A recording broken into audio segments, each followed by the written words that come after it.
love in its rawest form. Join the fight for LGBTQ acceptance. Learn how at lovehasnolabels.com. Brought to you by Love Has No Labels and the Ad Council. You're listening to 95.7 The Game, KGMZ FM in HD1 San Francisco on Odyssey Sports Station. Always live on the free Odyssey app, Twitch, and YouTube. Powered by First NorCal Credit Union. You're listening to 95.7 The Game, KGMZ FM in HD1 San Francisco on Odyssey Sports Station and the home of the Golden State Warriors and Valkyries. Always live on the free Odyssey app and now coming to you live from the Laughing Monk Studios. Now it's time for the closer of the week. Presented by LiftMaster and R&S Doors. Turn your garage into the envy of the neighborhood. Visit rsdoors.com. This week's closer comes from James from Fremont. I chose R&S because they had a 5-star rating, did everything just as expected, showed up on time, explained options, and then did the job quickly. David was friendly, and when I need another garage door repair, I'll certainly call R&S again. Recently, my garage door opener was not working. I was in need of a closer. I was put in touch with R&S Doors, and they hooked me up with a brand new garage door opener from LiftMaster. With LiftMaster's MyQ connectivity, my garage door opener can be controlled right from my smartphone. You'll know when a door or gate has been left open and can close it with a tap, no matter where I am. Be one of the first 10 callers and receive 20% off a LiftMaster garage door opener. Call 1-800-FIX-A-DOOR. That's 800-FIX-A-DOOR. Or visit rsdoors.com. R&S Doors. Look for the red truck. Tune in for World Soccer Championship updates on the Morning Roast with Joe Spadoni and Afternoons with Dan Dibley, right here on 95.7 The Game. Brought to you by Jack's Bar and J-Town Pizza, your destination for international soccer action in San Jose's Japantown. Looking for something fun and free to do midweek? Come explore Welcome In Wednesdays at History Park. Brought to you by History San Jose. Every Wednesday through August, step inside one of our historic buildings, shop unique local finds at the gift shop, and enjoy the charm of this beautiful open-air museum and park. All for free. Take a walk through time at Welcome In Wednesdays, only at History Park, located in Kelly Park at 1650 Center Road. Visit historysanjose.org for details. That's historysanjose.org. If you're still using a sports book to bet on the soccer tournament, you're getting robbed. Delete that app and join the millions using Polymarket. Polymarket is a prediction market, not a sports book. Trade against other fans, not the house. Polymarket, your go-to prediction market for soccer's biggest stage. Available in all 50 states. Download the Polymarket app. Use promo code BLAZE to unlock $50 free for your first trade. That's promo code BLAZE. Trading not available in all jurisdictions. Check local regulations before trading. Restrictions and eligibility apply. 1-877 Cards for Kids. KARS Cards for Kids. 1-877 Cards for Kids. Donate your card today. 1-877 Cars for Kids. KARS Cars for Kids. 1-877 Cars for Kids. Donate your car today. Ready to get rid of that old car? Donate it to Cars for Kids. Call 877 Cars for Kids to speak to a friendly live agent. Donation is super easy, and your car can be picked up as soon as tomorrow. Go to carsforkids.org now or call 877 Cars for Kids to donate your car today. 1-877 Cars for Kids. KARS Cars for Kids. 1-877 Cars for Kids. Do you know you can donate real estate too? Go to carsforkids.org. That's cars with a K. Too many tools, too much stress, and way too many bills. Odoo replaces it all. One connected platform for every part of your business, so you can work faster, smarter, and for less. Odoo, the only software you'll ever need. Try it free today at odoo.com. That's ODOO.com.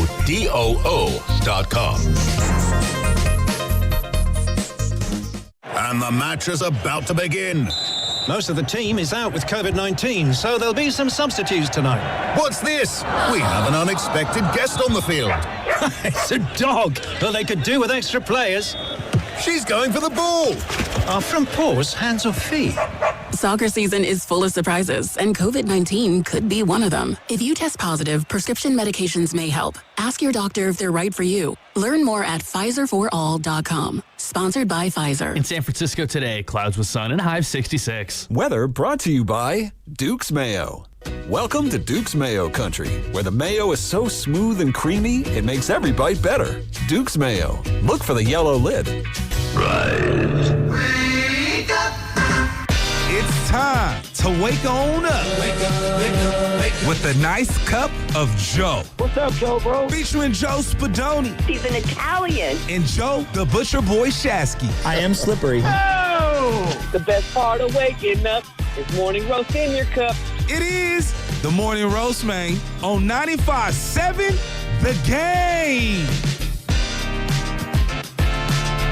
Oh, it's Friday. Congratulations to all of you. You made it. Thank God. It's windy out there, folks. It is. Yeah, no, seriously. My allergies, thank God I took my allergy medicine this morning because I was going to blow off my scooter. You had baseball last night, Joe. Welcome into you. Couldn't even close Sam the door. Carter. Could have closed the door. It's a problem. It was so windy, I couldn't close the door. You know who could have closed the door last night? United States against Turkey. Oh, I thought you were going to say Caleb Killian. Oh, that too. Well, there's a couple of choke jobs yesterday. And we'll get into all of it. Joe, welcome in. Yeah. Can I start the show? I'm kind of salty. No, you're not kind of. You're salty. Well, you said before the show even started, I'm salty AF. Let's go. All right. Can I give a shout out to everyone who uses I-80? I just want to say to all of you people that are on that grind, that are commuting right now, that are listening to us right now on it.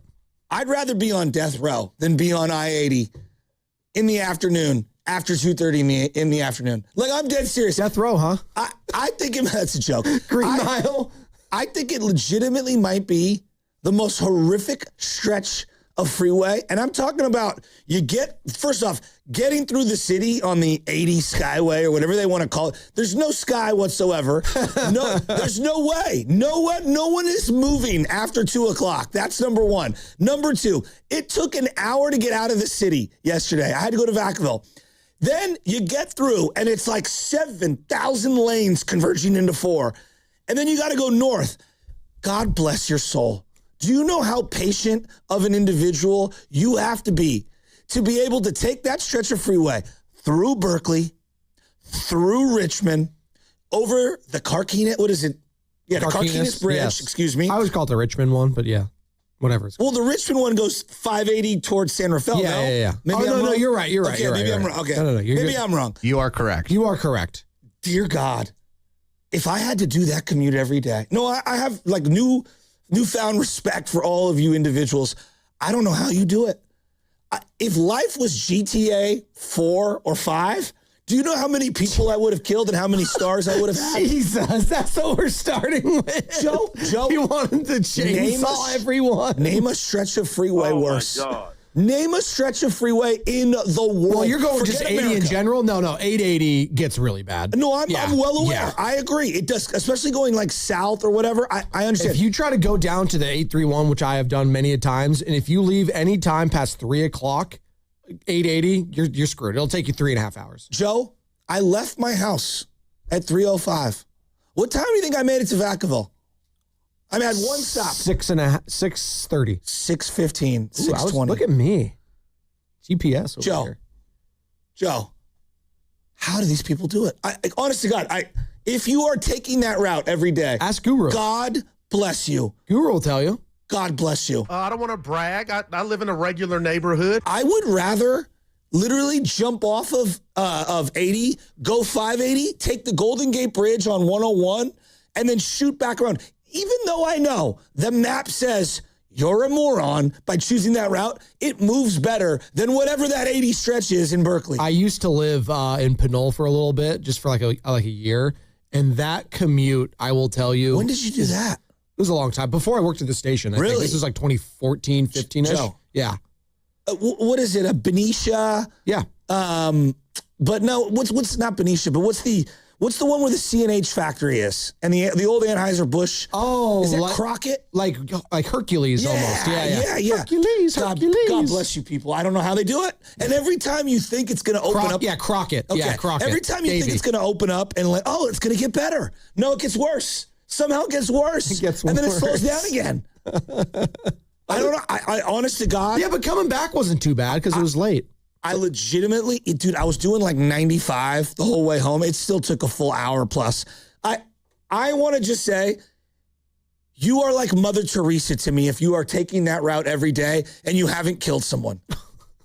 That's your PSA this morning? Joe, it's the worst stretch of freeway in the world. I remember only using that like stretch growing up if we were traveling up. Again, I grew up in Pacific Grove, Monterey. If we were going to Marine World, now it's called Discovery Kingdom, but we would always go that way to go to Marine World then.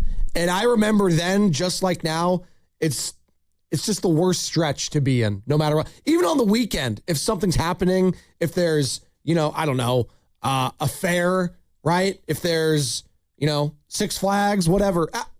Listen, people are waking up this morning. They're on the commute. Fridays shouldn't be as bad. I am grateful for people that have to sit in traffic because they give me a job every day. No, there's no doubt. I'm telling you, I couldn't do it. Now I know I couldn't do it either. There are a lot of people that have sacrificed, like maybe they're making more money.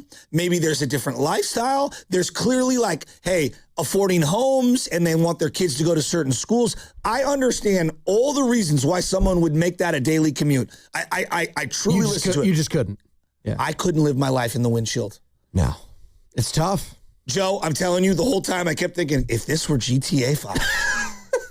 Not 3, not Vice City, not San Andreas, GTA 5. You got to have the cheat code, too, on deck. Well, I would have been Trevor. Yeah, okay. I would have went Rampage mode. Just turn off traffic mode. Well, what was the Saints Row? Rampage remember mode. Saints Row, that one? What if you had the pipe bombs just tossing those things and they would bounce all around? You guys remember that? That's what we're talking about. Such a good game. 6:12 a.m. The first one was great. I didn't play the other ones. Guys, Two was put it good? on the board Okay. right now. Put it on the poll. Is that the worst stretch of freeway in the world? Let's just go in California. Honestly, I would argue back that the people who have to make the commute north on 680 through Sonol in the afternoon, that's an even way worse. I'm commute. unaware of that commute, so you're so lucky. You're so lucky. It's literally, if I had to do that every day, I would literally lose my mind and probably quit whatever job was making me do that. It's like it starts in Fremont at 2:00 and you're in gridlock all the way into San Ramon. Well, and what made it worse? There's no side roads. What made it worse was the slow bleed out death of the Giants in my car. Oh no! And then switching back and forth to Grandy and Willard. And Grandy, goddamn, I love you, Grandy. We got to stop this, Warrior fans. 5 years ago, they should have made all these trades. For who? Wait, just 1 second. Crushing Grandy at 6:12. I love Grandy. For them to trade any of the picks back in the day, because there's a lot of retconning on Moses Moody, on Jonathan Kuminga, on James Wiseman. None of you wanted to trade Miles Turner and a pick. The Warriors suck. And a pick. A pick. Plus, you would have had to staple a player. Let's remember this, because picks don't have financial value at all. The Warriors were over the luxury tax around the time they won the title. Mm-hmm. Okay? No one wanted to trade Klay Thompson, correct? No. Did anyone want to trade Draymond Green? No. Did anyone want to trade Steph Curry? No. There was no one on the roster financially who you were ready to staple to any of those contracts to go get the fat, overweight, crummy carcass of I shoot threes and play very minimal defense, but look at my block numbers, Miles Turner. And were the Warriors the last 5 years a Miles Turner away from doing anything of significance? Next question. Miss me with that. Warrior fans, I'm so tired of hearing you cry. You've been more successful than the 1980 Celtics, and you're whining about trades from 5 years ago that you didn't want to make. I did shows every day. We all thought Kuminga, Moody, and Wiseman were the future. Shut the hell up. No one, I fielded calls all during COVID. No one wanted LaMelo. No. There were a couple of you. I was one of the interested in trading down for Halliburton. The Miles Turner rumors are wild. It's like, Whitey Gleason. That was a wild time for the station. I will give Whitey Gleason credit. He was one of the few to say Tyrese Halliburton was the guy for him. He did. Yeah, he was steadfast alone on an island. Yes. Alone, which I wish I was alone on an island yesterday on 880. But in a way, you kind of were. You were in a way alone on an island. Particular island. So I would just say to all Warrior fans out there, my PSA, you got to move on. We can't. Oh, they can't. You got to move on. They can't. You're telling sports fans to move on? Could you imagine Niner fans? I just want to hear you. I mean, we should have won 8 championships. I feel like our entire media industry is built on not being able to move on. Joe, do you know who the 49ers drafted in 1990? Oh, I was negative. First round. Negative 3 years old. Why did you draft Dexter Carter? There you go. Why did you? You should have traded Dexter Carter for something. Why didn't you? You could have won. You won 5 championships in the 90s and 80s. You could have won 9. You could have won 9. Why didn't you trade Dexter Carter? That's what you sound like. Whiners. Feel better? No, I'm not done. I love you, Grandy. Hey, you know I do love Grandy. You know who he's hosting with today? Who? Bonte Hill. It's Grandy no way. and Bonte no way. From 2 to 6. And that means we get a crossover with Steiny, Goo, Bonte, and Grandy. So wait, Bonte's filling in for Willard? Yeah. That's a big microphone to fill. Well, and they revealed it on air yesterday. You know who he's filling in for all next week? One Daryl the Guru Johnson. Wait a minute. Yeah. Who's off for the whole week? No. Well, he needs to get his golf reps in. He needs to practice. Who plays more games, Al Horford or Daryl the Guru Johnson? Come on. Why you do that to? He needs to work on his golf game, Joe. It's just Monday and Tuesday, Bonte and Steiny. Oh, that's not that bad. Oh, never mind. Well, then why did he say all next week? Time off. I'm jealous. Well, where did that come from? All next week. That's fine, though. Hey, Steiny, if you're listening, you can't just say go ahead, Goo, when Bonte's there, because it'll just be him. So, just spoiler alert. That's a joke from the BS&G days where I used to run the board. Oh. Yeah, back in COVID radio. You guys remember that? No, you go, Goo. No. It was Bonte asking Steiny a question and Steiny saying, go ahead, Goo. And that was every single time. And Bonte would just put his head down and be like, oh, really? So you can't do that next week, Steiny. You can't do that next week. That'll be an interesting show. No, it's appointment radio is what it is. I can't wait. But it's not going to be the same Steiny, though, as it was Goo. It's going to be more of a Steiny like he is with Evan. I feel like he's going to cave in a lot more when he's with Bonte because there's no Goo around. He's going to cave.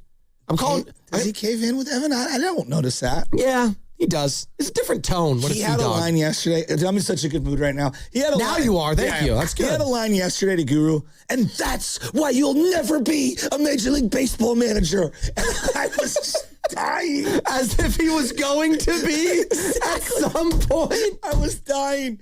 And it was just so funny. And that right there is why you'll never be a Major League Baseball manager. I'm glad you brought this up. Carter, it was... Dude, I was dying. I can see how he would say that, pointing at him like this. And by the way, this was I think hour 7 of my drive to Vacaville. So, I was happy at the beginning of this drive. I was listening to them on the way home because I almost always am. And Steiner's like, I had to teach the young whippersnappers here at 95.7 The Game. He's talking about you and me, Joe, about, what's really happening in baseball. I was like, what are you talking about?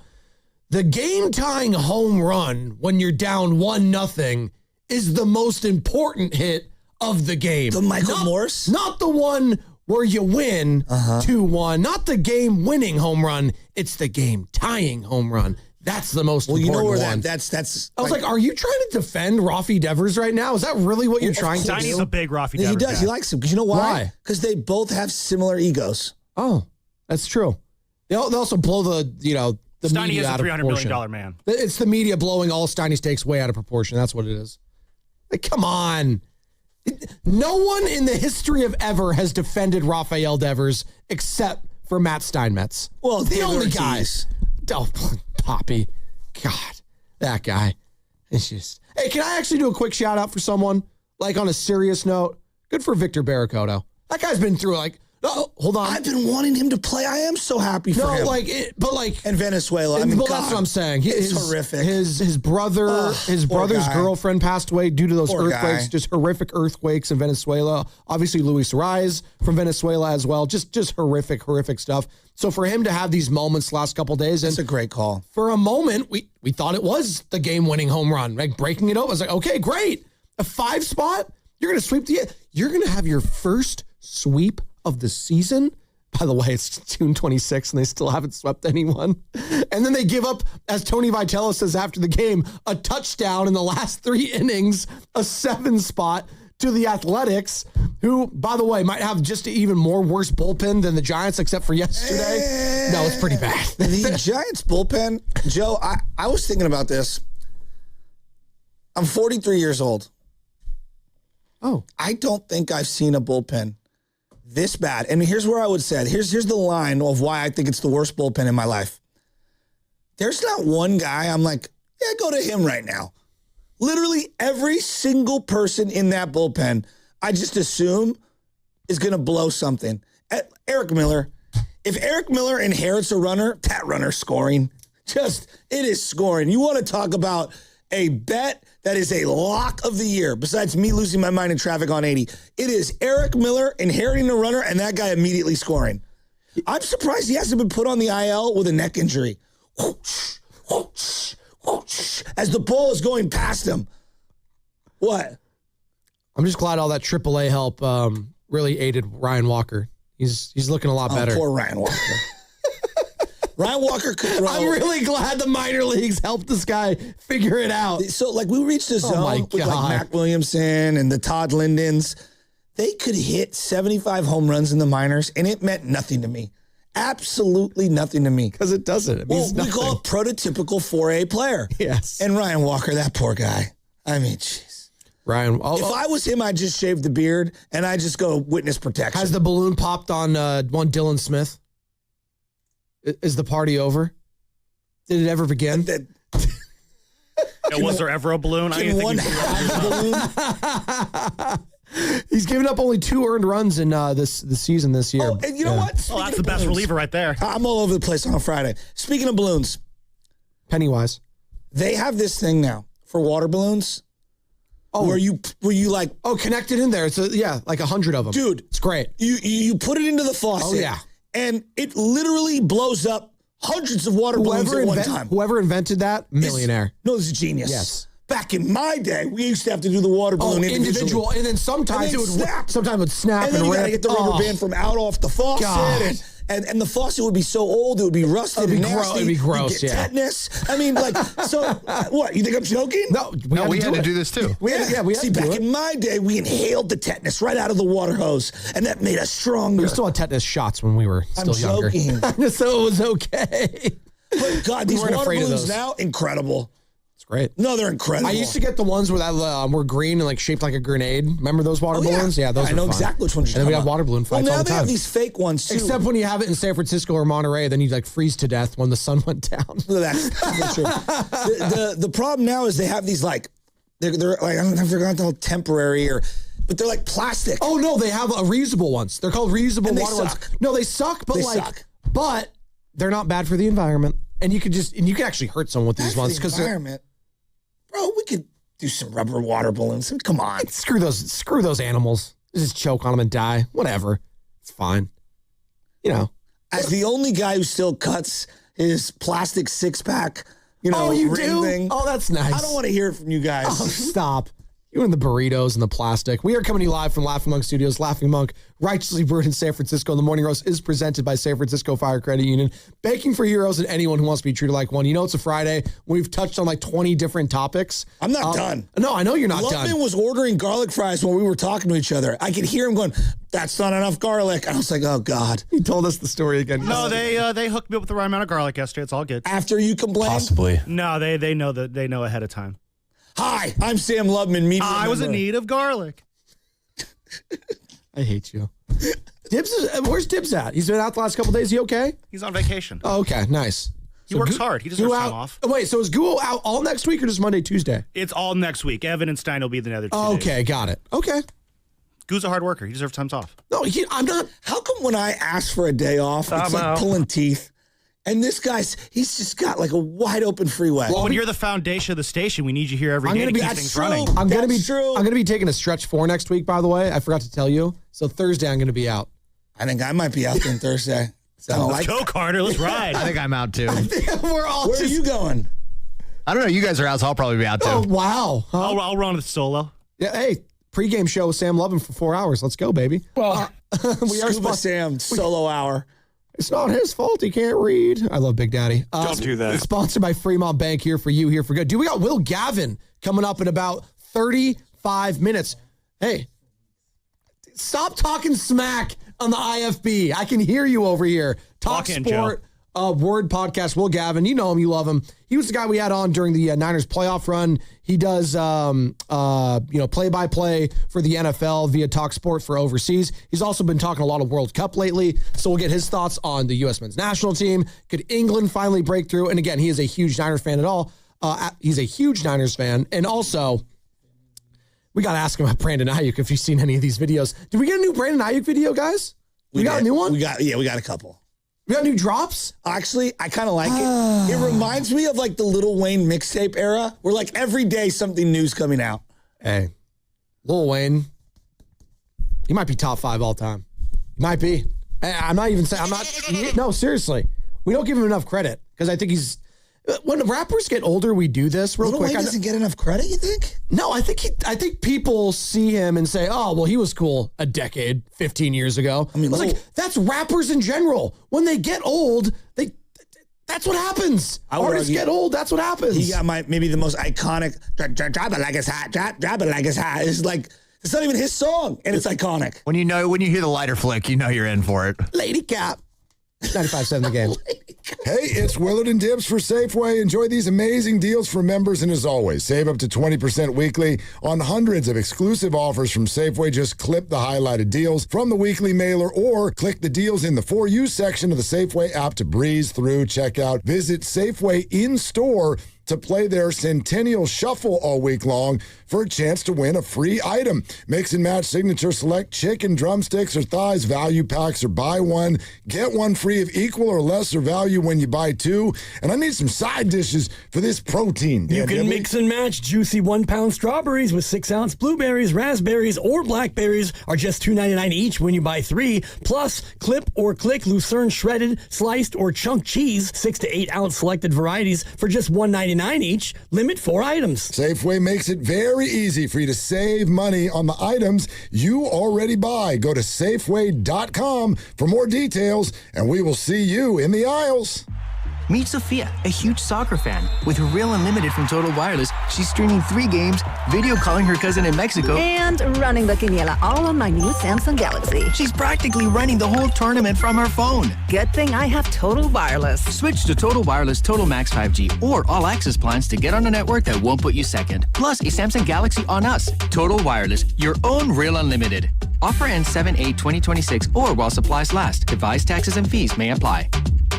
What makes Crystal Geyser Alpine Spring Water different? We always bottle our Alpine Spring Water less than 1.5 miles from the spring source, and all our bottles are made with 50% recycled plastic from our own recycling plants. Crystal Geyser, bottled at the spring source. Hi, I'm Chuck McDowell, the timeshare cancellation guy and founder of Wesley Financial Group, and I want to set the record straight. I am not an attorney. I've never wanted to be an attorney, and the truth is I really don't even like attorneys. If I sound like an attorney, I'll apologize. But what I've learned in my 15 years in the timeshare cancellation business is you don't need to be an attorney to get folks out of their timeshare. After 15 years and over 50,000 cancellations, I can tell you with confidence, we know how to get you out of your timeshare. Call us today and we'll send you our timeshare exit guide absolutely free with all your options for cancellation. Attorneys, this was meant to be funny, so please don't sue me, especially my friend Kenneth from Black River Falls, Wisconsin. Call now for your free timeshare exit info kit.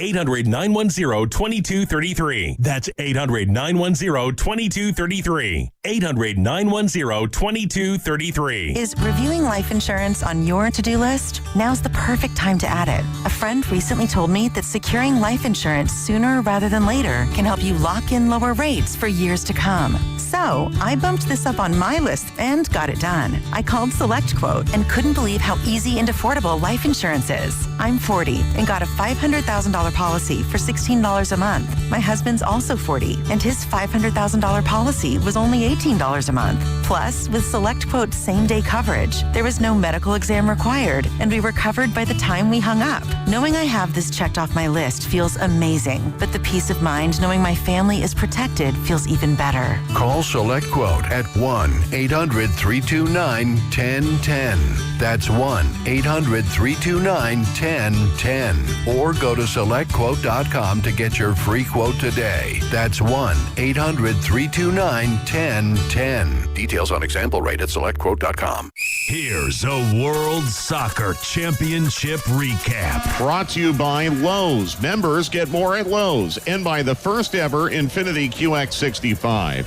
The United States staggers into the knockout round following a 3-2 loss to Turkey in their final group stage match. The USA still wins the group and has a knockout round contest looming against Bosnia and Herzegovina. Austin Trusty and Sebastian Berhalter both scored for the United States. I'm Mike Conti.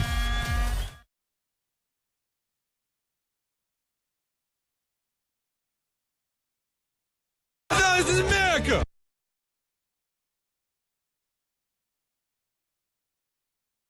Hey, this is Rob. This is Chase. And you're listening to the Morning Roast on 95.7 The Game with Joe and Joe. You really are. Spadoni and Shasky with you here on a Friday. Congratulations. You made it. We got a lot to get into. Giants blow yet another game. Athletics avoid the sweep, and the Giants are looking for their first sweep of the season. Yeah, we're almost in July, people. And the Giants are the only team in Major League Baseball to not sweep an opponent. So that's something to look forward to. That's a goal for this team as we head into the, second half. Officially, hey, Joe, the Giants are 33-47. If I do my math, that's 80 games. They'll play tonight. That'll be 81, and that will officially be the halfway point of the season for this squad. It can't get worse, right? It can only get better from here. Right? I've learned in life it can always get worse. It can always get worse. You had a blank look on your face processing what I just said. It's like, oh, it can get worse. It can go. How? How can it get worse than this? I mean, this is one of the worst. You said it. This might be the worst bullpen in Giants history. That's saying something. I can't go back to like the New York days. I don't know. But this is pretty awful. You don't trust one person. Okay. Is there one guy where you turn to your significant other, your friends, your son, and go, we should go to this guy right now? Life on the line. Like, you're going to die unless this person gets a strikeout or just an out in general. Who are you going to in the Giants bullpen? I'm probably going to die. There's a lot of death talk in this morning. A lot of great death. I'm probably going to die. If I had to, if I was presented with like a must-have situation, well, it wouldn't be Eric Miller. I mean, God, he'd walk all of the murderers into that room and then they'd behead me right there on the spot. What? Continue. He would. Continue. He would. And then they'll yell at the other dugout when somebody else makes an out. Dylan Smith? Nah. He's only given up 2 earned runs. Nah, I'm good off him. Keaton win maybe when he comes back from injury. Maybe Keaton. Okay. Yeah. All right. I might lose like 3 limbs with him, not all of them. Okay. That's not too bad.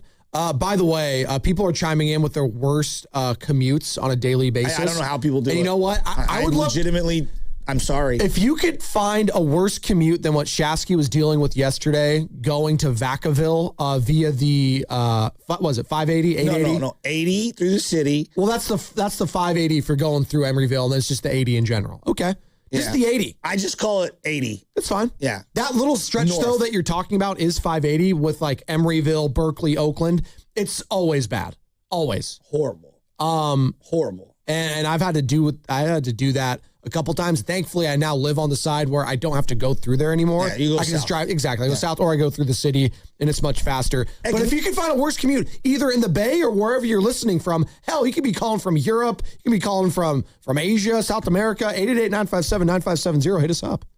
Because we got people on the line right now that want to join in. I would love to hear it. Is this Filipino St. Teresa in Vacaville? I love this. Would it be Filipina? Good morning. Hello, good morning. Good morning. So, yeah, it's a Filipino, but I do want to say, I want to touch upon Brandon Ayuk for a bit, but I used to do the commute from Stanford to Vacaville pre-COVID. Oh, my God. Yeah. Stanford? And that was yes, from Stanford to Vacaville. So I don't work for Stanford anymore. I work for Solana Community College. Shout out Solana Community College. So I had to cut that commute because my daughter was like 4 years old, and I needed to be there for her when she started kindergarten. So we cut that commute. Now my wife does the commute. She does KQED to Fairfield Vacaville. So shout out to my wife for doing that. So yes, it is tough. But I was in LA last week vacationing Disneyland. Okay. No, I have to admit that traffic is far worse. So I can understand why Dodgers fans are all salty and pissed off. Yeah. To get 15 miles takes 2 hours sometimes. Oh, God. So what would that? So it's not that bad. Stanford to Vacaville. What was your average time one way? Stanford to Vacaville. What do you think? It's about 2 hours and 45 minutes. Oh, that's a good day. That's a good day. Oh my God. Yeah. So I've made it to Tahoe in 3 hours. Do that. Wow. Yeah. What So do you got that's on Ayuk? why shout out to all those that do it. What was that? What do you got on Ayuk? Oh, God damn. Okay, so, yeah, I've been watching his videos. Oh, geez. Like, hey, I just want to talk about Being a little character. I just think we have some good character guys. We have Evans. We have Kirk. We have Stribling. I just hope Jennings, Debo, and Ayuk did not rub off on Ricky because they're, I'm sorry. It was just a little bit of prima donna diva-ish. And it's, it's not Jerry Rice's fault. It's not Terrell Owens' fault. It's not Randy Moss's fault. But we got some good character guys now. I'm sorry, Brandon Ayuk, but you're losing me with these videos. So you need to stop that. And, good luck if you get on the Commanders, but you're just showing everybody who you really are. True colors fly. So that's all I got. But St. Teresa, Filipino St. Teresa is out. Praise him. God bless you. God bless Filipino St. Teresa. Hours and 45 minutes. Man, could you imagine? You talking about? By the way, I met a roaster last night. His name is Donovan, and he's a big fan of the show. No way. So, yeah, shout out Donovan. Thank you, I also met a roaster yesterday, Gabriel in San Francisco. I bumped into him at the garlic fry stand. Let's go. Really? Let's go. Was he complaining about the garlic concentration in your fries? No, they've been really good with the garlic this year, guys. I think the message got run up the chain that, hey, we need to be better with the garlic. So, hey, to all the Giants fans out there who are enjoying your garlic fries, you're welcome for making sure that there's enough garlic. Hey, that's what I need Larry Bear in the next week. Hey, we know. We really made a mistake on Unity That Night. we'll get on top of. We really made a mistake with the bullpen, Unity Night, all that stuff.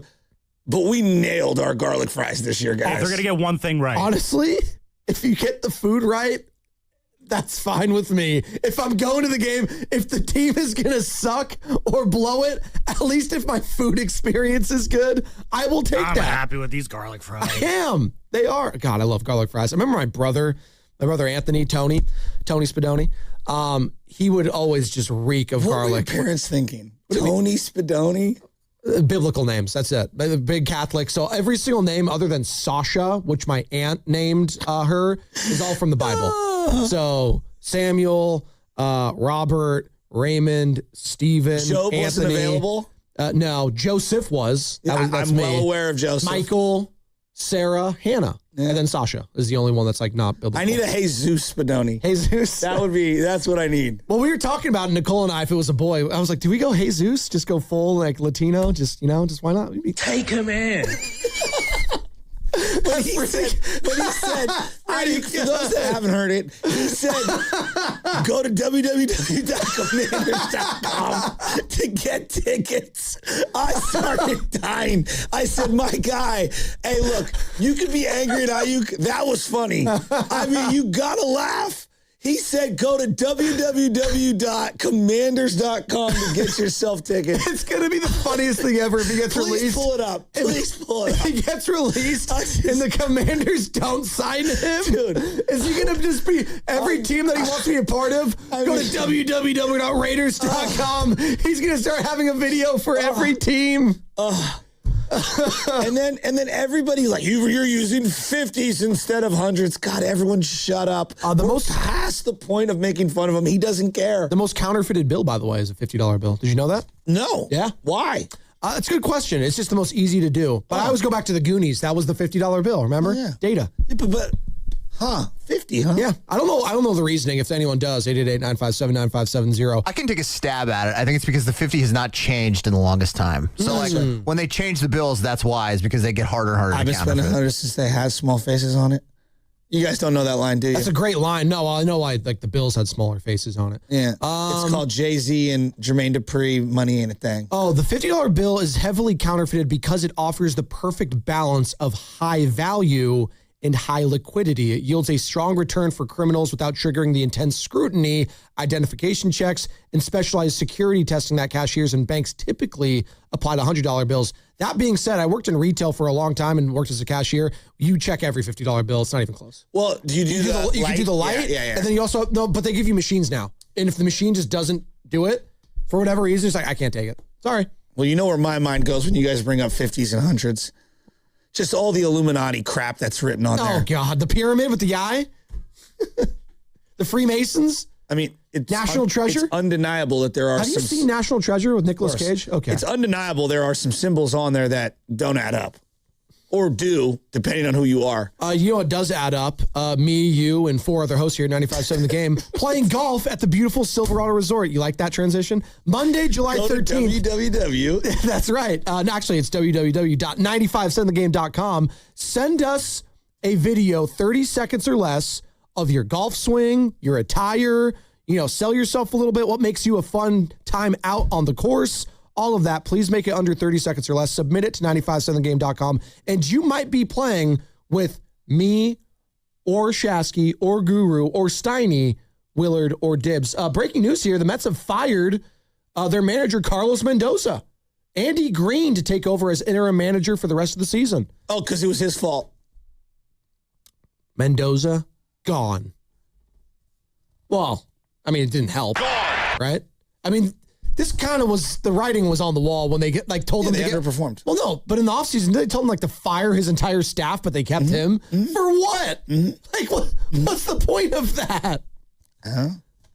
Should the Giants do that next? Is firing Tony Vitello going to make a difference? I think Tony's feeling himself now after another blown save. He actually, low-key, I'm impressed by nothing getting to him at this point. Can I throw something your way? And this is and I'm dead serious.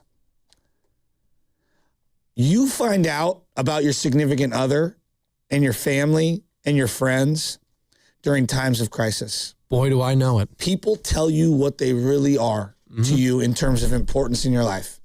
And I remember when my dad was in his coma, and in my mind, you can call me a psychopath or not, I kept track of who was there for us as a family.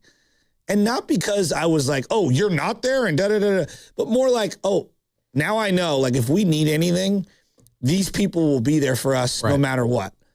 And in times of crisis, people truly tell you who they are. If Tony Vitello can find a way to just make it through this year, I know the bar is low. I mean, couldn't you make an argument the guy can kind of get through anything? This is as close to disaster status as possible. Rookie manager, disgruntled veterans, horrific bullpen. We've got a Pride Night problem where you've got half the roster being questioned by every journalistic outlet across print and television and YouTube. You've got a first-time GM who is afraid now of the media. You've got a disgruntled superstar who you and him, it feels like you put it past him and everybody's moved on and we're good to go. You've got trade rumors swirling. You've got an ace that at one point was frustrated, but now he's not. Almost anything that could have gone wrong has gone wrong. And yet, I actually feel really good about Tony Vitello. Still not sure if he's great, but I don't think he's the biggest problem on the team. Of the list of problems, I would not even put Tony in the top 10 with the squad. Some people may disagree. If you would like to, 888-957-9570. Chrissy in San Jose. Really, Chrissy? John as well. We'll get to all of you. Plus, Will Gavin going to be joining us on the other side, talk sport, talk some World Cup, and also talk some San Francisco 49ers with him as well. Sponsored by Fairmount Bank, here for you, here for good. Hey, it's Dan Dibley. The world's biggest soccer tournament has arrived, and you can trade the entire tournament on Kalshi.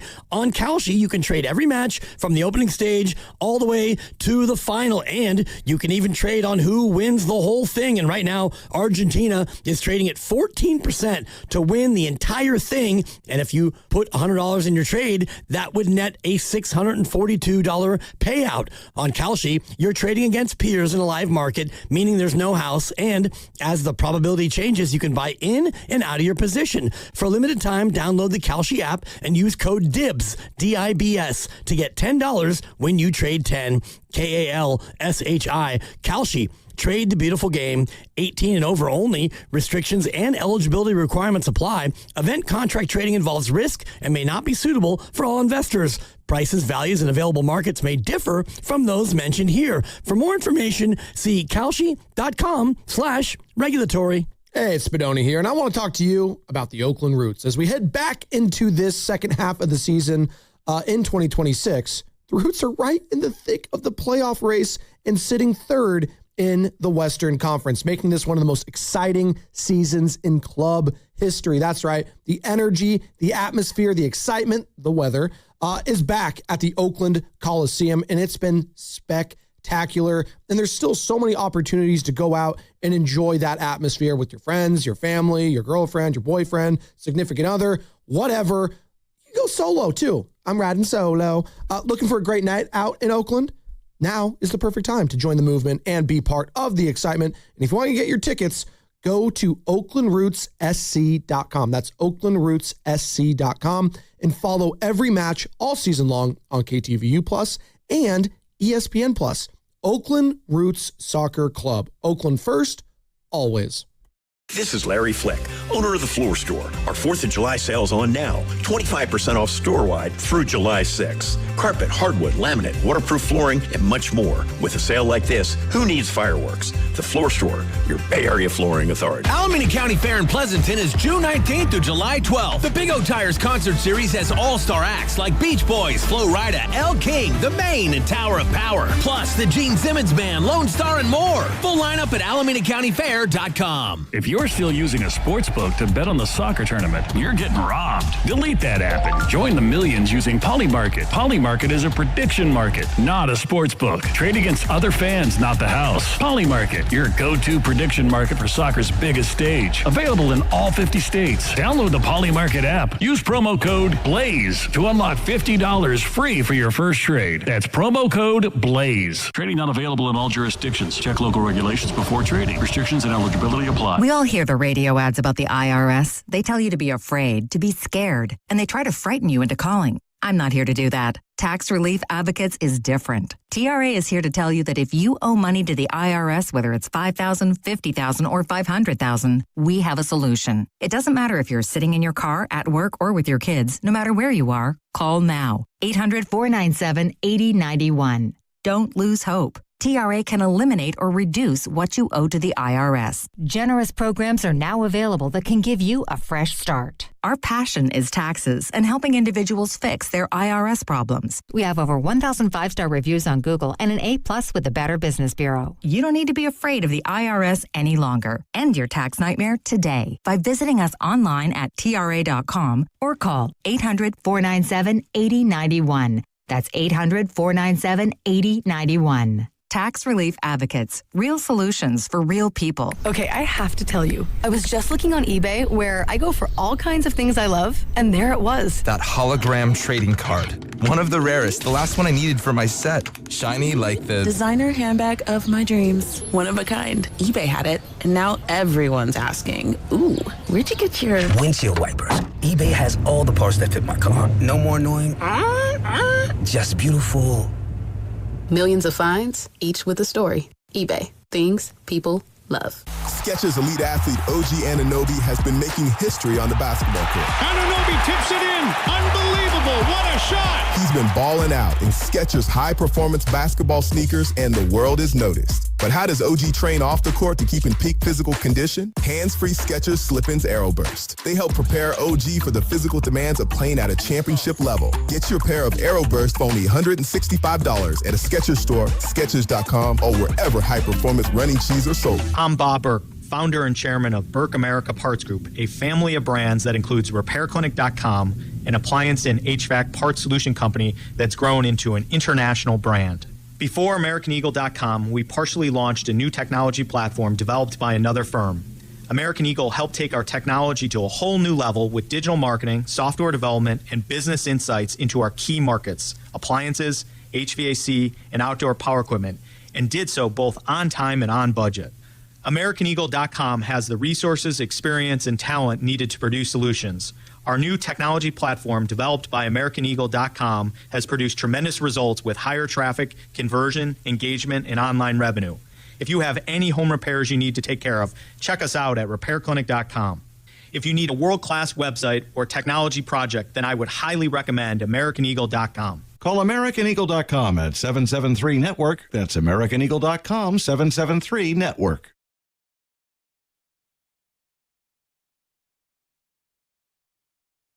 Purdy hands the ball off. It's a little trickeration as it goes to Jawan Jennings. He's going to throw downfield. Christian McCaffrey, end zone. Touchdown Niners!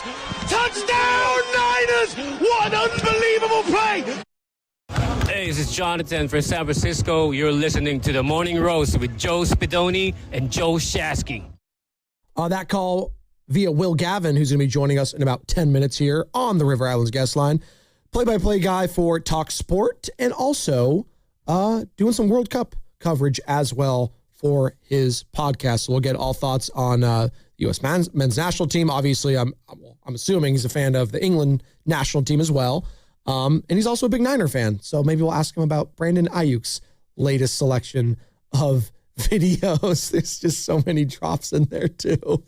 If you're just joining us, there is some breaking news out of the Major League Baseball world. The Mets have fired their manager, Carlos Mendoza. He is gone. So Carlos Mendoza, no longer the manager of the New York Mets. Not surprising. The Mets have not been good this year. They haven't been good in a little bit. They've made a lot of big moves and big contracts. Juan Soto being one of them, obviously. Francisco Lindor, amongst others. And it just has not worked out there.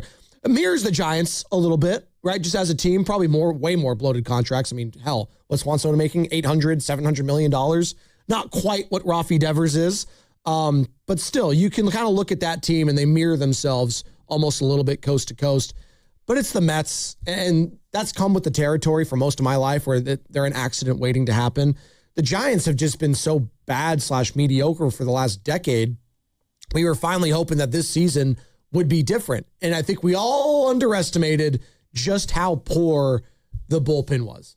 We did, because we do that every year. It's like, if you get a couple contributions from some guys in the bullpen, if they separate themselves, no one has. The biggest mistake was them thinking that Ryan Walker could be their guy. Correct. Well, and they didn't even... I think that starts it. But, Joe, they didn't even believe it, too. They told you that. They're like, yeah, we'll start with Ryan Walker. They did that last year. We'll start with him. But and that was when they had Camilo Duvall. That was when they had Tyler Rogers. That was when they had Randy Rodriguez, who started separating himself and was an all-star, and then obviously had Tommy John, and that sucked. But we all underestimated it. But it's one thing if the media does it, Joe, not the team. Like, you should have seen this coming, right? If you're Buster Posey, we weren't saying go get Edwin Diaz like he made it out to be. Like, we wanted you just to get him. You can make a very robust argument. Buster Posey has committed more rookie mistakes than Tony Vitello. 1,000%. It's a great call. No, it's true. He looked like the other day, he looked like a guy that was ready to retire. Well, and him from doing the GM job. Him skipping an interview yesterday at a local radio station. Yeah, that was pretty weak. For Larry Bear. And now, maybe Larry should have been the guy early on to just what did I say to you guys the day after? I go, well, if you're going to do that, you might as well had Larry talk. And you know what, Buster? You have that option. Like you had yesterday to say, you know what? Maybe Larry is better suited to talk about this. You could have easily done that. You know what it felt like to me? Call me crazy. It felt like to me Buster Posey spent his entire career talking to this media and never getting blowback, pushback, or a follow-up ever. And I think he thought he could waltz out there, make a statement, and keep it moving. And it was like, oh, you could have done that from the catcher's position where you're a Hall of Famer, but in this role, you're going to get follow-ups. You're going to get pushback. You're going to get questioned, buddy. Like, that's what it felt like to me. Right. John Lynch, he played at Stanford, but he didn't play for the Niners. Crazy credibility. He gets a lot of pushback. I think by nature, the NFL is way more adversarial in their questioning. Mike Dunleavy spent his whole career defending himself to the media. Still is. Right? I think he's very well aware of that. That was the first time. Posey was almost like shocked people had follow-ups. It's like, Buster, how are you this in a bubble? I mean, the guy's eyes were like bloodshot. Did you see? Like legitimately, you saw him like looking around like crazy eyes. Like, what the hell's going on? He's looking for the PR guy to help him out. Like, hey. Oh, that's that's exactly what Hey, Matt, help me. I'm drowning. Matt Chisholm, like, help me. That poor guy. Not Jazz, who has a lollipop in his mouth still, I think. Chris in San Jose wants to join in the conversation surrounding the Gigantes. Hey, Chris. Chris, Miss ya. Hey, happy Friday, Spadoni and the Butcher Boy, Mr. Shasky. What's going on, gentlemen? What's up, bro? Before I kind of get into my Giants talk, you guys were talking about commutes. That commute from, like, whatever you want to call it, North San Jose into Fremont over into San Ramon, that's one thing. But the people that there are people that come into work in Silicon Valley that have to go all the way home to the Central Valley. Oh, God. So, shout out to those people that may be coming in on their commute all the way from like Los Baños right now or something going to San Jose. Just insane. There's a couple of things that, there's more than a couple of things that might make people want to drink. And the Bay Area commute is one, and right now the Giants are the other one. It's been awful. What is it? June 26th right now, Friday, June 26th. The trade deadline is the first week of August. I just want to ask you guys the question, why not start, you may not be able to get rid of some of these big contracts. I get it. That might take a little bit longer to work out some deals, but why not start trying to pull the trigger on some of these guys? Robbie Ray's had a couple of good starts in a row. Can you find someone for him right now before he potentially implodes again for a few weeks? Are you able to flip Chapman and re-sign Arias? What's the deal with Ramos? Do we need to see Ramos come back and perform a little bit, or are you going to be able to find a team that sees his, relatively elite track record against left-hand pitching and find some team to slot him in? Are we really going to bring Bader back? Like, are we? Jonah Cox is struggling. I mean, he hits position players well, but like, are we really going to let Bader come back? What are we? You know what I'm saying? So my question to you guys. And I know you got a few minutes before someone comes in, so I'll let you take it from here. But my question to you guys is, why can't we start the fire sale now? I'm with you. I think they're trying, Chris. No. And I appreciate the call. Like, I'm sure they're trying. Can I answer Buster some of those Posey questions? he made the trade for Rafi last year, way before the trade. Yeah, deadline. I would jump out in front of it and just, I don't need the biggest haul. I just need to move these things. I mean, the fact that they've had these reports for weeks now about them being open for business tells you they're trying to do that, right? I completely agree. I don't need to see Ramos return. No. We good off Ramos? You're not, No, guys, think he's about to turn the corner. yeah, you're not like curious. We're about to see the breakout. Look. This guy was an all-star at one point. What? He was. Fugazi. What? It was Fugazi. The look on Joe Shasky's face. No, like, He's 26. He's not an old man. The back half of that year, his all-star year, was so bad. And, like, does he play a good brand of ball? Is he a really good defender? No. Is he a good base runner? No. Does he have a good arm? No. Does he strike out a lot? Yes. So he's a DH on a team that has too many DHs. And a light hitting one at that. Now, he did at one time lead the team in hits. He'll get you a lot of singles, but the power is just zapped. I mean, the last couple of years prior to the injury, he did have 21 and 22 home runs. It's not 30, but it's still pretty good for this team, right? In this ballpark. Right? Sure, but if you're only going to play left field, right, and you can't do anything else, and you're a poor base runner, and you're a poor defender, like, we can acknowledge it's very limiting. No, it is. It is. Like, Casey has been, I don't think this is a hot take by any stretch. Casey's been a better defensive player in left field than him, and Casey's not a good. And he hasn't played left field since what, high school? You said he's just not. He's not even that good. No. But he's better than him, and that speaks to just where he tracks a fly ball better. Speaks to where Elliot Ramos is at right now. But can you imagine? Hey, Elliot, I'm glad you're back. Oh, see you later. Deuces. I mean, that's business at the end of the day. Harrison Bader, I'm good. And I do think Elliot Ramos is still young enough and has shown promise and does have an all-star under his belt where other teams would covet him. That might need a player like Hopefully. him. But, I mean, he's a DH, though. Like, can he play any other position? He can't play in the infield. Right field? But DH kind of feels like where he's going to be, but I don't know on this team where that would fall in. Brought to you by Golden State. Serving the Bay Area for 3 generations. When you succeed, we succeed. Visit goldenstatelumber.com. We're going to be joined momentarily by Will Gavin. Talk Sports Word podcast. Obviously does some NFL play-by-play as well. Big Niner fan. And he's been watching this World Cup, and we had a World Cup match yesterday between USA and Turkey. But now I guess we have to call it something else. Turkey.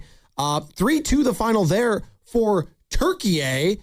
And that was our first L. Joe, and I say we because, we're rooting for Team USA. That was our first L of the group stage. 98th minute. It was a beautiful pass, great kick, slide in. That was really nice. Yeah, I'm not freaking out about it like a lot of other people are. It's like, oh my God, we're going into the knockout stage on a loss. This is going to be horrible for momentum. Would you have liked to say perfect in the group stage? Sure. Would I have liked to go 3-0? Sure.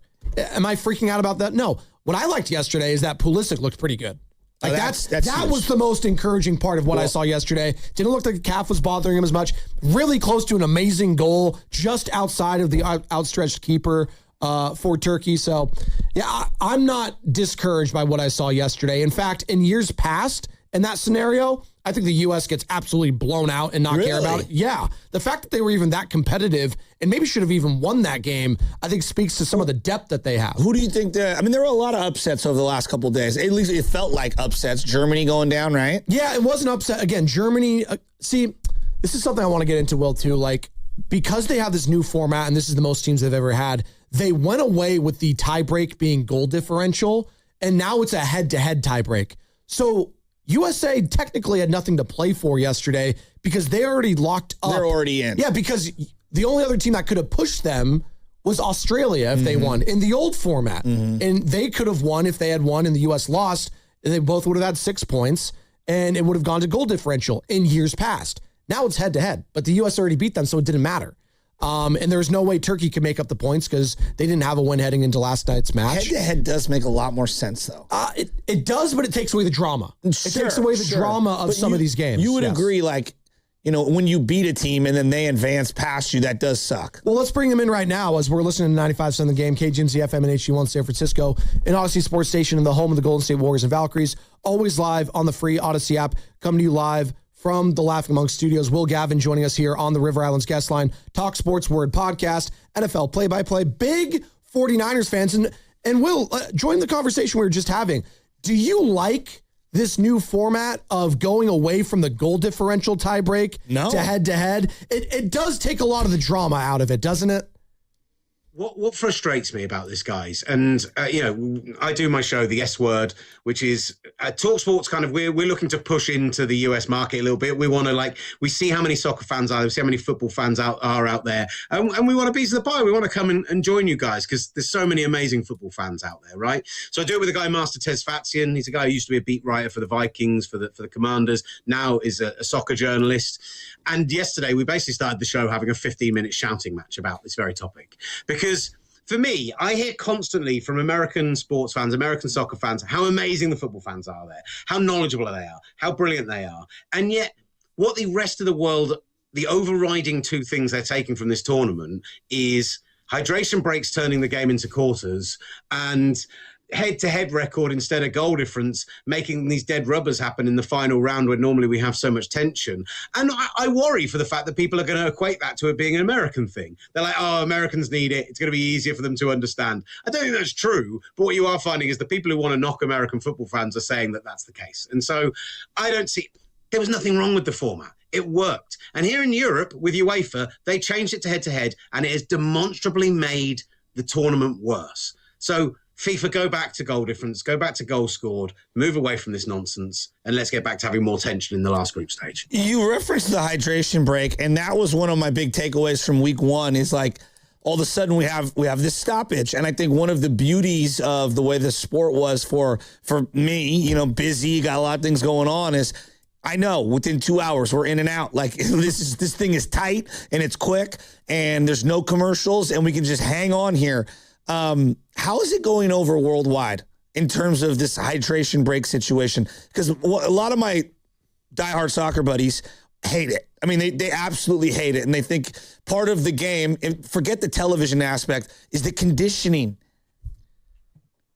Yeah, listen, my master I do the show with, they have been running this bit. And actually, it's been picked up by PFT and they've stolen it a little bit of the college football, throwing the fours up in the fourth quarter. I'm not going to do it. I refuse to do it. He keeps trying to get me to do it. I'm telling him, I'll show you some different fingers, but they're not allowed to be on broadcast radio here in the UK. It's not going to be the four fingers on one hand. I'll tell you that for nothing. Listen, I hate it because I think it just does disrupt the flow of the game.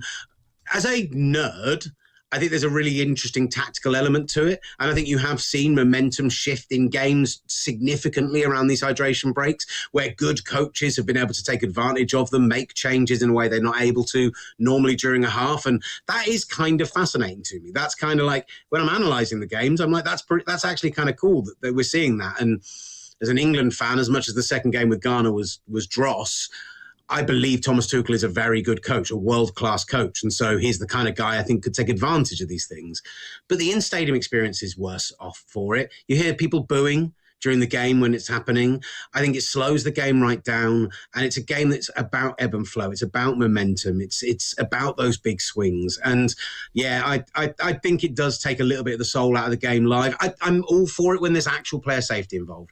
Right now here in London, we hit our first 100-degree June day in our history earlier this week. It is so hot here right now that it's making the in-stadium experience of some of those stadiums look very easy. And guys, you know what it's like being at Levi's on a hot day when there's no cover, the sun's beating down on you. It's rough, right?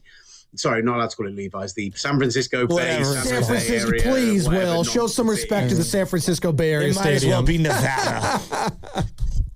Ridiculous, because covering up that sign worked so well, didn't it?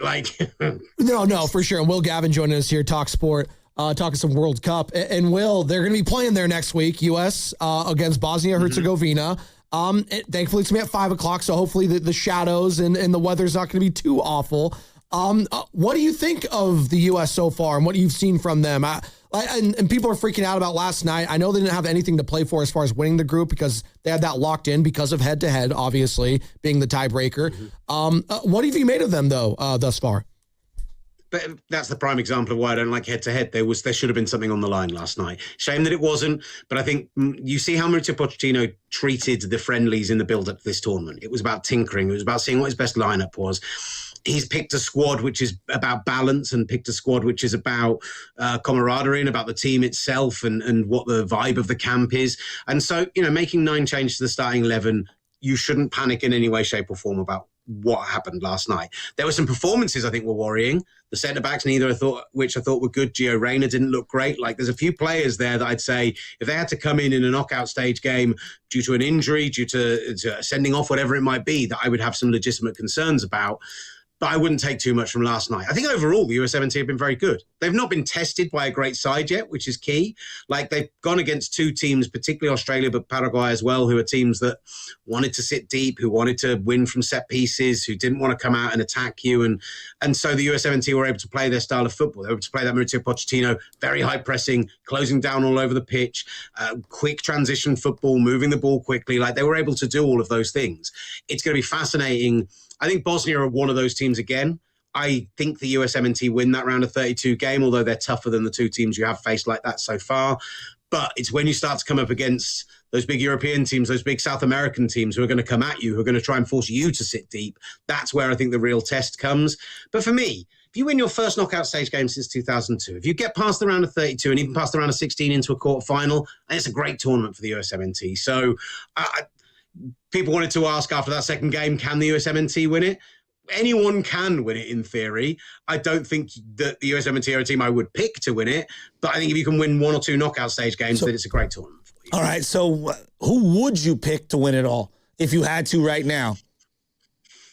Can I go back 5 days and answer that question? I was actually meant to be wearing a shirt today, but it didn't get delivered because the heat was so hot that they didn't deliver our mail today. That's how bad it is here. Wow. I've purchased myself a Keep Calm and Trust Thomas Tuchel shirt because I truly believe that with Thomas Tuchel, England can win this tournament. Their first tournament in 60 years. I think that there is no team that I fear. There are teams that might have better attacking options than us. I think France are fantastic. I think Spain are going to grow into the tournament. You've got Argentina, what Leo Messi is doing there and still pulling the strings. Incredible. But I also think there's a lot of teams that aren't up to their top level. I think Brazil haven't been truly tested yet, and I still think don't have the qualities of the teams. I don't see them as more than a quarterfinal team. I think Germany are too lightweight, don't have enough dynamism in the midfield. I don't think they're good enough. And so you look amongst the favourites, yes, I would say France would be a team that should beat England and could beat England. Same with Spain, potentially on paper. But I'm going to say I think England truly can win this tournament. I'm more positive about that than I've maybe been in the probably since Euro 96. The last 30 years of being an England fan. He's a Niner fan and an England fan. Poor guy. I'm the homer on this show, and now you're being a homer. I love you, pal, but come on. England? I believe that we will win. I believe that we will win. You are not allowed to do that, sir. That is ours. Stop. That is ours. Hey, Will, we appreciate the time. Man, bro. If we had a little more time, we would ask you about all these recent Brandon Ayuk videos, but we'll do that again soon. Don't worry, okay? Hey, I can just tell you, nuts. Just absolutely nuts. What's he doing? Like, just turn up at the facility for a day, get cut, get on with your life. Thank what are you doing? Will, good stuff. As you would say, he's gone daft. There you go. I don't think I've ever said that in my life. Thank you. That's circa 1950s Brit right there. Thank you, Will. I didn't even know what that word meant. Daft Punk. That's that's why they called them that. Famously French band. There you go. Famously the Euro music. Yeah, it's all right. I don't okay. know. No. Will, good stuff. Thank you. I don't know. He gone. And now it's time for this World Soccer Championship update, brought to you by Jack's Bar and J-Town Pizza, your destination for international soccer action in San Jose's Japantown. Hey, we got some heavy hitters today, folks. Starting off, noon, Pacific. Norway taking on France? Are you kidding me? At Boston Stadium, by the way, in Foxborough. Can't wait for that one. Kicking off at the same time in said group is going to be, as I just lost my place here, Senegal v Iraq, Cabo Verde taking on Saudi Arabia later on today, Uruguay v Spain, New Zealand taking on Belgium in the nightcap, and finishing off with Egypt in Iran at the same time there for Group G. Group play does continue tomorrow before having our first knockout stages on Sunday in the round of 32. Most of those are locked in, but there's still some up for grabs. So we will see in these next 2 days of group stages what teams will advance, what teams will not. And we know the U.S. will be facing off next week at San Francisco Bay Area Stadium, taking on again Bosnia and Herzegovina. That should be exciting. All right.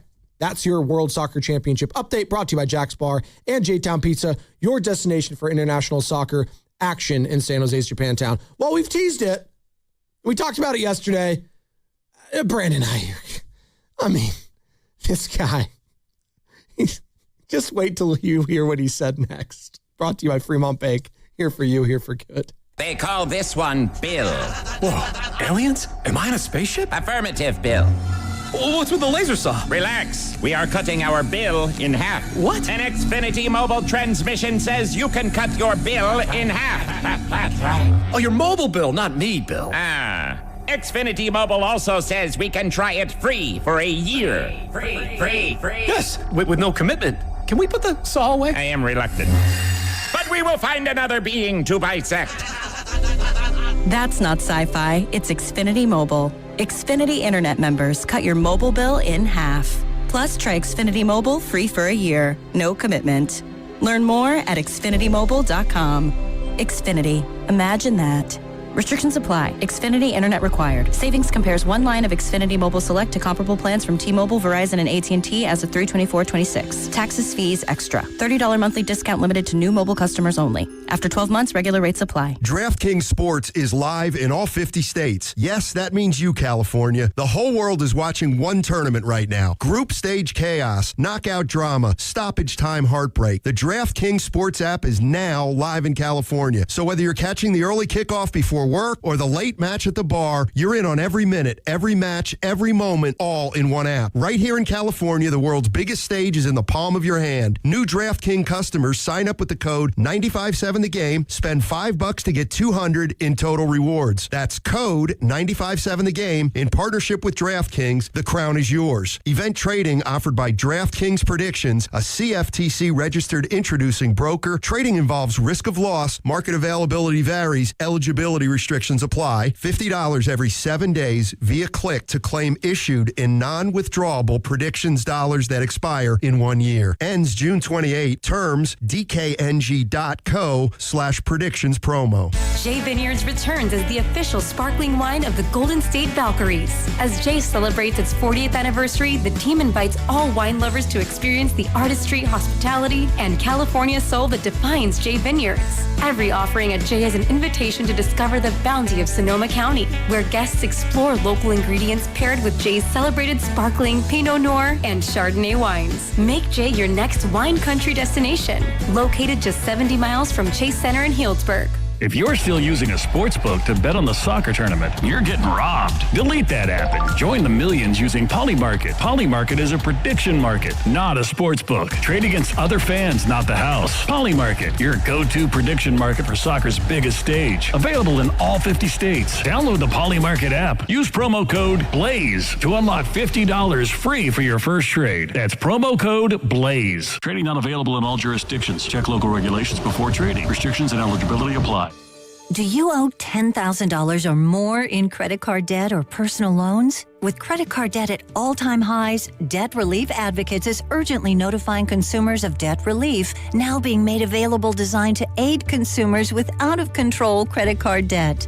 Those who qualify and enroll for this relief program may only have to pay back a fraction of what they owe.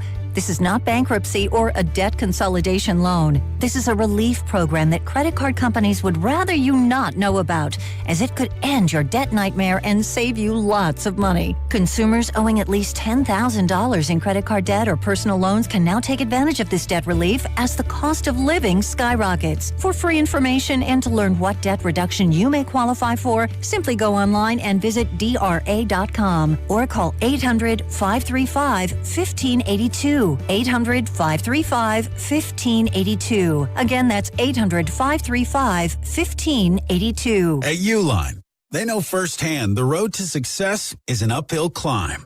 Uline started in the family basement, and through hard work is now North America's most trusted shipping and industrial supplier. They get what it means to have the support of reliable, hardworking partners.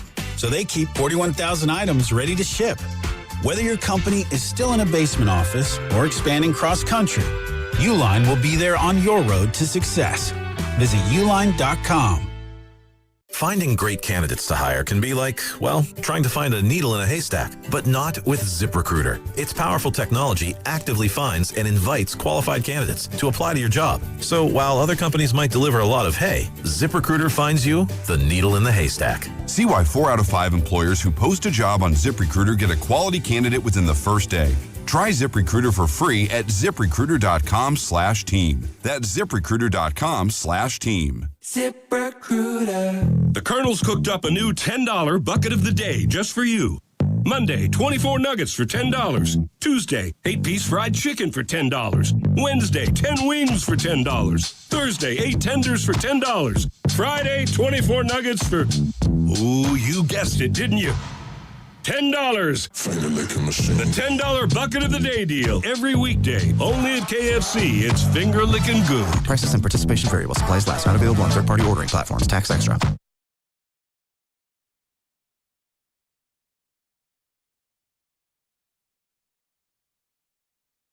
What's up, roasters? It's Sam from Laughing Monk Brewing, and you're listening to The Morning Roast with my guys, Spadoni and Shasky. Spadoni, You better hit those brakes, buddy. No, I am, Sam. Sam, I am. Green eggs and ham. Come on. Hey, Laughing Monk, been on fire, by the way, for the entire World Cup. All the watch parties, everything. It's going to be on fire next week out in Sunnyvale, I'm sure, right near the stadium where they're going to be playing their round of 32 knockout match against Bosnia and Herzegovina. That's going to be insane. And if you're going to that game, get there early. That's all I'm going to say. Get there early and plan on staying late, too, because I'm sure those parking lots, Joe, will be a mess. Yeah, that's just comes with the territory, though. But it could be a great time if the U.S. wins, or a depressing time if I have to ask a they question. lose. Did you apply for a credential? Boss man said he was going to take care of that for me. Good luck with that. Yeah, probably not going to happen. As I requested, and he's off the entire week, so probably not going to happen. But that's okay. It's all right. You know what? I just want them to win. That's all I want. And it would be their first knockout stage win in 24 years, since 2002. That's the last time they did it. And you know who the team they beat was? 2002? Yeah, that was the South Korea-Japan World Cup. They beat Mexico. 2-0, or as they say, 2-0. Because dos means two, and cero means zero. There you go. You like that? Give it a rest. You like that? No, that's like a common saying, like they chant it at games when they play Mexico. Because that was like the biggest win of their, that's the biggest win for U.S. men's national team in the last, 90 years or something. So it was our We Believe? Kinda. No, legitimately. Okay. And like that was the last time, like. Kind of sad. Well, no, it is. For sure. But like Mexico also hasn't really done much. North America in general, when it comes to soccer, we haven't done anything. So this is a big deal that not only the U.S. is advanced, Mexico's advanced, and also Canada as well. If all three of them were to win, I think that is a huge, I am actually kind of rooting for those other teams. Even though there's a rivalry, it's good for all of us. Kind of like in college when you root for your own conference to succeed, right? All right, well, I guess if USC, Cal, Stanford, let's root for Oregon, right? And the old Pac-12, come on, you got to represent us. They'll let us down. And then they'll let us down. That's just what happens always. But I guess Oregon football in this case would be more like England, where they get there and then they just choke. That is the apt comparison. Sam keeps asking me, hey, Spadone, what is this? What's the college football equivalent of Ecuador upsetting Germany? I was like, San Diego State beating USC? And that put it in good context for me, so I appreciated that. Because Germany is kind of a down year for them, right? Kind of like a down, So Sarkisian rotation. coaching Germany? No, USC now is still pretty decent, but they're not good. They're for their standards. Lincoln Riley. He want to talk about Charmin. Soft? Let's take all the good teams off our schedule. Oh, Notre Dame. What other good teams? I think that's the only one they took off their schedule. That's the only one that they took off their schedule. They still have to play the Michigans and Ohio States and Oregons of the world. Occasionally. They've been down so bad, man. By the way, do you want to play some golf? Is your back okay? Feels a lot better. You were struggling yesterday. Yeah, I went and saw my boy Dr. Joe, and he did me right. Shout out Shift Movement. Dr. Joe did Joe right? Nice. He did. Joe squared. Dude, what did he do to you? I got cupped hard. You got cupped, huh? Hard. Do not clip that. A hard cupping. Well, maybe he wants to play golf with us, Dr. Joe, and we're giving you opportunity to do so at the beautiful Silverado Resort on Monday, July 13th with the hosts here at 95.7 The Game. I don't think the boys in the back got the joke. I did. We are picking 6 winners, 1 for each host, and all you have to do is send us a video of your swing, of your attire if you want to make that, a point of emphasis.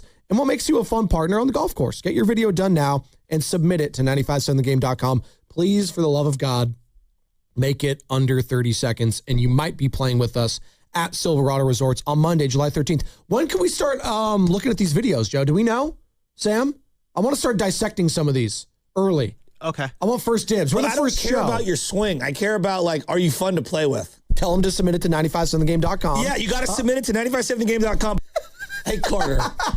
Can I just say something? Go to hell. Hold on. I'm the one that told him to play it. That's so good, though. Hey, Scuba Sam. Oh. Hey, Joe, make sure you're submitting it to 957thegame.com. Gotta submit it to 957thegame.com. Take a long walk off a short bridge. Okay, so he still There's is. a lot of traffic on that bridge. There is too much traffic. He's not going to be able to get there in time. It's unfortunate. But no, I think we're the morning show, so we should have first dibs on who we're going to play with. Although we're not going to be the first group to play of the hosts, right? That would be Willard and Dibs, right? So it'd be Willard and Dibs, then us in like the midday, and then Steiny and Goo get the twilight teas. I have no idea how it's going down. I'm assuming that's how it's going down. If we're all going to be That is exactly how it's going there down. you go. That's how you described it. It's going down for real, like the song says. You know what else is going down on Instagram? Brandon Ayuk. Hey. Are we working in the morning that day? I believe so. Isn't that why we're like... Why wouldn't you? Those days, because those days are so... You don't understand. They're very long. Oh, I know. You are, from what I hear. Yeah, I didn't think we were. I'm opting out. What? Carter's taking your place? I'm going to pull a guru. Carter, you can play with me. Family reunion in Ireland. Need 2 weeks off. In Ireland? I'm just making it up. Apparently it's too hot over there. I mean, Will Gavin's reporting that the British Postal Service can't even deliver mail because it's 90 degrees. I mean, toughen up, England. They're so Jesus. too hot for the owls to You fly want to know around. why they lost the War of 1812 and the American Revolution? I mean, that right there. It's too hot to fight them. What did you say? What did you just say? It's too hot to fight them. Do it again. It's too bloody hot. We can't fight. It's not bad. Redcoats are coming. Oh. There's bloody Yanks. The Yanks, yeah. 1812, didn't I think the Brits also had the Native Americans supporting them during that little tiff. Yeah, and a lot of help there. Yeah.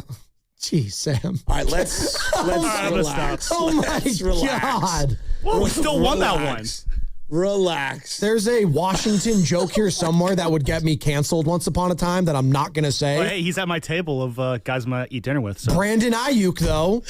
George Washington. Oh, no, he was. It was George Washington and MLK. And then I was like, Sam, something tells me I don't think those two would get along. Yeah, that was my best planned dinner right there. Something tells me George wouldn't do a lot of talking there. He'd be a little... well, he's got wooden teeth. Well, he had also like animal teeth there. He was just disgusting. This is gross. Just back then. Great general. They didn't have deodorant back then. Ugh. Everyone's talking about like, oh, if you go back to the future, like, go back to the past, live in this period. No. They didn't wash their feet. There's no hygiene. They all stunk. Gross. I mean, gross. Considering the source right now, I just... Oh, you guys think I smell? I smell the best out of all Didn't three say of you. that. I just said no, that's what you're insinuating. That's not what I was I lather my body up. I wear nice cologne every single day. That means nothing. And I put on deodorant. I shower daily. What do you want from me? What do you want from me? Brandon Ayuk, can I play the sound now for the love of God? Can I play this? How many new followers has he garnered on Instagram? That's actually a great point. I wish someone was keeping track. A lot of Commanders fans. Hey, apparently he wants to sell some tickets for the Commanders. Take a listen. What's up, everybody? It's your boy BT. I'm back in action and back on tour this fall. Go to www.commanders.com, get your tickets, and watch us rock out. Back on tour? Wait, he said it's BP? What did he say at the beginning? What's up, everybody? It's your boy BT. I'm back in action and back on tour this fall. Go to www.commanders.com, get your tickets, and watch us rock out. I honestly, the level of pettiness and I almost respect it, lightweight. It's just so outrageous. Oh, my it's God. so outrageous and over the top. Could you imagine if, let's for a minute just think, I don't know, what's the equivalent of something like this? Like Jordan Poole in that season where it was a season from hell, like wanting to like get traded off the team. Oh, Kaminga, there you go. If Kaminga. Could you imagine if Kaminga was like... eating free food that was given out from the Warriors, like, go to AtlantaHawks.com. Praise hell. For the birds. I don't know what they're saying. After getting that extension with like a Gucci bag and he starts like throwing 50s on the ground. Take him in. In retrospect, the way we talk, not us, people, the way people talked about like Jonathan Kaminga, come on. And look what Brandon Ayuk is doing. I think he said, I'm back on tour this year, coming to you. Kaminga's going to be available. You guys want him back? You talking about? What's up, everybody? It's your boy BT. I'm back in action and back on tour this fall. Go to www.commanders.com, get your tickets, and watch us rock out. I need like Live Nation to start running those commercials. You know how they do all the concerts? It's absolutely ridiculous what he is doing. I'm back on tour. I'm back on tour. It's so outrageous. You have to laugh at it. You have to. No, it's funny now. Honestly, I think he has a future in like videography. Sam and I reached out to him to try to get him on the show today. We'll see if he gets back to us. Are you serious? Yeah, I'm serious. Hey, to promote your world tour, would you mind coming on with local radio stations? I would love to talk to Brandon. I would love to. So if you are a Commander fan, are you watching like, hell yeah? What does he do when the Commanders don't sign him? What does he do? He starts making promos for like the Raiders? Bro, he's going there. The Patriots? Who needs wide receiver help? Who needs help? The Jets? The CFL. www.newyorkjets.com. I'll see you there this fall.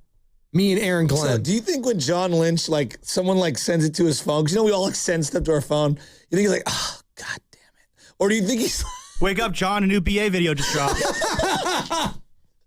Or do you think he's like, that's actually pretty funny? Like, do you think that's what he's thinking? Because I think John has a sense of humor. I think John opens it up and he's like, ha, that's pretty funny. What do you think Kyle says? We're still not releasing you. Kyle. I don't think Kyle has any patience for it. I don't think Kyle's on social media in general. No, I do. You think he has a burner? Mm-hmm. I don't. I think he's lurking. I think he is so out on anything social media. I think he is sharp as a, yeah. He's getting a tan right now somewhere. See how tan he is in that recent sit down with Tom Tolbert? He's too normal and cool to not have a social media account, knowing him. A burner. He's got something. What's up, everybody? It's your boy BT. I'm back in action and back on tour this fall. Go to www.commanders.com, get your tickets, and watch us rock out. I mean, that's better than some of the Valkyrie reads for us. Like, he sounds more natural. 925. It's a joke. Ayuk is killing his trade value because he doesn't want the 49ers to get anything for him. Have trade the value. 49ers are being petty by not just releasing him, so he's matching their pettiness. I'm 100% here for it, though. I think we kind of all are. All right. This video was the point where I was like, all right, now it's funny. now it's official. It went from you were concerned to now it's just like, oh, this is now funny. It's a bit now. And you know what? Now, keep him as long as we can because I want to see how many days in a row he can do a video. What was it, Snapchat, where it used to reward you for like days in a row? Snap streak. Thank you. I never understood Snapchat. This was not my thing. That came out like when I graduated high school, and I just was like, just send me text messages with pictures instead. That's fine. If you're really that close to me, you can do that. And also, what's the whole point of that if I have Instagram stories and I have Instagram? Well, the Instagram... I know the stories came a couple of years after. It ripped off a lot of the things Snapchat But does. Instagram, like, it was always just about the pictures anyway. So, like, I want to send a picture that's going to delete. Why don't you just come out and say that you want to sext? That was the whole point of the app. That was the whole point of it. Just come out and say it. Why would I send some picture that's going to disappear in a couple seconds? Why? What? Isn't that what Snapchat is? Yeah, that's the whole point of Snapchat. Is to send a picture that disappears. Time out. Young kids communicate on Snapchat so their parents can't look at their group threads. So that's how they text, like young kids. I know this because my nephew got in a lot of trouble. Snapchat's still a thing. Well, yeah, they use it to be able, and also there's like identifiers in terms of you put your location, you know where your buddies are and all that stuff. So like the teenage kids, I'm not talking about adults, I'm about teenage kids, they use it as like a group thread. Oh, and it's that way their parents can't access, because a lot of kids have shared profiles or share phone numbers, and maybe you have an iPad tied to it or whatever, and they don't want their parents to look at their texts. There's other apps for that too, like WhatsApp. You don't have to I mean, they're not going international. When I think of WhatsApp, I think of like international. It is international, but also it's not going to be like traced to like your phone number, your Apple account or ID or whatever like that. Anyways, we say all that to say is Brandon Ayuk on Snapchat. You think he's Snapchatting the 49ers with disappearing videos like this one?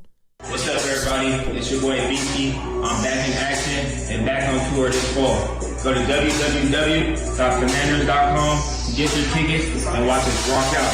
And then there was this one as well. And if I'm crazy or if I'm capping, them boys cut me today. And I'll sign with the Commanders tomorrow, and we'll see who's capping. Who's capping?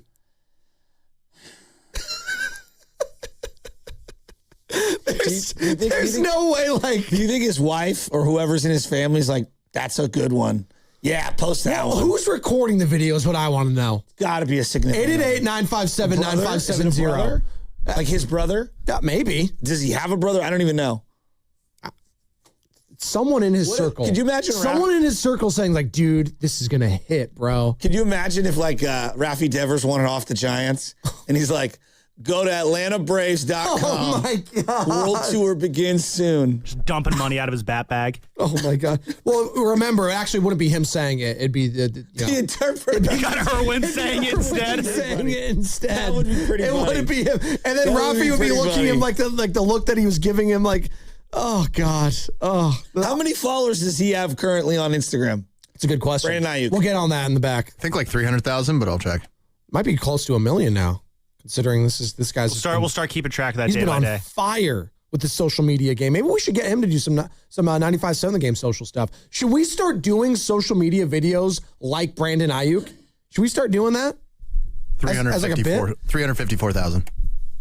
Okay, I'm not as concerned about him. Not that I know or whatever, like mentally. Like, I just think now this is the tactic to get out. He's just going to try to make things as uncomfortable as absolute possible.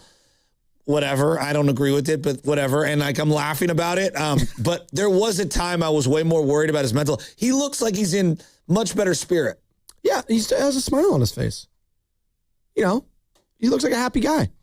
Happy-go-lucky. And according to George Kittle, last time he saw him like working out, the knee looked fine. Again, George Kittle saying that somewhere. I have it up. Somewhere. No, I have it on my board. board. He said it somewhere. No. He said on part of my take with the Barstool guys. This is what he had to say on Ayuk potentially leaving the Niners and going to the Commanders. The last time I saw Ayuk was, call it week 6, 7, or 8. I don't really know. But I used to make it a habit of mine to go out early in the morning before meetings to watch him train because he'd always be out there early. And I watched him run over 22 miles an hour and stop on a dime. So he's still got it, or at least, that was 8 months ago. So I don't really know. But yeah, you guys have fun with that, I guess. Yeah, thank you. That's perfectly put. I'm going to have a lot of fun with that. Perfectly put. I guess. Still got it. Have fun with that, I guess. Yeah. Yeah. You have fun with all that comes with it. Yeah. I mean, he seems like he's very active on social media, which, that's a great way to connect with fans and brands and sponsors. Yeah. So it seems like this, once he gets to us, then he'll finally be happy and every bad thing's going to go away. Yeah, you're right. I wouldn't be happy either after a team paid me $130 million. I know that can be, the taxes in California, he's probably like, oh, this sucks. I got so much taxes to pay. More money, more problems, right? Yes. So 100%. We'll take him. He'll make less money and he'll be happier. And then he'll stop posting weird stuff on social media. That honestly sounds like a game plan. A lot of tongue in cheek, a lot of sarcasm, laying it on thick. But I did think the most interesting part of that was like Kittle admitting, dude, Ayuk looked good physically 8 months ago. Like last time I saw him, he said 22 miles an hour. Knee probably better. Physically. We got a video today. What do you guys think? Oh, probably. Oh, for sure. What could it be today? We've seen a money video. We've seen soccer videos. Like, what could possibly be? Is he in the Bay? Do we know where he is? I have no idea. Do we know where he is? I would love to see him show up to like the Alameda County Fair and like start doing some like fair games. Like Alameda County Fair? In Pleasanton, just shooting stuff. Well, I've just been thinking about it because it was on my TV this morning because they're like, I think KTVU was doing a local spot. He tries to throw, throw the ring on the milk thing. The most and he's like, stop being a cat. Give me my plushy animal toy. Easily the most rigged game is the ring toss on the glass bottles. Easily. That one and the ping pong and the little like glass dish. No one's winning those. I've seen full breakdown videos on YouTube of like the games that you shouldn't play and the games that you should at like carnivals or like fairs and stuff like that. Or the boardwalk. Which are the ones you should play? You should play the ladder climbing one. There is a technique to do that and win. So the ladder climbing, the milk bottle ones aren't too bad. The basket toss where you toss a little wiffle ball into those baskets, there's techniques to win those ones. So just look it up on YouTube if you're going to go. You'll look like a hero to your boyfriend, girlfriend, wife, husband, or to your kid, because ultimately that's what you're trying to win it for, right, Joe? So if I just for a second push all of the like legitimate, like you're worried about his well-being stuff to the side for just a second. Let's just do that. I'm not denying any of that. There are tons of red flags if you're the Washington Commanders and you're a fan right now of bringing him in. Like, where's the knee at? How will he be as a teammate if we don't prioritize him as a top target? What does this mean for kind of the domino effect in the pecking order of my offense? Do I really want my young quarterback being around him? Is the knee healthy? Is it going to hold up? Like, there's a lot of red flags here. Sure. I remember when the Giants did the deal for Rafi Devers, and I was just like writing down some of the red flags. And this is from Boston. I'm not saying that these are true. I'm saying Boston fan, like average Boston fan, he's a bad teammate. Okay? He's a bad defender. He's not a leader. It's a good one. He doesn't talk to the press.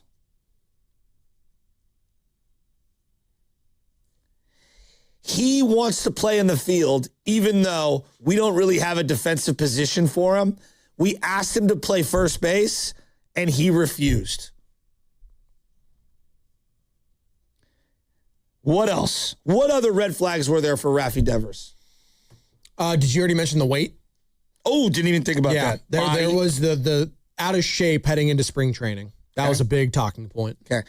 When we acquired him, I ignored every one of them and had it either excuse or I blew off everyone. Now, some of them aren't as bad as I thought they were, and I don't think he's a bad teammate every day. No, I don't. Bad defender, clearly not a third baseman. He's okay at first. He's not a leader. That one might be a little true. Yes. I don't know if I want him to lead. I don't know if I need him to lead. Remember, that might be true. We replayed the press conference of when they acquired him, and they never mentioned once the word leader or leadership. Okay. I think that was on purpose. He doesn't talk to the press. That one's true. That's not a make it or break it for me, but whatever. All right. When you're making that much money, you're the highest paid player, I think you should talk some. But yes. No, fair for enough. you. No, for you, Joe, it's not, but for me, it would be. That's what I said. Fair enough. Like I said, that's your prerogative. Yes. I get it. He's particular about where he plays. I think that's pretty true. Out of shape. Yeah, that one might be a little true. I ignored all those things. So I ask you, who is the biggest red flag guy that you were all the way in on and you were proven right? Because I'm going to think of someone right now. I'm going to give you an example. I think and what's funny is not only was anyone who believed in him proven right, you were also proven wrong thereafter. So it's interesting you say that. It's kind of like a double-edged sword with this guy because I knew he was a really good player, but I knew the fit wasn't going to work. And as soon as they moved off of him, even though he was a red flag, it was going to work for the next team. That's Randy Moss. Oh, wow. Randy That's Moss, a good one. When he went from the Vikings to the Raiders, I was like, he's a really good player. I don't think this is going to work with the talent that he has around him and the quarterback. And then what happened? They moved off of him. Where does he go? New England Patriots. Stable organization, multiple Super Bowl wins prior to that. Tom Brady, Bill Belichick have the greatest season ever. Like 07 Randy Moss is one of the greatest seasons I've ever seen of all. But you knew immediately it's like, oh, they made a mistake. God, him and Kerry Collins on Madden were so sick. Yeah, I know, but God, Kerry. They were so sick. Kerry Collins. I love Kerry Collins. Honestly, he was a good player. Like he was. He went to the Super Bowl with the Giants. He was. And then he had moments, dude. He had moments as an old man on the Titans, he too. had a good career. He did. What if I said it was Andrew Wiggins for me? That's a good one. Because Andrew Wiggins, think about it, like soft, not a leader, disappears. What else? What other red flags? When we acquired him. Oh, doesn't have that dog, remember? Doesn't have that dog in him. No motor. Nope. Bad body language. Bad body language is a good one. Hey, doesn't speak to the media. Not a lot. Doesn't speak. That's a good point. Speak to media. Do other players respect him? I don't know if that was a red flag. Because the Jimmy Butler thing, I think there was some question marks about whether he could live up to that number 1 overall pick. Was he a bust? Yes. No, I think that was a great. But to your point, I think that goes back to the dog because Jimmy Butler, kind of was the alpha on those teams, and we questioned Karl Anthony Towns and Andrew Wiggins. By the way, both of those guys are champions now, and Jimmy's still not. It's kind of interesting. Well, but Wiggins, he kind of proved all these things wrong, and then They kind of reared their ugly head again. We caught lightning in a bottle with him. We did, though. He lived up. No, he lived up to the hype. And I want to be fair here to Andrew. No, we got great years out of Andrew. You did, and on the trade. I just wonder how much dealing with his dad's sickness really did take a lot out of him. Like, no question. Like that had to have played a part in some of this. Then we wanted to be fair to him in real time because he did miss a lot of time and there was a lot of speculation. What's going on? And we finally learned that his dad was battling cancer. He passed away. And he actually ended up playing well after that a little bit because he talked about, I feel like this weight is kind of off me a little bit. But he was just never going to be the player he was on that playoff run. No. He just wasn't. But the red flags, like, I think all of the red flags that existed prior, they overcame them. He overcame them. Yeah. And you would argue his best years were with the Warriors. It's not even close. Right? It's not even close. Okay. Another red flag guy, just in general. Like, and everyone's got red flags, but I'm just thinking, because if I'm a Commander fan today, it's like, there are so many red flags when it comes to Ayuk, but you want to make a swing, and you ignore the red flags. What if I told you the Trey Lance draft pick was filled with red flags? Oh, absolutely. Oh, this guy played for what? 5 games, it felt like. Yeah, but Division 2. Division 2. Was 20 years old. North Dakota State. COVID season. The red flags were everywhere with this guy. Couldn't run at the combine because they didn't have a combine. And Niner fans talked themselves into him only because who did you not want? Mac Jones. You didn't want Mac Jones. Who had red flags, and now I love him. And now you love him. I know. I can't believe I'm saying because you know his flaws. I know. And you accept them. I know. Like we tried to learn Trey Lance's flaws. And the problem with Trey Lance was, too, I think he was dubbed as this sort of elite athlete that really just wasn't. He just didn't translate. It didn't translate. I totally agree. So that's like the low end of the spectrum in terms of like not performing at all. Red flags, and I don't think any of them were character red flags. Yeah. I think they're all play red flags. Would you agree? I agree with that. Okay, now let me go to character red flags. Jimmy Butler. You kidding me? It might be the ultimate red flag. I ignored all of them, and I think it's worked a little. And then I heard Jimmy Butler yesterday, and I'm like, oh, Jimmy, you're not getting an extension. Oh, we'll get some of that What? sound from Jimmy Butler. What? We absolutely will. But I think he was red team flags. he was team obliterator, Joe. Who? Jimmy Butler? Yeah, he was the TO version in the NBA. And they immediately appeased him. Oh, you want the money? Here you go. Here's the extension. And it was the only way he was going to buy in. And then him saying yesterday or 2 days ago, whatever, it's the greatest organization I've ever played for. I want to end my career here. Everybody saw Horford get that 2 finals years. with Miami. And I know it ended well. Dude, you played a cup of coffee with the greatest organization I've ever played for. It's like, Jimmy, man, this guy that's great if you're a Warrior fan hearing that because that's what you want to hear. It's not great. It's not? Because that means he wants to get a full max out pay. If they extend Jimmy, You give up? You give up? This hour is brought to you by Fremont Bank, here for you, here for good. We're getting some on the text line. Barry Bonds from Pittsburgh. Great call. What was the conversation like, Joe? Because I was just a young diva. Yeah, I was a whippersnapper. Horrific arm in left field. Terrible teammate. Not a winner. But did you look past that because he was a local guy? Absolutely. And his dad joined the staff. Okay. And you have to remember, we had 1 foot in St. Petersburg the year prior. So he saved. He was the god. He was the savior. And he was my favorite player on the team. But there's no doubt, all the red flags were there. We ignored it. Did we not? Oh, absolutely. And we talked to David Sampson, president of the former president of the Miami Marlins, in a Nothing Personal podcast. Real quick, though, and we had David on recently. I do want to send our condolences as a station. He lost his daughter after a 9-month battle with brain cancer, and she was only 28 years old. He's talked about it. Awful. And if you follow him on Twitter, David P. Sampson, I urge you to go there. He has this pinned tweet about where you could go. And in lieu of any flowers or anything, if you can donate to the Cura Fund for this type of brain cancer research, glioblastoma, and I hope I'm pronouncing that correctly. But very, very sad, and our thoughts are with David and his entire family because he's been so great to us coming on these last couple of years, Joe, and just very, very, very sad. No one should ever have to go through that. Parents burying their children, and specifically under the age of 30, is just Dear God. No, it's horrible. There's nothing you can really say. Wish that on your worst enemy. Absolutely not. The worst. I can't even imagine what their family's going through and what that poor girl went through. Just horrible. I know. But David did join us, a couple months ago and had some great comments talking about this very conversation we're having right now. Red flags. On GM, it's ignoring them when you're a GM/president. It's like, and fan bases do it too. Hey, they don't work there, but we think it'll work here. This is what David had to say. We've got such egos. When you're the president of a team, when you trade for a player, you say, you know what? We know more than the team who has him. We know that he's going to be better. He's going to be healthier. He's going to perform better. And that's what we're staking our reputation on. And when it doesn't happen, we get upset. And we will do whatever we have to do to give it enough time for it to happen before we admit our mistake and go a different direction. But it is the most amazing thing that for whatever reason we say, oh, that bad year, don't worry. They're going to go back to the way they were when they had that one good year. That's what we're going to get when we acquire the player or sign the player.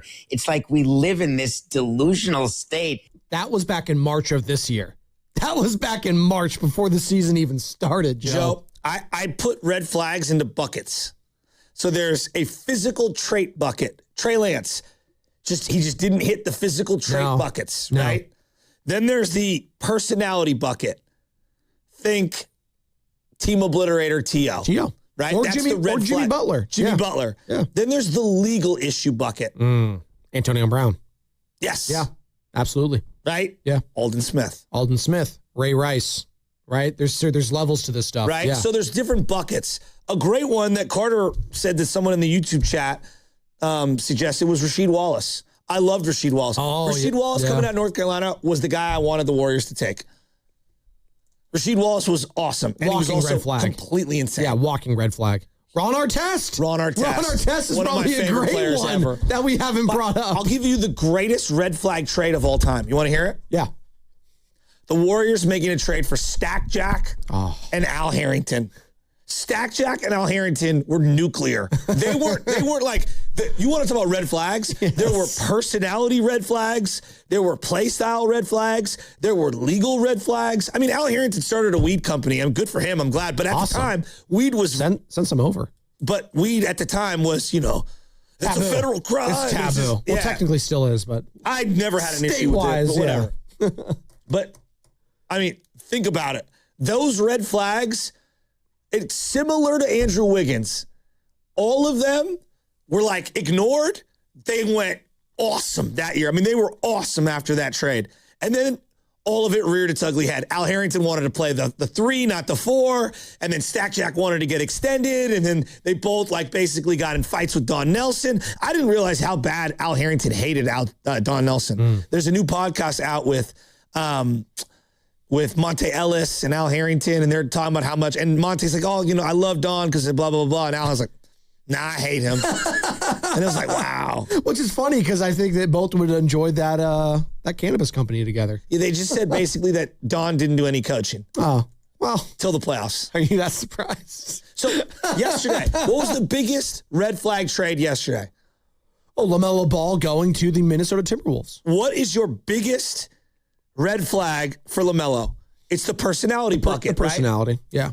And then you go to the shot selection and some of that. The physical stuff. Yeah. Yeah. And physical, I mean like game style But play. you go, honestly, and this was always what I had a problem with, and I thought it was so overblown in the draft process. I don't want to deal with LeVar Ball. That's why we're not drafting LaMelo. I was like, I don't think any of the teams are thinking that way. Like, did you think at the time Bob Myers was thinking? I absolutely think it was a factor. I don't, though. Not for like Bob Myers and Steve Kerr. I don't think they cared. No, the fan base cared about it. No, but not that the dad was going to be like this big issue, but that the way that the dad viewed himself with the player, it was going to create some personality issues and growing pains. But in hindsight, has LeVar done anything since LaMelo's been drafted? No. He's done nothing. No. That's T. Morant has been more I would say detrimental to Ja's career than LeVar Ball has been. I could think of more issues with T. Morant and then Jalen's dad, Rick Brunson. I want to be very clear. I have hella respect for LeVar Ball. Yeah. Multiple sons were drafted in the NBA. Yeah. The neighborhood of kids that he helped coach and raise, he did a lot of good things. Does he say some ridiculous stuff? Absolutely. You know how many dads aren't in their kids' lives and aren't affecting other kids? Like, LeVar is a good dude. He said some things he should not have said to other people and some outlandish stuff. But I think he's a really good dad, and I don't think he's this bad, evil human being that a lot of the media portrayed him out to be. I actually like LeVar Ball. I have tremendous empathy for obviously what he's going through physically. Who are the red flags in sports? And you can go back through history. It could be for your favorite team. It could be a Bay Area team. The red flags you knew you were acquiring, but it still worked out. The list isn't as long as you think it is. Well, Baron Davis at the time was a big red flag. Yeah. He was injured when the Warriors made the trade. You could make an argument Steph Curry was a big red flag with the ankles. For injuries, for sure. Absolutely, Yes. right? And some red flags outweigh others, no right? doubt, no doubt. I'm glad you said that. So, there are certain legal issues for me that I don't ever touch. Yeah. Domestic violence.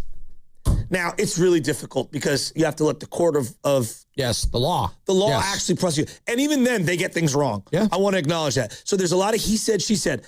But 9 times out of 10, in those domestic violence situations, gosh, I just don't want any part of that. Well, I just don't want any part of that. Some teams have zero tolerance, even if it's just, alleged. I believe no, it's true. It's true. I think Mark Davis, because of what Fred and Biletnikoff's daughter went through, if you have any domestic violence history past, any alleged nature, nope, you're not on the team. So for some which people, I respect. So back in the day, video games was a no-go for a lot of GMs. I think the modern. You think I'm laughing? No. It was in a contract for a certain quarterback in Arizona once upon a time, right? I think for a lot of people, that's a no-go, right? But I think now we've come around. Weed for the longest time. Yeah. I think of Josh Gordon, and I don't know if it was weed or others. Yeah. But if it was just weed, God, that sucks. Now, I view weed different than some other people, so that's fine. Yeah, I do too, but also you should know at the time, if your employer's not going to allow it, you shouldn't be doing it all the time. I agree with you, Yeah. but Joe, alcohol, it's worse. I've had alcohol it's ruin worse. my family's life way more than weed. Whatever. No, it's done studies on it. Alcohol is infinitely worse than marijuana. I'm not trying to be disparaging. I'm being real. Chris Mullen changed his life around. Yeah, he was, famously an alcoholic, and Don Nelson and him had a heart-to-heart, and he went to rehab and everything, and he's changed his life around, and no one even knows and brings it up. The modern kids don't ever. It was a huge red flag back in the day. I have to give you one text message that my boy said. It was one of the greatest of all time. When Stack Jack had Matt Barnes pat him down during introductions during the We Believe, it might be one of the all-time great Warrior moments. No. Up until that point, it was hilarious when he put his arms I'm sorry, I know. But again, my mom was like, oh my God, what is going on? I was like, that's amazing.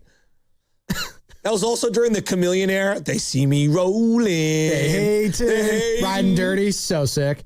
The pat down or frisking ritual was a famous pregame tradition performed by Matt Barnes and his teammate Steven Jackson during their time together. Carter. Dude, it was so sick. It was so sick. They called it the, quote, thug life mentality to the court. That's the quote. Dude, I'm not saying that's what I saw. That's not me saying Jack, it. I'll be real with you. I love Captain Jack. He would hit a 3 and then do the eye goggles, and then he'd do the threes down, and then he'd be doing the stands. Dude, it was a moment in time. Now, Father Joe Shasky is please don't do the gun motion. Please, for the love of God. How about when John did the grenade toss and then covering the ears? The RPG. Because they told him not to do the guns anymore. He just kept changing guns. So I'm just going to do... No, he is the Grand Theft Auto player because he's doing all the different ones. Eventually, he'll start doing the chainsaw. He'll yeah. I mean, I want him, by the way, still. Give me John Morant. Bring him here. Why not? The red flags for me, this is another one I want to think about. There are physical limitation red flags that I think for some people exist, and for me, they don't. And I'll give you an example. Ooh. Brock Purdy. That's interesting. Brock Purdy. I think one of the main reasons Brock gets dissed by all of us, myself included, he doesn't meet the stereotypical height, weight, speed descriptions for what people think a quarterback should look Not 6'3", 6'4", 240, 250, chiseled out of granite. Yet some of my favorite players, Deshaun Jackson, Darren Sproles, sure, Michael Vick, are not 6'3", 240. You know what I mean? Howitzer arm. Though Michael Vick had unbelievable physical gifts. He did. He was short. He was. He had good arm strength. And then I look at like baseball, for example. You see this a lot in baseball. Some of my favorite players, Pedro Martinez, Tim Lincecum, all undersized. Yeah. Okay. Dustin Pedroia. I know you don't like him, but Jose Altuve is an absolute baller. He's a Hall of Famer. I just didn't like what he did cheating. Right? That's No, fine. I'm with you on that. You know what I mean? I'm with you on that. But like, there are these prerequisite height, weight, speed things that we do. Why was AI such a like cultural phenomenon? Because he was like a 6'1" dominant shooting guard. And the way he dressed, the way he spoke, the way his background and culture, I think mattered at that time for sure. I loved AI. Let's hit the injury report. God, he was so good. Reeboks, baby.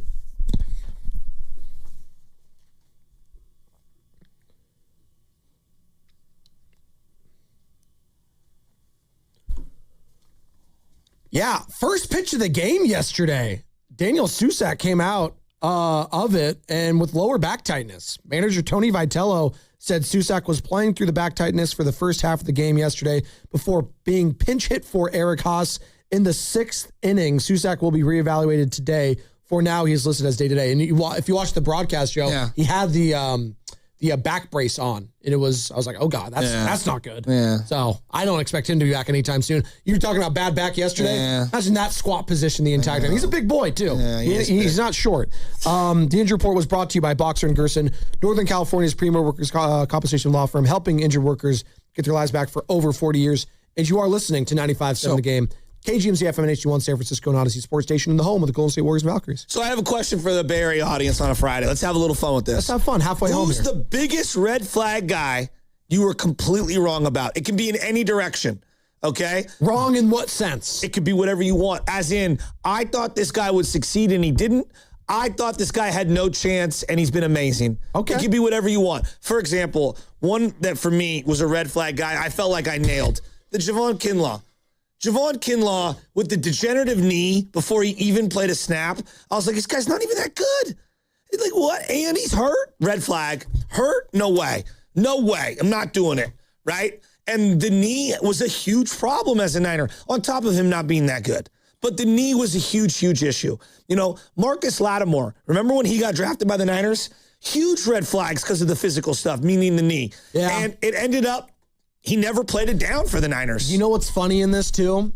We're keeping it players. You can go coaches if you want. Oh, with I major love red. this. Chip Kelly? Come on. I know. Come I on, man. myself into it. I mean, how can we do? Who's the greatest red flag guy, in my opinion, pre-draft, who ended up knocking it out of the park and having one of the greatest careers I've ever seen? Frank Gore. Ooh, that's a great Frank Gore one. Tore his ACL and had 2 reconstructive shoulder surgeries. Yeah. 3rd round pick. Most people were like, who? The 5th or 6th running back at the University of Miami? Right. What? He wasn't Edgerrin James. He wasn't Clinton Portis.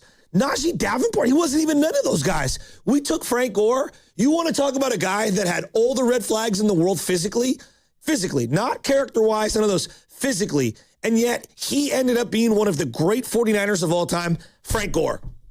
What an incredible career. This one's an easy one. Red flags galore for a multitude of reasons. Give it to me. Sam, you're going to love it. Warren Sapp going to the Raiders. The Raiders are on this list a lot. You know what? We all saw that coming. Like, come on, man. What did he... Oh, he said some crazy things about John Gruden on the way out. It was some stuff that you can't repeat. Like, and, you know, he's done some stuff that, you know, in his personal life that he also got fired for from NFL Network once upon a time. Talking about ladies of the night in Arizona. So this guy was a walking red flag going back to his college days. And yet, Joe, because of the talent, you talk yourself into it. 100%. He had actually a good year with the Raiders. I think, what was it, 03 or 04, something like that. He had a good year. I think he might have been a second-team All-Pro. But you knew immediately that wasn't going to last. Yes. And then I think he shouted, "I'm done," or whatever, Al Davis did. It was so bad. So yes, Warren Sapp. Go to a lot of those Miami guys, Joe. There's a lot of walking red flags. Hell, was Michael Irvin a red flag once upon a time for the Cowboys? Are you kidding me? Yeah. Come on. Deion Sanders. Did you consider him a red flag at all? For the Niners? Yeah. Or not really? Not a chance. No, okay. He was Just the talent-wise? baddest dude on the planet. Okay.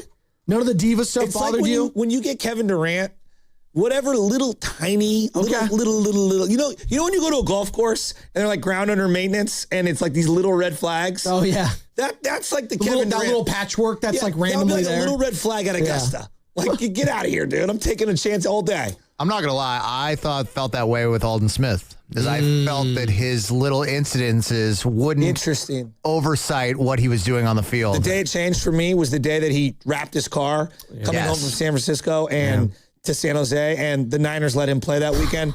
I was like, because I was going through my own recovery at that time, right, on a variety of fronts, and I had learned a lot, like, from myself, and I was like, this is a horrible message to send this young man.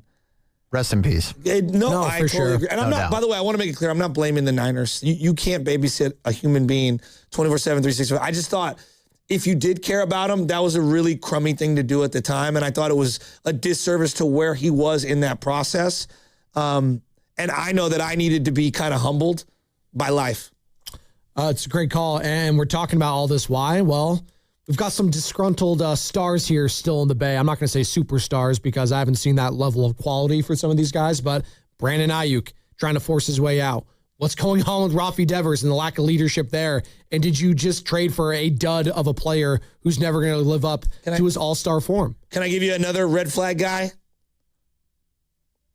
Reuben Foster. Oh, well, that was... And I talked myself into it. Everyone saw that. I talked myself into it. There was the leg, there was the shoulder, there was the legal issues, and then we all watched him play like, oh my God, he's electric.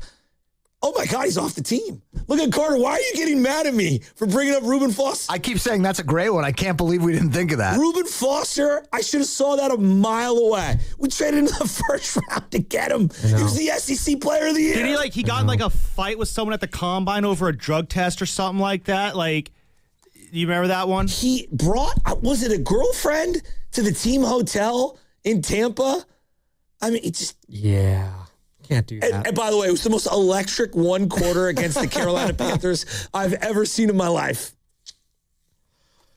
How about a couple positive ones of like guys? I gave you Frank Gore. Yeah, no, like some other ones though. Just for the Warriors when they got JaVale McGee and Nick Young Good that call. one off season, like they got both those guys. call. Like, what are we doing bringing these absolute knuckleheads onto this team? And I'll be honest, like JaVale McGee, like he was one of my favorite Warriors from those teams. He helped change his reputation from being there. Well, remember, Saved like his career. Yes. Shaq was like trying to dog on him at one point, and even Steve Kerr was just like, "Yeah, I don't know why you're trying to get on this guy. This guy's like one of the best players that we've had like come around here, upstanding guy." And to your point, Spinoni absolutely flipped his reputation to the point that when JaVale left the Warriors for the Lakers, I was like so sad. Help the Lakers. That he wasn't coming back. Help the Lakers won a title there. Like that is a great call. Some other ones that walking red flags that have worked out recently. Yeah, give it to me. I want the good ones. Like not even in the Bay. Jalen Carter. That's Carter a great call. has been unbelievable. He's going to probably get $100 million from someone. And It's a great call. And we all talked about it leading in. It's like, man, that's the legal bucket. I remember the Raiders were staring him right in the face. It was Who like, did they take? Exactly. Tyree Wilson. Oh, bust. God. Yeah. No, seriously. Like, but there was major question marks. You couldn't have gone to the Raiders. Well, no, because you had the Henry Ruggs thing. Yeah, like, you couldn't take him. Yeah. It just wasn't going to be a fit. Like, they had Fletcher Cox at the time. Exactly. Yeah, they had all the Georgia guys. They had the infrastructure to where it made sense. So, like, in hindsight, and I see a lot of fans saying this, we should have taken. I was like, they just weren't going to, dude. They just didn't. And honestly, do we know what would have worked out there with all the different changes they've had in their regime? Let me give you a guy that I think is probably one of the more popular players today, but easily was one of the most hated. And he was filled with red flags coming out. He fulfilled all those red flags. He also has turned his life. Baker Mayfield. That's a great one. I was just going to get in and say him. Baker Mayfield. Like, when I watch Baker Mayfield, I'm like, dude, I like the way you play. By the way, I don't know how good you are, but I like the way you play. Did you guys see the Wyndham Clark story about Baker Mayfield? Mr. Steal Your Girl? I was telling Carter this. Oh, my God. It rivals Guru's story. Was it Guru's story about T.O. stealing his girl? Got a good one in the YouTube chat here from Flemmy AC. Sean Livingston.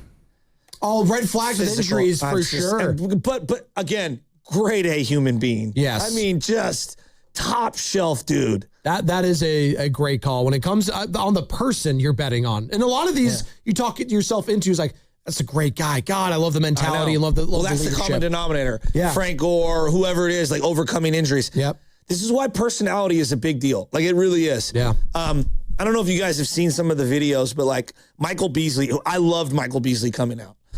And I was always like, God, he was so good. What happened? I've watching this interview with him and Shannon Sharp. He's a very deeply, deeply, deeply troubled like human being who's had a really crummy life. Shannon? No, Michael Beasley. Michael Beasley. Oh no, he was. He was getting emotional. Yeah, he's very obviously he's very open about dealing with some of his mental stuff, and I'm talking about his mental well-being. And he's clearly gone through a lot. He lost in one like small period. He lost like 5 or 6 friends and family members that were vital to his life, and it just spiraled him out of control.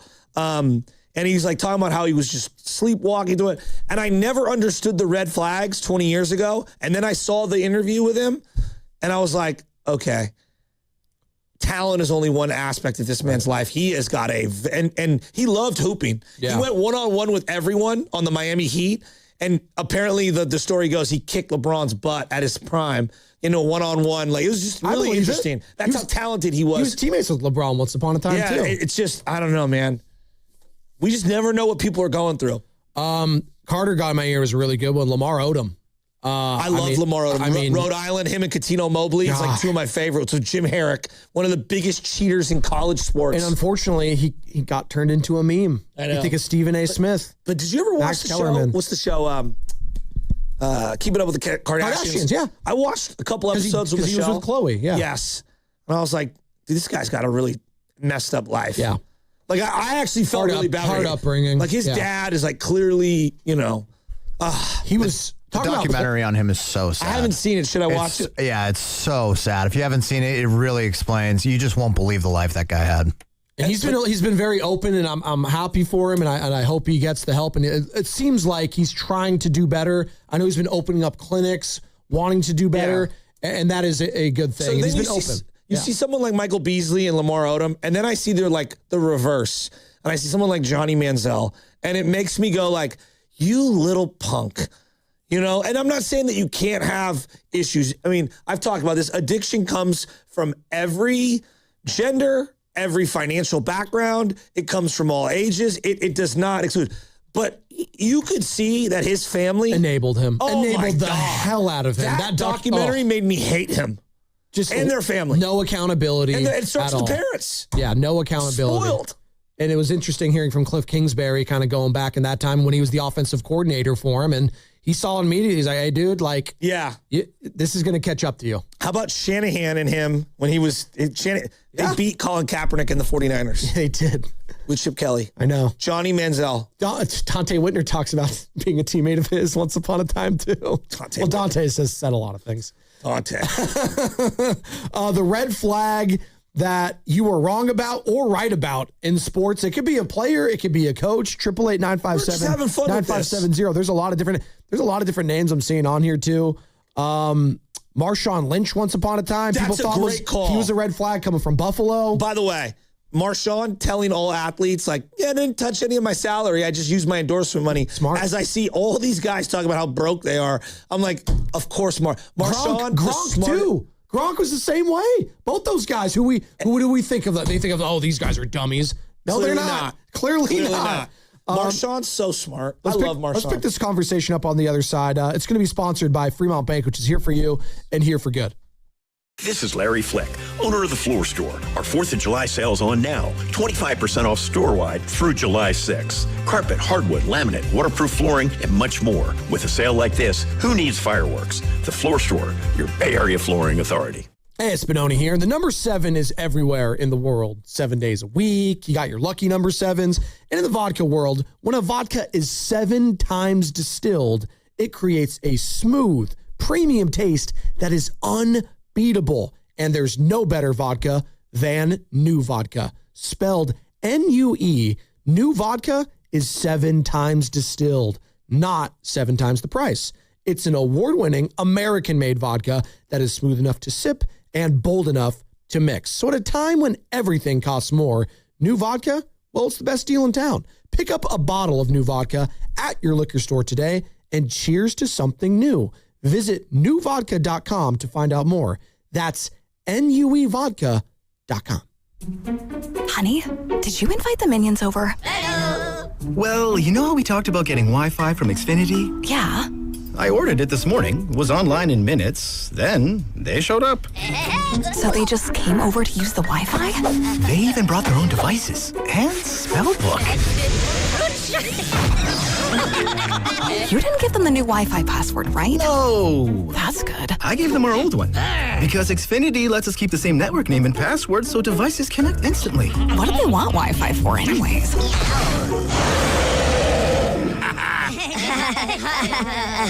Better not to know. Plausible deniability. Get streaming or scheming instantly with same-day Wi-Fi from Xfinity. Plus, lock in one price for the most reliable fiber-powered Wi-Fi for 5 years. Guaranteed. And see Minions and Monsters only in theaters. Xfinity. Imagine that. Restrictions apply. Not available in all areas. Use of fiber coaxial cable. Learn more at xfinity.com/same-day Wi-Fi. Boxer & Gerson, Northern California's premier workers' compensation law firm, helping injured workers get their lives back for over 40 years. Hey, baseball fans, want to turn your good deed into game day? This June, donate blood with Stanford Blood Center and score 2 free tickets to see the San Francisco Giants in action. No batting average required, just a little time and a big heart. In about an hour, you can help save lives, and we'll send you to the ballpark to celebrate. So grab a friend, roll up your sleeve, and make it a double play. Help patients in need and catch a Giants game at Oracle Park.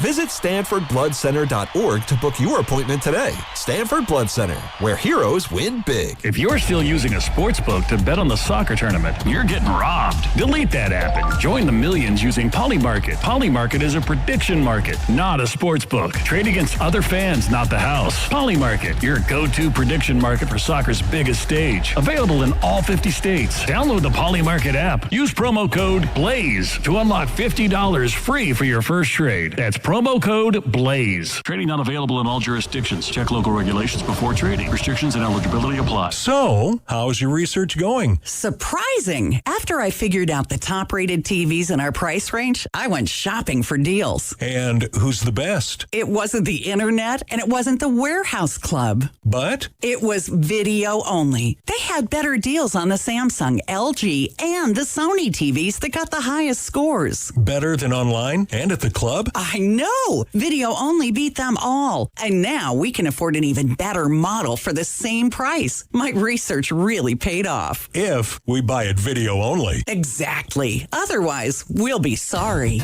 At Video Only, you won't find huge stores with refrigerators or microwaves, but you will find the best deals on top-rated TVs, soundbars, and monitors. Shop around. Just make sure you visit Video Only, because if you don't, you'll be sorry. In Mountain View, San Mateo, Union City, Dublin, and San Rafael. Video Only. T-Mobile has an exclusive bundle for customers 55 and up. I'm Sarah Bowl. Yeah, I'm Frank Bowl. A reliable network is key for us. And with T-Mobile, it's been wonderful. And going to the 55 plus plan saved us so much money. A lot. And that's important. Trying to keep costs down. The home internet's been perfect. It's fast, it's quick. The setup was so easy, it took less than 15 minutes. It was like, If you want simplicity, coverage, reliability, you want the whole package, T-Mobile has it. Right now, T-Mobile customers 55 and up can get 2 phone lines on America's best network, plus America's fastest 5G home internet for just $30 each. $30 per month each line with autopay plus taxes and fees. Minimum age 55. Pricing for home internet rely on 2 lines of essentials. Choice 55. $35 connection charge per line required. Best mobile network and fastest 5G home internet based on analysis by Ookla of Speed Test Intelligence data 2H 2025. All rights reserved. Spreadsheets, clunky software, 100 different logins just to run your business? Ah. There's a better way. Odoo. One simple, connected platform that handles sales, inventory, accounting, and more. So you can focus on growing, not juggling. Make the switch today at odoo.com. That's ODOO.com. Finding great candidates to hire can be like, well, trying to find a needle in a haystack, but not with ZipRecruiter. Its powerful technology actively finds and invites qualified candidates to apply to your job. So while other companies might deliver a lot of hay, ZipRecruiter finds you the needle in the haystack. See why 4 out of 5 employers who post a job on ZipRecruiter get a quality candidate within the first day. Try ZipRecruiter for free at ZipRecruiter.com/team. That's ZipRecruiter.com/team. ZipRecruiter.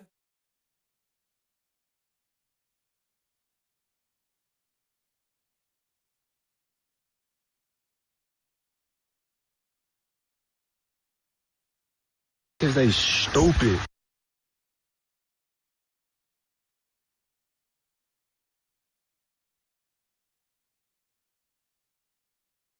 We're rolling here. Vibes are good. Vibes are good. It's a Friday. Did the wind stop? God, it was windy this morning in San Francisco.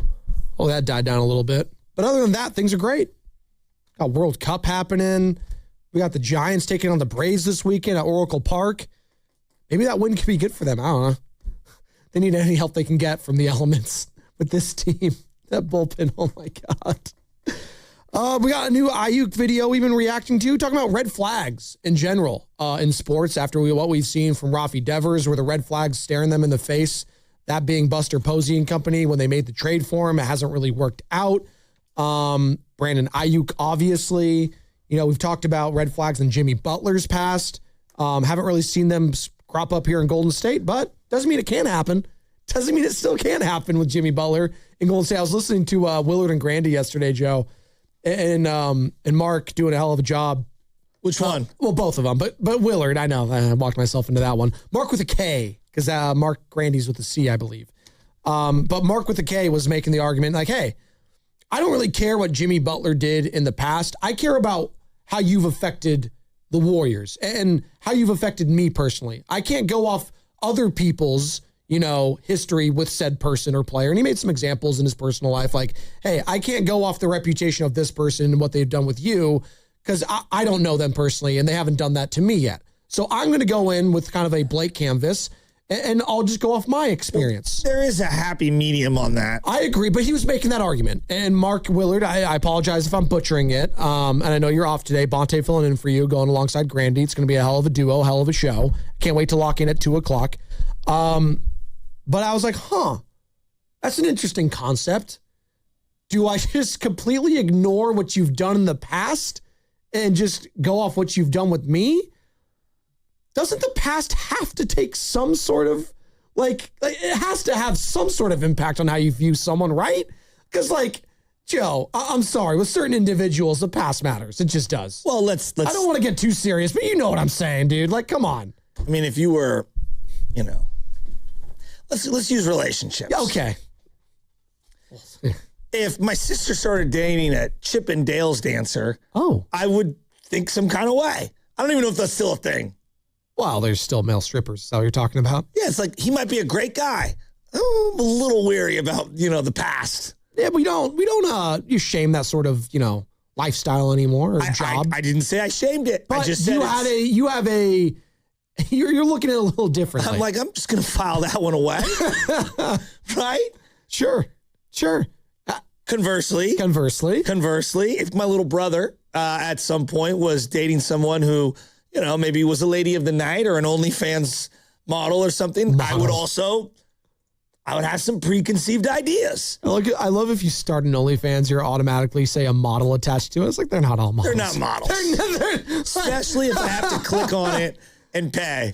Well, it pays to play sometimes. Right? I mean, come on, guys. Come on. I get what Mark's saying, but that doesn't mean you don't have some preconceived notions. I mean, and Grandy did some good pushback, and I appreciate it. He's like, yeah, well, I mean, he's had 4 teams of reputation here. There's a pattern. That's what I'm saying. There is a clear pattern of this guy leaving the team in a trail of fire. So, for example, let's say you applied for the job at, Restaurant X and picked up the resume Chipotle. and we're like, you've worked at 14 different fields in the last 6 years. Why can't you stay in one location for a long time? That's the question, right? I wouldn't even have to ask the question. I would just assume that like something's either wrong with you or you're going to do something or like, no. So that's your point about Grandy. Something's wrong with you or those 14 other employers. I'm going to say the common denominator is you. This time it'll be different. But that's kind of, so it just got me thinking like, I just can never go, like, I wish I could have that perspective and, you know, give people a chance. Cause that's basically what Willard was saying. No, like, I'm all about giving chances. Yes. But you do have to be, you know, if you're Dunleavy, Buster Posey, as we're talking about with Devers, like you have to have some like serious conversations with the people of said team. Now, in Dunleavy's case, he played with Jimmy Butler. So he had his own personal experience playing with him in his playing days. So he had a personal relationship with him that maybe gives him more insight to that individual that maybe other people wouldn't have, right? Of course. So maybe Bob Myers, if he was still there, wouldn't have that insight that Dunleavy had. History with someone is going to make you like them and just, you know, have their back way more. No doubt. Now, No doubt. I don't think, and I don't know this to be true, that Buster Posey had any relationship with Rafael Devers. I don't think he did. Maybe with Craig Breslow, who he's doing business with. But, I mean, again, we're talking about red flags here and walking red flags. David Sampson, former president of the Miami Marlins, joined us July 30th, Joe, of last year. July 30th. So this Rafi Devers as a Giant was only, what, a month and a half into his tenure? That's what he had to say. And so Devers on the Red Sox is going to be no different than Devers on the Giants, but it just sounds different. Oh, I'll play first base. I'll play the field. I'm a good company guy. That's sort of the falsity of the beginning of a relationship where everything is butterflies, unicorns, and, you know, roses and love. And then it gets stale. And all of a sudden you're like, oh my God, it's just like everything else. And I think that Devers is going to end up being that. And the Giants will regret this trade. And I talked about it, and you know this, sort of the day it happened. And it's not a big sample size, but it's going to be at some point. That was a month and a half after the trade had happened. And we're a year later now. And he was right. They're regretting it. I mean, so much so that for months now, they've been open to trading this guy and have let the Major League Baseball world know we're open for business for not only him, Matt Chapman, Willie Adames. They said they're not going to trade Logan Webb, although a rival GM said, I don't care that they're not trading him. I'm still going to check in. I think we all know what team that was, by the way. It's probably the Dodgers saying, oh, I'm still going to call about Logan Webb because we can't have enough pitching. I'm speculating, but I think that was the team that checked in. It's just, we refuse to see the red flags because we want so bad for it to work for us. And that's in any walk of life, Joe. You said sport relationships all the time. Oh, well, you know, she cheated on him, but that's him. She's not going to cheat on me. Look at me. I'm a nice guy. I'm not going to hurt her like that guy did. Okay, let's just. I'm stuck on Mark saying that he only views things. So, like, in this hypothetical, I don't know. Does Mark have a sister? I believe he does, actually, yes. So his sister starts dating Charlie Sheen. Yikes. He's not going to, that's what I'm saying. He's not going to have some kind of like preconceived notion. I only care about how Charlie dates me. Well, but how he treats me. But his whole thing, I believe, is either that is certain examples and scenarios of other people's experiences, or people can change, right? People can change. Are they allowed to? Can a tiger change his stripes? Again, I present to you, your sister starts dating Charlie Sheen. You're not going to go, uh-oh. Well, I was actually going to, as I just said, Tiger. What if your sister started dating Tiger Woods? I would also say, uh-oh. Yeah. Don't get in the car with him. Oh, my God. What? No, I'm not even joking. It's true. I'm not even joking. No, I was thinking of like red flag athletes. Tiger Woods, it's an individual sport. Phil Mickelson. Red flag. Both of them. Yeah. Huge red flags. That's a great call. Nick Kyrgios, if you're going tennis world, it's kind of like a more of a deep cut for people that don't pay attention to tennis, but guy's a hothead forever.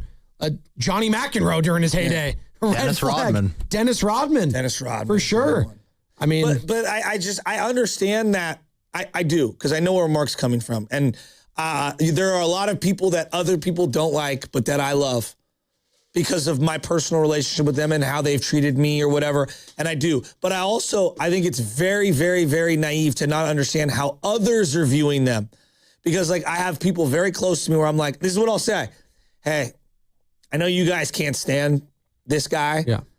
I love him. I've known him my whole life, and here's why. Right. I'm not expecting you to then extend your love toward him, but this is my buddy, and so I would appreciate it around me if you were to not say X, Y, and Z. Right. Or this is my family, or this is whatever. Well, it's funny you say that because I immediately think of players that have the cliche of, oh, you hate him when he's on the other team, but you love him when he's on your own. Draymond Green. Exactly. Draymond Green. Charles Haley. Draymond Greenlaw. Draymond Green is a walking red flag when it comes to all the stuff that comes along with him. The podcast, getting into it with other teammates, putting teammates in, or other European players in headlocks, right? Punching teammates, quitting on the team during a game and walking to the locker room. Like, he's got a lot. He's also one of the greatest defensive players of all time. Joe, going back to the Dennis Rodman thing, there's a talent versus tolerance. So always. You could argue the Warriors have more red flags on them than any team in sports right now.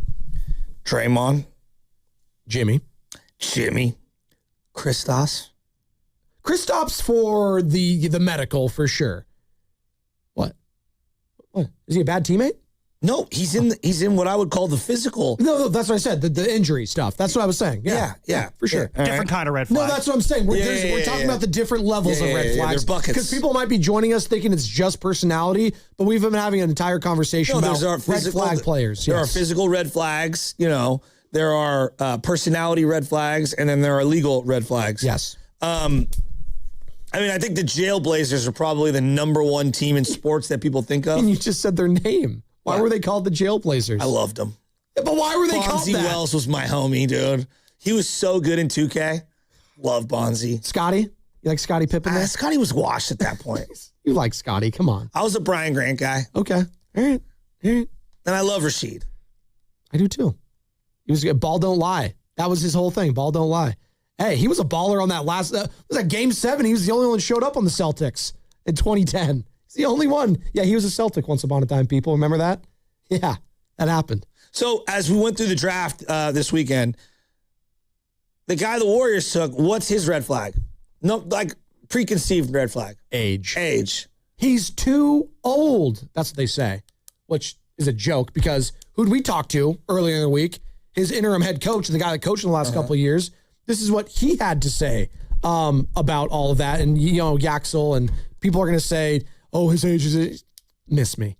Axel, you guys are going to love him. What a great, great kid he is. And I say kid, everybody's been getting on him about his age. The truth of the matter is Axel has so much more growth in his game because he hasn't been playing basketball that long. So I think the Warriors are going to benefit from the fact that he didn't play a million AAU games growing up. He doesn't have a whole lot of wear and tear on his body and knees. He's a fairly healthy kid. He is a phenomenal basketball talent, though. And that's interim head coach at Michigan's men's basketball right now, Mike Boynton Jr. If you missed any of that interview, find the entirety on YouTube or the free Odyssey app. A couple other red flags that I've been thinking about, because you brought up one coach, and I don't think we give coaches enough red flags. Don Nelson. Yeah. Tons of red flags. Could quit on a team like that. Yeah. George Karl could stab the owner or the GM in the back like that. Yeah, just ask the Kings. What about Mike Vrabel? Oh, yeah, but guess what? He just was in the Super Bowl, so everything's okay. Which is that's where we're at. Well, let's see how the season goes for the Pats now. Well, I'm interested. Tony Vitello, red flags? Yes, inexperience, absolute red flags. And some people seem to think that the Giants' struggles with the bullpen are a direct reflection of that, which I disagree. Does Steve Kerr have red flags? Yes, when he was started out as a coach, absolutely, he had no coaching experience. No, but right now. I think yes. When it comes to player development, I think there are some red flags and rigid style of play. Maybe yes. People think he's stubborn. He's stubborn to a fault when it comes to leaning on veterans over young guys. I would agree. But what does he have again? Like Mike Vrabel, he has pelts on the wall. Yeah, he has experience. No doubt. I've won 4 titles. Yeah, I know what I'm doing. There's a Belichickian, Popovich, Joe Torre kind of. We'll overlook all the little stuff because you've been such a comprehensive winner. But I'm glad you brought that up. Belichick had his red flags. Absolutely. He was stubborn to a fault. My guy, I understand you have problems with Malcolm Butler. Your secondary got absolutely eviscerated against the Eagles in that Super Bowl. You needed him. His red flag is personality. Yes. Yeah. Is Kyle Shanahan's red flag personality? That's an interesting question. What is Kyle Shanahan's biggest red flag? Stubbornness. Is that what it is? Was it not knowing the rules in the Super Bowl for the overtime? Well, that's just not being prepared. Stupid. I do believe that he is very stubborn. I think to a fault. I think he's clearly very loyal to his system. Yeah. Over anything. I think some of the other, and again, he's overcome all these things. His drafting he wants skills to run the defense a certain way. What's that? I was going to say his drafting skills, because he's a big part of that. No doubt. A lot of red flags there. No doubt. I think a lot of people would say for the 49ers, their biggest red flag is they're whiffing in some of their player development right now. Well, in health. Well, yes. But how do I quantify that for Kyle Shanahan? I guess is my question. No. I don't think it's not his fault the team practices hard and they get hurt. Yeah. I think that's weak. Well, you just said it's not his fault the team practices hard. Do they practice too hard? It's Are they football. too physical? Joe, it's football. I know. It's football. You have to practice football to play football. I know. I will defend the Niners on that. Like, they're not practicing physically more than and more difficult than anyone else. I'm just throwing it out there. I'm just throwing it out there. No, I don't think it's true, but people say that, and I think that's unfair. They're routinely one of the more physical teams in the league, and they go very, very, very far. It has worked for them. There's many things to critique the Niners on. Their practices, I'm not going to. Now, where the practices are located at, that's up for debate. For sure. Depending on what scientists you and talk Dre to. Greenlaw, once upon a time, spoke to that, practices being that much different and more physical sometimes. It's just two different personality coaches. Sean's old school. You're going to do 6 days on, 1 day off. And, he got his way of doing things. You're going to be practicing 3 hours on Wednesday, 3 hours on Friday. And, Shanahan, he's complete opposite. He's more of he wants you fresh. You know what I mean? It's just two completely different mindsets. And they both have their way of doing things. And it's for good reasons, too. And obviously, Dre, comparing, contrasting practicing styles with Sean Payton and the Denver Broncos. Legit balls to the wall defense last year and playing with San Francisco and the 49ers and Kyle Shanahan. Guys, what's up? I didn't realize Shams Charania is saying that the Oklahoma City Thunder are trading Isaiah Joe to the Detroit Pistons for 2 future second-round picks. Oh. That's it? Oh. Just like Aaron Wiggins also got traded for a bag of chips. 2 guys that I thought would have fit in perfectly in Golden State. They don't have any money. And Isaiah Joe, let me see right now, Spot Track. He signed a 4-year, $48 million contract, and he's averaging $12 million a year. So it's only 12. Yeah. God. And he's signed for this year, and he has a club option next year. I would have loved to have him. At $11.323 million the next 2 years. Must be nice. He's been a perfect player. Perfect. How old is he? 25? Like, come on, man. It's 26. That's what the Warriors need. He's 6'4", solid size. No, we got to extend Jimmy, though, bro. Got to bring them all back. Okay, we're here. Do we have some of this Jimmy Butler sound? I'm so pissed. We grab some of it. Why weren't we in on Isaiah Joe? Well, I think that was. I don't think that was sound. I think it was just a one-on-one interview. I saw him speaking yesterday. Maybe it was from something else then. But Aaron Wiggins was another guy that I thought the Warriors. We talked about this, Joe, a couple weeks ago. 2 guys that we knew were going to get traded from that Anthony Slater article because they just got to do some cost cutting in Oklahoma City. It's just them the breaks when you have a stacked trio like they do. And I thought the Warriors should have been. Maybe they were. Maybe they were in on him, but they weren't willing to do the business and take on more of that salary. You know what he was thinking? His red flag is he's not old enough. Oh, my God. He is not old enough. If he was 30, Kerr would have said, yeah, actually, 32 is the sweet spot. If you could have come here if you were that age. Are you turning 40 soon?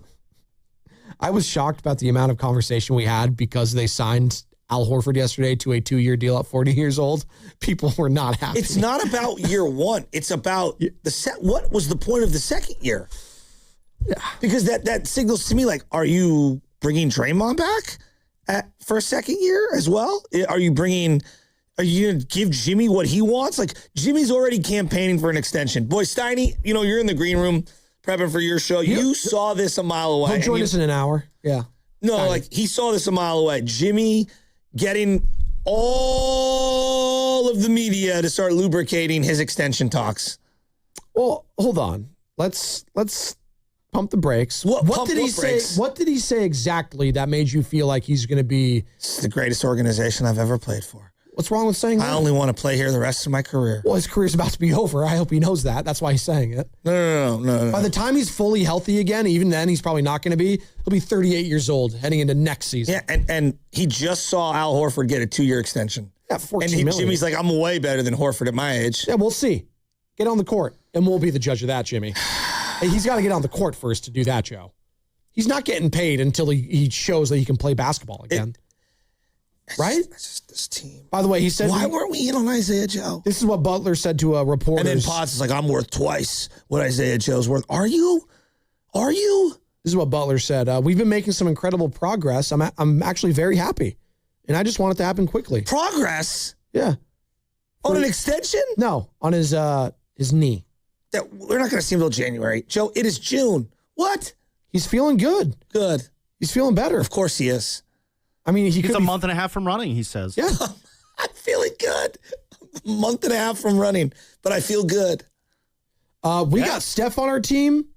Shoot, he said another word. We're going to win. I'm a firm believer that Steph is one of the greatest players to ever play this game. Was Steph on the team last year? They won 37 games. He was hurt. His talent is game-changing alone. You legitimately always have a chance when Steph is on the floor, no matter the time. Fourth quarter, second quarter, overtime. So we are expected to win at a high level. And I think we're going to do that. That was him on the expectations. We're going to win at a high level. Punt, Jimmy. Just get him out of here. And Lacob talked too. Did you see that? No. Because they were on part of a panel talking about Iren, not Iran, Iren, their new AI sponsor. Oh. This is what Lacob said. I can tell you this. Nobody's going to outwork us. Nobody. I won't. No, this is my favorite. Nobody. I won't say outspend us, but you know what I mean. We commit the resources to whatever we do. You see, I love Joe Lacob. Hey, you know what? Like, we all know that try-hard guy who's never going to be good. Like, don't get me wrong. Effort matters a lot. Hey, you're a coach. You love the try-hard guy. Effort matters. But just because you try really, really hard and you're 4'2" does not mean you will be dunking from the free throw line like Jordan. Lacob also talked about the draft. Quote, it couldn't have gone any better for us. We got the guy we were looking to get. I think he's a game changer. I just think the guy is fantastic. Game changer. Good day in Warriors history. Mark my words. End quote. Joe Lacob. Calling a shot. He's locking it in. I love Joe Lacob so much. Who were Sonny and Goo talking to from the Fab Five yesterday? Jimmy King. Thank you. He said multiple 40 or 50-point games on deck for the young man. I was like, what? He said, who did he say he was? His comp, Jamal Mashburn. I like that comp, actually. You like that? Jamal Mashburn was bad. You know, the bad isn't good. No, he was sick. As I said, bad isn't good. He said he was bad. You know what college? Kentucky. Look at me. It was a blue team. It was that or Duke. I just knew Monster that. Mash was so sick. Wasn't he? Was he a Charlotte Hornet? Is that what I'm thinking of? He was all over the place. Okay.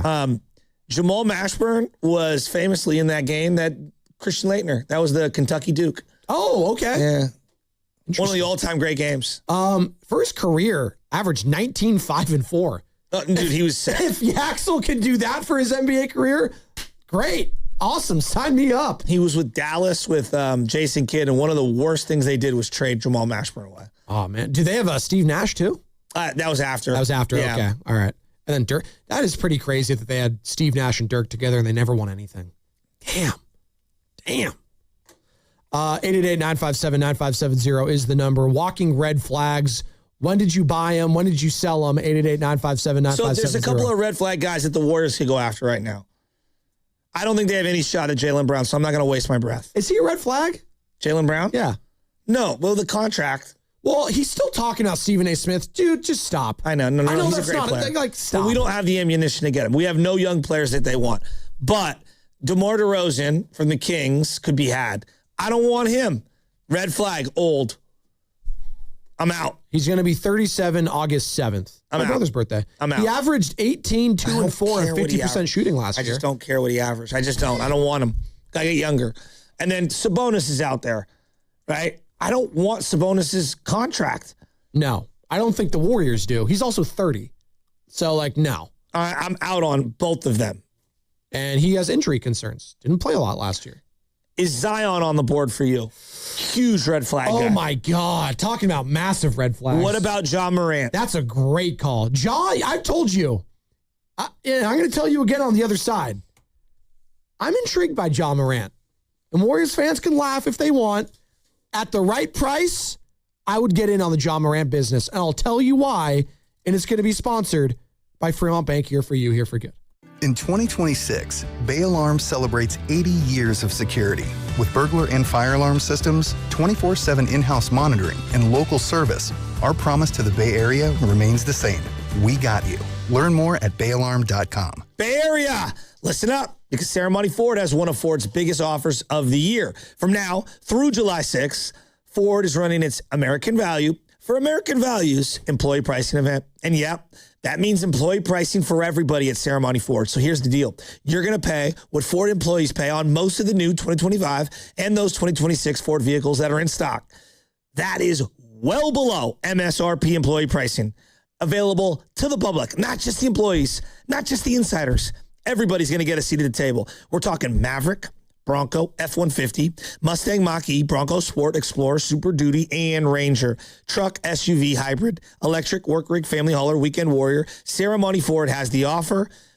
Ford has the offer. And Ceremony Ford has the inventory.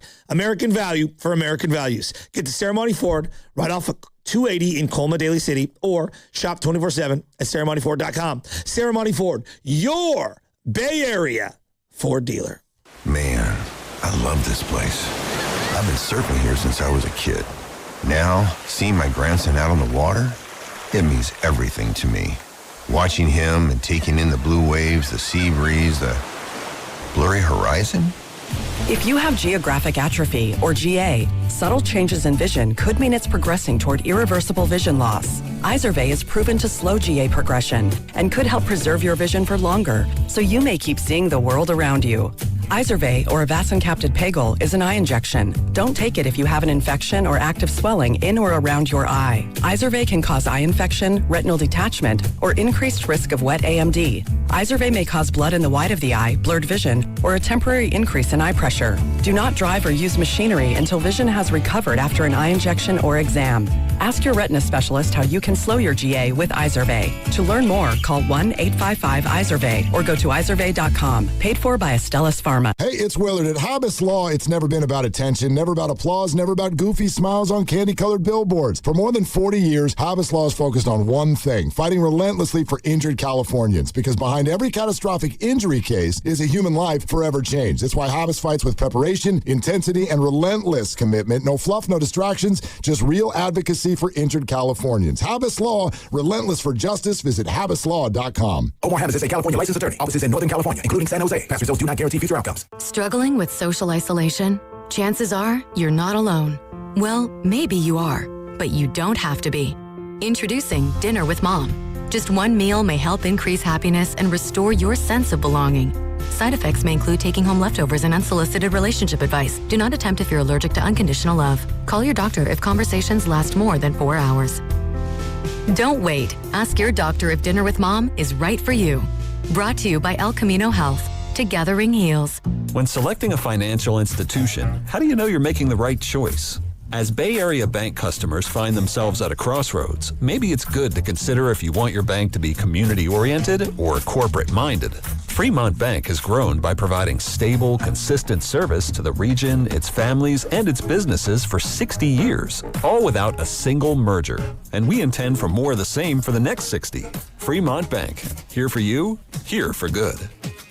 Is reviewing life insurance on your to-do list? Now's the perfect time to add it. A friend recently told me that securing life insurance sooner rather than later can help you lock in lower rates for years to come. So I bumped this up on my list and got it done. I called SelectQuote and couldn't believe how easy and affordable life insurance is. I'm 40 and got a $500,000 policy for $16 a month. My husband's also 40 and his $500,000 policy was only $18 a month. Plus, with SelectQuote's same-day same-day coverage. There was no medical exam required, and we were covered by the time we hung up. Knowing I have this checked off my list feels amazing, but the peace of mind knowing my family is protected feels even better. Call Select Quote at 1-800-329-1010. That's 1-800-329-1010. Or go to SelectQuote.com to get your free quote today. That's 1-800-329-1010. Details on example rate at SelectQuote.com. Shop Smart and Final for everything you need to celebrate America's 250th. Celebrate 250 years with deals on cookout favorites. This 4th, shop club sizes with no membership fees. For your chance to score a gift card courtesy of Smart and Final, visit 957thegame.com.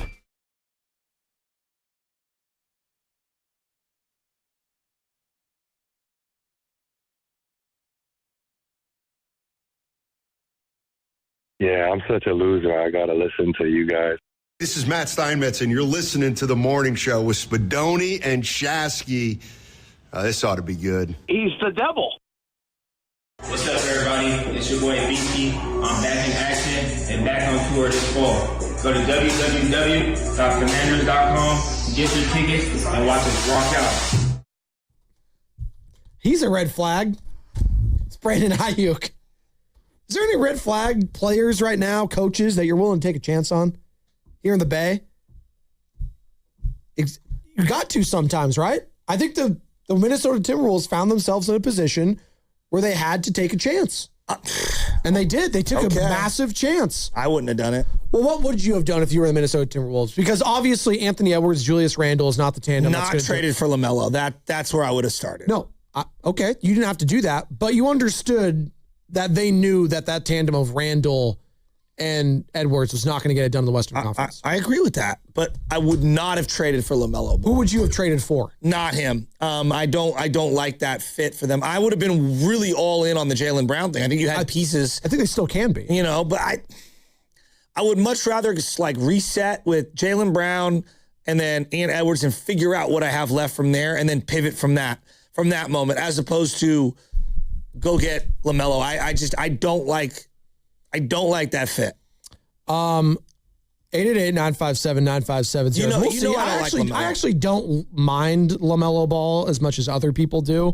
I get it. There's a lot of extracurricular stuff with him. I'm just going on style of play. But they needed another playmaker. That was the problem. Okay. Julius Randle couldn't do anything. He got absolutely stifled against the big boys. You need some, Anthony Edwards needs some help in crunch time. I would agree. I'm out on him as a winning player. Look, this is a team that has lost in the second round of the playoffs, I believe, or farther. How many times? 3-4 years in a row? Right? Yes. No, they've gotten to the Western Conference Finals twice in the last couple of years. Yes. So they've been at least to the second round, I think, 4 years in a row. Yeah. Right? So yes, that is true. Yeah, and I think, to me, this is a move that I don't think gets you over that hump. I think that this is about in the same zone. I'm looking at a team in Memphis right now that is clearly rebuilding. And I teased this, and we're talking about red flag players. You asked me, hey, would you be interested in Zion Williamson? At the right price, I would be interested in Zion Williamson. I was more interested in Trey Murphy III if that was the route they're going to take because of the age. Yeah, but they're treating him like 3 firsts. It's Get too a much. grip. Yeah, no chance I'm doing that. And Zion, you look at his contract right now, he's signed through this season and next season, $42 million cap hit, $44 million cap hit. Okay. I can Russell. He's 25. I would flip Jimmy yesterday. So you talk about the Jimmy Butler contract getting flipped. Either him or John Morant, I would be interested in. Probably more so Zion. It doesn't look like he's available at all, but I know John Morant is available. They've made that very clear. He is available. I'm so desperate, I will consider both. That's how desperate I am. 26 years old. He's going to be 27 here in August. John Morant. I can move off of the Jimmy Butler money. And both of the cap hits are basically the same. 42 and 44. They signed the same exact contract. $13 million in relief. Correct. Which would be huge. It would be massive. And again, Memphis is clearly trying to shed salary, and they're doing a total rebuild. That's what they're doing. They've said as much. They drafted Kareem Lopez. They've got some other young guys. They've got Cameron Boozer, obviously. I'm actually intrigued with what they're doing. Move off him. Move off Jimmy Butler somehow, some way. If you have to attach a first-round pick. Just one in the future. Let's go 20, I don't know, 8 or something. Whatever the number they have. I'm reluctant to do that. I'm just saying one. Wouldn't you do that for one for a couple years of either Ja or Zion? No, I would. I don't think so. I would. They're young, Joe. I know. I don't think I would do it because I think we're going to be bad in that middle ground for a long time. But they might not be if you get these players and they're really good. Well, and then you pair them with Yaxel. All of a sudden, if you have Pod still, you retain him. Like, you have a nice little young core that you're building here post Steph Curry. And maybe if I get a Zion, again, we're talking about red flag situations here. If you acquire this guy and he stays healthy in Zion Williamson, it's a massive if. I have no idea. And you get buy-in because we know the skill and the talent level is off the charts with this guy. That has never been an issue. It's the consistency and can he get the buy-in and can he stay in shape and stay healthy?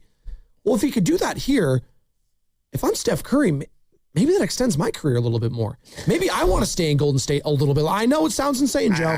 I know it sounds insane, but like that's the kind of move and player that could get a guy like Steph to extend and stay long. As much as I want to be out on all of them, just like my brain, I'm so desperate I'd consider any of these things. And yes, I'm not giving up picks though. I think that's where I draw the line. No firsts. What about swaps? Nope. No firsts? Not even for a couple of years? We're doing you a solid. You're going to get out of money 1 year earlier than you would. There's no guarantee that either of these guys plays more games than Jimmy next year. Although Zion's played more games than Zion has. Yeah. I would be willing to do that trade and do that deal if the Memphis Grizzlies are willing to. According to reports, they want Ja Morant for pennies on the dollar. They just want to get rid of that contract. Who's the bigger red flag? To do it. Zion or Ja? That's a great question. They're different to me. I know there's been some off the court stuff with Zion, with like baby mama drama and all that stuff and porn stars, whatever. Ja is more serious because he's actually been suspended for off the court stuff. So I would say he's probably more of a red flag in that regard. He also just hasn't played basketball. He just doesn't really play. I know. And his dad. Yeah.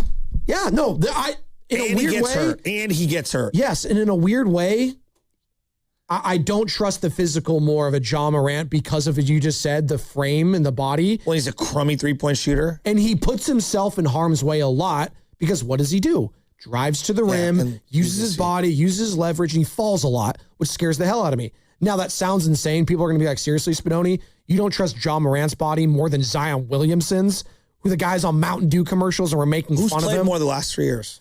I bet it's Zion. Oh, that's a great question. Let me pull that up right now. I have all of their playing history. Filibuster for me. I'll let you know.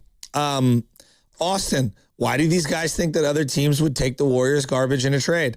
Because they view their own players. They view their own players as garbage. There's a lot of garbage. I think the argument would be here's a bunch of second round picks, and you're going to get cap relief a year earlier. All right. Last year, Zion. But I don't think it's plausible. Zion played in 62 games last year. Ja Morant played in 20. The year prior, 2024, 2025, Zion played 30 and Ja played 50. So this kind of been like the inverse of each other. Year before? Year before was 2023, 2024. Ja played in 9 games. Was that the suspension year? It's got to be, right? Yeah. And then the prior, Zion played in 70. So Zion has in the last 3 seasons, if we're going off that, it's not even close to Zion Williams. If you were doing like intros for both guys, like, Ja Morant, Zion Williamson, who gets the louder pop? Zion, for sure. You think? I think so. No, Zion's like, he's the guy from Duke, dude. Like his shoe exploded.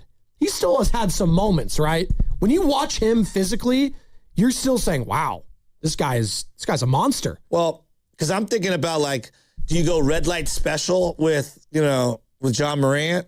Everybody pulls out their red dot pointers, when he gets called out. No, we all do a unison grenade throw like he does. We all say do, and we all cover our ears. Well, I was thinking like, no limit, Master P comes out. I'm a no limit soldier. Here comes Ja. It's not bad. Is he a rapper, Ja? Well, no, he's a soldier. Oh, okay, but he does. I don't know. He does the salute. I know James Wiseman's a rapper now, so that's why I'm asking. Some of these guys have LaMelo, LiAngelo, See, if we had brought LaMelo here, we would have been able to have LiAngelo. You love him so much. I like LaMelo Ball. I think he gets a bad rap. I think he gets a bad rap. He's a really good player. He is. A really good player who basically they were like, yeah, we'd rather have Kobe White than you. Kobe White's a good player too. Yeah, okay. Is he ever going to be an all-star like LaMelo was? I don't know. I don't know.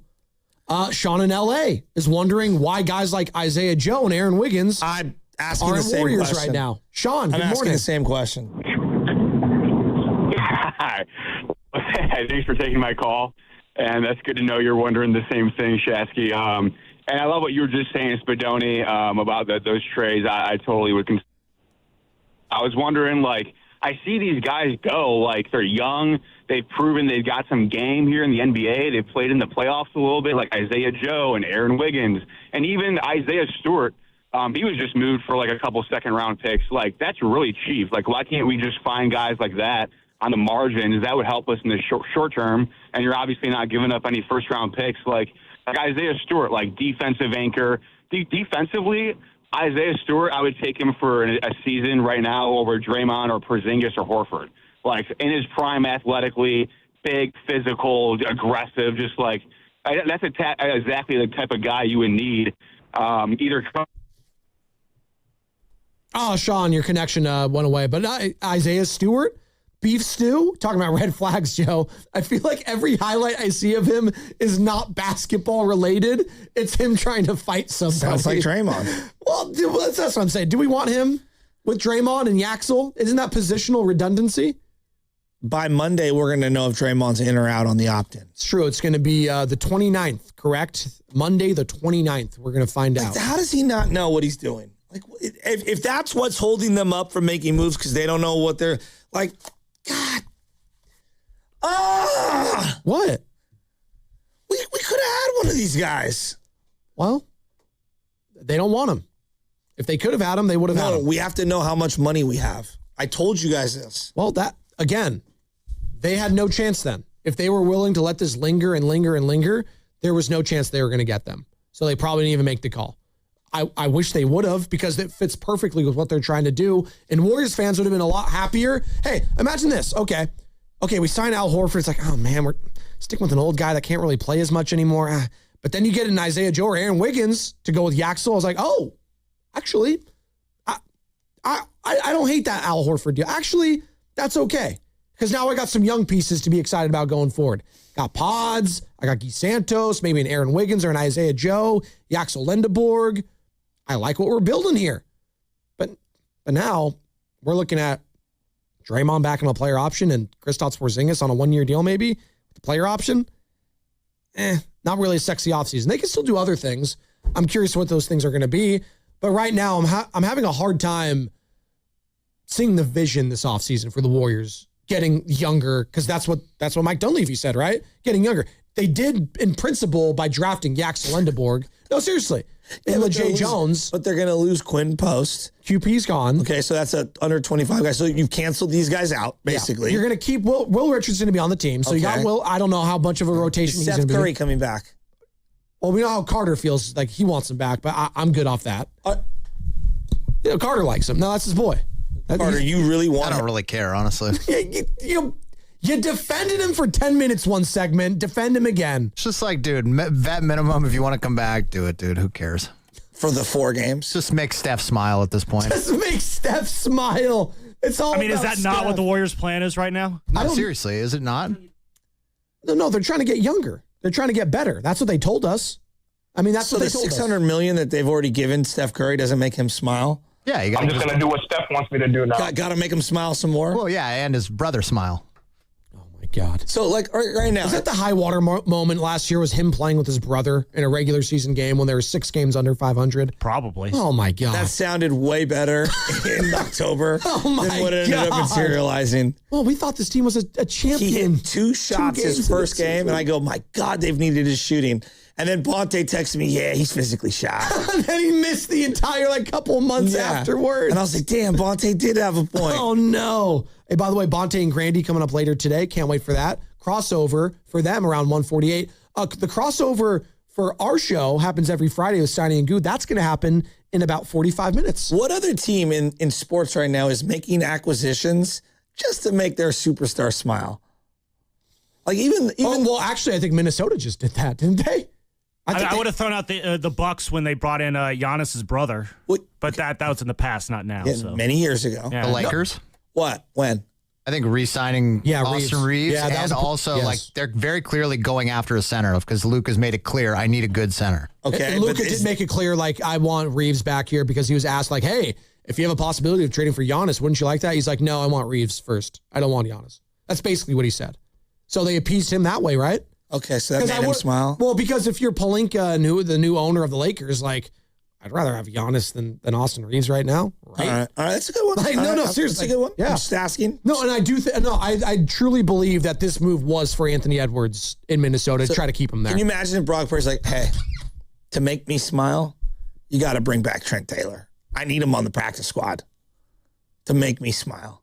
Who would all be like, what are you talking about? Yeah, I don't know if Brock's Q rating is as high as he can have like requests like that. What if right Brandon now. Ayuk makes Brock smile? That's a good one. Did you show Steiny that video for the first time and he hadn't seen it? He goes, I respect Brandon Ayuk. What's up, everybody? It's your boy BT. I'm back in action and back on tour this fall. Go to www.commanders.com to get your tickets and watch us rock out. Tell him to submit it to 957thegame.com. Yeah, you got to submit it to 957thegame.com. You got to submit it to commanders.com. So, could you imagine? What if he submits his golf video? Do you imagine like all his followers? He has 300,000 followers. Okay, they're like, "Oh, you're back this fall? I am gonna go to commanders.com." Why does he call himself BP? I'm gonna. I don't know what that means either. I don't either. Is that his middle name? Is like Paul or something? Brandon Pike? No, BP is like the gasoline that he's gonna burn going 140 by the stadium. British Petroleum. In a video at some Well, time. he says, I'm back on tour, so I'm wondering if that's maybe like his rapper name. I'm back on tour. BP Fresh. But like, can you imagine like someone's like, oh, I will go to commander.com and start buying some tickets. What if they saw a spike? Have you ever bought tickets from 49ers.com? I've never bought tickets for. I'm a season ticket holder. I don't even know. I guess it's like in lieu of Ticketmaster. I think it sends you to Ticketmaster. I'm not even Isn't sure that how those ticket sites work? It's like whatever the official ticket like sponsor is of that team, they send them to that website. And commanders.com should just have Brandon Ayuk. And like, Because I think Chase Center and the Warriors is Ticketmaster. Like I think it always is if I'm trading tickets. And then can you imagine like you're running like the ticket sales for the Commanders? What a great promotion. We've been fielding phone calls all day because of Brandon. Hey, if Ayuk submitted one to 95 cents the game, 30 seconds or less. I can't even say it with a straight face. I want Ayuk to play with me or you. That would be great. Can he do that? Can he submit one? If he texts back, because I know you guys text him. Joe, I'm going to lay up on this par 3, and then Brandon Ayuk, stop being a cat. Being a little cat. Stop being a female dog. There you go. You're listening to 95 Cent the Go Game. for the green. KGNC FM and HD1 San Francisco at Odyssey Sports Station. And the home of the Golden State Warriors and Valkyries. Always live on the free Odyssey app, coming to you live from the Laughing Monk Studios. Oh, man, it's a Friday. boy. That's what he would call me. 3 hours down, one more to go here on the Morning Roast. We got Steiny and Goo joining us in about, 42 minutes. If you missed our conversation earlier in the show, we had Will Gavin on Talk Sport over across the pond. Big Niner fan, does NFL play-by-play during the regular season and playoffs there. But he's also doing some World Cup coverage over in London and some really good stuff talking about the U.S. men's national team and all the stuff's going on around the World Cup. There you go. I did want to touch on something we were talking about earlier of like, and I know we have a couple minutes before the break, but people freaking out about this hydration break. Like, it's ruining the game. Oh my God, it's 4 quarters now. It's a couple minutes and they're getting some water and then they're going back out there. Relax. We're acting like it's a 20-minute break. Shut up. God. The attention spans you have anyways. You know what you're doing during that couple-minute break? You're pulling up your phone and you're tweeting about it. You love every second of it. I mean, I'm doing that during the rest of the game, too. I don't know. Exactly. See, Sam, it doesn't even matter. We're creating something of an issue that's not an issue at all. It's not. It's like domes in football. Heaven forbid the players get more hydration, by the way, and get to drink some more water. Oh, no. Oh, you know what happens in the NFL? These guys, there's a timeout or a stoppage of play every single play, and they're getting some water. Stop. It's dumb. Wouldn't you argue that that's why the hydration break is a problem, is because it splits up that they're running for 45 minutes straight? Yeah, if it was That's a 10 the sport, though. If it was That's a 10 exactly minute my break, point. That's the sport. If it was a 10 to 15 minute break, but it's not. It's a couple minutes and then they go back out there. Yeah, but just hear me out here. Like part of golf is, in pro golf is you don't use carts. Now, if you have some serious medical issue, you can file for an exemption. But part of playing golf is the walk of golf. Like that is, yes, you have a caddy and all that. Like there are some rules within certain sports that are in place. Like that's the ethos of the sport. So the ethos of the sport, the history of soccer, we're getting upset because we have a couple minute break after 25 minutes. But there are no breaks. I feel like it kind of ruins the flow of the game when they just stop it arbitrarily, right? To get water. I'm not even some traditionalist.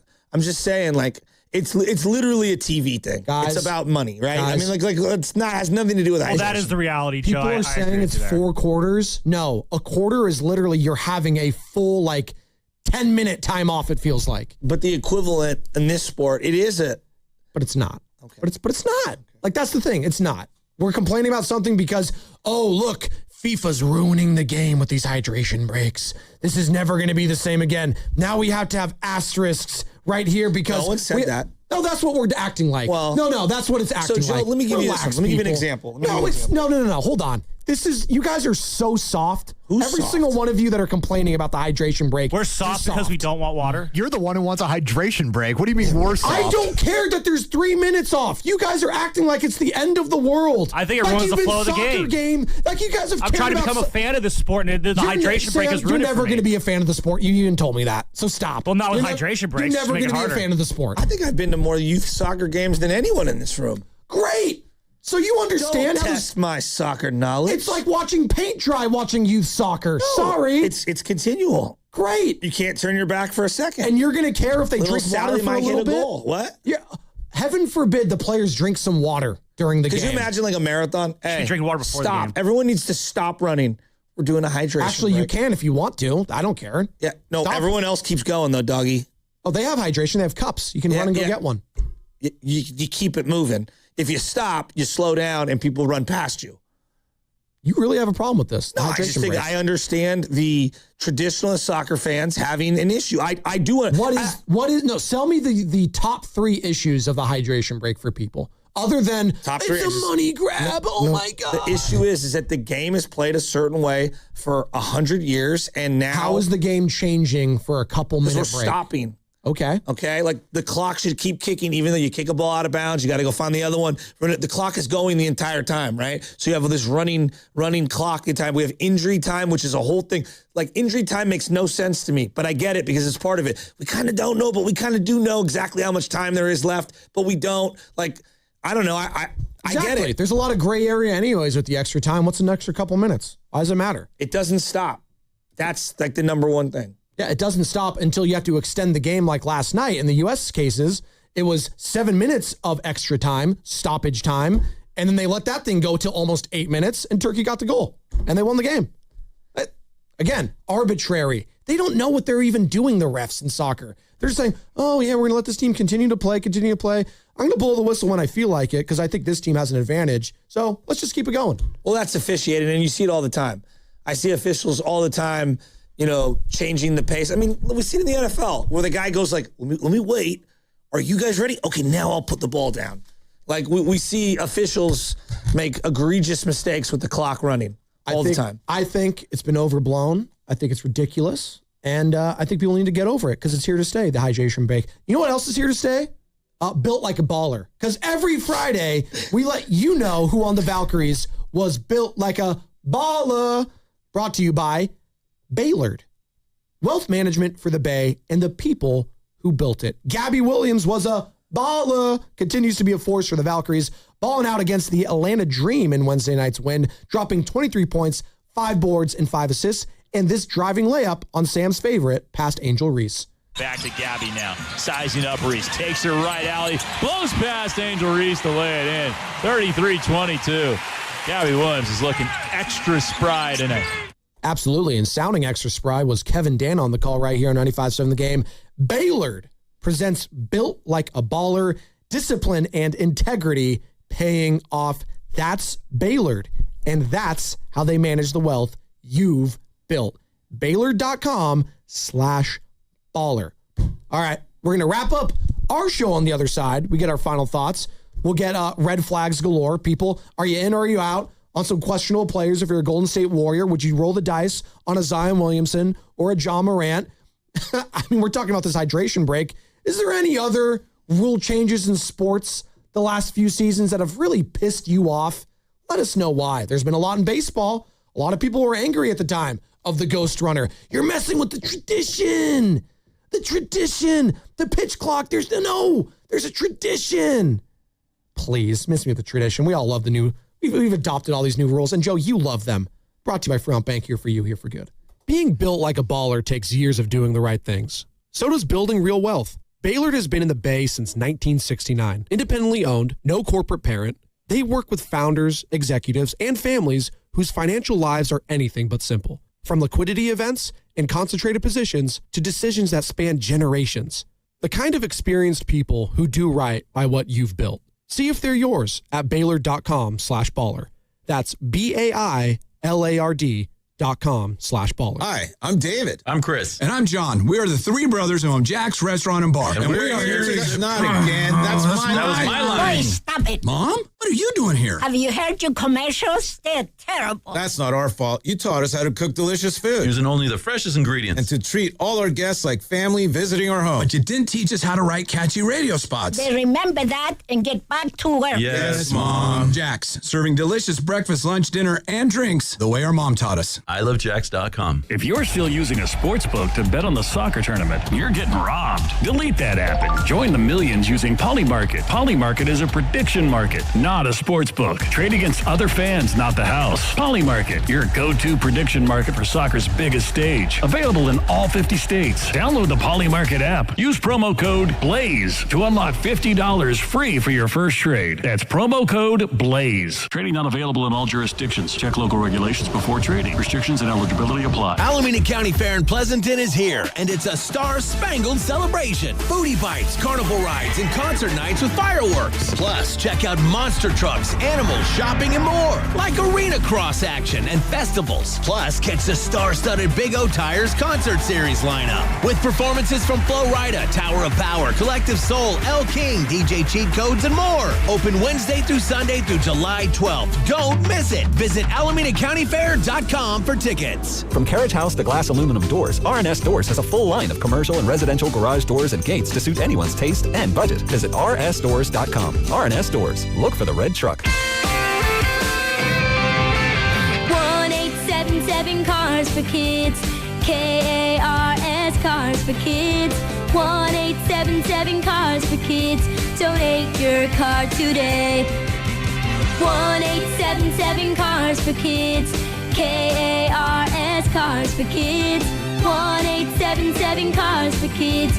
Donate your car today. Ready to get rid of that old car? Donate it to Cars for Kids. Call 877-CARS-4-KIDS to speak to a friendly live agent. Donation is super easy, and your car can be picked up as soon as tomorrow. Go to carsforkids.org now, or call 877-CARS-4-KIDS to donate your car today. 1877 Cars for Kids. KARS Cars for Kids. 1877 Cars for Kids. Donate your car today. Did you know you can donate real estate too? Go to carsforkids.org. That's cars with a K. Are you an adult with uncontrolled moderate to severe Crohn's disease symptoms and still packing a backup bag of clothes?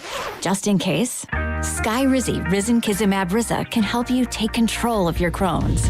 Feel significant symptom relief, including less abdominal pain and fewer bowel movements at 4 weeks. Plus, Skyrizi is proven to help people achieve remission and visibly improve damage of the intestinal lining. Individual results may vary. Skyrizi is a prescription injection medicine. Don't use if allergic to Skyrizi. Serious allergic reactions, increased infections, or lower ability to fight them may occur. Before treatment, get checked for infections and tuberculosis. Tell your doctor about any flu-like symptoms or vaccines. Liver problems leading to hospitalization may occur when treated for Crohn's. Ready to take control of your Crohn's? Ask your doctor about Skyrizi, the #1 prescribed biologic in Crohn's disease. Control is everything to me. Learn more at skyrizzy.com or call 1-866-SKY-RIZZY. Here's a World Soccer Championship Team Spotlight, brought to you by the first ever Infiniti QX65 and by Lowe's. Members get more at Lowe's. Japan is Asia's gold standard. Highly tactical, relentlessly pressing, and driven by a generation of players performing at the highest level in European leagues. Their industrious midfield and clinical forward make the Samurai Blue a genuine dark horse.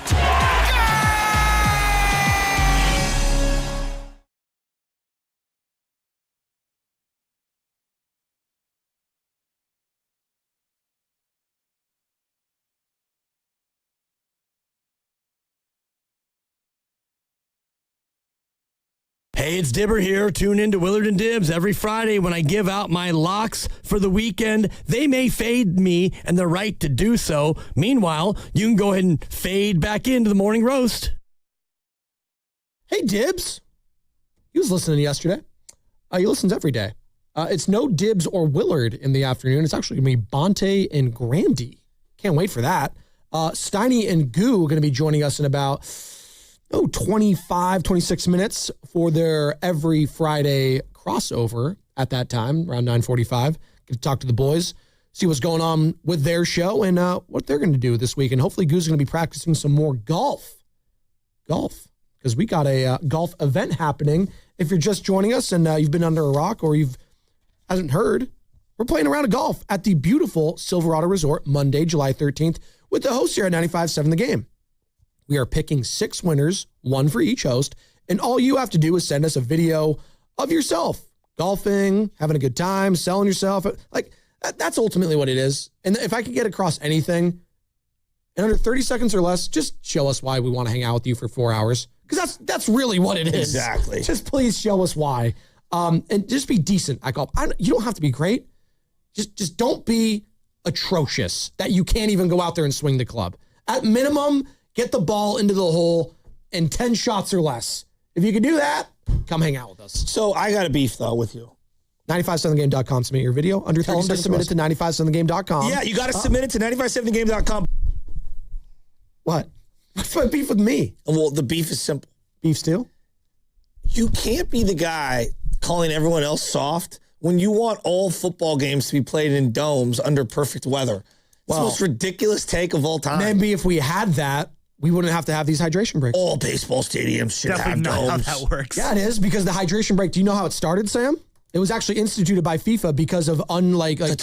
Oh, well, FIFA's making the decision. Yes, no, it was. Because they illegally went to a place that no one wanted to go to because they got money underneath the table. It wasn't illegally. They just paid them to do that. It's under the table. Under the table. Yeah. And then they built stadiums in like record time using non-OSHA work. Like the Qatar FIFA thing was a nightmare. Alleged slave labor. Let's just call it what it is. That's what it was. Yes. What was the guy who got caught with embezzling the money from FIFA? I am the commissioner. Oh, Sepp Blatter? Sepp Blatter. Yeah. Had the most incredible, I Blatter am the commissioner, therefore I can do whatever I want. He literally said that. So yes, the hydration break started because you're playing in conditions on the face of the sun. Exactly. That's where it started. I'm telling you guys. So FIFA and Qatar leading the way, you know it's the right if Qatar was smart, they would have just built domes everywhere. Or if FIFA is smart, maybe don't hold the World Cup in the middle of the desert. Thank you. In the middle of the summer. So why are you guys mad at me? I don't understand what you guys are talking There's about. a big difference between you could die on the field because of hydration problems and I'm thirsty at SoFi. Exactly. Hey, it can get muggy in there. Thirsty at SoFi.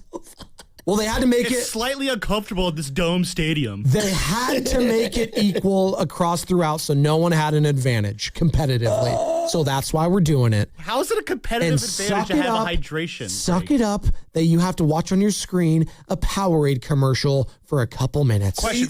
I have a legitimate question about soccer, because like a lot of these stoppage times seem like really, really long. Is that like, are they factoring in the time spent on the hydration break into these stoppage times? They're factoring in. So if there was some flopping, if there was an injury, if there was a scuffle, and that took a couple minutes away from actual like playing on the field, that adds up to the amount of time for stoppage. All right, I'm going to get real geeky here. You're asking about rules and things like that. Like, what's just the rule you don't like instituted in sport, any sport, the last couple of years? So one thing that I hate for the pros, and I know it would take forever, I get it, But like one thing that really bugs me is that when you go to a PGA Tour event, for example, Pebble. I played Pebble. Yeah. Been very lucky. They're going back next year, Pebble Beach, right? One of my favorite like rounds of golf ever, Pebble. But when you hit a wayward shot and it's not tournament time at Pebble, dude, you could lose your ball in the high grass. Like I'm talking about the average guy. All right, well now you got to go re-tee it, and you got to get that's a stroke, and this is that. And you get a lot of you're penalized by your score. In the PGA Tour, you got people that are like, ball here, put a flag down. There, the ball, it landed right here. It landed right here. And then there's so many people out there, they're trampling all of the rough. And so the rough isn't even rough. Actually, if you hit a crappy shot at Pebble, because I went to the US Open at Pebble, it's all trampled down that like you're actually better being 35 yards away from the fairway than you are 4 yards away from the fairway. 4 yards away from the fairway in the rough, it's actually really thick. 35 yards to the right of the fairway, it's all trampled down by the amount of people that are there, and you actually have a flat, clean line. That's weak. Like, I think that's weak. I don't have an answer for it. I don't have a resolution, but like, it sucks that the average golfer is penalized, and that the pros are like, shot a 69 today. Yeah, didn't hit it well. Yeah, you hit like 9 drives that for normal guys would have been unfindable. AJ and Hayward also has some rule changes. Maybe he would like to institute around other sports. AJ, good morning. You're on the roast. Hey, good morning, everybody. This is my first time calling in. Very excited to be on. What's up, dog? Hey, so... Man, I like the fact that in baseball they decide the challenge rule where you're allowed to challenge a pitch that you think made a strike, but maybe the umpire didn't call a strike. But I don't think it went far enough. I feel like umpires still have way too much, leeway, way too much subjectiveness. And I think they should just get replaced straight up. Like, why not just replace them altogether? Why do you even have to have the challenge rule? AJ, I'm in complete agreement with you, and don't worry. In a couple of years' time, that's coming. There's going to be a full-time ABS system eventually in Major League Baseball. This is just the start of it. I'm convinced. We've talked to Dave Fleming. I think he agrees as well. I'm all for it. Just get the calls right. That's what we want. I don't like having these interpreted strike zones from different umpires. It should all be uniform and should be the same. It doesn't matter if it's Jose Altuve, who's short, Aaron Judge, or Bryce Eldridge, who are really tall. It should all be the same. No, that's not how it's written in the rule book. What are you talking about? If you're tall. No. I'm saying it should all be the same in your body. Like yes, in your body. That's what I'm saying. I agree with. Like, okay. So they would adjust it accordingly with the computers. I find it hard to believe. And some of these guys are really good at their jobs, and they do really good. We have the umpire report cards, and more often than not, they're pretty good. But we see it all the time in the playoffs. We've seen it time in and time out in regular season games that are highly competitive towards the end when you're trying to make the playoffs. A bad umpire, Joe, I've seen the videos of that Braves World Series that I can't unsee with some of these things and some of these umpires. That it could have literally changed World Series outcomes with how bad some of the calls are and some of the inconsistencies part of that at the plate. Levon Hernandez game is like it went both ways. Like Greg Maddux also. I'm just using examples. Like I don't like that though. It shouldn't have to go both ways. It should just be the same way all the time. We didn't have technology back then. It was different. But I know back then. Yeah. Joe, I would argue with you, and I've said this forever. Anyone that's umpired a game, the worst spot to be checking balls and strikes from is behind the catcher. Yeah. It's the worst spot. And now somebody actually said to me the other day, it was a really good point.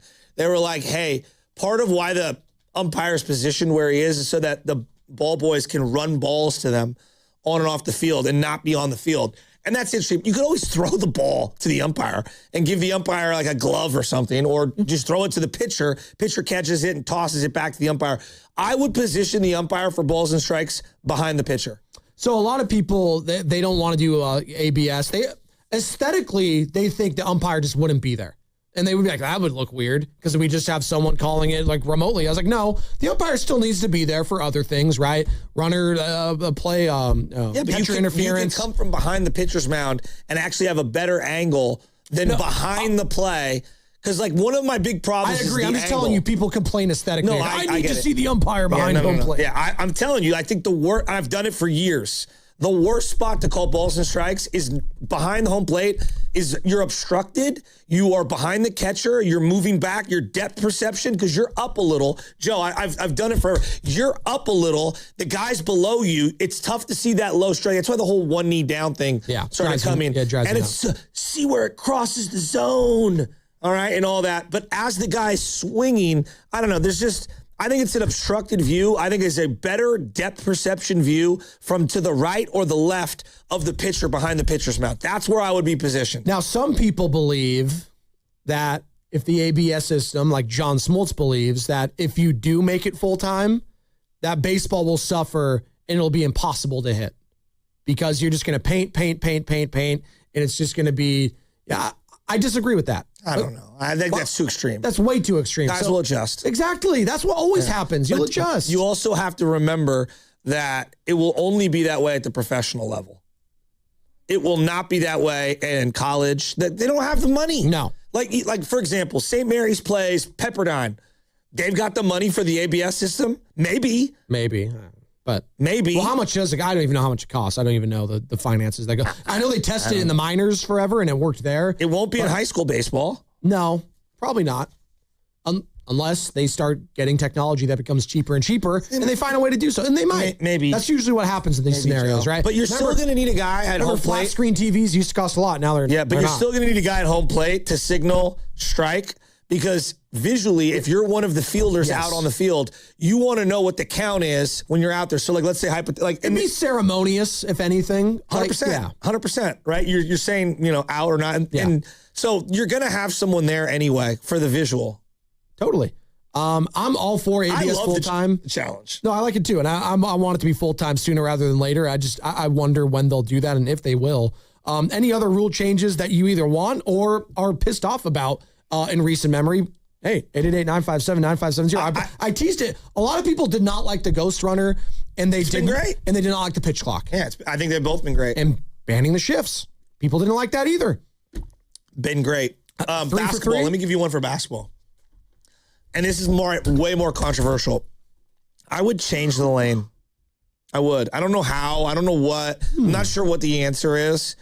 I want to return post play to the game. I want more balance, and I don't know if it is rewarding various points based on where you score on the floor. I don't know if it's eliminating the corner three.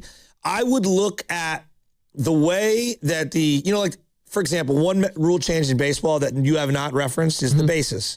They're a little bigger. Yeah. No, that's a great one. College has gone to the safety bag. Whatever. I'm like, whatever on the safety bag. It's kind of silly. At first base. I'm assuming it's supposed to be safety. It's to limit some of the collisions up the line. I don't know. I think the NBA could change their dimensions in the sense, not like the actual 96 feet or whatever. Right. I'm talking about where the 3-point line maybe just goes into the sideline and it doesn't go to the corner and you wouldn't have the corner three. Oh, interesting. Okay. Maybe I'm changing the dimension of the lane and going more FIBA. Maybe I'm going more triangle, like a triangle to a line. That would be the free throw. I don't know what the answer is, but I'm more open to seeing some dimension change in the NBA. I think that would be a start. And I think one other thing is and you're starting to see it, I just want to see more no calls on block charges. I think we have taken away freedom of movement from offensive players, and now we've rewarded running under someone. That's not defense. Running under someone to set your feet in time to get a charge, I think that's weak. Because once I pick my dribble up to go to the hoop, I can only do so many things. Basketball feels like the sport that's the most difficult to try to institute some of these things. I don't know why, but just... Hand checking was a huge rule we don't even talk about. I feel like just the speed in which the game is played is so difficult for some of these refs. How can you, and you see this a lot with flopping and everything, and we've gotten a little bit better, I feel like, but it's still not great. The head throwing back used to be awful to watch. We don't see that as much anymore. No. The Hardens of the world. But a big conversation last year was around Shai Gilgeous-Alexander. And they felt like he was flopping all the time. And he was gaming the system, if you will. But one area in the game that does not exist like it used to is power game. And the reason why the power game has kind of gone away, I've thought about shot, right? What? Yeah, the 3-point shot. It's not just hand checking. Started with hand checking. Okay. So you got to remember, like hand checking, you'd have your forearm on someone's back. And you'd have these big load dudes. Jordan would do it, but like Patrick Ewing, Karl Malone, they would feel your arm on the back. To see if you're strong this enough. whole back to the basket game. Yeah. Not just that, I'm going to back you down. Yeah, Shaq. And your other way of defending it was I'm going to use the forearm to check you. And so the whole back to the basket game has been eliminated because of, removing the hand check. And I think that there was a happy medium. And so I need to return some back. I'm not saying like bring the big man back so he can shoot up 40%. I do like hook that shot I over do like three the guys. dunks being a 3-pointer. I actually kind of like that. Well, no, what if I said anything where you get a foot into the lane, right? The lane is like a thin, triangular looking thing. Yeah. You get a foot into the lane, you get 3 points. So like bunnies and finger rolls. So it's not just the dunk, it's in that little that area. Floaters. Yeah. You'd see more attacking. Oh, Pods would be a legend. Well, I don't know.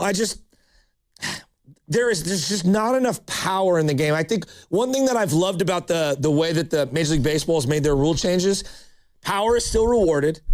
Contact has never been rewarded more in the last 15 years. True. Look at the batting averages. Look at the Giants. Jung-Hoo Lee and Arise. Do Giants fans like them as players?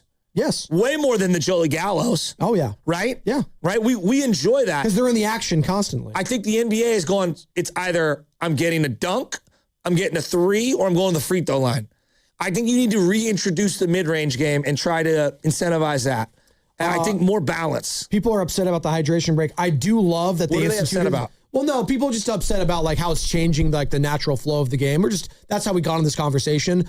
One thing that I think we could all agree on that we like, the addition of the mistaken identity rule that they've done, where they issue a red card or a yellow card because they believe a player had a hard tackle or was in the box. Now you can review it, and we've seen it in VAR, to see if it was a flop or not. And we saw that early on, right? And it's like, oh, no, this person didn't do that. That's no penalty. In fact, not only is it not a penalty for that player, the other player that flopped, they're getting their yellow card. I love that. Yeah, I like that. It's great. No, it's just having the right reviews in place. Because for a long time, Joe, they didn't have VAR. They didn't have replay in soccer that had the offside stuff. So it was like clear offsides that wasn't called that just dictated huge moments in games. So as we talk about rule changes, like one rule that went the reverse, you know how we've eliminated the mid-range game? Yeah. A rule that reversed and now opened up the whole field in football is head-hunting over the middle. Defenseless receiver. Yeah. Right? Throwing over the middle was like, you better be wide open. Yeah. Right? Now anyone goes over the middle. Anyone can. Everyone and anyone goes over the middle. And I think that has been really good for the NFL because it has allowed all of these Cooper Kupp-like wide receivers to just feast in the middle. Not that Cooper couldn't have played in other eras, but you just wouldn't have targeted the middle of the field the way that you did. No, and some people are saying, God, I hate that they do that because we used to have great, violent collisions. And it was a violent sport, but they're moving away from that. Yeah, but you know what, though? There is it's impossible to play defense in the NFL. Yeah. And I just think that we were so quick to throw these personal flag penalties, and they need to be reviewable to me. Well, there's going to be some changes for refs, right? This upcoming year. Not that they're going to get benched, but they did say hey, if a ref's not having a good call or good game, they could be replaced. What's the best hit of Patrick Willis' career? He's probably most remembered. The Jets one. Yeah, Brad Smith. Yeah, Brad, yeah. That would have 1,000% been a penalty this year. Yep. In the modern day. Correct? My guy on Pierre Thomas. Dante Whitner. I love Dante. Yeah, it would have been. It's one of the great moments in Niner history. 15 yards. They might have got the ball back in that sense. No, they would have kept. They would have kept the ball. That kept them from being out of the end zone. It would have been on the goal line. Dude, Dante Whitner was kissing his bicep before the ball. Yeah, and the player he separated them. Pierre Thomas was out before he hit the ground. Yeah. It would have been called, and they would have thrown it. Those are some of the greatest hits ever. There was one play where Lee Woodall and a guy from the Buffalo Bills at the goal line, they went head to head and on a Sunday Night Football game. There's got to be some balance, man. Skills and Vallejo. What's up, Skills? The conversation. Skills, what's up, man? Salutations, bonjour, and yo, Spadoni and Chasky. There's two rules, both in Major League Baseball, that I always could not stand. One has since been abolished, and that's the actual having to throw the 4 pitches for the intentional walk. Oh, yeah. And people used to always argue, but what if he throws it away? What if, Miguel Cabrera, Gary Sanchez might hit it? No, you're already getting a free base. Yes. Don't get greedy. I'm with you. So I'm so glad that they got rid of that. And the other rule, the one that's still around today, throwing the wild pitch in the dirt, batter swings at it, catcher has to catch a third strike, otherwise batter in most situations gets thrown to first base. I absolutely loathe that rule too. Why? Because you're punishing the pitcher for making a great pitch. You're rewarding the batter runner for swinging at a terrible pitch. You're rewarding him with the potential of a base. And that's why I can't stand that rule. And there you go. Have a good day, guys. I actually don't hate that reasoning. Well, no. Because you are punishing the pitcher. Well, the whole game is you got to play catch. The whole game. Most umpires will not call at a higher level.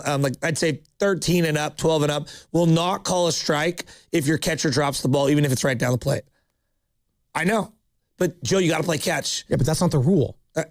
You got to play catch. The rule is, if it's a strike, call it as such. God, I can't wait for the full-time ABS because umpires are doing this crap. But, God, go with the rule book. I would say 12 and under, 12 and under. 12, about 12 years old. So if you're in a Bronco division, 12 and 11, I think the drop third strike makes sense. Anything younger than that, do away with the drop third strike. So we have that right now with Mustangs, and it's 10s, and I hate it. I think it's awful because here's the thing. Not only does the kid strike someone out, now, and again, we're worried about young arms. Right. Now that guy goes to first. He's going to steal second. He's going to steal third because no one can throw anyone out. And now how many more pitches is Zach going to throw in that inning? Are we really worried about, because we play big league baseball style. That's what their big thing is. I go, guys, we've got 12 kids. 5 of them can pitch. Yeah. And so I'm pitching the same 5 kids because the other kids, they don't want to, are afraid to, can't, whatever. Like, you're going to make them now throw 40 extra pitches after striking out 2 guys this inning, but we dropped the ball. It's dumb. And it's always people creating the rules or people who didn't play or haven't coached long enough to understand how stupid the rules are. Final thoughts. Tell them to submit it to 957thegame.com. Yeah, you got to submit it to 957thegame.com. I'm going home.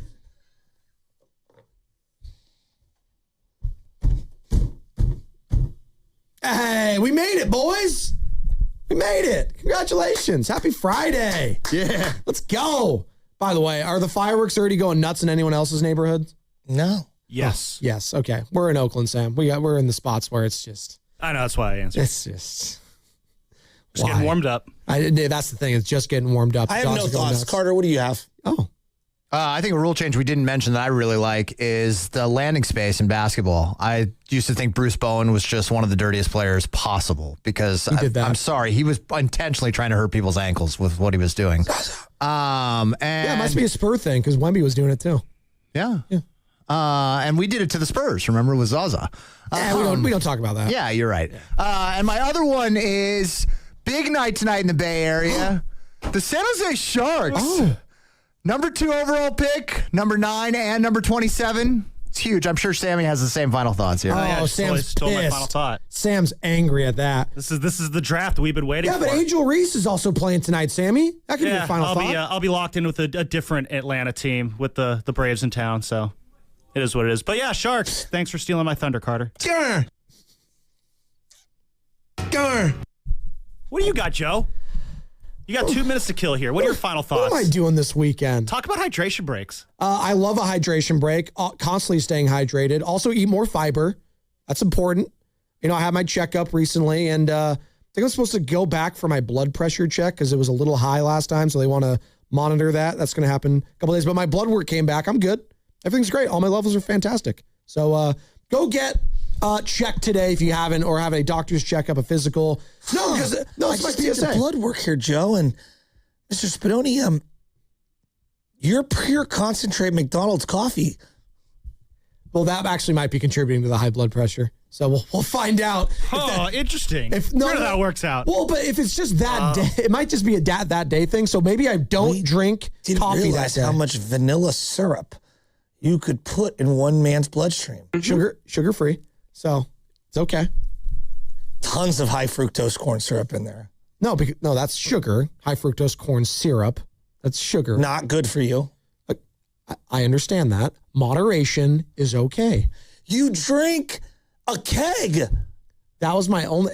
Do you know who your partner is? That was my only McDonald's coffee all week. I was going to Noah's Bagels for the other couple, and they had no sugar. All right, 2% milk in those. Thank you, Steve. All right, what are we going to talk about with Steiny and Goo next? What do you want to talk about with Goo? Hydration breaks. Hydration breaks? No, I think you want to talk about something else. I want to ask Goo how the heck he makes that commute. That is just, oof. You have to stop for a hydration break. Yeah, you know what? Can we start having hydration breaks during our show?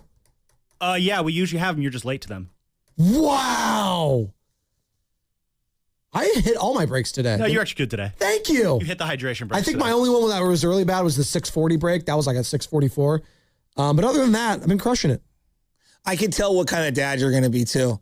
You're going to do the exact opposite. Benny's going to be in a soccer game, and he's like, you can do it. Fight through it. You don't need any water. Come on, keep hustling. Yeah, man, you seem very emotional. I get as he's sipping on his, pure hydration pack from the sidelines. I'm a nervous wreck as a parent, and I don't want to watch the game because I just want my kid to succeed so much. It doesn't matter. No, I know it doesn't, but I don't want him to hate the sport, and I just want him to do well. That's it. That's what every parent wants. So I get physically sick to my stomach. He's 6. I shouldn't be feeling this way. I just want my son to be happy, Joe. There ain't no sucker in you either. I am a sucker. I get physically sick watching my 6-year-old perform because I want him to do well. Dude, you got to enjoy it, bro. I'm trying. So you think his little friends are going to think lesser of them than him? He misses a left foot goal. He compares himself too much at his age. It bothers me. It's that is the thief of joy, son. Don't compare yourself to other kids your age. Don't do that. Can't hang out with Benny. He missed a bunny. Fremont Bank, here for you, here for good. Stein and Goo next. J Vineyards returns as the official sparkling wine of the Golden State Valkyries, continuing its mission to uplift women across industries. J Vineyards and the Valkyries share a commitment to female leadership, ambition, and breaking barriers to support women who raise the bar in sports and beyond. So Valks fans, join us at the game, at home, or at Jay's Tasting Room in Healdsburg for a memorable experience. J Vineyards, raise a glass to excellence, on the court and in every bottle. Man, I love this place. I've been surfing here since I was a kid. Now, seeing my grandson out on the water, it means everything to me. Watching him and taking in the blue waves, the sea breeze, the blurry horizon. If you have geographic atrophy, or GA, subtle changes in vision could mean it's progressing toward irreversible vision loss. Izervay is proven to slow GA progression and could help preserve your vision for longer, so you may keep seeing the world around you. Izervay, or avacincaptad pegol, is an eye injection. Don't take it if you have an infection or active swelling in or around your eye. Izervay can cause eye infection, retinal detachment, or increased risk of wet AMD. Izervay may cause blood in the white of the eye, blurred vision, or a temporary increase in eye pressure. Do not drive or use machinery until vision has recovered after an eye injection or exam. Ask your retina specialist how you can slow your GA with Izervay. To learn more, call 1-855-IZERVAY or go to izervay.com. Paid for by Astellas Pharma. Injured at work? Don't wait. Every moment counts. You may be entitled to medical care and financial compensation, but time matters. The attorneys at Boxer & Gerson are here to protect your rights and fight for the treatment and support you need. Boxer & Gerson have helped thousands of people across Northern California who were hurt on the job. Don't wait, don't guess. Get answers. Call Boxer & Gerson today at 510-835-8870 or visit boxerlaw.com for a free consultation. Boxer & Gerson, your life is worth the fight. They call this one Bill. Whoa, aliens? Am I in a spaceship? Affirmative, Bill. What's with the laser saw? Relax. We are cutting our bill in half. What? An Xfinity mobile transmission says you can cut your bill in half. Oh, your mobile bill, not me, Bill. Ah. Xfinity Mobile also says we can try it free for a year. Free. Yes, with no commitment. Can we put the saw away? I am reluctant. But we will find another being to bisect.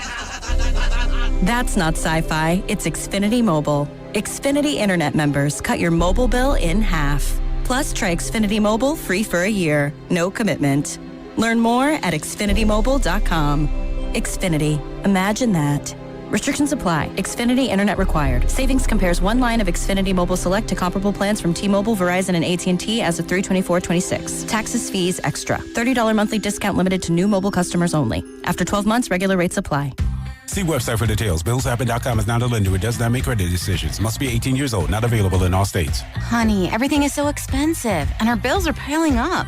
You're telling me credit cards are maxed out, rent is due, and the car payment's right around the corner? We need some extra cash. We should do what my friend from work did. She went to BillsHappen.com and got the money she needed the next day. Our credit is not great. Are you sure that would work for us? BillsHappen.com is one of the largest personal loan networks. They can help people with all credit types get up to $5,000. Sounds like it's going to be a hassle. My friend said it was super easy. She did it right from her phone during her lunch break.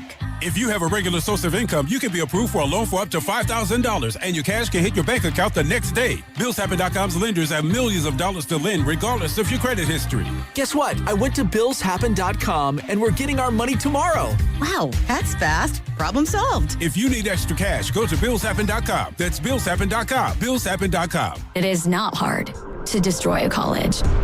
Last season, the podcast Campus Files brought you stories of fraternity drug rings, stolen body parts, campus cults, and more. And now, Campus Files is back for another season. There's a guy screaming into his phone. He's like, I just saw Charlie Kirk get assassinated right in front of me. Every week is a new episode and a new story. It was so chaotic. It's almost like a university under siege. Listen to and follow Campus Files, available now wherever you get your podcasts. Carpal tunnel syndrome, heart failure that doesn't improve with common medicines. These are some signs and symptoms associated with ATTR-CM, or the cardiomyopathy of ATTR amyloidosis, a serious heart condition with symptoms that get worse over time. Amvuttra, vutrisiran, is a prescription medicine given by a healthcare provider that treats ATTR-CM in adults to reduce heart-related death, hospital stays, and urgent visits. In a clinical study, Amvuttra was proven to help people live longer and have fewer heart-related hospital stays and urgent visits over 3 years compared to placebo. Amvuttra lowers the amount of vitamin A in your blood, which can affect vision. Other side effects include pain in the arms or legs, pain in the joints, and shortness of breath. These are not all the possible side effects of Amvuttra. For prescribing information, call 1-833-256-2748 or learn more at amvuttra.com. Ask your doctor about Amvuttra for ATTR-CM.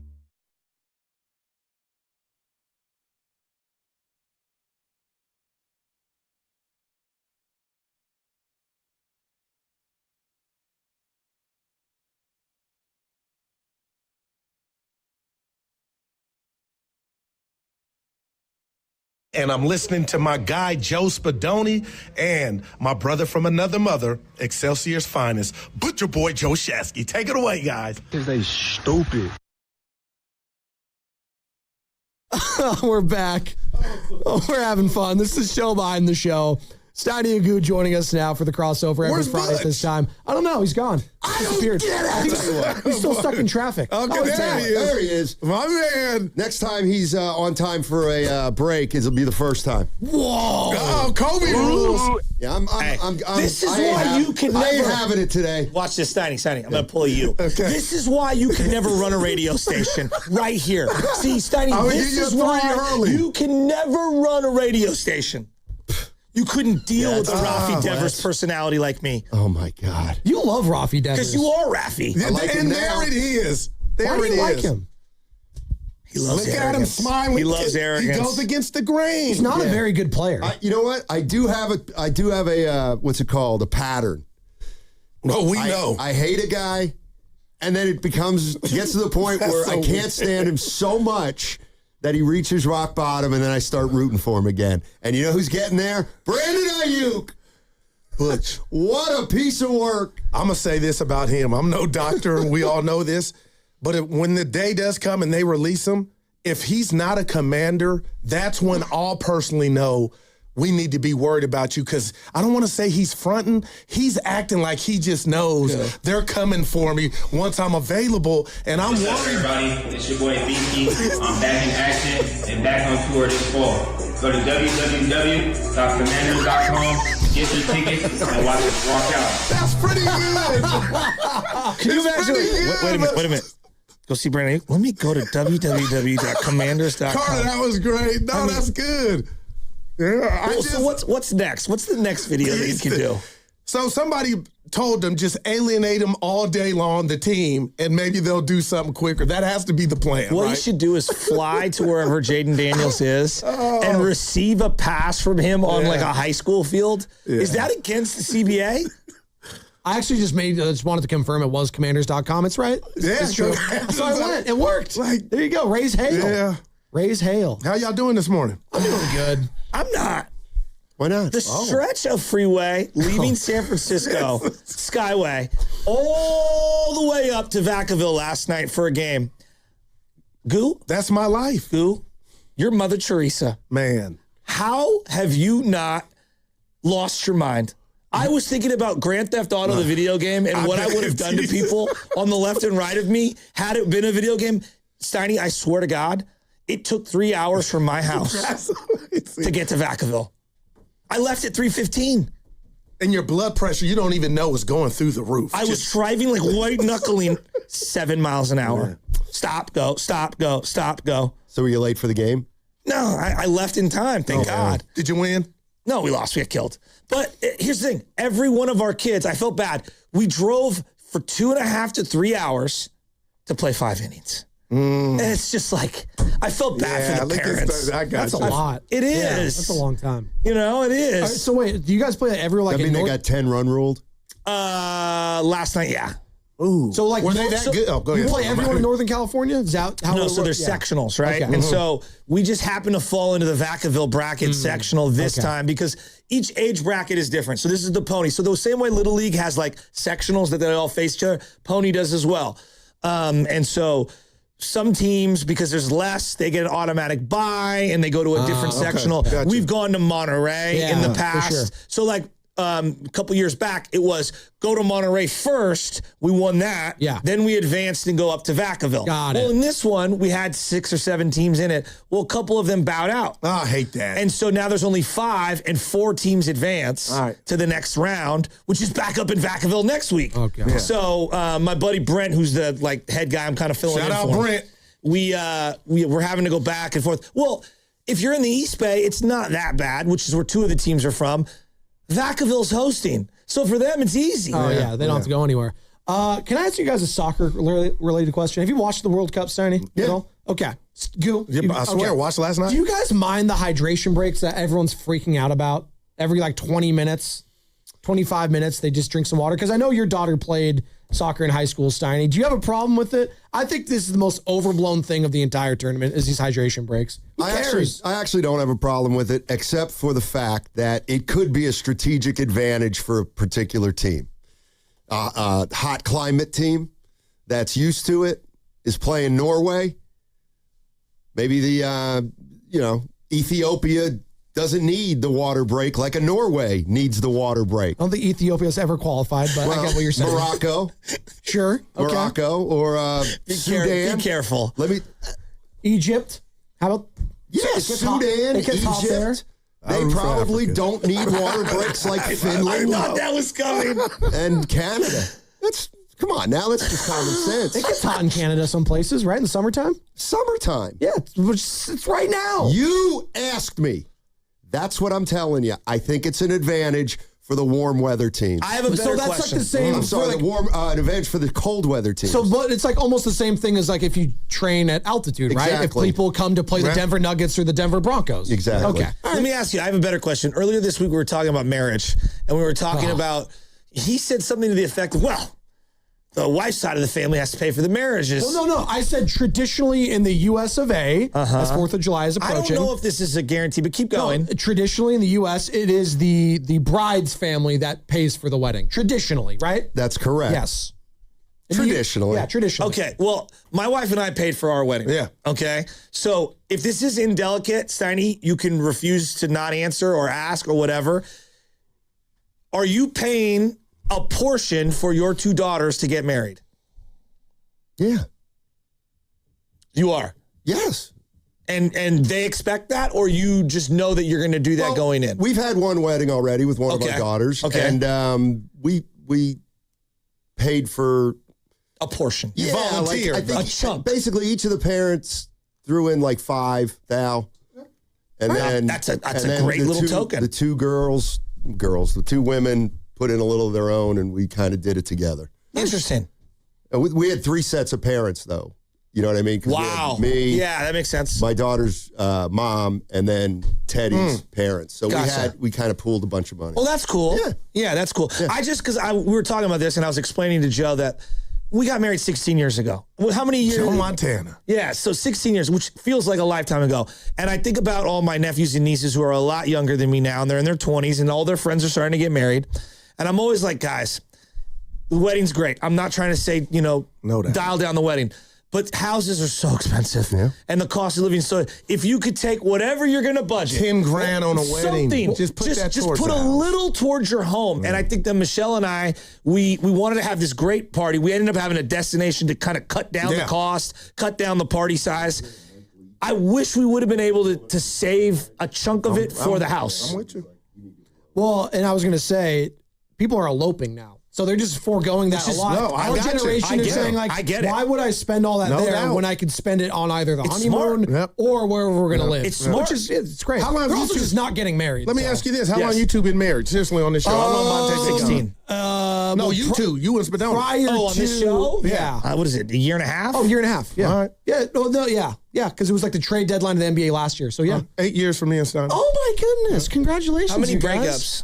How many breakups? Well, no. Fake breakups. That was a good one. We call those fake ups. Yeah. I was thinking about the prior You ever marriage hear for Mike, me. the old Washington State coach, Mike Leach? Was that Rest who in it was? peace. I love Funny Mike guy? Leach. With the mullet. Rest in So peace. funny. Yeah. The best. You ever see the one where the sideline reporter, it's a woman, she's getting married? No. And he hears about it on the he sidelines. gives her like advice, right? He gives her advice. Yeah. And all his whole advice was essentially, hey, you should elope. Carter's going to play. Save money and buy a house. he's right. Do you have it? I'm in the middle of planning one right now. Do you have any advice for me? Who are you marrying? His name is Trevor. Okay, yeah, well, I'll have to you set up a meeting and I'll talk to him. Okay, so where's Trevor from? He's from Florida. What does Trevor do for a living? He works in sports as well, covers football. He does what? He covers football as well. Really? Well, I don't know. We'll keep a close eye on it, but whatever you and Trevor decide, I would kind of keep it on the down low, which you failed to do that. Trevor was probably planning to, but you didn't. So go ahead and don't say anything else about it, but as soon as the season's over, or even an off week, go elope. Trust me on that. Go elope. Because basically every female in the family is going to terrorize you guys until it's over. Once it's over, I mean, they'll be upset for a few days. It's great. Sounds like it's one of my it's a great uncles. life lesson Wow. right there. Well, so but here's okay. So I want to get nuanced. So my wife lost her dad, right? And so rest in part peace. of thank you. Part of her wanting to have get married and was she wanted her grandfather to walk her down the aisle, and he was getting up there in age, and he was in his 90s, and he was able to do it. Oh, great. Right? And we have multiple. I've shown you a photo. Yeah. We have multiple photos of it, and for her, that meant everything. No doubt. You want to deliver on some things while also being reasonable on others. I love that, but in certain situations, you do want your family and your friends to try to be there if they can. Yeah. It's just so expensive. I'm going through it right now. I got both my baby mamas mad at me, so that's For why what? I got a lot You're happening rocking. right now. Guru. That's what I'm having right now. You are unbelievable. And I've said this before. You can read a room like nobody's business. 5 minutes ago, I think right before you came in, Guru goes, Spadone, what's wrong?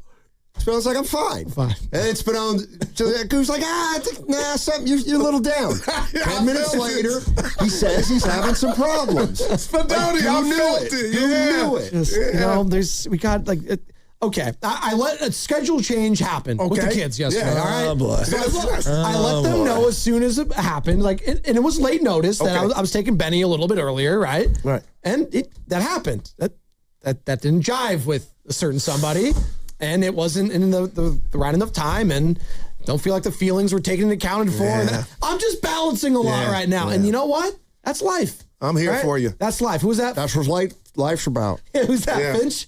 No, that's Mick Cronin. Mick Cronin, that's who it is. Shake it off. Don't raise your voice at me. Yeah. That's how Let it me just is. say this. Whether it's dealing with former significant others or current ones, all relationships take work and effort to balance at all times. And someone is always mad at me at all times in my life. Always? Someone in my family. There's one person furious about something, right?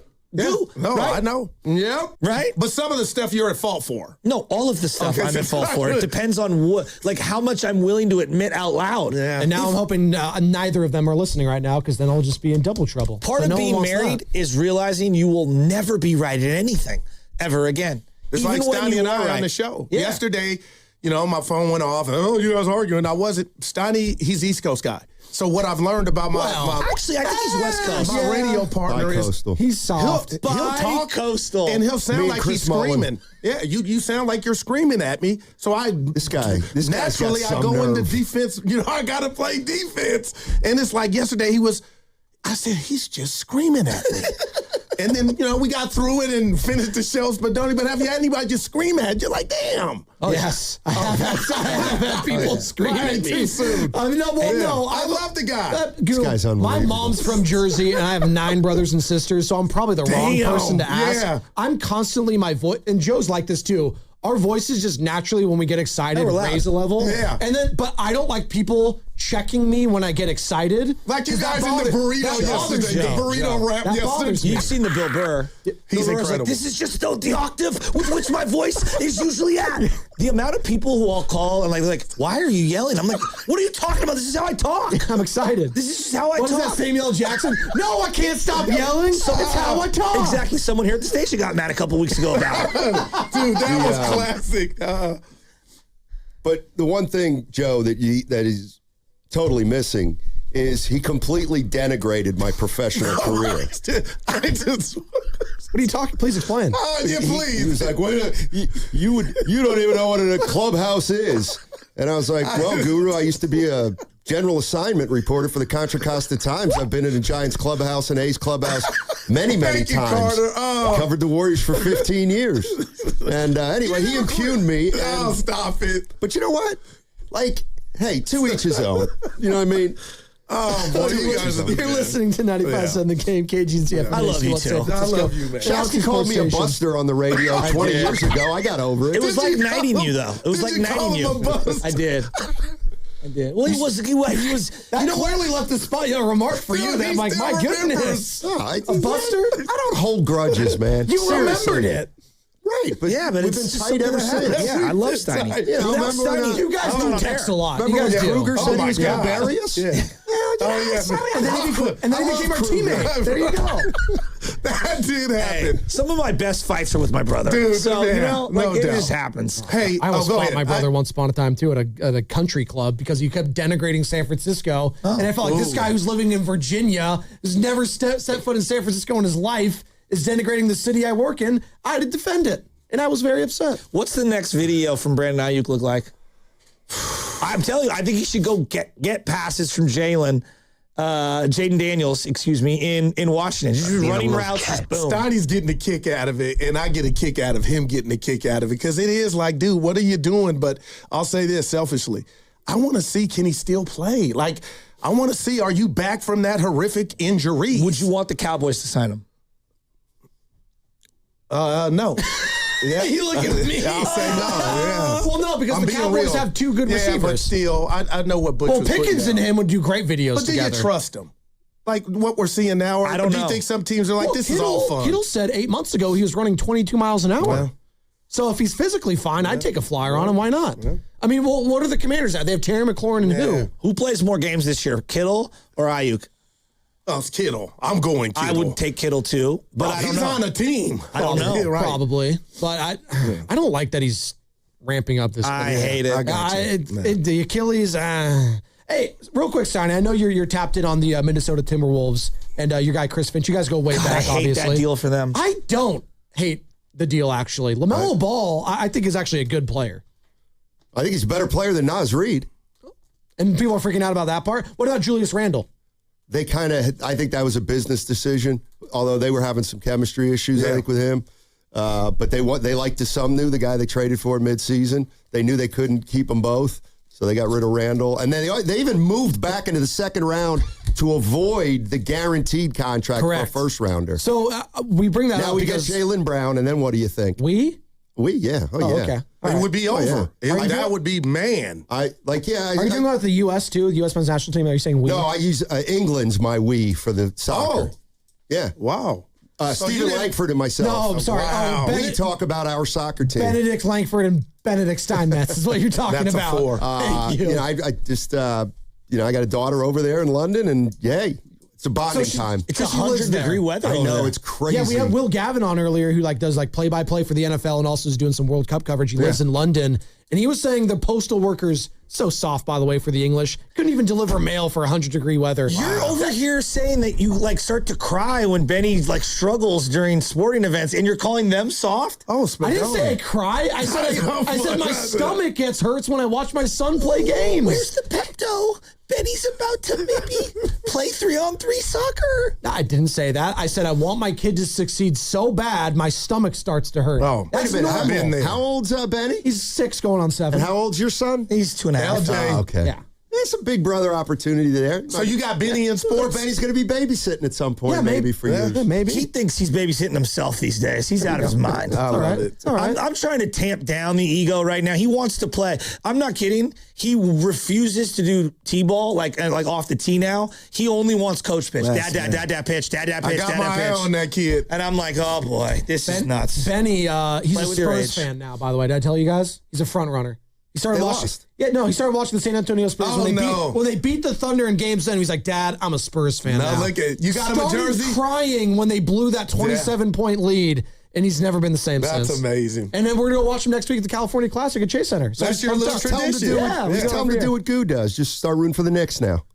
Well, Sonny, you'll like this. He actually loves the Timberwolves because every Warriors game we've gone to in the regular season has been against the Timberwolves. So you're saying that. How much time we got? 5 minutes. So I was trying to do some impersonations out there, getting ready for the show. Stoney goes, "Goo, that was horrible." Tried to do Trump, but I want to hear it. I'm trying to golf, and I know I suck at A that. lot of You felt golfing. bad. But I really think I got this one down. It's Kuiper from the Giants, the home run call, and I'm being silly, but I really think I got Clear it. the decks. He hits it high. He hits it deep. It's out of here. It sounded like Guru. Give me something. You've done that before. We It's have like a a drop tool. of you doing that. I think it's gotten better. Hold on, do it again. I want to hear it again. No, it's all No, right. can you hear? I didn't like the reaction. You could have said it's bad. No, I want your Stoney put his when hand- the opponent hits the home run for Kuiper. That's what I want. Gone. That's how it That says. was gone. Yeah. Gone. Yeah, that's what it is. Yeah. It looked like I nailed it. Sure. What are you guys talking about today? Well, we ran out of stuff yesterday. Oh my! we got the rookies coming on, Jones and Yaxel. You got them both? Well, see, don't you dare do that. You guys get All that the texting with Raymond Ritter. coaches, so all that that was good. texting with Raymond Ritter finally catches up. Guru over here. This Butch and I know. You know who was a great interview? Did you guys talk to him when he was on the Warriors? Luke Laux. What a great He's guy. great. Great guy. No? No. Assistant of the Warriors. Oh, yeah, once upon a great time. guy. What's 27 it out? What was it before? He's the State Florida now. State head coach. Yeah. Oh, okay. So the guy, interesting. And he's, you know, I don't know, you and I have probably talked about this. 36, super young. But like, you know, coaching circles, no matter what the sport, they're always really small. They're way smaller than you think. Usually. And him and Todd Golden go way back. It was really interesting. Like and their one's in wives are Florida, friends. one's Yeah, in Florida their wives are State. super It close. was really interesting. He's a good guy. Really good interview. I'm now a Florida State fan. Good for him. I'm going to, we're going to have Lendeborg and LeJay I do Jones. believe in that core. Again, as I mentioned, I think at this point. Oh, God. That voice, man. They're having a press conference at 10, and then they're calling in after. So it's good. We got Marcy at 10:30. Marcy. So it's going to River be Islands. Personally booked that one. It's company induced. Yes, a staple. Company induced. Hey, Oh, quick because we question. talk about it. Because we talk about it on I don't know the if you meetings. guys. Oh, we listened. I don't know if you guys understand that we have a cluster here, and we try to work together. For example, when KCBS sometimes has a sports story, they'll gather up Guru or Evan. Really? Then they'll go on to Really? KCBS and give an update. Me as well. I don't know if you've noticed this, but I'm Sarah and national. Vinny are using the rest of the stations for their game mind the gap. Bridge the gap. And what Bridge happened the to your gap. game? You're thinking of the two. I was loving that. I'm not done. I jump on with I was Marcy hoping on you Live 105. Jeez. She jumps on here. What? It's called cross promotion. Yeah, I'm with you. Jeez. Hey, giant question real quick. Don't tell me Are I they a couldn't run good a team with station. bad pitching? Would you? Can you be a good team when you don't play catch? Wow. They're the second worst team in baseball. So there you go. Can you be a good team when you don't have starting pitching? Can you be a good team when you don't have a bullpen? So, like, I guess my argument to you is, like, that is the hallmark of a bad team. Yeah. On 95.7, the game. I got both my baby mamas mad at me. I'm getting out. I'm getting out. He brings the passion. For what? I want to know now. I'm mentally invested. Don't tell me to pray and you don't say what for. He brings the perspective. Yeah, I think they both have great points. Get off me, text line. He's truly one of a kind. That is wow. Oh, my God. And he's doing a great job. I need you to man up and say what you really want to say. Simon, you're doing a great job. I got a big ass. And together, they are Steiny and Guru. Yeah. On 95.7 The Game. Oh, I got to do it. Oh, baby. That's like, you want to hear my Bonte? Oh, baby. Now, that's original. We got to give B credit for that one. Dude, I appreciate you starting my morning off, giving me that love, knowing Spadoni was going through something.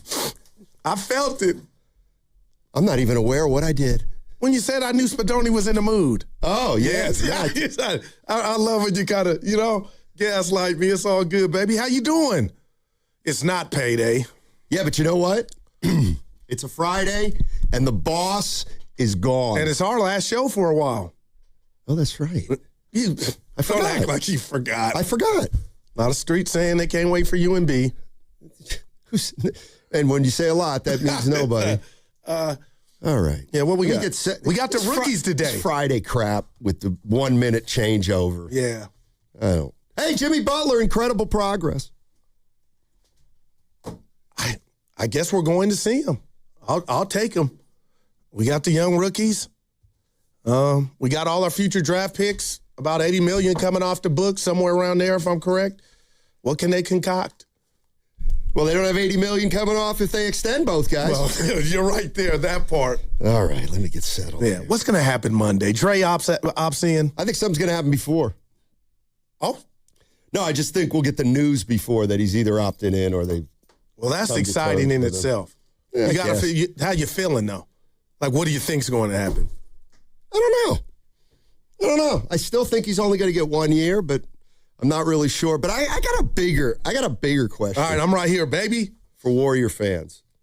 I like to take the temperature of the fan base. And here's what I think. And then once I started thinking it, I thought, that's kind of strange. So Draymond Green's a 4-time champion, right? Facts.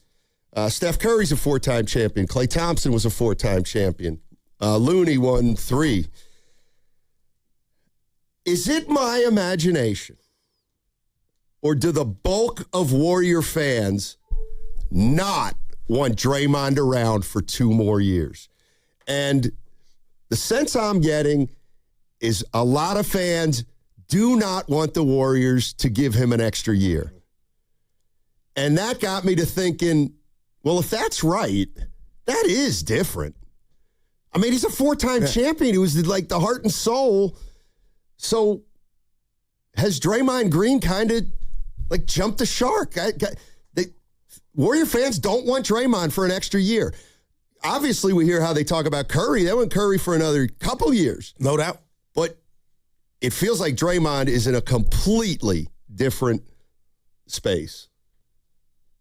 Oh, I thought you were going to play something. No doubt. No, Listen, this is not personal. This is an accumulation of Draymond Green getting his way, Frank Sinatra doing it his way.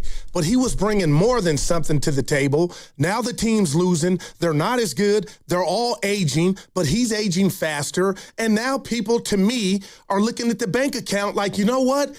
You've had everything go your way, but now you can't back it up to me on the court. It's obvious. And now the turnovers, you're a part of that. You're not the sole and only person with the turnovers, but offensively, we've become, to me, obvious. And now I just feel like, you know what? You're not bringing that much to the table anymore. And for me, on a personal level, I want to see the Warriors offense transition, and I want to see the ball in other player hands. And I believe that sentiment that you think is out there with the Golden State Dub Nation, I think they're ready, man. They are.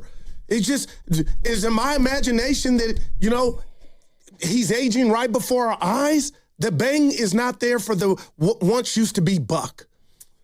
That's the way it feels. And I think Mike Dunleavy, with that look at the Phoenix game, if you saw it at the end, as Draymond got ejected and walked in the locker room, if you're correct, and I watched it, I think Mike D and the Warriors might be thinking that. Now, if I had to bet real quick before I throw it back, he'll get multiple years, but the fans can see it, man. And I think they feel like me. And I think it even goes deeper, which to me is something to talk about, is obviously, you know, we know the Warriors are going to do right by Curry. And they should. We talk about the money. Is he going to get 65, 60, 50, whatever it is? Everybody's going to be able to live with that number. Okay. The issue I'm seeing with Draymond is it's not even about the number. Right. It's about the year tacked on. Like, if I told Warrior fans right now, Draymond would rip it up for 2 years for 15, I think they'd be like, yeah, it's not the 15, Steiny. Yeah. It's not the 15, it's the 2 years. So I'm wondering where the fan base is right now with Draymond Green, and what do you want to hear most? That he's opting in to play for 1 year at $28 million, or would you love to hear that the Golden State Warriors and Draymond Green have come to a 2-year contract extension? Well, it's I ask you simple. this. We've been together for a long time. Steve Young, 8 years. What about when the announcement happened 4 years ago that he was getting the 400? A lot of people, and he was younger then and still giving us more, but a lot of people, you know, their eyebrows were like, huh. But now if that happens again and they choose to go this way, when everybody's telling us this team needs to get younger, they need to be more dynamic, I'm just telling you, I just don't see it. And I think Dre's in the way just from a basketball standpoint. And I could be wrong. And again, I'm not double talking. I do expect him to get multiple years and retire a Warrior with Steph and Steve Kerr. Yep, I'm not so sure. All right. But I don't need to be right. Yeah. I don't need to be wrong. I just need to wait and see. But I think you're on to something. How they play it. Yeah. How many calls have we taken to where people are like, yeah, this is the right thing to do? None. I don't think. I'll leave that there. I don't think. Oh, Damon Chang saying, Goo, you're wrong. About which part? The Draymond that the fans don't want him gone. Yeah. Okay, here's what's going on today. Yaxel Lendeborg and LeJay Jones are talking to the media as we speak at Chase Center. And after they do that, they're going to call in to 95.7 the game. So we'll have Lendeborg and Jones between probably 10:30 and 11:30. We're going to plan on bringing Marcy Weiser in here at 10:30, though I've already given her a heads up that she could theoretically get bumped for Laxel Lendeborg. No doubt. Yeah. And Evan was telling me, I think Steiny is LeZay Jones. LeZay, if I'm correct. Is it? So everybody got it wrong for the first 3 days. I had LeJay, so it's LeZay. Yeah. Okay. Just like it's stripling, not stribbling. Yeah. No, it's stribling, not stripling. Linda Borg, not Linden. There you go. Yeah. There you go. We'll see. All right. So that's what's going on today. Let's go. And let's see. What else do I have? Good news on the Jimmy Butler front. He says he's 6 weeks away from running. How about playing? Well, you know. Yeah. I'm just reading the headline. I got you. Jimmy Butler has made incredible progress. You know, we've got a bunch of fans here that are down on their teams. I'm trying to uplift them a little bit. Well, we're hurting with the injuries. I like that. But he's made incredible progress. The injury is about 6 months ago. So since then, he's made There we go. That's good news. Incredible progress. Let's see what else is going on. Some NBA news. Another player that a lot of Warrior fans like, Isaiah Joe. Man. Going to the Pistons. I saw that. He'll help. You know, it almost seems like what they're doing is doing everything they can to keep Hartenstein. He could play on my team all day. Somebody. I guess I'm just worried about the one domino in all this right now, and I guess I'm the only one, is Ja Morant. Like, I truly, if I could get him on the, on the cheap, Sonny, I still think the dude can play if he remained healthy, and we're desperate. I don't know what it would take, but you think some team's coming for him, right? He's done in Memphis. Got to be. Yeah, the question is he just plain old done? Seriously. Let's go to Big Smooth in Oakland early. Oh, man. He wants Big Smooth coming out of the gate. Gentlemen, yes. Happy Friday to you. Yes, but listen, man. So Dallas went ahead and snatched the guy won in the second round. Okay, that's cool. But I'm hearing about this guy we got out from Florida State. I'm hearing he's a defensive player, had 10 threes in one game. So, man, we might be looking. Maybe we're looking at a young Sean F. Dot. Oh, we're losing Big Smoothie. Yeah, but I got Big Smoothie, we're losing you. Yeah, but we got the gist of I'm excited about both of them. Yeah, I'm not really excited about the second guy. You gonna tell him that? Yeah, maybe. You're the best. What are you gonna ask him? I got it down here. Surprise you. Oh, dude, we had a great interview. We got some love for Jimmy King. He was great yesterday. Yeah. It had very little, it was the conversation. Yeah, it was him. Yeah. And the questions. Yeah, sure. Well, whatever you say. Lazay Jones is going to join us, along with Yaxel Lendeborg. And Giants got beat yesterday, too. I'm trying to get you to 10-25 here. Like, you know what I mean? Yeah. This thing that Deegan does with his crossover. I didn't tell you this, Donnie. I figure about 12, maybe 12:05, we have Evan come in and tell us about last night at Chase. ASAP Rocky. Okay. Yeah. He can do it now if he wants. Seriously. Nobody can do anything in 2-3. Well. No, seriously, Giants. Yeah, but I get that. Giants lose 9-6. I left here. They blew the game. Go ahead. I left the station here. It was 6-2. What is Got it, down the street. It was 6-5, and then I saw the hit that made it 9. A can of bullpen. Yeah. The thing is, how do you fix this? When do you go get a closer? How do you find for what? 14 under, man. Go get a closer for next year. Yeah. Man. Also, saw a story in SF Gate. Giants' mom on why Buster Posey didn't do that interview with the station across the street. I think we all know, right? There shouldn't be any mom. There should be Tums, but no mums. We know what happened. Let me ask you something. If Buster Posey right now is thinking, hey, I made a mistake. This ain't for me.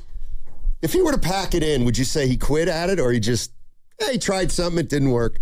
The latter. He knew, you know what? This is not for me. And thanks for the opportunity, but I can't continue to do this for my mental health. And if Tony Vitello does the same thing, I would look at it as respect. I'm serious. Like you wouldn't. What would you say to him if somebody was man enough to? I'd say no harm, no foul. No. Well, the foul is this season coming in without a bullpen. Yeah. And I was like, no big deal. They'll hit their way. That's great or 9 tonight. He quit. Damn it. That's the young people thinking. Okay. Here's what's going on. Between 10:30 and 11:30, we got Yaxel Lendeborg and Lazay Jones. We're going to try to squeeze Marcy Weiser in here at 10:30. DraftKings Sports is live now in all 50 states. That means California. The whole world is watching one tournament right now. Group stage chaos, knockout drama, stoppage time, heartbreak. The DraftKings Sports app is now live in California, so whether you're catching the early kickoff before work or the late match at the bar, you're in on every minute, every match, every moment, all in one app, right here in California. The world's biggest stage, it's in the palm of your hand. New DraftKings customers, sign up with the code 957TheGame, spend $5 to get $200 in total rewards. That's code 957TheGame in partnership with DraftKings. The crown is yours. Event trading offered by DraftKings Predictions, a CFTC registered introducing broker. Trading involves risk of loss. Market availability varies. Eligibility restrictions apply. $50 every 7 days via click to claim issued in a non-withdrawable predictions dollars that expire in 1 year. Ends June 28th. Terms dkngb.co/predictions promo. That segment also brought to you by Crystal Geyser, Alpine Spring Water. What makes Crystal Geyser Alpine Spring Water different? We always bottle our Alpine Spring Water less than 1.5 miles from the spring source, and all our bottles are made with 50% recycled plastic from our own recycling plants. Crystal Geyser, bottled at the spring source. You've worked too hard to wonder if your wealth manager is actually working for you. The decisions you're facing, what comes next, who you trust, have consequences that last. Getting it right matters. Baylord has been in the Bay since 1969. No parent company, answering only to their clients. The kind of people who understand what you've built and what's actually at stake. The right wealth manager changes everything. Find out if Baylord is yours. Baylord.com. That's BAILARD.com. This is Larry Flick, owner of the Floor Store. July 4th is one holiday that lights up our country, and our 4th of July sale is here to light up your home. So from now to July 6th, everything in our stores will be 25% off. That's carpet, hardwood, laminate, waterproof flooring, and much more.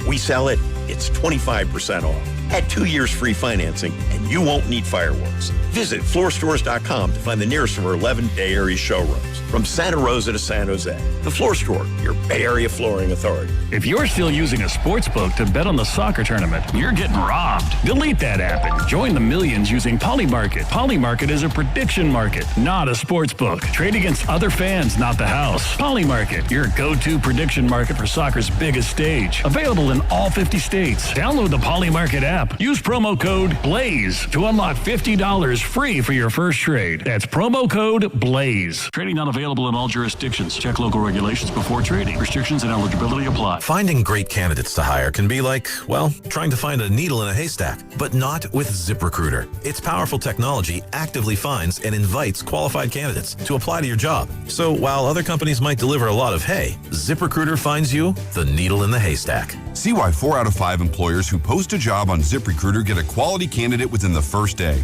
Try ZipRecruiter for free at ZipRecruiter.com/team. That's ZipRecruiter.com/team. ZipRecruiter.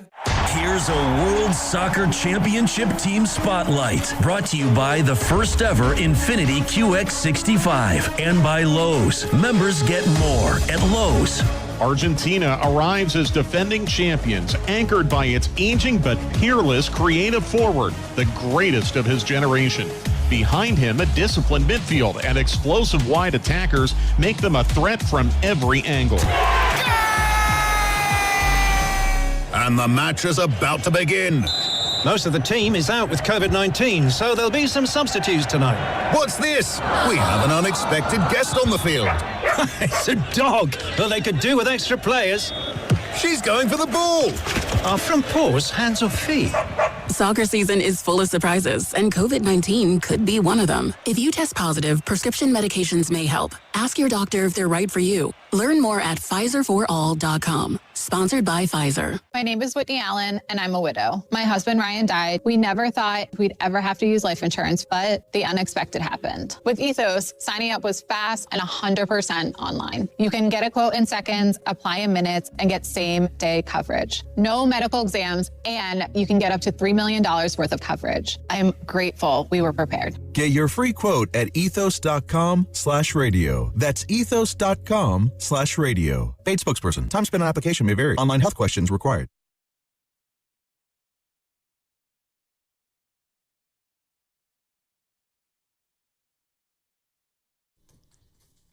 Let me tell you something. This guy is a ball player. That was a stupid question, Steiny. Stupid. Don't do that. Now, back to Steiny and Guru on 95.7 The Game. All righty, let's see how this goes. We got company. We're being joined by Live 105's Marcy Weiser. She comes in on Fridays at 10:30. I have notified her that her new favorite player, Yaxel Lendeborg, could be calling in, along with her second new favorite player, Lizzie Jones. Any minute play now. It by ear. How are you, Marcy? I'm good. I need a muff. Hang on. Good to see you as always. Good to see you too. All right. Go ahead, Goo. I texted her last night. We were corresponding, and we got into it a little bit, but I love them. It wasn't anger. Did it sound like anger? Because you checked in. It was a little extra fiery, I got to say. It was a little extra fiery. I was a little concerned about you guys. You know I care. Well, but Goo put my mind at ease. Okay, there we go. Yeah, That's Said did you hear him impugn my career? I did not. It didn't happen. Yeah, it did. Yeah, stop. He basically questioned my professional bona fides. Are you guys good now? No, we're good. Yeah, Okay. we'll be at the cafeteria. Okay. You coming? Well, we'll see. We'll see. No. Yeah, But I'm on it. I've got a question. right here. Because we were talking about this earlier. Now, who do you think that we talked about this on live? Who has the hottest fans? What sport has the hottest fans? Soccer. So you think soccer? That's what I was saying. That was my. That was. You want to look at my phone? Soccer. That's what I said too. Goal. It's basketball. He thinks it's basketball. I'm not mad at that. I think that's but pretty. I've seen some stuff in the World Cup to where my answer is soccer. Yeah, Okay. there's that self-proclaimed hottest World Cup fan, Ivana. Do you know who I'm talking about? Ivana I Mill? mess up. I can't remember her Croatia. last name. Yeah. Ooh. Yeah. She's hanging out in Dallas this year. So, Guru recently, Marcy, went public with his age. Yeah. I don't know if you know this or I don't not. know this. 56. Okay. Yeah. Oh, wow. You Right. look fantastic. Oh, I mean, not that I that's... believe she means that. Sure. I feel like that's a backhanded compliment whenever I I mean it the right way. But I've embraced it. Yeah. Good. Yeah. But, you're that age, and I'm even a little bit older. It's just unseemly to talk about this woman from Croatia that way. Oh, he acts like he doesn't She's a notice hottie. beautiful Yeah, no, women. come on. Not that young. Come on. Steiny. Not that young. Yeah. Dude, I don't think she's that young. Daughters. If she's under 18, that's something. But you can appreciate beauty. Right. Some people get hired on their looks. They don't say, hey, you're higher, but come on. Yeah, I mean, how old is she? Do you know how old she is? She's not It's working. crazy young. Yeah, whatever it is. You guys. Just admit it. Just Admit don't be what? fake. Admit what? That soccer has the beautiful fans. It's not even close. And I love me some hoop. Don't get wrong. Baseball, all love it. But we're seeing Cape Verdean. I don't know if you've seen some of their fans. I've seen a lot of beautiful people here in the Bay Area during World Cup, though. There's a lot of... I appreciate that, Marcia. Yeah, it's a little I thought you were talking about me. Fit right in, Goop. I was talking to you just briefly before the show, and you said you'd never heard of somebody. Oh, boy. Oh, he's a tennis player guy. I had to Google him. Marcy, I was a little disappointed. Everybody was disappointed, I had to even Google. Dylan. Yeah. Really? So Marcy had never heard of Bjorn Borg. No, I pulled him up and I recognized him. But I said he was very attractive. Was I right? Nah. Oh, please. No, Ethan was a woman's dream back in the day. I pulled up the pictures of him back in the day. It was, Yeah, she liked the rugged guys, Donnie. Yeah. Borg was rugged. He had rugged good looks. Seriously. Anyway, he was a great tennis player. Yeah, well, yeah. I'm sure he was. What you got going this weekend? My sister had a crush on him. Really? Yeah. Gretchen. She did. Yeah. She let him. I mean, I could see that, yeah. Him and Pete Maravich. She liked Pistol Pete Maravich. Pete, yeah. Anyway. Who was your crush? Did you have a Harrison Ford? Who was your Burt Reynolds? Who was your guy Love coming this.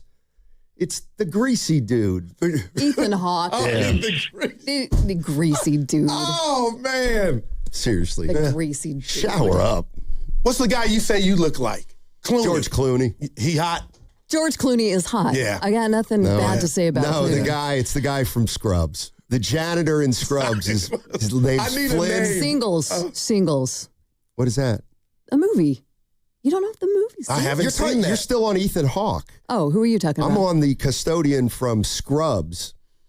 His name's Neil Flynn. Go look him up. He's an actor. Okay. Everybody I've says, never watched that show. I I look exactly either. like him. And I met him once. We took a picture. Oh, really? And I said, yeah, people say I look like you. He goes, oh my God, it looks like Come I'm looking on, in the mirror. Steiny. He said, I feel like I'm looking in the mirror right now. Okay, now I got to go Google. Yeah. Neil Flynn? Neil Flynn. Okay. Yep. All right. Let's see. What? Yeah, Evans. Yeah. You should have stuck with Clooney. Yeah, no doubt. That's fine. She's looking it up I'm now. pulling it Yeah. up. Neil So Flynn. let's see what else. Marcy recently had her daughter go to overnight camp, and where they had the camp was close to where that earthquake was. Close to Redwood Valley, so I was a little freaked out. Oh, how did you get through that? Yeah, well, I just had to sit and wait, white knuckle it for a minute, and then You couldn't call her? no reception. Oh, man. Oh, that's unsettling. They reached out and said, Okay. everybody's okay. Wow. Oh, I know. Oh, yeah, I know Neil. No, Neil Flynn. He's in the middle. My girls love that show, and we I watch kind of see some resentment. What do you think? a little bit. Steiner, you missed your Nobody call. says he's good looking. They just say I look like him. Yeah. I love him. He plays you the go. dad in the middle. Yeah, I got you. That's true. What's up this weekend? Hey, hanging out. My daughter got back from camp, so we're doing some catch up. Probably go see a movie. Yeah, just Okay. gonna have I've got some stuff I have to do around the house. Do you I'm go going through to- those purge moments where you just have to, you want to clean and get rid of everything, and that's kind of what I'm doing. I like sports. Yeah, the clean part. I'm going to Boston. Any recommendations? Ooh, Boston. Family reunion. Anything I can do? Eat? I went to the Cheers bar, the bar that they bait. Oh, my gosh. You got to go check that out. I mean, it's cool. Just to No, you didn't mention that yet. That's an obvious one. Well, I was thinking more of, Faneuil Hall, Boston Commons. I didn't do. I the wasn't ride there. of Paul Revere. No, I'd I've love been to to. Boston. One of my favorite TV shows. That's on the list then. Yeah, for sure. Get a picture right in front. Everybody, yeah. So do you move around the locations for these family reunions? Isn't this the one that usually in This is on Texas? my mom's side. Yeah, no, that's that's Pop's Dad. side. Yeah, they just moved it to Boston. But it hasn't been in Boston before. No, it was in Detroit a couple years ago. Yeah, that's right. I didn't go. Detroit. What do they do? So they don't pick a place where already the people are. No, they Everybody goes to a different place. That's pretty cool. Yeah, we'll see. Go, yeah. But cheers! I want to go by there. Yeah, do. Get a picture in front. Everybody knows you're in. Ah, yeah. It's a great show. I watch it still. Yeah. Yeah. Do you really? Yeah. Sam Malone. I love their interaction. Him and Diane Chambers. Yeah. Yeah, it's good stuff. It's really cold out there today too. And windy. Yeah, Goo, did you notice? Yeah, I came in no T-shirt under this, and I was like, "Oh boy, it's the city." Yeah. Yeah. All right. Well, she made it all the way through. Yeah, we still got a couple minutes if there's anything pressing. He's known to run guest off too soon. Oh. Yeah, that boss is working with him on I don't that. like doing interviews. No. Why not? Oh, I never don't heard like you it. say that. I'm not crazy about it. You kidding me? It depends who it is. All the things that you can find out. See And be that? all Wow. inquisitive He rushes and- them Everything off. I want to find out has nothing to do with sports. But that part plays well too. Ask. No, but okay, Geltzy, Geltzeiler, I like him. I'm telling you right now, the two guys today, I'm not really looking forward That to is it. so whack. Bunch of young kids. Two possible young stars. Right. They just had the moment of their lives. They're gonna one sentence answers. Who's your favorite Yeah. rapper? I got it. I hope they're not listening right now. Well, they're doing a press conference No. now. Okay. No, but Your glasses are fire. Thank you. Yeah, prescription or Yeah. yeah. Yeah. yeah, and you Nearsighted. I'm nearsighted. and you probably notice I don't have my normal glasses that I usually wear Yeah, on those today. are aging you a No, little these bit. are very. These are just functional. That's Yeah, it. gotcha. That's I what left they look like. I left my other ones at the. Your at, flashy ones. at the haircut place. I got to go pick them up today. Oh, Lucia. Oh, nice Yeah, haircut. legit. Your hair looks nice. Yeah, but he Marcy. takes too much off the top. Somebody told him to leave the top. To leave it. Right, leave it that's why alone. a I'm little not. longer on And the that's why top. I'm not leaving the top anymore. Yeah. But then you have to go in more often. Yeah. Now you got the substitute teacher look. You know what? I'm on the and I don't think this is a racial jab. We'll find out. Go ahead. I usually don't have a routine. Like I get my haircut and then I wait and then I'm like, all right, I'll get another haircut. But you have appointments every 6 weeks to get if I'm your doing lines done or what's it called? It's a line. A line. Yeah, lineup. But once a month, twice a month if I'm feeling frisky or going somewhere. right. Yeah, but the same as yours. Yeah, but I never like 6 weeks to 8 is pretty I'm normal. a little sooner. Yeah, Are you? I'm once a month, twice a month. Okay. Okay. Yeah, and I never do that. I just get a haircut, wait, and then But when get you another. have it longer, you got more of the Robert Redford look, and I've been with you where you get compliments, but then when you take it low, like you look great, you know what I mean? Leave that top. Well, yeah. Okay. Guru, it's Leroy. When you get to Boston, go to a barbecue restaurant and order the ribs with no sauce, then run to the grocery store. Now that's racial. And pick up a bottle of Bobby Brown's barbecue sauce. Oh. And then tell me how it tastes. This New Edition, the great R&B group. Bobby Brown has they're from Boston. but there's an actual branded. Sauce. Yeah. I did not know. Did you know that? Leroy. No, I didn't. I guess Bobby Q sauce. Mm-hmm. Oh, get it? Bobby Q sauce. Look at Steiny. Clever. All right. Yeah. All right, Marcia, we got to say the best. goodbye. All right, you got to Have guess. fun with your daughters. Yes, You we got got an interview that you're very excited about to get to. So yes. Thank all you right. so much for being a team bye, player. Guys. Have a great weekend. You're the best. That's She Marcy is. Weiser, Live 105. We done a 3-man show twice. Yeah. Dibs and Bonte. Yeah. Who's calling from Hawaii? 808. Who do we got first? Leger. So nobody got it right. All right, Leger. He's our guy. Leger Jones. All right. Hey, all guests on 95.7 The Game appear on the River Islands guest line. Isn't it time for you to discover the islands, River Islands in Lathrop? Well, let's get it right since we have him on. Let's welcome on Leger Jones. Yes, sir. Played at Florida State last year. Drafted by the Warriors in the second round. Leger, thank you so much for joining us, man. Really appreciate it. Glad to be here. Absolutely. All right. So if nobody from this area has seen you play before, how would you describe your game to them? I'll say very versatile. I'm a really good shooter, even though my percentage might not have showed it. Hit 10 threes in the game, very athletic and active on defense as well, being able to guard multiple positions and being able to play on and off the ball as well. Leger, let me ask you this. When you hear Adam Silver announce your name and you're coming to the Bay and you're going to be, a Golden State Warrior, what went through your mind? I was just very thankful, just all the sacrifice that my parents did to be able to help me be in this position, even my trainers and coaches too, even all the times that I worked out in early morning, even though it's very difficult to wake up that early. Just very thankful of all the people that helped me get to this position where I'm at now. Love it. We're joined by Leger Jones. He's the newest member of the Golden State Warriors, picked in the second round. If I was looking at some of your numbers, and the one thing that kind of jumped out at me is it looks like you're a pretty good rebounder for a guard. Is that something that I can infer from the stats? Yeah, I would say so. When I got to college, I was playing more of the 4, sometimes 5. So, and also my coaches too is like, you got to defend and rebound for you to get on the court. So I was trying to always take pride in rebounding just for me to get an opportunity to be on the court as well. And then this last year, I was able to play more guard. Man, I love that. Let me ask you this. What part of your game do you think will translate the fastest to the NBA? I'd say my three-point shooting. Already a good shooter, but I know I could always elevate that, especially with learning from Steph. Well, let me ask you about that, because you actually referenced it, a little bit earlier. You didn't shoot it as well this past year as you did the year before that. How would you answer why that happened? More attempts, and then also just more difficult shots that I took.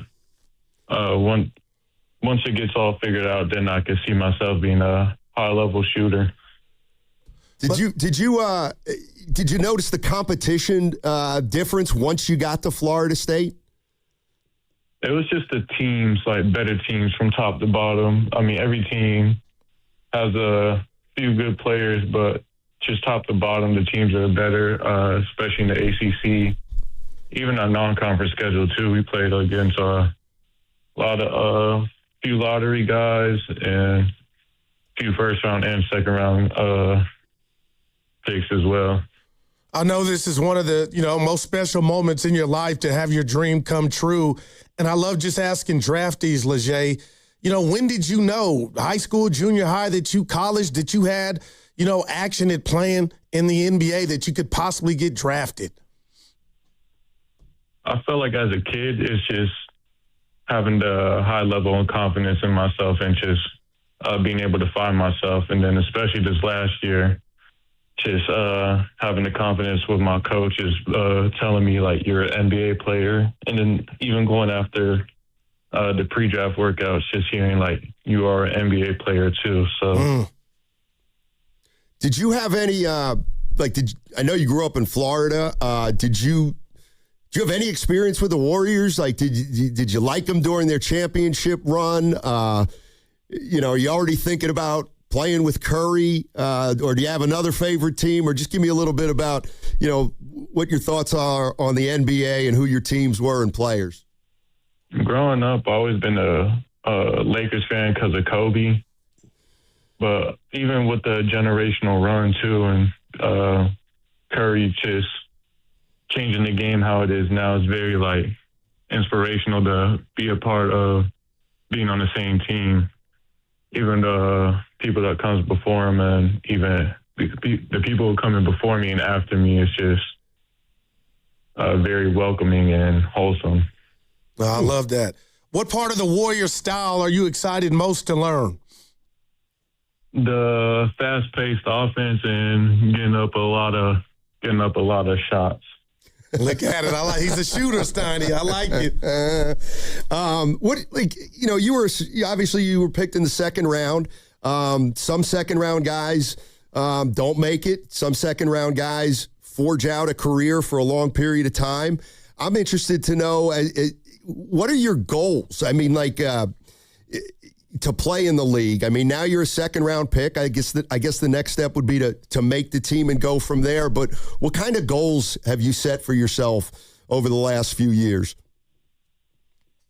Every year, especially in college, I always wanted to be player of the year in the conference and even national player of the year. But even if I didn't get that, I still felt like I carved out a good collegiate career where I said I could be pretty happy on what I've done. And then now it's just taking the next steps, especially with practice coming up and summer league. So just being the best player that I can be. And for this first year, just finding a spot on the roster and then just find ways to win games for us. Let me ask you this. Now that the Bay Area, San Francisco is your new home, are you familiar with the Bay Area? Is this your first time out here? Or, how much experience do you have with the Bay? I was here as a kid. I just don't really remember it. I do have family out here that's close by, so they should be at all the games. What was the go ahead. No, that was it. You were at St. Bonaventure a couple years ago, and then what was the reason you went to Florida State after St. Bonaventure? I knew I wanted to just move up. Right. Every year in college, I went to 4 schools in 4 years. So every year I just felt like I got better and elevated. And Florida State is just Coach Flowers coming from the NBA. Family in Florida, is close to home, great conference. And I just knew playing for an NBA coach, that's where I wanted to be at. So I saw you and Yaxel, your rookie mate, on TV looking sharp. Was that the first time you met him, or did you guys have a prior relationship? I met him yesterday at dinner. Okay. How was that? It was great. Really good dinner, really good food as well. And then just looking forward to just building a great friendship, brotherhood with him and all the other guys on the team as well. Let me ask you this. Is he all a 6'9"? He's taller than me and my dad. My dad's 6'8", so he's a solid 6'9". Okay. I love that. Did your dad play anywhere? Played at Barton Community College 1 year in Oklahoma, and then 2 games summer league and overseas. Nice. Yeah, I love that. Hey, I always ask the rookies this. My partner hates it, but who was your dude growing up? Who was the guy you looked at like, man, that's who I want to be like when I get older? Bean. Kobe Bean. Look at him. Yeah, I'm with you. You hear that, Evan? All right. I love it.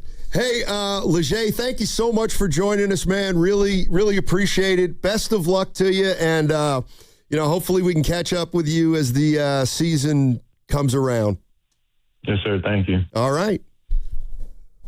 Leger Jones, Florida not State. lacking for confidence. And I think he knows what he can do, Stoney. He can shoot it. I love it. Man, it's got to be an awesome feeling. Yeah. Yeah. I'm a little concerned about that shooting percentage. Oh, well, I got you. Because he shot it well at St. Bonaventures, then he went to Florida State, didn't shoot it as well. But the record's clean now as far as his pro career. Now he's got to step up even another No level. doubt about it. He's got some size to him, man. Yeah. And he's saying Lendeborg's all of 6'9". Mm-hmm. Okay. All right. Pop 6'8". Now we'll wait for Yaxel Lendeborg to call in. Those guys just finished up their press conference over at Chase Center, and we're trying to get both players at some point. Let's take Big Smoothie. He's called back, Carter. Hey, Big Smooth, how you doing, buddy? Hey, great interview, guys. I enjoyed the questions and the answers. Oh, thank you. Tell Marcy to holler at me. I don't know if she's married or not, but anyway. But listen, here's the reason why. How old are you? Happy Friday. How old are you, Smoothie? We'll talk later. But listen. Oh, Smoothie. You guys, Goo, you didn't ask him. Goo, you didn't ask him about the dinner. Where did he eat at? Where did they take him? Yeah, I didn't want to be. Yeah. That's. You know what? Too much? Okay. Probably Draymond's place. Too much. Yeah. Hey, you know what? Man, Real quick, we got another shot with Lendeborg. Okay. Because they went to dinner together. We'll find out, I promise. You want me to call back? No. So listen, Steiny, your question about Draymond. Dude, I'm the biggest Draymond guy there is. Okay. But you know what? I'm ready for a transition, man. I'm ready for a transition. I just am, man. Give him one more year. But if you give him 2, I'd like to know, what are we sacrificing for the second year? I mean, if you're saying, well, either sign Draymond for next year or we could get player XYZ. I think we got 2, Guru, you say it, young Thundercats. Yeah. It's time to turn that role over to somebody, even if they struggle a little bit. Wow. I think we'll be better for it. Luxembourg, I don't know. Listen, plug and play is the word I keep hearing. Plug and play. 6'9", all of 6'9", good skills. Man, let's try him at Draymond's spot. He's gonna, of course, he's gonna have to tread water for a minute. But whoever, Draymond didn't come in that polished. I remember, Draymond didn't come in that polished.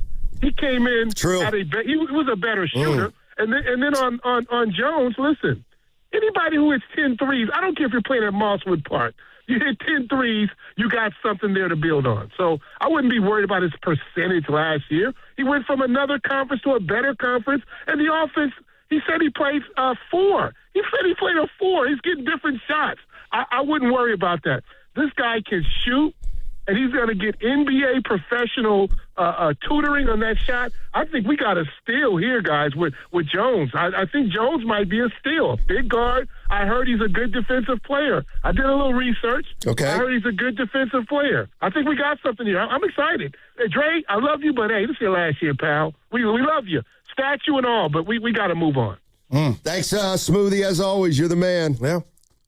And we'll see. No, I'm going to worry about his percentage. Yeah. No, I got you. I'm sure the Warriors are he too. can defend, though. Yeah. I just like his lexicon, man. The confidence is there. And I'll tell you what, and there's no rocks or shade at the Golden State Warriors is currently constructed, but this is not the Thunder or the Spurs. And I just think, he's got to beat out some dudes to earn his keep right and make this roster. But the state of the Warriors now, especially with the injuries, I mean, if I'm Leger Jones, I'm kind of happy the Warriors drafted me, Stoney. I think there's an avenue if I do my thing to show out and make the roster. Yeah, I mean, there's playing time to be had for young players next year if they're good enough. It's really that simple. All right, 888-957-9570 is the number. We just heard from Leger Jones, the newest member of the Golden State Warriors, and coming up on the other side, we're going to be joined by Yaxel Lendeborg, the Golden State Warriors' first-round pick. He was selected number 11 on Tuesday night. We'll have him on the other side. And, 95.7 The Game is giving you an opportunity you don't want to pass up. It's a chance to win a round of golf at beautiful Silverado Resort with one of the hosts. How about playing with me or Goo, Willard, Dibb, Shasky, Spadoni? Yep, we want you to play golf with us on Monday, July 13th. Every host is going to be paired with a winner. So we're going to have 6 winners total. Send us a video of your swing or your outfit or why you'd be a great pairing for one of us. Get your video done now and submit it to 957thegame.com. Just make it under 30 seconds. Again, come play with us at Silverado Resort Monday, July 13th. That segment was brought to you by Safeway. Head to Safeway this week for Mix and Match Signature Select Drumsticks or Thighs value packs. Buy one, get one free of equal or lesser value when you buy 2. Clip coupons from the weekly mailer or download them from the Safeway app. See you in the aisles. You know that Big Bargain detergent jug is 80% water, right? It doesn't clean as well. 80% water? I thought I was getting a better deal because it's so big. If you want a better clean, Tide Pods are only 12% water. The rest is pure, concentrated cleaning ingredients. Oh, let me make an announcement. Attention shoppers, if you want a real deal, try Tide Pods. Stop paying for watered-down detergents. Pay for clean. If it's got to be clean, it's got to be Tide Pods. Water content based on the leading bargain liquid detergent. Hey, this is Lauren. And a little thing I love about the hash brown scramble burrito is that it's going to add the protein that you need. The eggs with those crispy nuggets. It's the ultimate combo.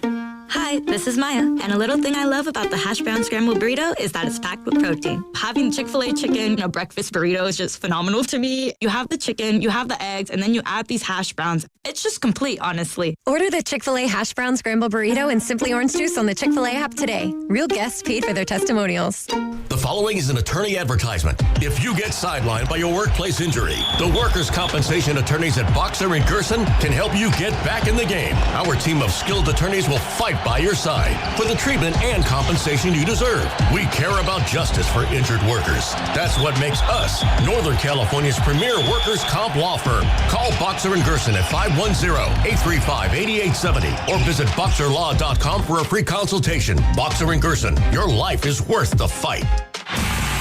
Now it's time for the closer of the week. Presented by LiftMaster and RNS Doors. Turn your garage into the envy of the neighborhood. Visit rnsdoors.com. This week's closer comes from Edwin from San Leandro. I'd like to express my appreciation to Carlos, Victor, and Gerardo on an excellent job on an installation of a commercial overhead roll-up door. I highly recommend RNS to anyone in need of dock, roll-up door, or gate repair and replacement services. Recently, my garage door opener was not working. I was in need of a closer. I was put in touch with RNS Doors, and they hooked me up with a brand new garage door opener from LiftMaster. With LiftMaster's MyQ connectivity, my garage door opener can be controlled right from my smartphone. You'll know when a door or gate has been left open and can close it with a tap, no matter where I am. Be one of the first 10 callers and receive 20% off a LiftMaster garage door opener. Call 1-800-FIX-A-DOOR. That's 800-FIX-A-DOOR. Or visit rsdoors.com. R&S Doors. Look for the red truck. If you're still using a sports book to bet on the soccer tournament, you're getting robbed. Delete that app and join the millions using Polymarket. Polymarket is a prediction market, not a sports book. Trade against other fans, not the house. Polymarket, your go-to prediction market for soccer's biggest stage. Available in all 50 states. Download the Polymarket app. Use promo code BLAZE to unlock $50 free for your first trade. That's promo code BLAZE. Trading not available in all jurisdictions. Check local regulations before trading. Restrictions and eligibility apply. Lemonade! Fresh squeezed lemonade! Lemonade? Oh, nuts. Is your business struggling to be seen? Not reaching the right customers? Yeah. Odyssey's here to help. Your one-stop shop for digital marketing. Wait, really? With targeted digital media, plus SEO, SEM, social, OTT, and more, we help your business reach the right audience and drive results. Whoa, hey, one at a time. Stop missing out on valuable customers. Visit digitallocalads.com to learn more about our local advertising solutions. That's digitallocalads.com. Okay, people, line starts here. This summer, the Honey Pepper Pimento Chicken Sandwich and Pineapple Dragon Fruit and Sprite are back at Chick-fil-A. Girl, it's back. We've been waiting. I love that honey pepper pimento sandwich. And that pineapple dragon fruit and Sprite is everything. It's got that razzle-dazzle that makes you stop and say, okay, wait a minute. I love the creaminess of the pimento cheese. It's savory, it's bold, it's flavorful. Our faves are back. High five, girl. Which fan favorite will you choose? Real customers paid for their testimonials. Skechers elite athlete OG Anunoby has been making history on the basketball court. Anunoby tips it in. Unbelievable. What a shot. He's been balling out in Skechers high-performance basketball sneakers, and the world has noticed. But how does OG train off the court to keep in peak physical condition? Hands-free Skechers Slip-ins Aeroburst. They help prepare OG for the physical demands of playing at a championship level. Get your pair of Aeroburst for only $165 at a Skechers store, Skechers.com, or wherever high-performance running shoes are sold. Shop Smart & Final for everything you need to celebrate America's 250th. Celebrate 250 years with deals on cookout favorites. This 4th, shop club sizes with no membership fees. For your chance to score a gift card courtesy of Smart & Final, visit 957thegame.com.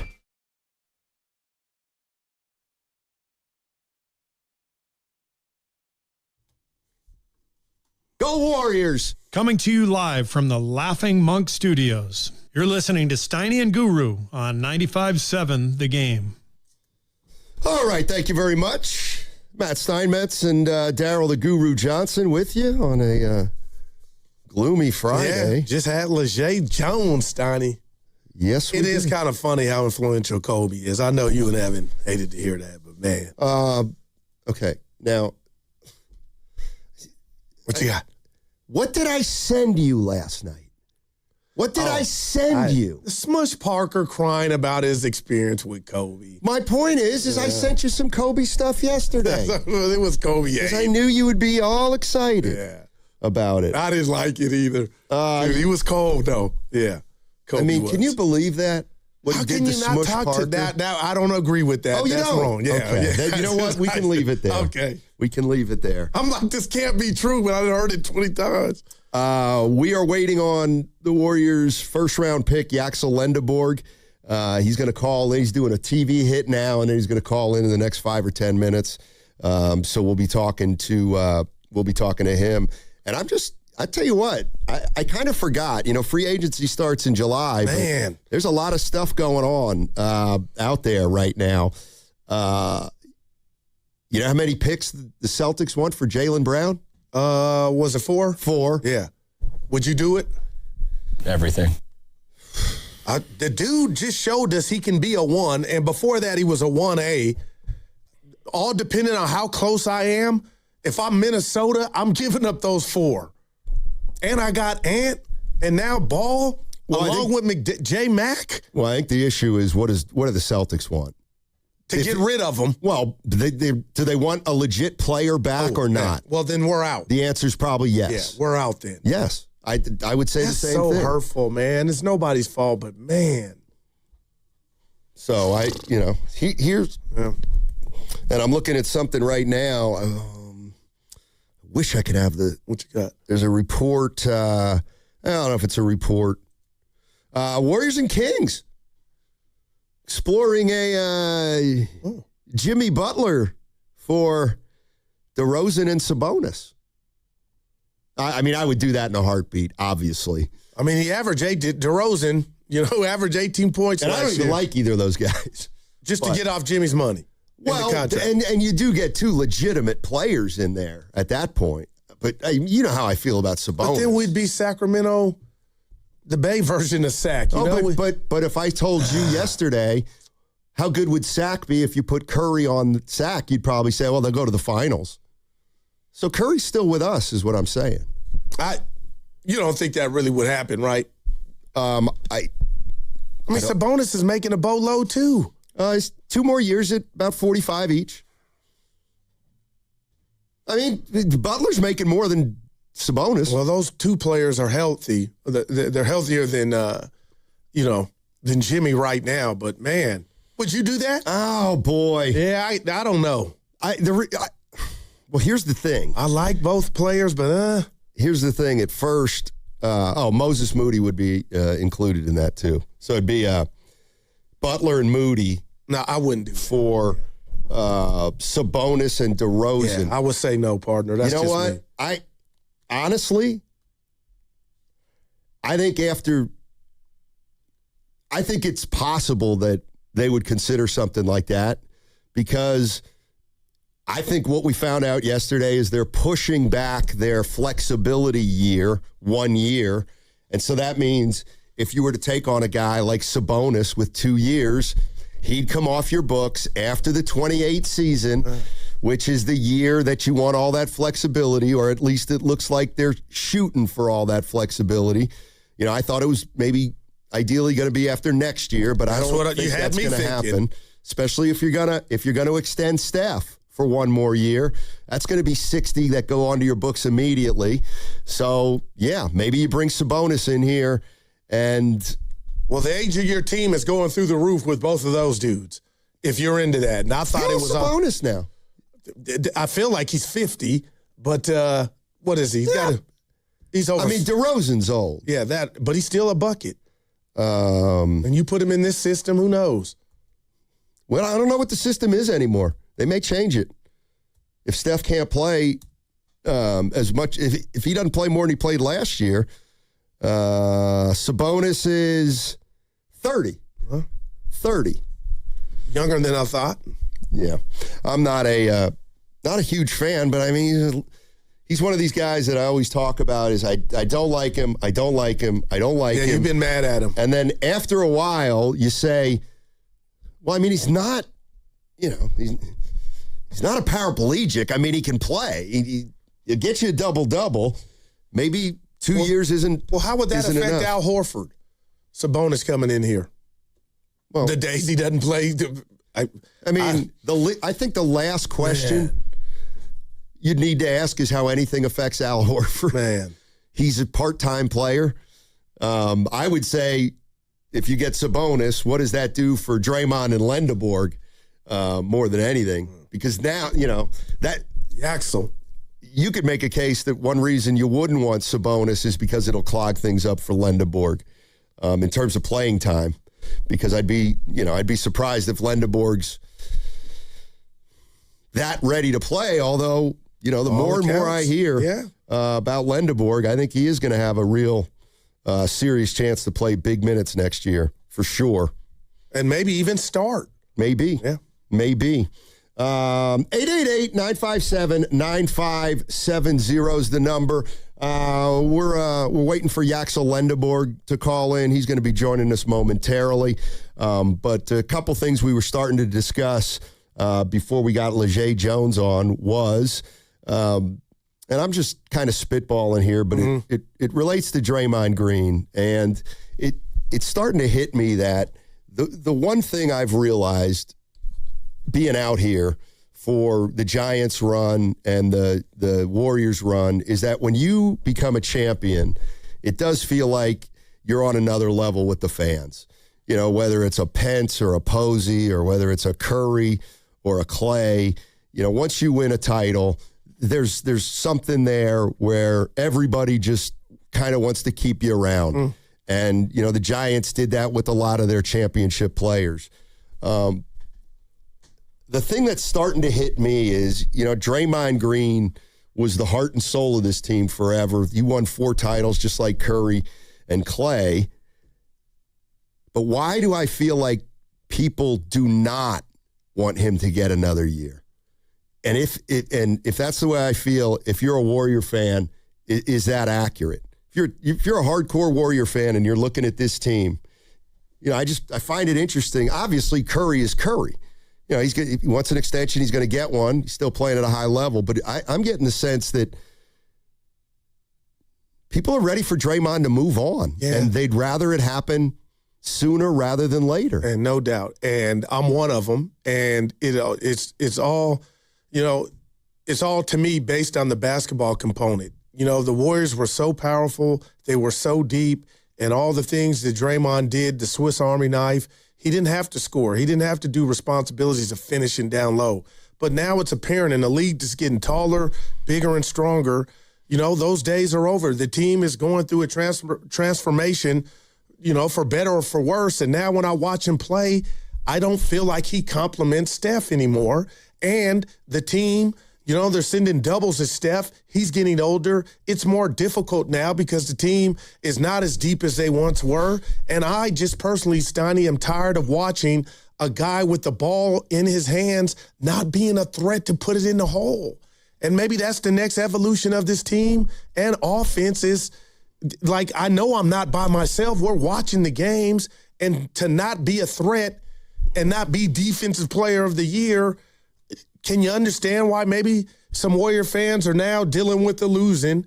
But now if you talk about going young and transforming your team, you would like to see a guy in Draymond's position be able to score more.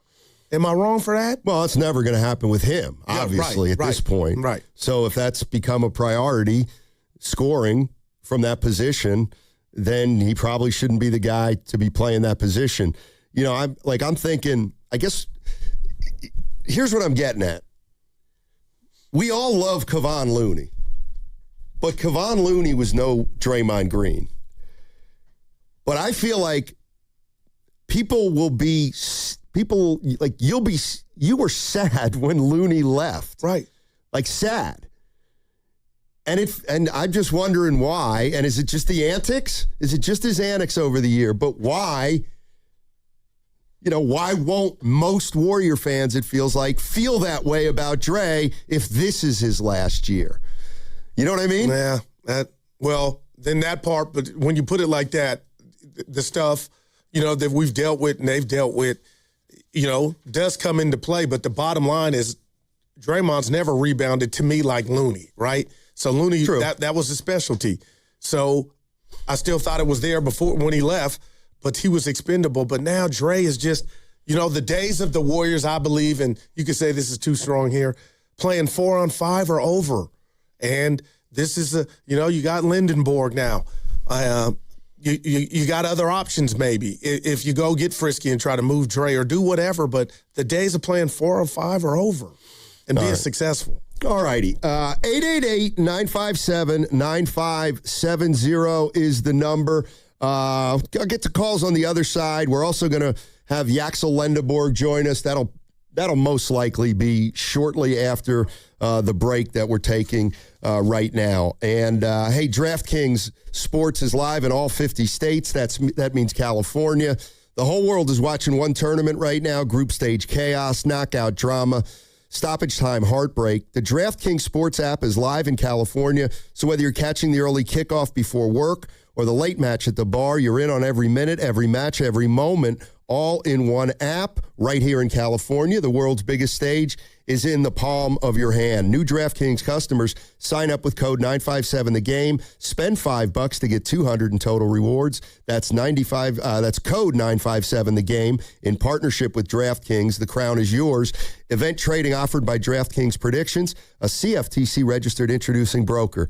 Trading involves risk of loss. Market availability varies. Eligibility restrictions apply. $50 every 7 days via click to claim issued in a non-withdrawable prediction dollars that expire in 1 year. Ends June 28th. Terms dkngb.co/predictions promo.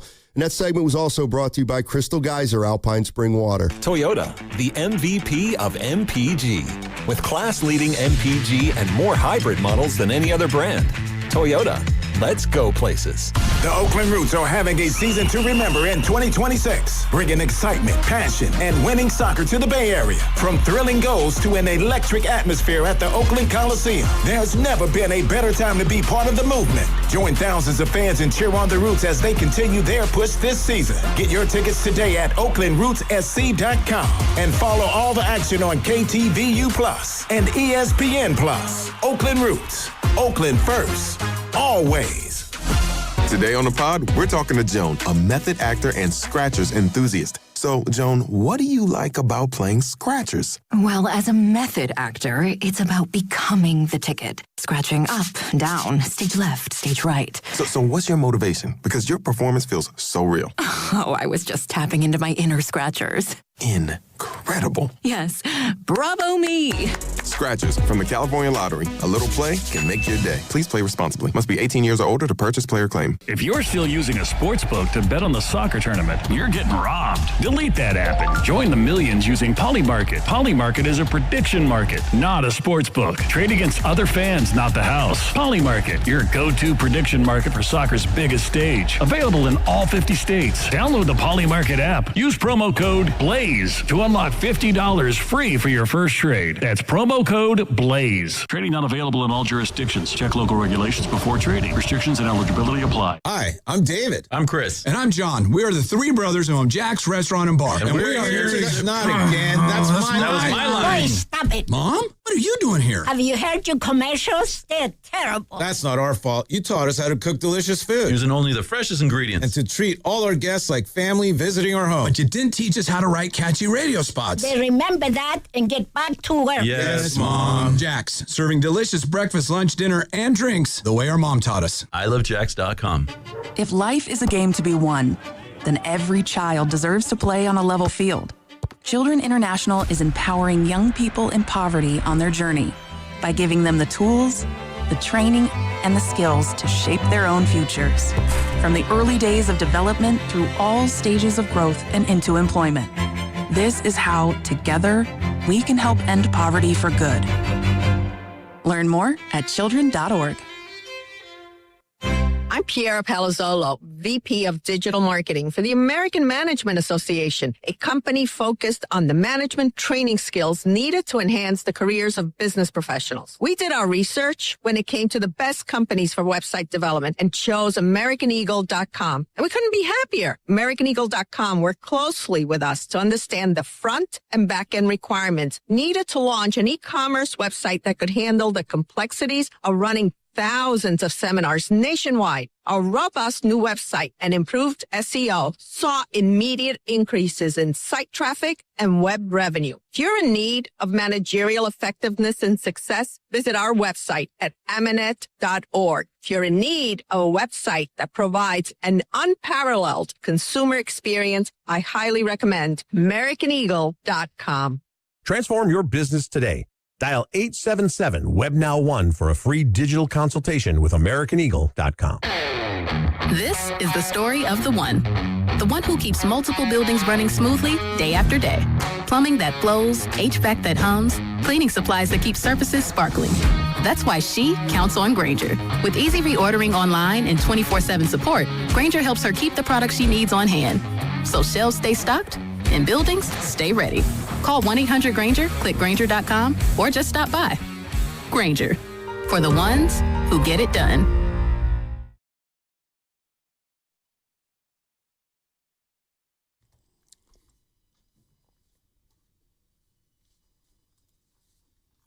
You're listening to Steiny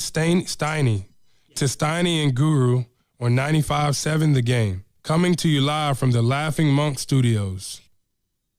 All right. Thank you, Jimmy Butler. Good news on his front. Apparently he's making very good progress. Said he's going to start running in about 6 weeks. Who knows when he'll come back, but it's better news than whatever the alternative would be. Yeah, and our guy Paige Harris I don't know who that is. On the chat said, and just about that trade that you'd mentioned with Sack, you got two available players versus two players that are not available, if you wanted to look at it from that vantage point, you know? Yeah. I was like, well, yeah, I do have a point, but there's more to it than that. Yeah, a lot of stuff floating around right now, and I see the phone ringing, so let me set up our next guest. He's the newest Golden State Warriors rookie, 6'9" forward out of Michigan, Yaxel Lendeborg.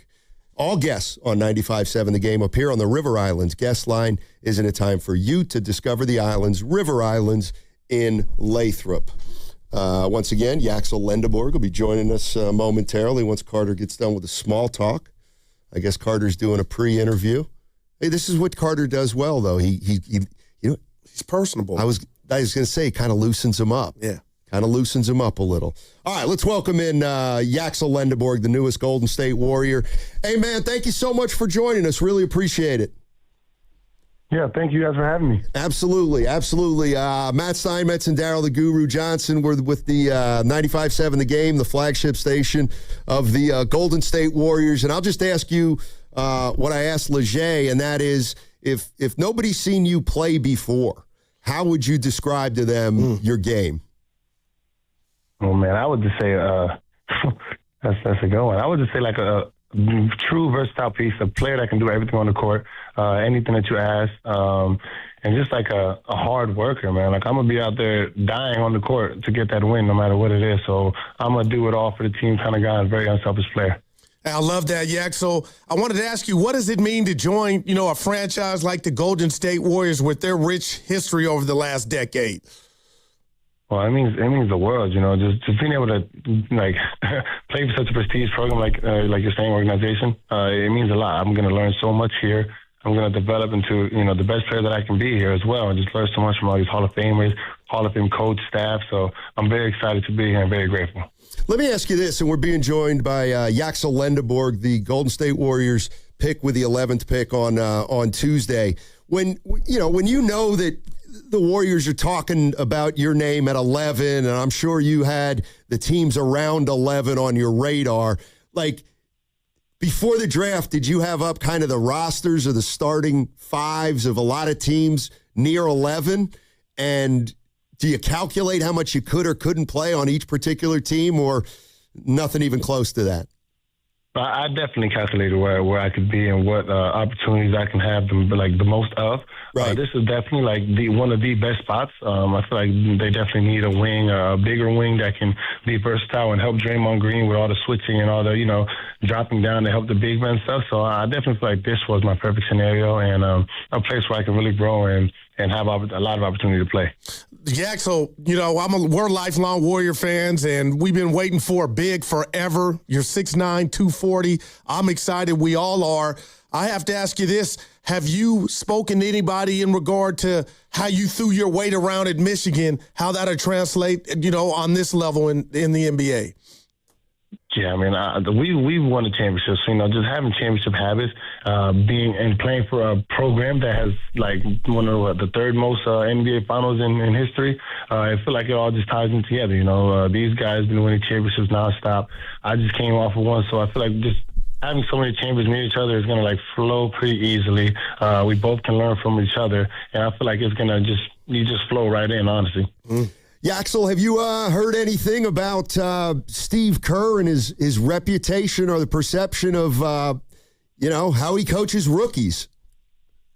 Yeah, I've been hearing it all over, like that not many rookies get an opportunity or they get driven out, something like that. But it's like, man, this is a completely different situation. Both of the wings from last year, I heard they're going to join in like later on in the season. So I feel like I have them to pretty much the end of the season or half of the end of the season to prove that I'm able to play and I'm able to help this team win. So I feel like this is going to be a completely different scenario for me. Yeah, the Bay's excited. They want to see you play now. Will you be a part of the Summer League team? Yes, absolutely. First practice is Monday, and I'm very excited to get started. Look at you. Yaxel Lendeborg joining us on 95.7 The Game. He was drafted 11 by the Golden State Warriors on Tuesday. Can you tell our listeners a little bit about your father was a teammate of Al Horford's father on the Dominican national team? Yeah, I know my mom tells me a lot about that stuff. They play together. I haven't spoken to my dad about any of that stuff in a long time or anything like that. But I know my mom said that they have played a lot. They've won championships together. They traveled the world together. So it's kind of crazy to hear that. I know my mom is a big time fan of Al Horford, and obviously he's Dominican, so we have those roots together. So I'm very excited to meet him and excited to pick his brain about how he just goes on about representing the DR and playing so well in the NBA. Yeah, and I can't help but think you probably know that he was re-signed yesterday to a 2-year deal, so he's going to be around for your first 2 years, in the NBA. Great opportunity to get to know the guy. Yes, sir. Absolutely. I'm very excited for it. Yeah, so, you got champions on your roster that are now teammates and will be friends. Have you had a chance to talk to any of the vets thus far? Yeah, I've texted Steph Curry texted me on the days that we got drafted, welcomed us to the team. I texted Steph a little yesterday, and just try to pick his brain and ask for like some kind of advice on things to do to get my conditioning up. Because he's obviously one of the most conditioned players in the league, if not the most. So trying to get that. I texted Draymond as well. I haven't got a reply from him, but I'm definitely going to try my best to reach out as early as possible and try to, set myself in as one of the guys. I love it. What'd Steph say? How are you going to get in shape? How does he do it? Well, his was basically, he said it was like all like mindset based. Like, he does his reps where he's going full speed and stuff like that. So, I mean, it's like just trying to be as uncomfortable as possible. And I feel like I'm going to have to obviously learn that and continue to implement into my, workouts, practices until I finally, can develop it as a ritual or habit. We just had your teammate on, Leger Jones, before we talked to you, and I asked him, was he, familiar with the Bay Area? Do you have any ties to the Bay, or is this your first time out here? Well, I've been near Santa Clara and UC Irvine 2 years ago playing in the NIT against those two schools. That was pretty much the only time I've been here besides my Warriors workout, so I don't know much about the Bay as well. I've been all East Coast. So I heard your locker's right next to Steph Curry's. How'd that happen? Man, I think they did that because of my comment that I said. But it's like, I've already been a fan of Steph Curry since the rivalry ended. So I mean, it's like you obviously can't like not respect greatness. He's one of the greatest players of all time. So I've been a big time fan ever since that. But I feel like it's kind of funny that they did that, and I'm happy that I get to share a locker or be right next to him and be able to talk to him as much as I can and try to see if he'll become my vet or just lead me in the right direction. Yeah, so do you feel like your game is, you pattern your game after somebody that's in the league, or growing up, did you see somebody and say, you know what, I want to try to get that repertoire? Yeah, I would say, well, some guys, we're all around the same age, but it's like Paolo Banchero, Nas Reed, and, I try to mimic some of LeBron's drives, just how powerful he is and how he uses his body in ways to affect the other guys. So I feel like those three guys, I get a mixture of all three. Yeah, so I'm going to ask you about two guys. One, so can I assume you're familiar with the former Michigan player Jimmy King, who's around the program? Yeah. Okay. Yeah. Okay, we had him on yesterday to talk about you and your game, and he's obviously very familiar with it. And we asked him if he had a comp for you, and he named a player, and I want to know if you've heard of the player, you know anything about him. The guy he compared you to was Jamal Mashburn. Oh, yeah, I definitely heard that. Yeah, I played against his son, actually, when he was at Temple University. But as far as him, I met him during the Vegas tournament. I got to speak with them.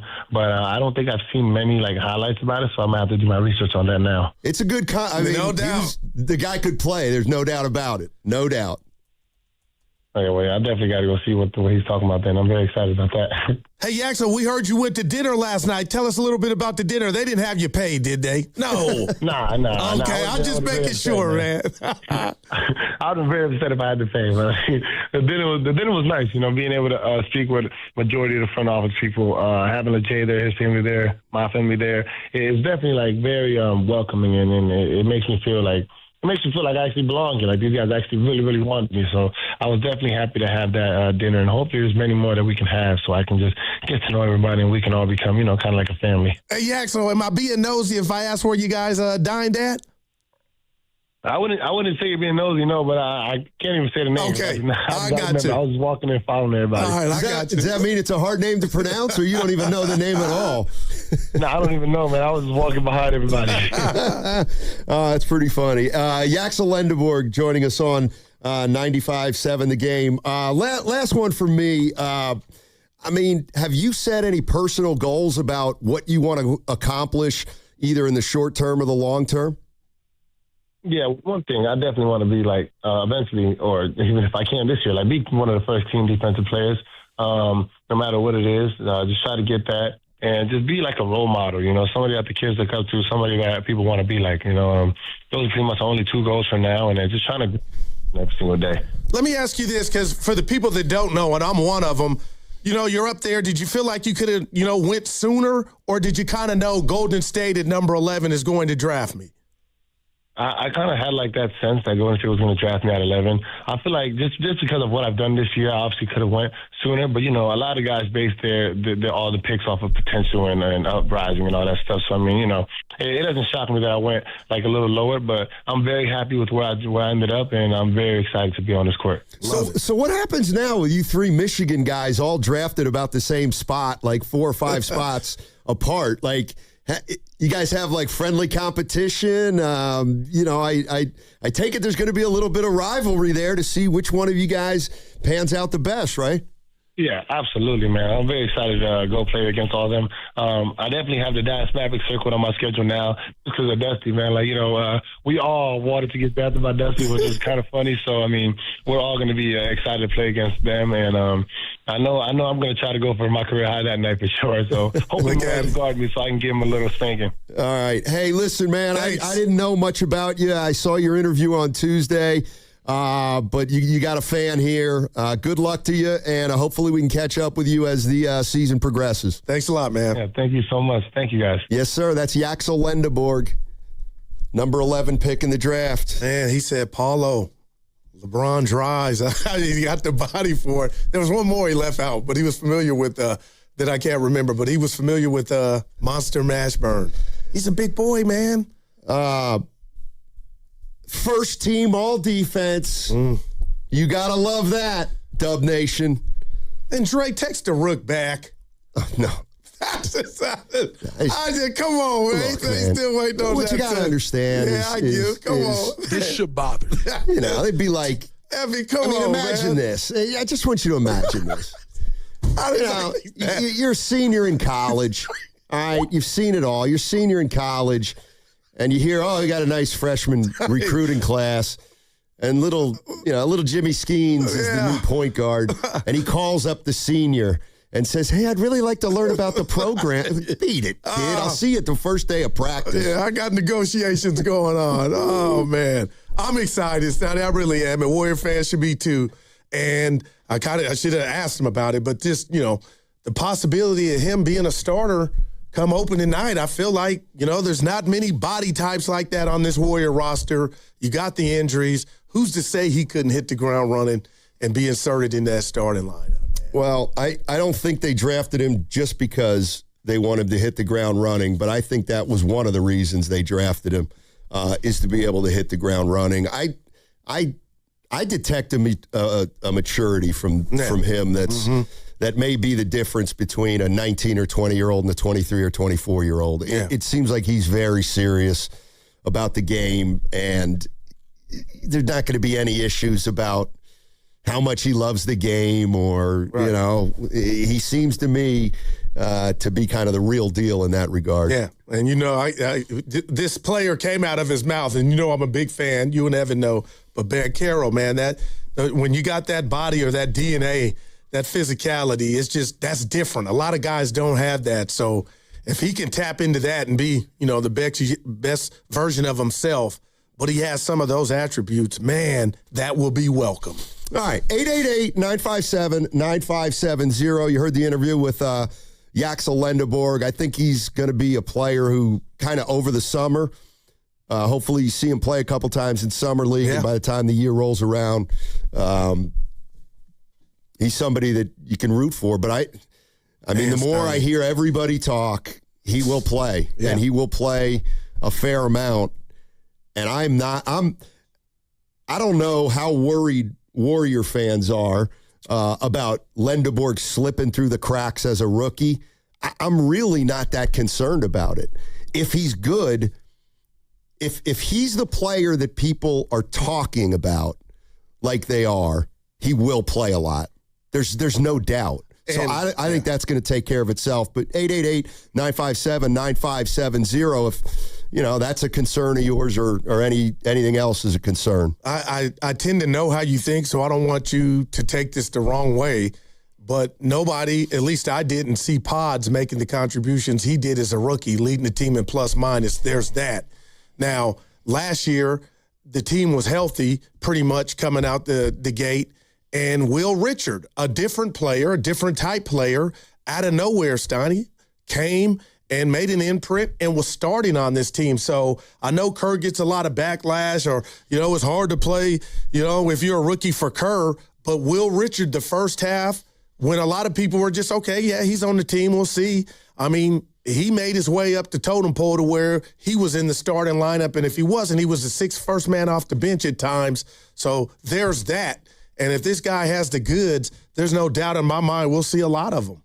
Yeah, 888-957-9570 is the number. Let's go to Sam is in San Francisco. Hey, Sam, what's going on, man? Hey, what's going on, guys? I just wanted to pick up where you guys left off on the last Draymond conversation. And Steiny, you're saying a lot of Warriors fans are going to be pretty, not too distraught if Draymond leaves. I'm going to tell you, I'm in the other camp. Okay, that's all I'm asking. I'm not excited about bringing him back at 20. I'm not excited about bringing him back at 27. Okay. Obviously, would love to get a restructure done for 2 years. But if we're being honest, man, we're not going anywhere in the West. And I still think that Draymond makes us a better basketball team. So, I don't think with or without Draymond, it's going to make a huge difference. But let's let these guys ride it off together, man. Bring Clay back in and let the three Bay Area goats ride off into the sunset together. Thanks, guys. I'll take your answer off there. Yeah, no, Sam, that's kind of what I'm asking. I mean, you just answered the question I was asking. No malice. Yeah. I don't take him as saying something mean about me. I'm just trying to gauge. Up for Dre. Yeah, I'm just trying to what get they've done. Yeah, I'm just trying to get a gauge of, who's in on an extra year for Draymond, who's not, who would like to see him, maybe get moved 1 year, 2 years, which, I'm just kind of curious why seems like certain Warrior fans are hustling him out the door. Yeah, we're going to find out by the people that matter most, and that's the team. But I know you think I'm some type of crazy. I know you do, and sometimes I am. But, we asked a question, we got an answer, and, I'm not going to take this opportunity to come down Draymond's road because he's worried about his own neck and chest, and I get it in these negotiations. But I guess if I were in his shoes, regardless of what was going on or my future with the club that I've been with since I came into the league was up in the air or cloudy. But if I had a youngster get at me with a text, I would return that. And maybe that's just a signal of what Dre has going on with the team. And once that gets figured out, he'll return the text. I know you're smirking and smiling, but could you imagine Evan sending me a text and I'm one of the OGs of the team that had regret on how I didn't or did mentor guys like Kuminga in the past, and a rookie reaches out to me, and, of course, the chef responds. But I'm like, come on, Dre. How hard is it? Welcome, Rook. Just me. Yeah. Somebody one of the greatest defensive performances by Draymond. Somebody said Steiny don't return text. So I'm on Draymond's side here. I mean, the other thing is so simple to return a text. The other thing is, I know. Look, I know how it goes. You talk like about I said, it a lot. I wouldn't return Brad Markey's text. Hey, you might be onto something. Yeah, you might be onto something. Hey, you hear about our new freshman point guard, Steiny, Brad Markey.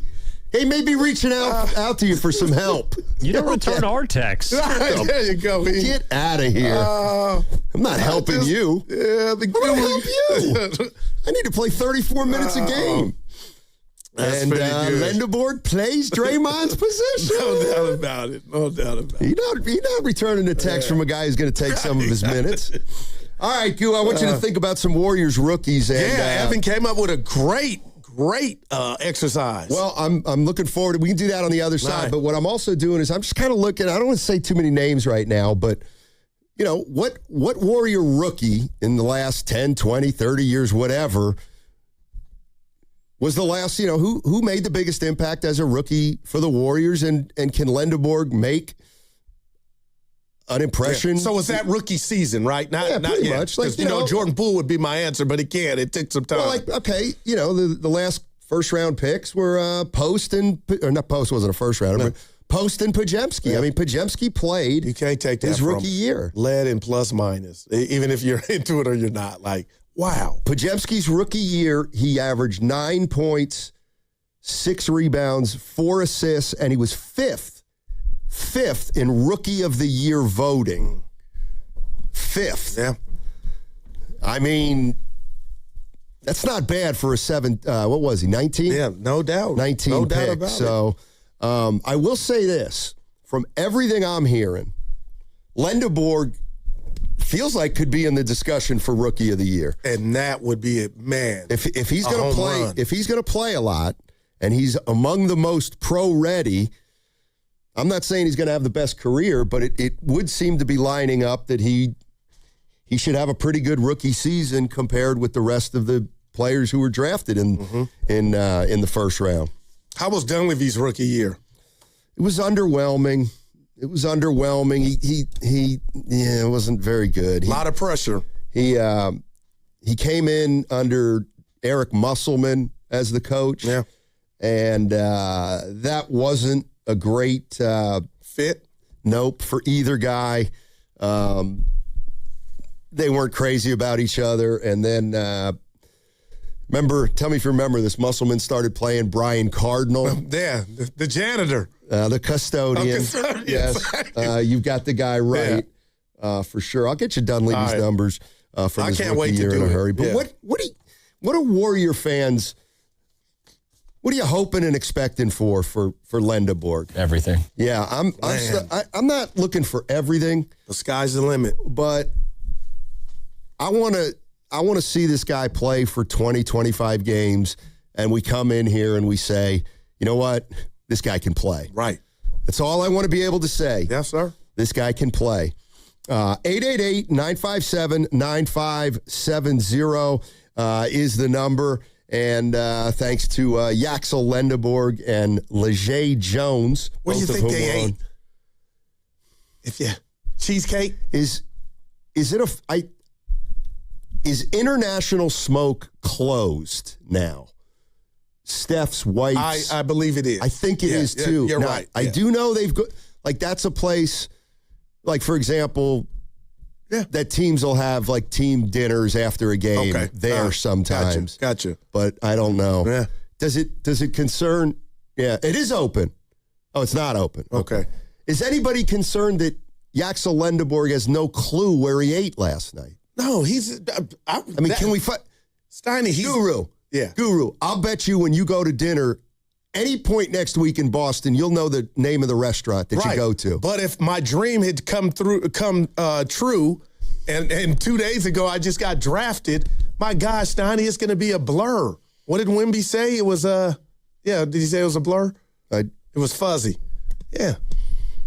I would like to know the rest of Morton's. I'll figure it out. I'll text Raymond. Okay. All right.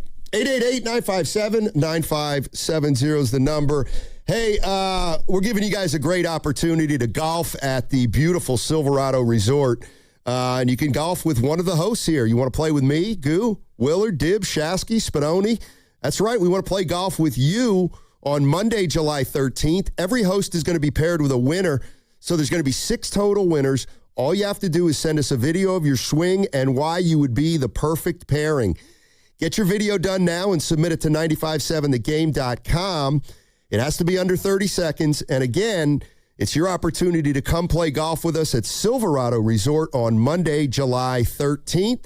That segment was brought to you by Ceremony Ford. Ford's American Value for American Values employee pricing event is happening now at Ceremony Ford. Get employee pricing for all on most new 2025 and 2026 Fords in stock right off 280 in Colma Daly City or 24/7 at ceremonyford.com. This is Larry Fleck, owner of the Floor Store. July 4th is one holiday that lights up our country, and our 4th of July sale is here to light up your home. So from now to July 6th, everything in our stores will be 25% off. That's carpet, hardwood, laminate, waterproof flooring, and much more. If we sell it, it's 25% off. Add 2 years free financing, and you won't need fireworks. Visit floorstores.com to find the nearest of our 11 Bay Area showrooms. From Santa Rosa to San Jose, the Floor Store, your Bay Area flooring authority. You've worked too hard to wonder if your wealth manager is actually working for you. The decisions you're facing, what comes next, who you trust, have consequences that last. Getting it right matters. Baylord has been in the Bay since 1969. No parent company, answering only to their clients. The kind of people who understand what you've built and what's actually at stake. The right wealth manager changes everything. Find out if Baylord is yours. Baylord.com. That's BAILARD.com. In 2026, Bay Alarm celebrates 80 years of security. With burglar and fire alarm systems, 24/7 in-house monitoring, and local service, our promise to the Bay Area remains the same. We got you. Learn more at bayalarm.com. If you're still using a sportsbook to bet on the soccer tournament, you're getting robbed. Delete that app and join the millions using Polymarket. Polymarket is a prediction market, not a sportsbook. Trade against other fans, not the house. Polymarket, your go-to prediction market for soccer's biggest stage. Available in all 50 states. Download the Polymarket app. Use promo code BLAZE to unlock $50 free for your first trade. That's promo code BLAZE. Trading not available in all jurisdictions. Check local regulations before trading. Restrictions and eligibility apply. Is reviewing life insurance on your to-do list? Now's the perfect time to add it. A friend recently told me that securing life insurance sooner rather than later can help you lock in lower rates for years to come. So I bumped this up on my list and got it done. I called SelectQuote and couldn't believe how easy and affordable life insurance is. I'm 40 and got a $500,000 policy for $16 a month. My husband's also 40 and his $500,000 policy was only $18 a month. Plus, with SelectQuote's same-day coverage, there was no medical exam required, and we were covered by the time we hung up. Knowing I have this checked off my list feels amazing, but the peace of mind knowing my family is protected feels even better. Call SelectQuote at 1-800-329-1010. That's 1-800-329-1010. Or go to SelectQuote.com to get your free quote today. That's 1-800-329-1010. Details on example rate at SelectQuote.com. $5,000. That's the average amount of money people in the U.S. are now spending on gas in a year. $5,000. That's crazy. If you drive, you have to download Upside, the free app that gives you cash back for buying gas. That's right. You can earn cash back with Upside just for buying the gas you're already buying. You can literally start earning cash back today. I use Upside, and just last year, I made nearly $300. You're putting gas in your car anyway. Why not get cash back? If you like extra cash, download Upside. I'm saving the cash I earn from using Upside to help pay for a vacation later this year. Download the free Upside app now to earn cash back when you fill your tank. Use promo code FRESH to get an extra 35 cents per gallon on your first tank. You can cash out anytime, right to your bank or a gift card for Amazon and other brands. Just download the free Upside app and use promo code FRESH for a 35 cents per gallon bonus on your first tank. That's code FRESH for a 35 cents per gallon bonus. In Oakland today, breezy, some clouds with sun, high of 68. Weather brought to you by Duke's Mayo. Welcome to Duke's Mayo Country, where the mayo is so smooth and creamy, it makes every bite better. Duke's Mayo. Look for the yellow lid.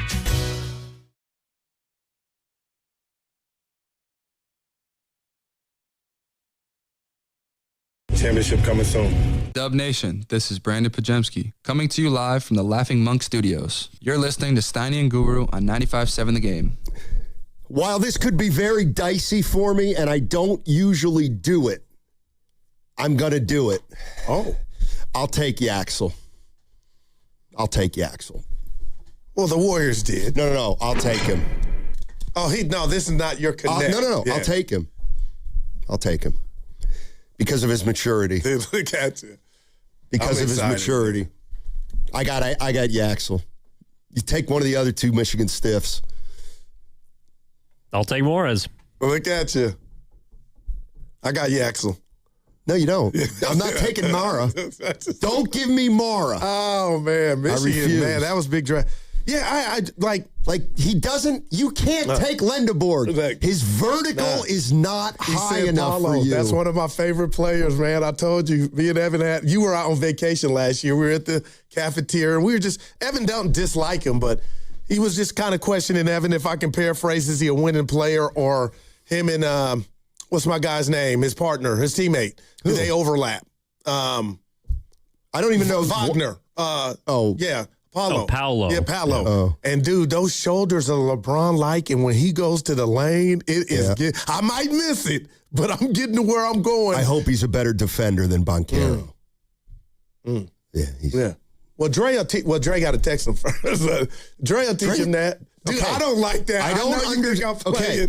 What you don't understand, Steph responded. Guru, This is what you have to live with Draymond's last year. He's not going to help Yaxel. That's what I he don't will like. not the help Brett Yaxel. I'm not he plays shocked. the same position. Yeah, I got he went to the rival school. I mean, you gonna leave him on? Oh, come on, Dre. Dre must be busy. Hey, Evan, you said you might have a little fun exercise. Yeah. Oh, I thought we were going to do that later in the show. Oh. Well, okay. I don't know. We're talking about rookies. Yeah. Okay, you want to give me a minute before? No, absolutely. That's Steiny doing that. Sure. Don't sleep on. We're just running out of stuff to talk about. See, I don't like that. We're not, and people believe you. Don't sleep on Gilbert's rookie year with the Warriors. G code. Yeah, when we used to call him G code. Steiny, 24 minutes a game, 24 minutes a game, and average 11 points for a rookie. Gilbert Arenas, deserves some love.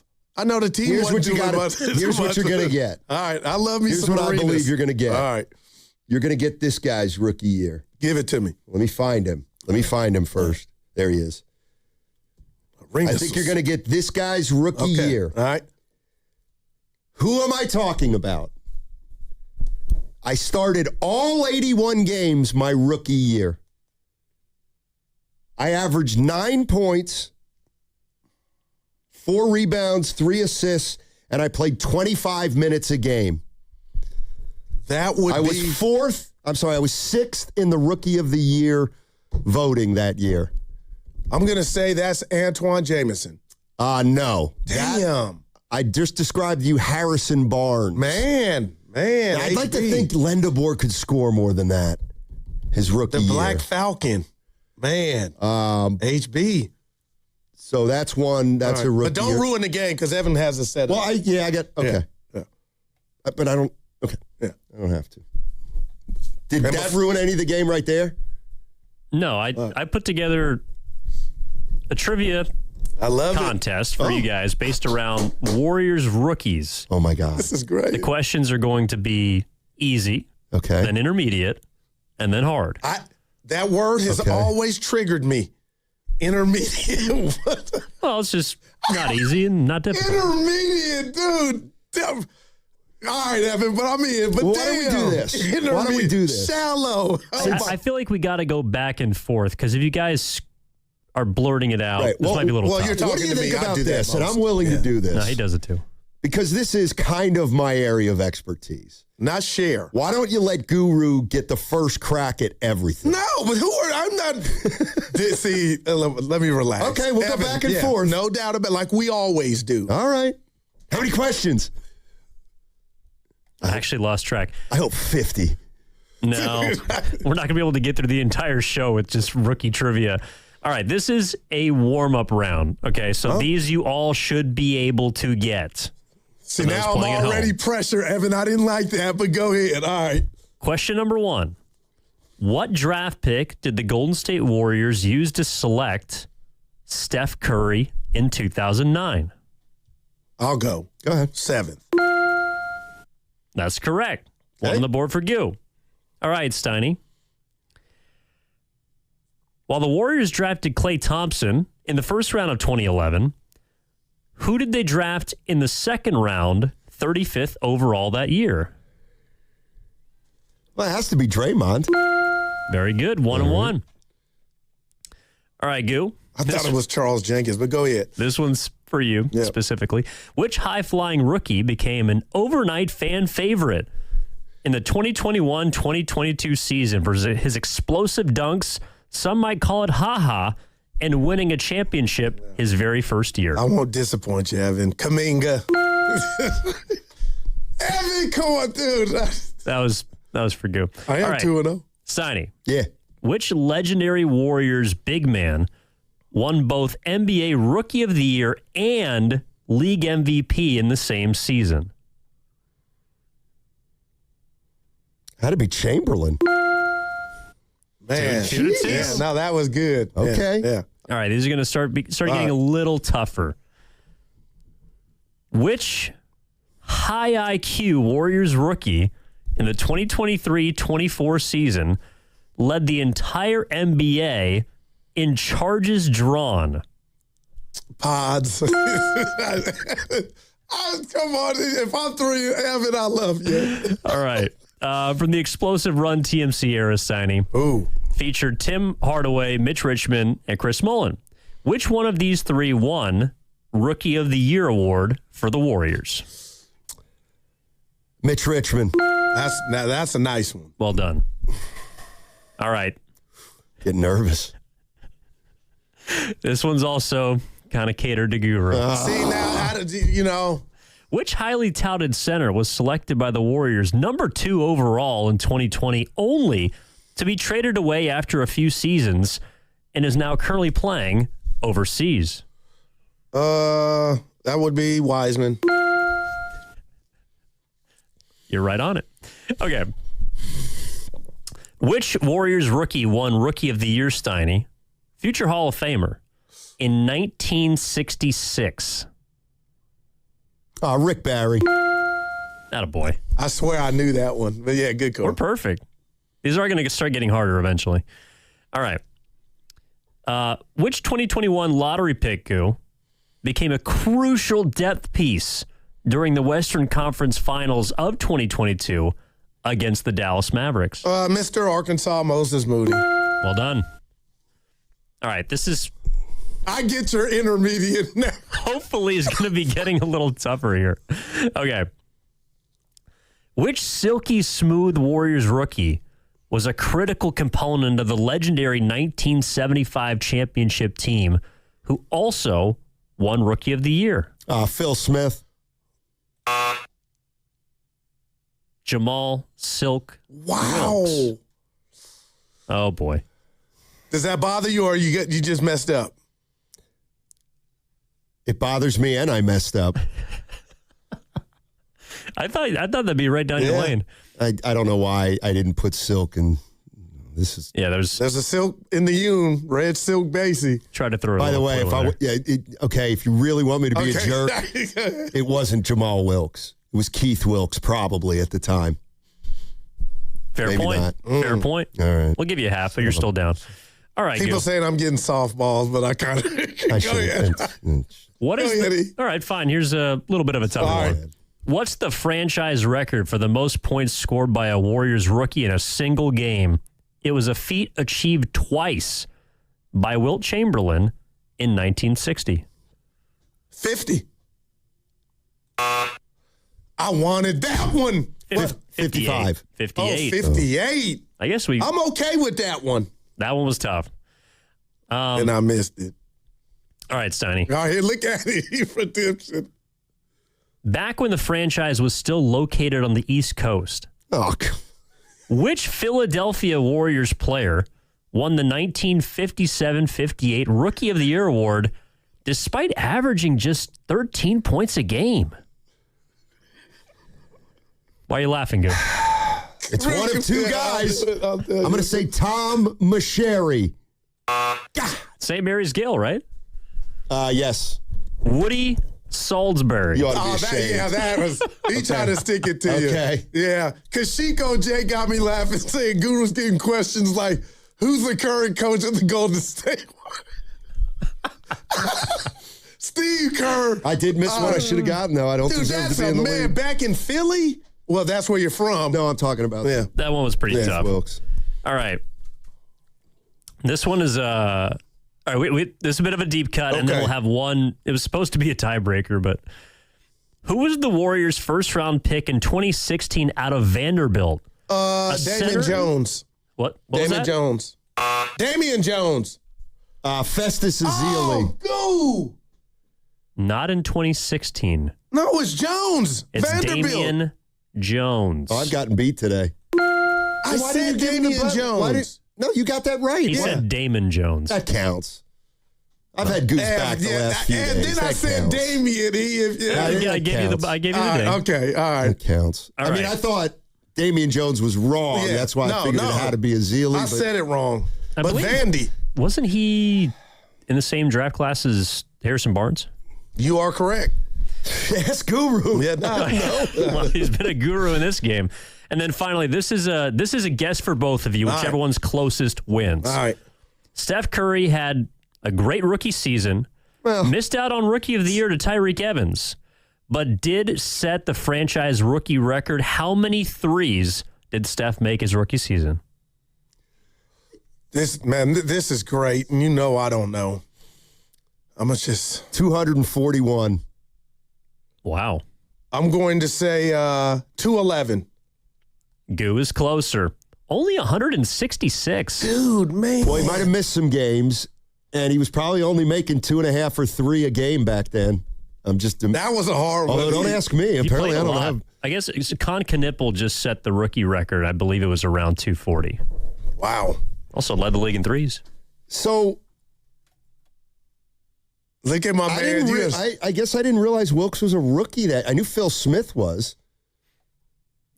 I think Rick Barry actually mentioned it the last time we had him on when he was talking about the most unbelievable championship run in the history of sports. Man. Yeah. Rick is amazing. Be more specific. Well, he was with there. What? We had the celebrity game over at the old Warriors practice facility, and I had a couple threes. He was reffing. So we took a picture. Nope, he was a rookie. Yeah, Evan, those are, man, you gave me softballs. I appreciate it on a Friday. Well, to be fair, I obviously didn't know a ton of this before. So if I was wrong, I would have gladly bowed down. See, I was going, I was doing it different. You won. Okay, you beat me. Like if I said, what year was Marco Bellinelli drafted? I'm sorry, what? What year was Marco Bellinelli drafted? I thought it was going to kind of go like that. I would say. And I'm cheating because I know. I would say 2009. 7. Evan, I'm going to give these you a I shot. like better. But keep asking me. How about Derek Zimmerman? Derek Zimmerman Mississippi State. I didn't say the year. Are you going to let me play? This is usually why I do the trivia. I'm not playing anymore. He's still mad about the Jamal Wilkes. That's what I am. Yeah, what year was my bad. You're listening to 95.7 The Game, KGMZ FM and HD1 San Francisco and Odyssey Sports Station, always live on the free Odyssey app. Now broadcasting from the Laughing Monk Studios. I'm not great at the years. Okay, gotcha. But Zimmerman was early 2000s. Yeah, 03. I want to say he played under, I could probably name the coach. I think he played under Musselman. Good job, maybe. Evan. Do you guys know? I want to play more now. Do you guys know who the earliest draft pick prior to James Wiseman was? Joe Smith. No, I'm sorry. I would say Chris Webber. I think I phrased it poorly. Okay. So James Wiseman was number 2 overall. Yeah. The earliest pick, like Steph was 7. I think the next earliest one was Ekpe 7. Yeah. And that was 2010. Okay. Baylor. Oh, yeah. Okay. Yeah. All right. Did I do it legal? I think you just did. I think I just did it, didn't I? Oh, boy. Dude, why do I like Yaxel? No, he's mine. That's just too funny. You don't And usually he'll be in Summerlin. seriously. I like big bodies, Steiny. Dude, you know don't that. usually like things like maturity and grown-upness and versatility. Oh, I'm going to give you a 3. You can't claim a guy if he doesn't have a 30-inch vertical. I'm the guy defending when's 24 too old, you know? That is whack. We've turned on that now we look at that as a possible bad thing. Come on, when that's how they used to come out. How many points do you think Curry averaged his rookie year? You're going to laugh. I'm going to say 11. No, more than that. Okay, Evan? I would say 16. 17 and a half. What would make me say 11? It was a guess. I didn't know. Give me Chico Jake again. What if Who Yaxel? did the Warriors draft at 11? What if Yaxel? What if Yaxel averages 12 points and 6 rebounds? I'm in. Oh, that's Wiseman. Dude, you know what? That gets lost in a lot, man. Let's see what Pascal averaged. Dude, I got to say it's higher than that. But, man, I guess he passed the test early. I didn't like his hands, but Evan, 12, and man. You seriously think he could win Rookie of the Year, Steiny? Kind of. Yeah. My man in Sacramento's got the lead, though. They don't got much. He's got the ball. He can do it'll be all about him. Pascal averaged 14 a game. Well, how many rebounds? 14 and 4.5. Like but he was undersized. That like it's yesterday. We were doing remote radio. 6'6". Yeah. Eric Paschal. And then it just went all bad. Well, it just goes to show you. No, I got you. You know, if you... Tyreek Evans, same thing. One of my favorites. Rookie of the year. Then nothing. He couldn't dribble with his left hand. But he could when he was getting Rookie of the Year. Guy. Yeah. You're right. Yeah. I mean, just because I missed a trivia question on Keith Wilkes. I forgot you missed it. It's bothering you. It is bothering me. I can see you at the cafeteria like, if Evan would have just said it this way. I said Silky. No, you did. I know. That's why I overthought it. As soon as you said Silky, I was like, just say Wilkes. But then you said rookie, and I thought Phil Smith was Rookie of the Year. Yeah, gotcha. Hey, I was 11. Yeah, you know what? 888-957-9570. Yeah, try to stump us with a trivia question on the text line. Yeah, the hell, we got nothing else to do. Yeah. No, seriously, Evan threw this question out on the text line. All right. And I think the first thing we got to do is even talk about the premise. But he said, this is the question he asked. Has Rafael Devers taken the most polarizing Bay Area athlete title away from Draymond Green? Has Rafael Devers taken the most polarizing Bay Area athlete title from Draymond Green? That's a phenomenal. I have an absolute. Before I go, answer. Share it with us. No, and I'm with no. you. Yeah, tell us why yours is no, because mine's no. I'll tell you exactly why. Draymond's like an 8-time Grammy winner. I'll tell you why. Is because Devers came up to the plate the day after he did his thing, and nobody cared. Now, what about Landon Roop? He got booed last night. Landon Roop got booed last night. But it's so specific to, I think we know why. Yeah, we do know why. And that could take us down to, we're all human, right? And we all believe different things. Whoever you are, there are going to be some people to say that that's unfair. No, because it is what it is. But that's the definition of polarizing.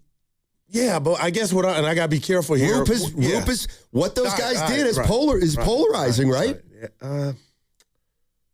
Or I'm not. They don't need me. But if you believe what you believe is polarizing, and they didn't go to the mic and kind of stand on business, where a lot of people were disappointed, that would have been to me more polarizing. But then why'd they boo him last night? Because they don't agree with what he did, and he felt like he was singling a group of people out, a movement, or whatever you would like to label it. So I think that's why he got. But Dre's never done. Dre's has been, I'm a bad teammate. I sock my teammate. Yeah. Not anything social, if that makes any. Well, yeah, but it could be anything. Like because Devers, he had that one transgression. Colin Kaepernick. But see, I don't think he did anything wrong. Well, but polarizing, you're right. Yeah, that's what I'm talking about. No doubt. Well, if you're doing that, oh my gosh. And Ryan Walker got booed the night before. Because of stinky play.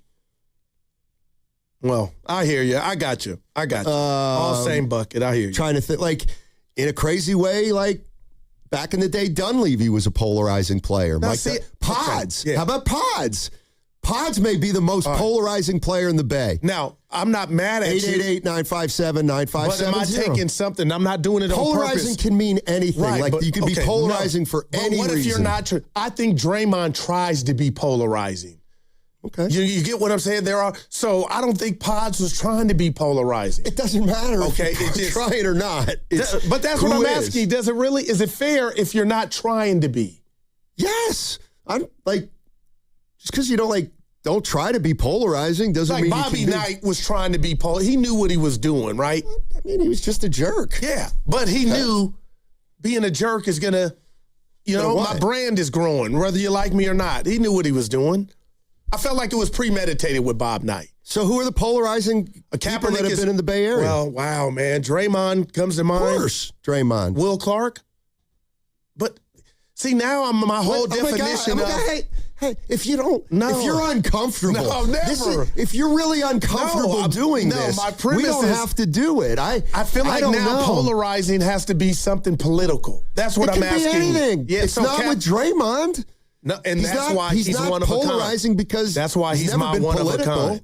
One of a kind. Pods is polarizing because people think he's arrogant, and he's not good enough to be arrogant. You can be polarizing for any number of reasons. Can I throw one at you guys? Yeah. Brock Purdy. That's terrible. No, but it's what I think a lot of people hate him. A lot of people love him. And he's not I don't think a lot of people hate him. But there's no stick behind it. Carter, there's no stick behind really? Brock. Brock's a being lot of people Brock. hate him as a quarterback. No, you're right. Well, they hate because he's balled right. out. They hate because he's balled out and he's been dubbed a superstar, and they might not believe he's earned it. But Carter's right. But I feel so bad Purdy's for Brock because he just lives his life, Carter. It's an opinion-based He ain't doing no stick, No stick from Brock. It's just, are you polarizing when you're just being yourself? Okay, maybe I'll change that. On the field, he's very polarizing. Now? Off the field, you're right. There's nothing to hate. Now we got a ball game. And Pods is just... you don't tell me when we got a ball game. I will. My phrase. You're mad over this ball. I'm mad over about 4 things right now. I'm mad with you fight me on what polarizing means. No, I'm talking to myself out loud because it's like the internet's got to me. It's like it's got to be political I'll be honest. now. If we're just talking about play, well, then there we go. Pods to me is more polarizing than Purdy. No doubt. But one of the reasons Pods is polarizing is because of his attitude. Now that Purdy doesn't have. So... But would you think? Do you think the Warriors? I think Warriors it's a fun discussion at 888-957-9570. Yeah, Pods' teammates don't think he has it. I'm sure. I'm being. How do you know, Goo? 97% don't think he has attitude. They know Draymond has one. All 100%. I think the Warrior veterans probably think Pods thinks a lot of himself. Trent Williams? No, really. They love Trent. It ain't about the teammates loving him. It's about the fan base. I think the fans have been Team Trent for the most part to me. Have been what? Team Trent. Hold out, get your money. You're an OG. The end's coming. Go ahead, baby. I mean, you know how I feel about Trent Williams, but I don't necessarily think he's polarizing. Okay, how about this? Kyle Shanahan. See, I would say no. Carter? Kyle? I think he's as polarizing as it gets, the way people feel about him. That's why we're Sports Talk Radio. At least fans here, I think nationally, you're right. He's not polarizing. We can open it up. We can open up the floor. Because let me tell you who wasn't up until the other day. Buster Posey as a player was not polarizing. He wasn't trying to be. Yep. Bosa?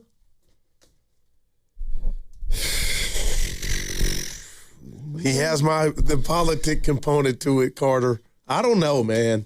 I mean, I hate that that's my definition. No, I'm right here. Bosa's what? 7 years in the league, right? And he's done 2 or 3 things MAGA related. Yeah. I know people don't like it. I don't know. I don't. Was Ricky Henderson polarizing? Not to me. But everybody loved him, so yeah, that takes you off the list. That's why I kind of would say I don't think Bosa's polarizing. All right. You got to have a personality, right? No, not necessarily. Is Ayuk polarizing? Draymond Green's polarizing. How about Ayuk? I don't think he's polarizing now. I think everybody feels sorry for him. Hey, there are things the insurance company hopes you never find out, like how quickly they try to close your case, how they look for anything you say to use against you, and how the first offer is almost never the full value of your claim. Because the faster they settle, the less they have to pay. That's not a coincidence. That's their strategy. So before you call them back, call Beam Law first. From that first call, they take over, handling the pressure, the negotiations, and the legal fight, so you don't get pushed into a decision you can't undo. Beam Law has recovered millions for clients across the Bay and has been named Best of the Bay by SF Weekly 4 times. So if you've been injured or lost someone due to someone else's negligence, don't wait. Call Beam Law at 415-523-5555. That's 415-523-5555. Or visit hurtinthebay.com. That's hurtinthebay.com, because it's not whether you get knocked down, it's whether you get back up. Beam Law, they've got your back, Bay Area. If you're still using a sports book to bet on the soccer tournament, you're getting robbed. Delete that app and join the millions using Polymarket. Polymarket is a prediction market, not a sports book. Trade against other fans, not the house. Polymarket, your go-to prediction market for soccer's biggest stage. Available in all 50 states. Download the Polymarket app. Use promo code BLAZE to unlock $50 free for your first trade. That's promo code BLAZE. Trading not available in all jurisdictions. Check local regulations before trading. Restrictions and eligibility apply. Do you owe back taxes or have unfiled tax returns? The IRS won't quit until they get your money. Here's great news, fresh from those in the know. Major changes have happened at the IRS. If you owe more than $10,000, you may be eligible for a 99% reduction of what you owe. Haven't filed a return for a while? Their happy clients are talking. The IRS was going to levy my bank account, but Guardian was able to prevent that and fix all my IRS issues. Thanks again, Guardian Tax. Need relief from crushing tax debt? The IRS now has special programs. Guardian Tax knows all about them. Personal or business, this is the fresh new break you've been hoping for. We aren't the company you call when you need a hug because you're scared of the IRS. Guardian Tax is the company that wins when you need it most. Guardian Tax Service is really great to work with. They really help me out. I'd recommend them highly. Call now for a free confidential consultation. 800-505-7103. 800-505-7103. 800-505-7103. Alameda County Fair in Pleasanton is here and taking family fun to a whole new level. Kid-approved bites, carnival rides, and animals, plus movies on the lawn, drone shows, and fireworks. Don't miss out on monster trucks and arena cross action. Stay for the Big O Tires concerts like a tribute to Demon Hunters and Twist on Taylor. Plus, the fan favorite Racing Pigs are back. And don't forget to stop by the Safeway Barn for all things farm animals and agriculture. Open Wednesday through Sunday through July 12th. It's all here. Visit AlamendaCountyFair.com. 1-877 Cars for Kids. KARS Cars for Kids. 1-877 Cars for Kids. Donate your car today. 1-877 Cars for Kids. KARS Cars for Kids. 1-877 Cars for Kids. Donate your car today. Ready to get rid of that old car? Donate it to Cars for Kids. Call 877-CARS-4-KIDS to speak to a friendly live agent. Donation is super easy, and your car can be picked up as soon as tomorrow. Go to carsforkids.org now or call 877-CARS-4-KIDS to donate your car today. 1-877 Cars for Kids. KARS Cars for Kids. 1-877 Cars for Kids. Did you know you can donate real estate too? Go to carsforkids.org. That's cars with a K. Hey, it's Dan Dibley. The world's biggest soccer tournament has arrived, and you can trade the entire tournament on Kalshi. On Kalshi, you can trade every match from the opening stage all the way to the final, and you can even trade on who wins the whole thing. And right now, Argentina is trading at 14% to win the entire thing. And if you put $100 in your trade, that would net a $642 payout. On Kalshi, you're trading against peers in a live market, meaning there's no house, and as the probability changes, you can buy in and out of your position. For a limited time, download the Kalshi app and use code DIBS, D-I-B-S, to get $10 when you trade 10, K-A-L-S-H-I. Kalshi. Trade the beautiful game. 18 and over only. Restrictions and eligibility requirements apply. Event contract trading involves risk and may not be suitable for all investors. Prices, values, and available markets may differ from those mentioned here. For more information, see kalshi.com/regulatory. Fresh paint inside, fresh flowers outside. Summer at your house is looking good. During July 4th deals at Lowe's. Buy one, get one free. Select interior paint via mail-in rebate. Plus, get 2 1.5-gallon red, white, and blue annual hanging baskets for just $15. Our best lineup is here at Lowe's. Valid through 7/8. Selection varies by location. While supplies last. See store at Lowe's.com for details and requirements. Excludes Alaska and Hawaii. If you own a business, you've heard it all. From fast funding to easy approvals, everyone says the same thing. LendSeek is different. We show you what you actually qualify for. LendSeek's AI-enabled platform matches you with funding options with no guesswork. Up to $5 million in as fast as 24 hours. If you've been in business over a year, doing at least $50,000 per month, apply for free with zero out-of-pocket costs and access to over 100 lenders. Start ready, stay ready. Lendseek.com. LENDSEEK.com. $5,000. That's the average amount of money people in the U.S. are now spending on gas in a year. $5,000. That's crazy. If you drive, you have to download Upside, the free app that gives you cash back for buying gas. That's right. You can earn cash back with Upside just for buying the gas you're already buying. You can literally start earning cash back today. I use Upside, and just last year, I made nearly $300. You're putting gas in your car anyway. Why not get cash back? If you like extra cash, download Upside. I'm saving the cash I earn from using Upside to help pay for a vacation later this year. Download the free Upside app now to earn cash back when you fill your tank. Use promo code FRESH to get an extra 35 cents per gallon on your first tank. You can cash out anytime, right to your bank or a gift card for Amazon and other brands. Just download the free Upside app and use promo code FRESH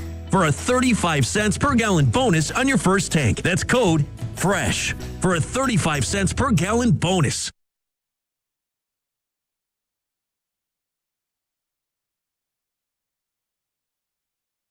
Raise hell. Take him in. You talking about? Dub Nation, this is Moses Moody, coming to you live from the Laughing Monk Studios. You're listening to Steiny and Guru on 95.7 The Game.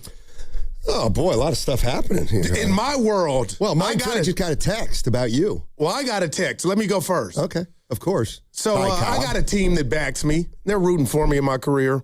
And I tell them all the time we're family. But one of my boys, Vince, he don't like you too much. He's very militant. And Vince had a problem, Evan, with the questions that were posed. Wait, you didn't have a problem with me? No, not today. Just the questions. Wanted me to flip a table, flip a spread. He's good acting like you don't know nothing. I'm playing the game.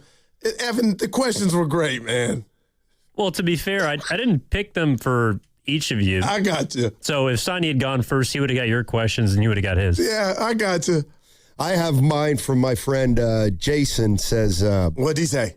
He says, tell Goo to stop overthinking what polarizing is. Yeah. It's clear. Well, I put that in. Yeah, I'll look at you. Hey, before you give us your text, I went back and listened to our fight. That was the text. Oh, I thought you had the information where the Warriors ate last night. I have that too. Okay, all right, we'll get to that. But I got to do something as a show. The boss ain't even here. I'm being real. Steiny, I went back to listen to what I thought was a fight. It wasn't. Such a bad idea. And I told you I do the radio. Listen, Evan, I want your honest assessment on this. It was a fight. I laughed too much on the show. I got to dial it back. Nobody's told me that.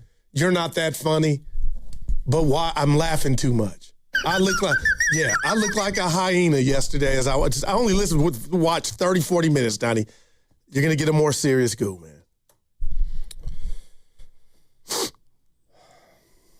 Where'd they eat? Guess. Crustaceans. Nope. Evan. Original Joe's. Nope. That is my spot. Okay. Ruth Chris. No. But right genre. House of Prime Rib. No. But you're on the right track. Morton's. No. But you're getting warmer. Do we know what neighborhood? Financial district. Essentially. Yes, it's financial district. Maestro's. No. Sam's? Nope. Dude. I'm wondering if you guys are going to say, well, that's not the financial district. Kakari. Nope. Wayfair? Embarcadero. Oh, my goodness. On Embarcadero. Oh, that would be... it's right by the freaking Harp. Where Honolulu... Yes, it is. It's exactly right near the Harp. It's not steak. What's it called? Yes, it is. Across from Safeway. You might be thinking of the water bar. That's not it. No, it's not the water bar. It's the one next to it, no? You see what else is there? Yeah, it's right next to the water bar. It's not called steak, but it's something... no, it's in the name. I'm out. You're wrong there. Yeah, I'm out. Epic I showed you steak. Wow. Epic steak. I got to check that out. You been there? No. Okay. I I don't think I've been to any of those bars down there. There's always a lot of people in suits there. I know. We should go. No, we shouldn't. Today. We're not dressed like that. But I like my shirt. No, yours is. But I'm looking at you. You got the little bacon collar. Hey. Dude, I laugh too much, man. I'm trying to work on it. And you laugh at yourself, even when you're not that funny. And this is not, you can't get bacon collar on a collared shirt, you ass. This is about Jamal Wilkes, but go ahead. You got him on that, E. I'm getting mad now. You know what? Can I give you an example? I'll get to Kevin and Greg. Yeah, we got calls. You know, again, and I try to bring this up every once in a while. This positivity, negativity thing. And, Steiny, you're negative. No, I'm not. And I'll give you an example. You said something that this is what I mean, where you're just. Let it out. You bother me sometimes. Hello. So, just off the top of his head, like he always does. Oh, God. Now here he we go. brings up a guy named Jalen Duren. The guy, okay, Evan, you know who he is? The guy that plays for the Pistons. Oh. And he says, I had a bad jury. And he goes, well, hey, he got exposed. What did you say? He didn't get exposed. He has to get better. On a new team. Why do you call it exposed? Wemby wasn't exposed. Yeah. He has to grow his game. No doubt. But you know why you use it? Because it's negative, and it sounds worse for the player. That's what you use. Hard. No, Stoney. The worst thing that happened in Detroit. Expose a second-year player. Was Cade to get hurt, and then he started thinking he was Karl Malone and he was putting up numbers too. I like so the player. Negative. Nah, that's you. And you might be polarizing. And this is the other thing, too. You You're negative. Do this all the time. See, now you're screaming. You do this all the time. You make fun of the Timberwolves who go to 2 Western Conference Finals. They don't go there, and then you're like, what are they doing, Steiny? They're trying to get better. With a player Unfortunately, you don't live in a city where their team's trying to do it, apparently. Oh, that was weak. Yeah. And I like the player. You know what? He don't like you. Hey, and they gave their start lineup. They got action. Minnesota. Keep Minnesota out of your mouth. Can you please do that? No, I won't. Don't say Timberwolves, Minnesota, or Finch anymore. I won't. Our transition decision-making was diabolical. Yeah. You know what? Might be time to get him on. No, man. Might be time to get Finchy on. He's fishing right now, though. Just please tell me that LaMelo does not have to take the Minnesota driver's test. Yeah. He ran on somebody's foot. Tell you what, nobody. I tell you what, Finch is one of the best there is at coaching. You say it. Don't front. You got to be careful, though. So I can say it. What were you about to say? Kind of nitwit teams. Yeah. All right, let's go to Greg in Hayward. The stack. He's so predictable. Shout out G-Nut. My buddy came up with that term. Yeah, rest in peace. Yeah, okay. I'm here. Go ahead. We'll throw a party. My first time caller. Oh, I'm sorry. Man. Welcome, Greg. I'm going old school on you for that polarizing. Yeah. Okay. You guys you mentioned his name earlier, but Rick Barry was the most polarizing guy. When he went to the Oakland Oaks, instead of going to the Warriors, there were some pissed people. Wow. There was a big time. When he came back, there was a lot of people who didn't even like him. They booed him too. Really? I used to go out there in high school. Rick. Yeah. So it took him a while to get accepted in the Bay Area. That's what I was going to want, but it was over by the time they won the 75 championship. Can I assume that? Oh yeah, I was there. Yeah. They I think after 1 or 2 years, I can't even remember. His father-in-law Hale was the coach there. That's why he went with him. Right. Yep. Good stuff. Thanks, Greg. Let me ask you ain't this. too old for me. Yeah, let me ask you this. I know it wasn't national, but Sprewell, was he polarizing? After. And you're right. Not before. But it had to be drama, you know? He was not polarizing before. He was very kind of nondescript. Man. I liked Spree. Yeah. He would talk. He just was not a very good quote. And he wasn't, Oh, my God. Somebody said Jimmy Garoppolo. Stop. He was a male model. He wasn't polarizing. What?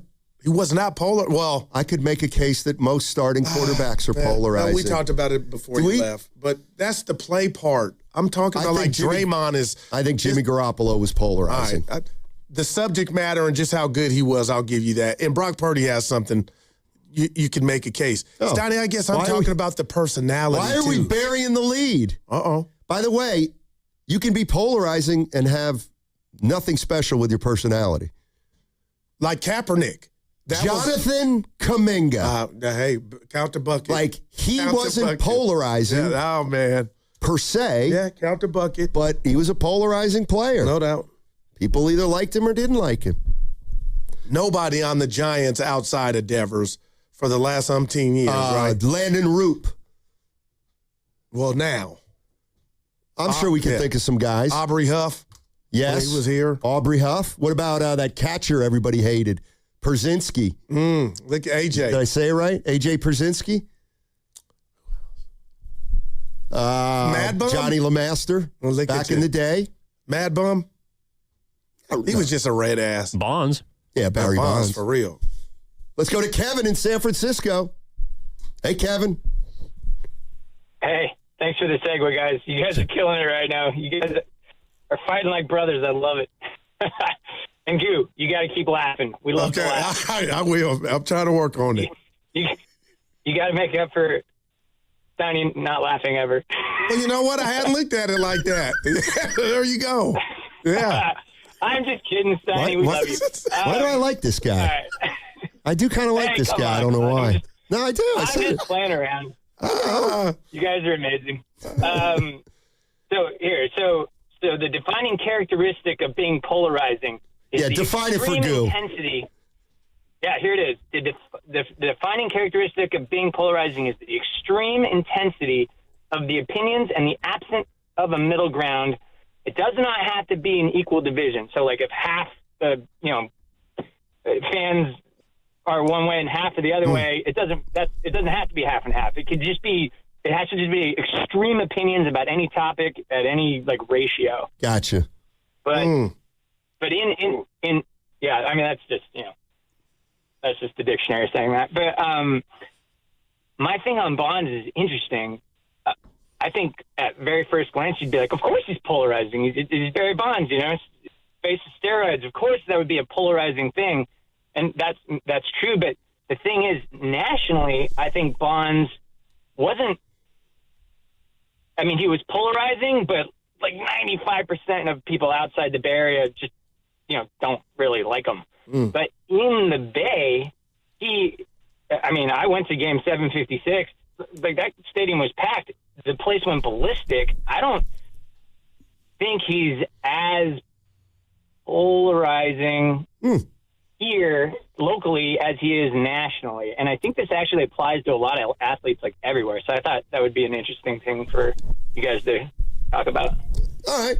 Thanks, Kevin. Appreciate you. Like your sense of humor. Well, they hate Barry. And now I can say something like, tell us what to talk about. Yeah, I like him.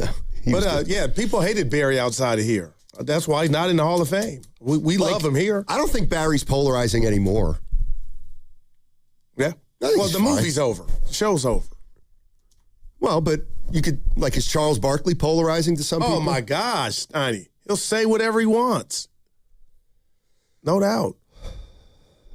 Brandon Belt? No. Well, see, there we go. Can you please? I don't know. Google. I'm done. Okay. Because I'm doing. Have you heard of Carmen Q? No. Well, I don't know what her story is, but she wrote a whole story on how Brandon Belt was very polarizing. Yeah.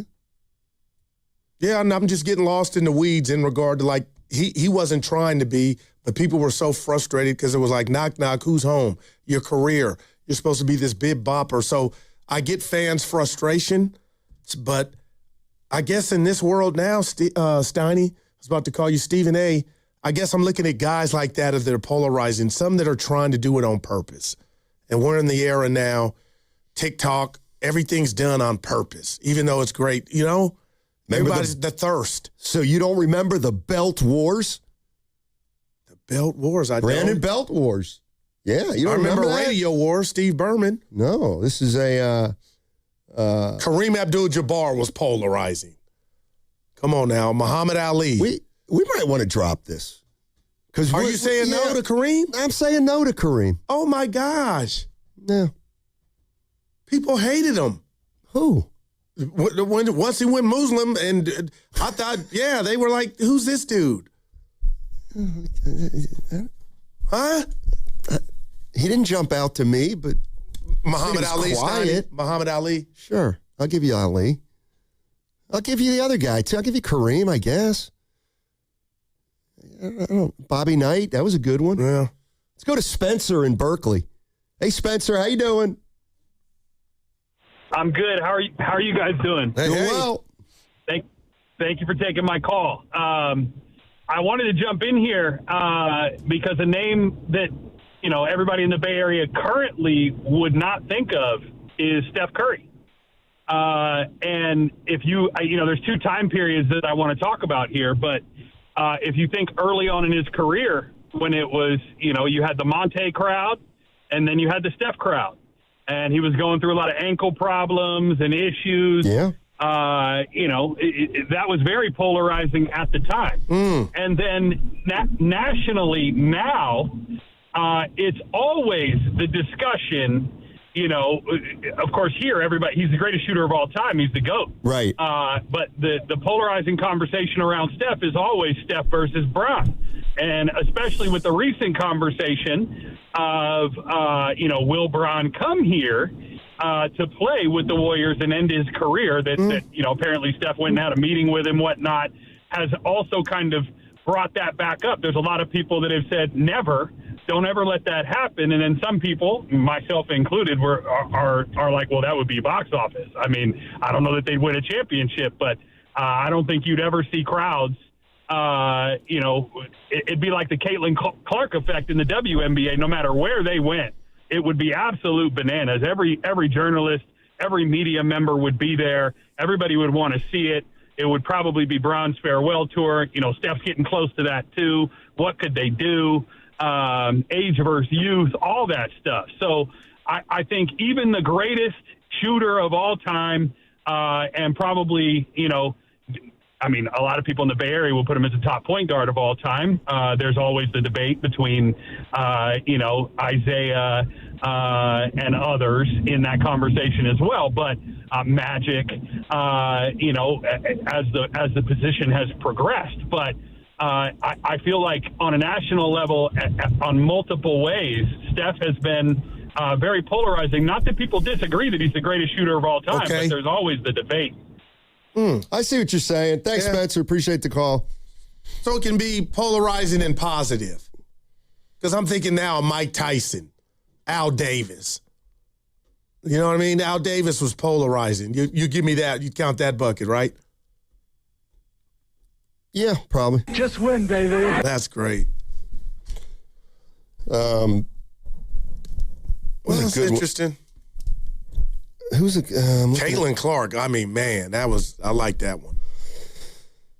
Yeah. Yep. Ah, boy. What's happened? I don't know. I'm just not to Jamal Wilkes. No. All right. No, it's just I feel great. I might have to. Well, you better be here Mondays, you and Bonte. Or Evan and Bonte. We can do a show alone. Who? Bonte. Evan can too. And I did the Backyard Boogie, what?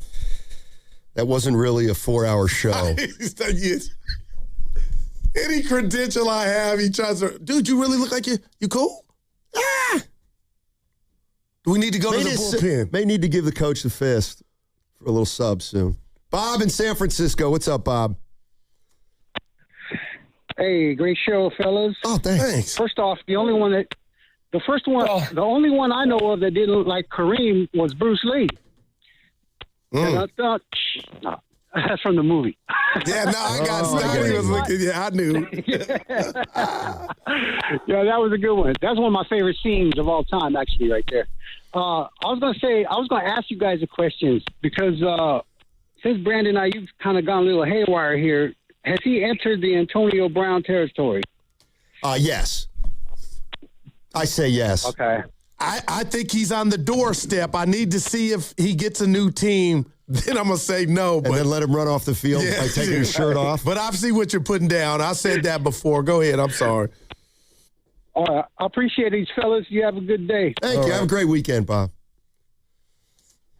Now, Kittle had some, I don't want to say choice words. I forget what podcast. Evan helped me out. I'll bring it up. But he was just on a podcast, George Kittle, that is. All right. I want to say the podcast, Evan, was out of D.C., and they asked him about possibility of, I'm paraphrasing, are you going to the Commanders? And for Kittle, we know how happy-go-lucky he is. Good luck with that. You know, if they were to bring Brandon aboard the Commanders. So that lets me know Kittle's probably done with IU. No shocker. Good luck with that means that's a head case. Or that's coming with problems, to me. That's how I took it from George Kittle. I hadn't heard it. Somebody said, hey, Steiny's going to be your new partner. Yep. And then I'm like, good luck with that. Okay. That's not a ringing endorsement. That's like, watch out. Watch out now. Yeah, you should watch out. For? Brandon Ayuk. I'm rooting for him. I'm going to say it. Because he's such a good guy? Because he's handling this so professionally? Let's go to Antonio in Oakland. Hey. Hey, what's up, you guys? Hey. Yeah, Draymond Green. I think Rafael Devers is not like as like problematic as Draymond Green. I mean, Rafael Devers is kind of like, see, he's not playing good. At least when Draymond was kicking people and getting technicals, getting thrown out, he was playing at the elite level, helping the Warriors win a title. So I think Rafael Devers, that situation might be a little bit worse. That is how I feel, man. And I'm not rooting for no freaking Brandon Ayuk. That guy, man. He don't appreciate having all this beautiful weather and great team, Super Bowl contending team, good quarterback and everything. You can't appreciate that. Say what? Yeah, and Yaxel Landenborg, he's gonna be a Rookie of the Year candidate. I'm a believer now because I gotta be. And he's NBA ready. He's already the Warriors' second best player / scorer. He's gonna eat. He's gonna have a lot of room to drive to the hole and to shoot threes. It's on and popping, baby. Yeah, he's right there. That's how I think. Thanks for the call. Lock up LeBron and Wemby. Oh, yeah. Okay. Yeah. Wemby was exposed, though. What you don't want Wemby. He was exposed. Okay, see this one. He was exposed by the Knicks. Lou Ferrigno. It's Friday. We're gonna have fun. We're having fun. Are you? But then when you yell, put your hands down like that. Take your glasses off. I turn into the Hulk. Yeah. Don't say I said Wemby was exposed. The internet might have said it. No, that's your word. I didn't. It's your word. Hey, how you doing? Are you ready? Yeah, I ain't gonna fall for it. I could have fall for it. Who's polarizing here? Tibbs, Shasky, Willard. I'm gonna say you. Okay. Look at you. Shoulders got a little broader. It's possible that the person could have no idea that, or first of all, they might not care. Brock Purdy. I'm like the reason I'm not polarizing. Everybody likes Steiny. It should be a show. Well, seriously, that's pretty good. I was laughing. Yeah. No, why are you looking at me saying, dude, no, people do like Let me see who let me go down. But some don't. See, I like people who aren't polarizing. Like Devers. Oh, well. No, like Joe Hawks. Like Joe Hawks is not polarizing. And everybody loves him. Let me see who else is Mark not. Grandy. Evan. People love Evan. Evan, well, except when he comes down my road as the school principal. Okay. Hey, we're getting there. Yeah.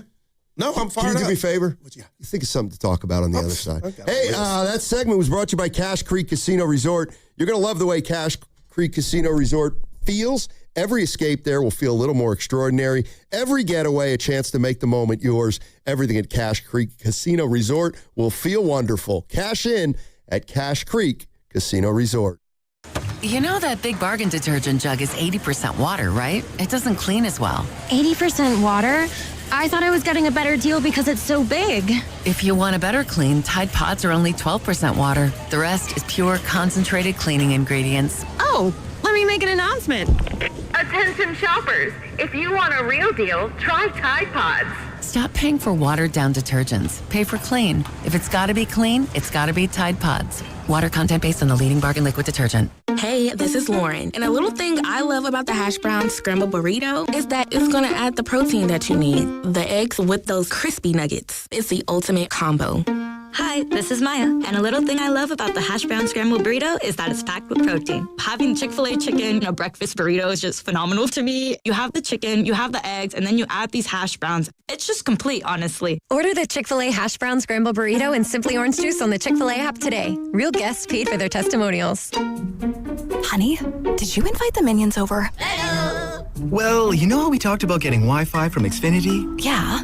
I ordered it this morning, was online in minutes, then they showed up. So they just came over to use the Wi-Fi? They even brought their own devices and spell book. You didn't give them the new Wi-Fi password, right? No. That's good. I gave them our old one. Because Xfinity lets us keep the same network name and password so devices connect instantly. What do they want Wi-Fi for anyways?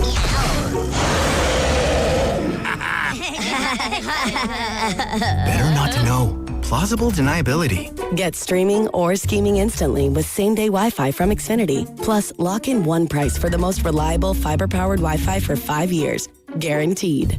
And see Minions and Monsters only in theaters. Xfinity. Imagine that. Restrictions apply. Not available in all areas. Use of fiber coaxial cable. Learn more at xfinity.com/same-day Wi-Fi. Bay Area, listen up because Ceremony Ford has one of the biggest Ford offers of the year. From now through July 6th, Ford is running its American Value for American Values employee pricing event. And yes, that means employee pricing for all at Ceremony Ford. So here's the deal. You pay what Ford employees pay on most new 2025 and 2026 Ford vehicles in stock. That's below MSRP employee pricing, available to the entire public, not just employees, not just insiders. Everybody gets a seat at the table. We're talking Maverick, Bronco, F-150, Mustang Mach-E, Bronco Sport, Explorer, Super Duty, and Ranger. Truck, SUV, hybrid, electric, work rig, family hauler, weekend warrior. Ceremony Ford has the inventory, and Ford has the offer. American Value for American Values. Get to Ceremony Ford right off of 280 in Colma and Daly City, or shop 24/7 at ceremonyford.com. Ceremony Ford, your Bay Area Ford dealer.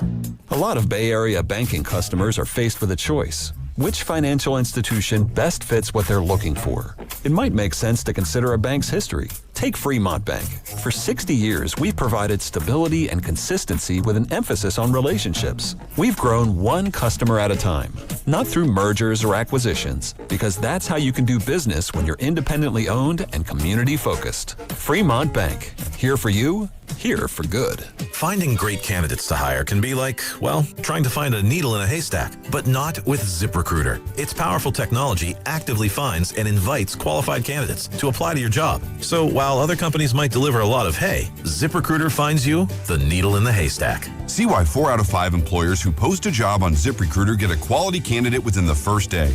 Try ZipRecruiter for free at ZipRecruiter.com/team. That's ZipRecruiter.com/team. ZipRecruiter. My name is Whitney Allen, and I'm a widow. My husband, Ryan, died. We never thought we'd ever have to use life insurance, but the unexpected happened. With Ethos, signing up was fast and 100% online. You can get a quote in seconds, apply in minutes, and get same-day coverage. No medical exams, and you can get up to $3 million worth of coverage. I am grateful we were prepared. Get your free quote at ethos.com/radio. That's ethos.com/radio. Paid spokesperson. Time spent on application may vary. Online health questions required. Shop Smart & Final for everything you need to celebrate America's 250th. Celebrate 250 years with deals on cookout favorites. This 4th, shop club sizes with no membership fees. For your chance to score a gift card courtesy of Smart & Final, visit 957thegame.com.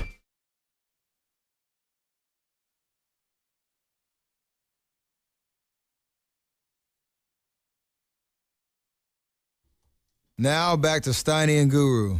Take it away, Steiny. The chef. Whew. Dude. Yeah. What'd you have for dinner last night? I think that was a problem. Everything. I cooked up some shrimp. Ooh. And put a little teriyaki sauce in it. But it seems like it would have got you sooner than now. You know what I mean? Well, it's been getting me a little. You said you almost threw up. Well, that was a little exaggeration. You'll still make it to the cafeteria, huh? You know what, Koo? I got to tell you something. Yeah, I know. You must really have a bug. It's not that so much. Yeah, Kevin looking like, whoa. What are you saying? Go ahead, partner. You know what? That's a big red flag. I don't want to talk anymore. Tell me what I need a sub. Well, we got to ask Evan how his concert was last night. Evan, how was it? Seriously, man. You've been making the rounds. It was far more performative than I was expecting. Like, I don't know if you've been to a show where you haven't seen the artist and you don't know how they go about their business. Like, the one on Tuesday was a little more, you just kind of watch. There's some visuals. It was very colorful. The stage didn't change much. Okay. A$AP Rocky literally came out in a helicopter. Oh, come on. He's doing it like that? Chase. Yeah, it was at Chase Center. So they landed on the roof, came down the stairwell? No, there was helicopters inside that were strung up. Like the Warriors drop. Yeah, exactly. Okay. Except he was on it. Come on, man. So part of the theme of the show was, where is A$AP? So he would pop up in different parts of the arena. And one of the places, when fades to black and then song comes on, he's up in the air in a helicopter. So you got to keep your head on a regular-sized helicopter. It wasn't regular size, and he was clearly strapped to it. But, there was different stage changes. He was down on the floor. He did, I don't know, these mosh pits things. Like, it was the set pretty much changed, I would say, every 3 songs, which was unlike Tuesday in many ways. Wow. Can I call it art? Sure. I know A$AP is a big fashion guy. How was was it Chase? Man. It was pretty slam. Yeah. A lot of smoky. And can you smoke at concerts now? It's just, go ahead. Yeah. We can't stop you. Yeah, that's hard. Let me just put it this way. I didn't get there late. But we got there close to the start. And it was billowing out of... Oh, my goodness. The main arena. Man, that Barack Obama, Steiny. What is that? Like, what is... Trees. What is Barack Obama? In the streets, that's what they call it. Barack Obama. Yes. Because he used to partake. No chance. Yes, Steiny. Nobody says That's that. A rap, I got 10 rap songs. Give me that Barack Obama. And I just laugh and cheese at it. You know what? Look at you. Cam, is that true? Oh, come on. Cam, have you heard that? He has. All right.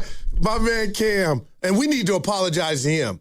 For what? Because he was here in Evan's chair as you were screaming at me. So, Cam, I apologize. You had to hear that and see it. Steiny, East Coast screaming.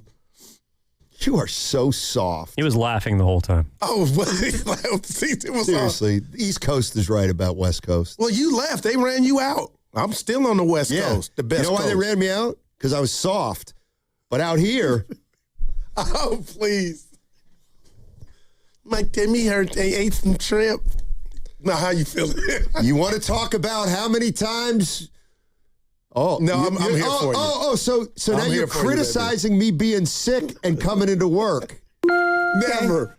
Sure. I called you John Wayne before. Well, people do that here all the time. Exactly. Now, seriously, man, you ain't feeling it, huh? It'll go away. It'll pass. It'll pass. 2:15. You guys know how they have to send out the company emails that so-and-so has contracted COVID? Never so you forget. make sure that you don't stand around them or don't catch it. There's a person who shall not be named who, I'll say a couple months ago, contracted COVID. There was an email sent out, and I looked out into the sales office, and that person was standing not cool, man. in the middle of the floor. You could have started something, E. No, that's not cool. Because now I feel like the day I missed, I probably got it from that person. Or Steiny. Man. You know how you know you've less... Here's... You know, when people leave companies or get fired from companies, it's pretty telling, the notes at the end. Like, oh my God. When you get the note, you know how it ended. When you get the thanks for your service, he'd been here 8 years. Totally. Good luck on the other side. Miss you. You're welcome back anytime. See ya. You know what? You left on good terms. Gotcha. But when you get... So-and-so is no longer with Odyssey. We thank her for her contributions. I don't know why I'm laughing, but no, I get that. Didn't end so well. Right. Something popped off. Yeah. Something popped off. You better be careful. Steve Kerr polarizing?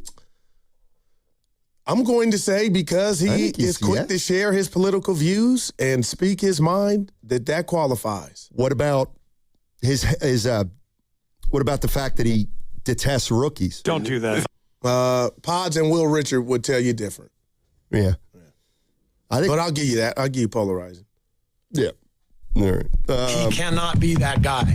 Dude, what's this season going to look like, man? The Warriors? Yeah. We got 37 and 45. No, stop. You don't know that yet because we don't know. Well, then why did you ask me? I didn't want a prediction. Just what's your gut telling you? I think Axel, Jones, we got some wings. Let's go. It's just Draymond. And I won't be here with you to see that announcement. It'll be you and Bonte. But, man, what do you think? Would you be shocked if Saturday or Sunday, because you said it could pop off, hey, we ripped up just like Horford announcement. It's bigger money, but you can't tell me the movie's almost over and he's not going to make it out on the other end with Kerr and Curry. That's how I live my life, Stoney. I follow, I don't think they're doing that. But it's just a guess. A feeling. Yeah. That's my Leroy. It's just a feeling. Yeah. They could go 85 and 72. That's pretty good. You know, you could be 85 and 72 at some point of the season. It's just not going to end there. Do you know Landon Roop has lost 10 straight starts? That is, man. That'll polarize you. What, man? Nobody's feeling, I don't feel like a lot of the fan bases, well, they're mad. It's not all his fault. Yesterday wasn't his fault. He did his job. But I feel like, man, it's just a lot of things around the San Francisco Giants. Stoney, it's bad. I really now watch the Giants, and I turned that game off yesterday. Matter of fact, I'm listening to it in the caddy, so I didn't turn it off, but I'm listening to it on the radio. And the fact that I really believe could Buster be 2 and done, or could Tony V be 1 and done, and we're not even at the All-Star break, I think that just captures everything that's gone wrong on top of the baseball part of it. That's when you know you're kind of, oh, man, we really got a leak, or this gasket is really blown. It's not just the baseball we're talking about. It's who's the face, who's telling them who to do, who canceled what appearance 2 days after it was a bad appearance. There's just a lot that I could understand Giant fan being disgruntled about. And I didn't see it coming. Everything does not have to be a joke. When do you?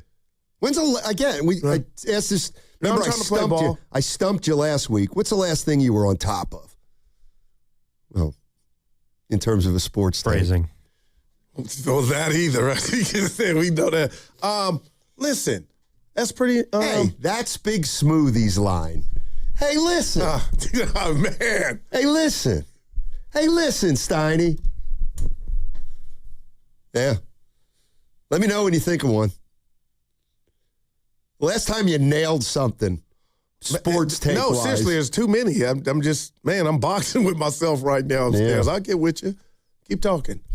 And I got a serious subject matter I want to. Anything. Seriously? Can you see me floundering over here? Help me. Hey, but you look normal. I can't. To me, I just don't want to be here right now. Oh. Pick up the slack for me. Well, listen. Got to go out and get 32 a night. We were talking about polarizing into 22, not 32. And I'm just going to say, and it's probably obvious, but Steiny, when I saw Caitlin Clark get punched, hit in the throat, and not a foul be called, I know she came out of college and she was supposed to be the golden goose or whatnot, but I'm telling you now, there is a racial component to what's going on with her, and we saw it a little bit. We talked about it a little bit, but now it's obvious. The girls, the women, the players in the WNBA do not feel her, like her, and resent her because of all the promo or whatever went behind her being the new face of the WNBA. They are taking it out on her like it is a federal prison, and they're playing ball. And I'm going to be honest, I don't know where I'm at but I'm at wit's end in regard to it's too much and the league's doing nothing about it. They just suspended that person. Well, man. Alyssa Thomas. Okay, but that was I actually one game. One game for that? I didn't think it was that bad. Oh, I saw where her hand ended up on her neck. Yes, but for I thought she second. lost her balance. And like she would have put it on the floor, but her neck was there Put instead. my hands on your human's Adam apple and let me get up. I was like, even the goo was like, whoa. I looked at it 8 times and was like, hey, I guess, I don't know. So you think, and I'm being real, you think it's hogwash, I'm asking, when you hear, the league's got to do something to protect her more or come down with a heavy hand? One game for that? I thought there was a lot of, we've seen her get just hip checked all the time by Let me ask you a question. Players running by her. What if that had happened in an NBA game? Like if Caitlin had been Steph and somebody had their hand on her throat like that long, I believe that would have been 4 or 5 games. I don't think so. Wow. I don't even think there would have been a suspension. Then I'm like, what is it about her? But I get it. It must be the pub. Then I'm like, is she out there talking all game? Not saying she's a saint by any stretch, but it's obvious the players in that league do not like her at all. Yeah. One game. I couldn't believe it. I was like, damn. I know this, and we got into this the other day, and it's always, why do you want a 4-game suspension? Because they're women? No, that happens in a man's game. We don't think twice. No, seriously. I know you're thinking playing it was a foot in the hand. I thought about Draymond with Sabonis. Like when he kicked him, when he stomped him, but that was the playoffs. I think that had a lot to do with it. So you think I'm just? I didn't. Again, like I said, I saw it 8 times, and I was like, all right. I didn't think it was overly egregious, but that's just me. Let's go to Deborah in San Leandro. Hey, Deborah. Hey. How are you? Hey, Deborah. Hey, Guru. Hey. Stop being so dramatic. Steiny's right. Don't be so dramatic. About the Caitlin Clark? Okay, go ahead. I'm sorry. Yeah. In regard to Caitlin Clark, well, first of all, there is some hatred towards Caitlin, right? And there's hatred towards Angel Reese, right? And I think what happened when these two ladies came in the league, the fans, not the players, the fans brought in a racial component, which it shouldn't be, because those two women are balling. Okay, they're both ballers, and the outside noise has made it more than what it should be. They also highlight every time. Caitlin's no angel. Caitlin's a baller. Okay, she's a baller, and like Larry Bird, she talks a whole bunch of smack out there on the court, and so sometimes you get what you give. And so, they're very physical with her, but they're also very physical with each other. I mean, I saw Angel Reese take it down the other day. Somebody literally pulled her from behind and tackled her. And, but you don't get, it's not as highlighted, right? It's so much focus on it. Like, I looked at it too, and I played ball. And some people say, it's not a contact sport. It's very physical. And the WNBA is no less physical than men's basketball. It's just a matter of just women doing it, and they don't expect it. So stop drinking the Kool-Aid. Okay. They're going to highlight everything that happens to Caitlin. They're highlighting everything. But you go back and you watch the WNBA games, and you're going to find it. Yeah, she should have been suspended because it was a foul. But it was a foul, and it was a hard foul, and she got suspended. And that's my take on it. But don't drink the Kool-Aid. And I want to say this, D. Boomer science is putting out there. Yeah, D. Like that. It is not. Let me finish. I love D. Let me just say this to you. I watched the WNBA. I got the package. And I say a lot of nights, my God, will you guys call fouls? So I know there is a physicality component to it, but I thought that hand on the throat was just, for me, I grabbed my daughter and hugged her. I was like, D? I think that's what she means about being dramatic. I did that for her. He was dramatic. Have a good weekend, Thank you, Deborah. Appreciate it. I did that for her. You're listening to 95.7 The Game, KGMZ FM and HD1 San Francisco and Odyssey Sports Station, always live on the free Odyssey app and now broadcasting from the Laughing Monk Studios. Yeah, I did that for, but I do believe you believe the hand on the throat was she had lost her balance. Okay, let me just ask you this. Yeah. Do you remember Larry Bird and Julius Erving? Oh, the man. He choked him. No, I got you. My point is, I got you. What Caitlin Clark is going through, every great player has gone through in the NBA. Yeah, it's the same thing. I remember you know how many that. fights Bird was in? I seen him get jumped. It felt like he got jumped, man. But with Michael Jordan, he had to stick up for himself. Well, the Pistons were beating the crap out of him. And D is right. That's it's basketball. a physical league. But you know what? You don't want it to be basketball when it's women. That's the issue. Oh, when That's a woman never crossed does my mind. That's why you're feeling the way you do. That's what Deborah was saying. No, I was Team Angel Reese. That thing happened. I was Team Angel Reese. If that would have happened in the college. NBA, nobody would have thought twice about it. But you want? No, but if you see some of these, and I was going to tell Deborah, jump in. It's not even just that these body checks. Oh, by the way, I'm running by you, Stoney, and I'm about to bust you. I'm going to give you this chicken wing. What bothers you most about officials allowing women to play physically?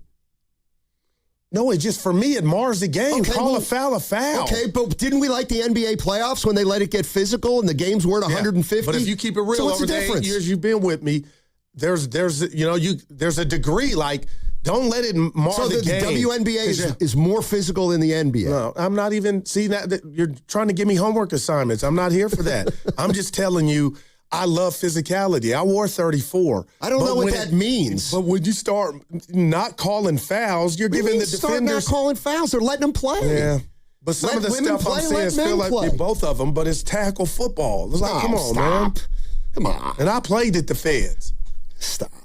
For goodness sakes, Alvarado tried to take out Wemby's leg. He grabbed his leg and started pulling on it.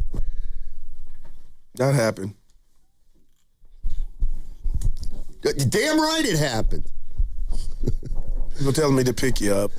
You don't have to pick me up. Pick up your takes. Well, you said you were. Pick up your takes. So it was your last one was Deborah just, That's my girl. Well, is it?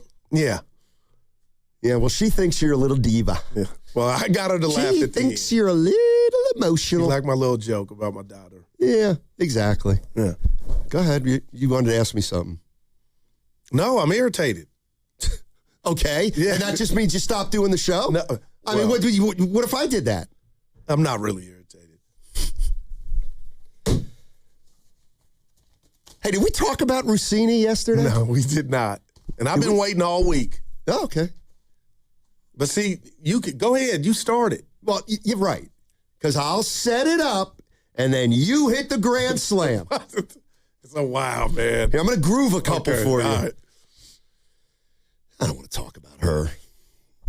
But it's basically the industry. It's the industry. It's so shady. It's the industry we're really talking about. You're in it.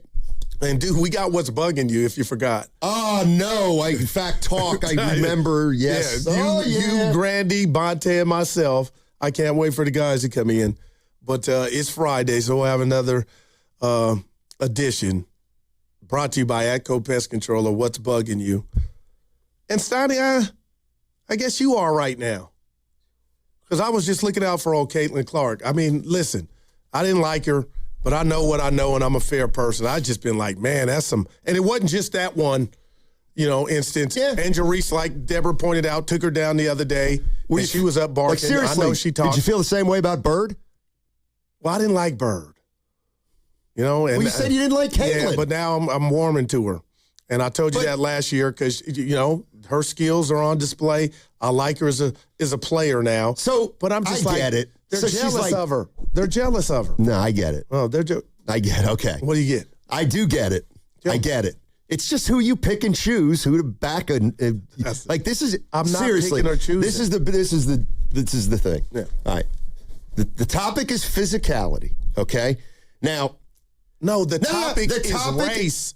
To me, I'm going to set you're in the something up shallow here. end. I'm at the big boy table. Well, then but you can't handle that conversation. You never said race. I said this has a racial component to it. What about the fact they don't like Angel Reese? Me up on that.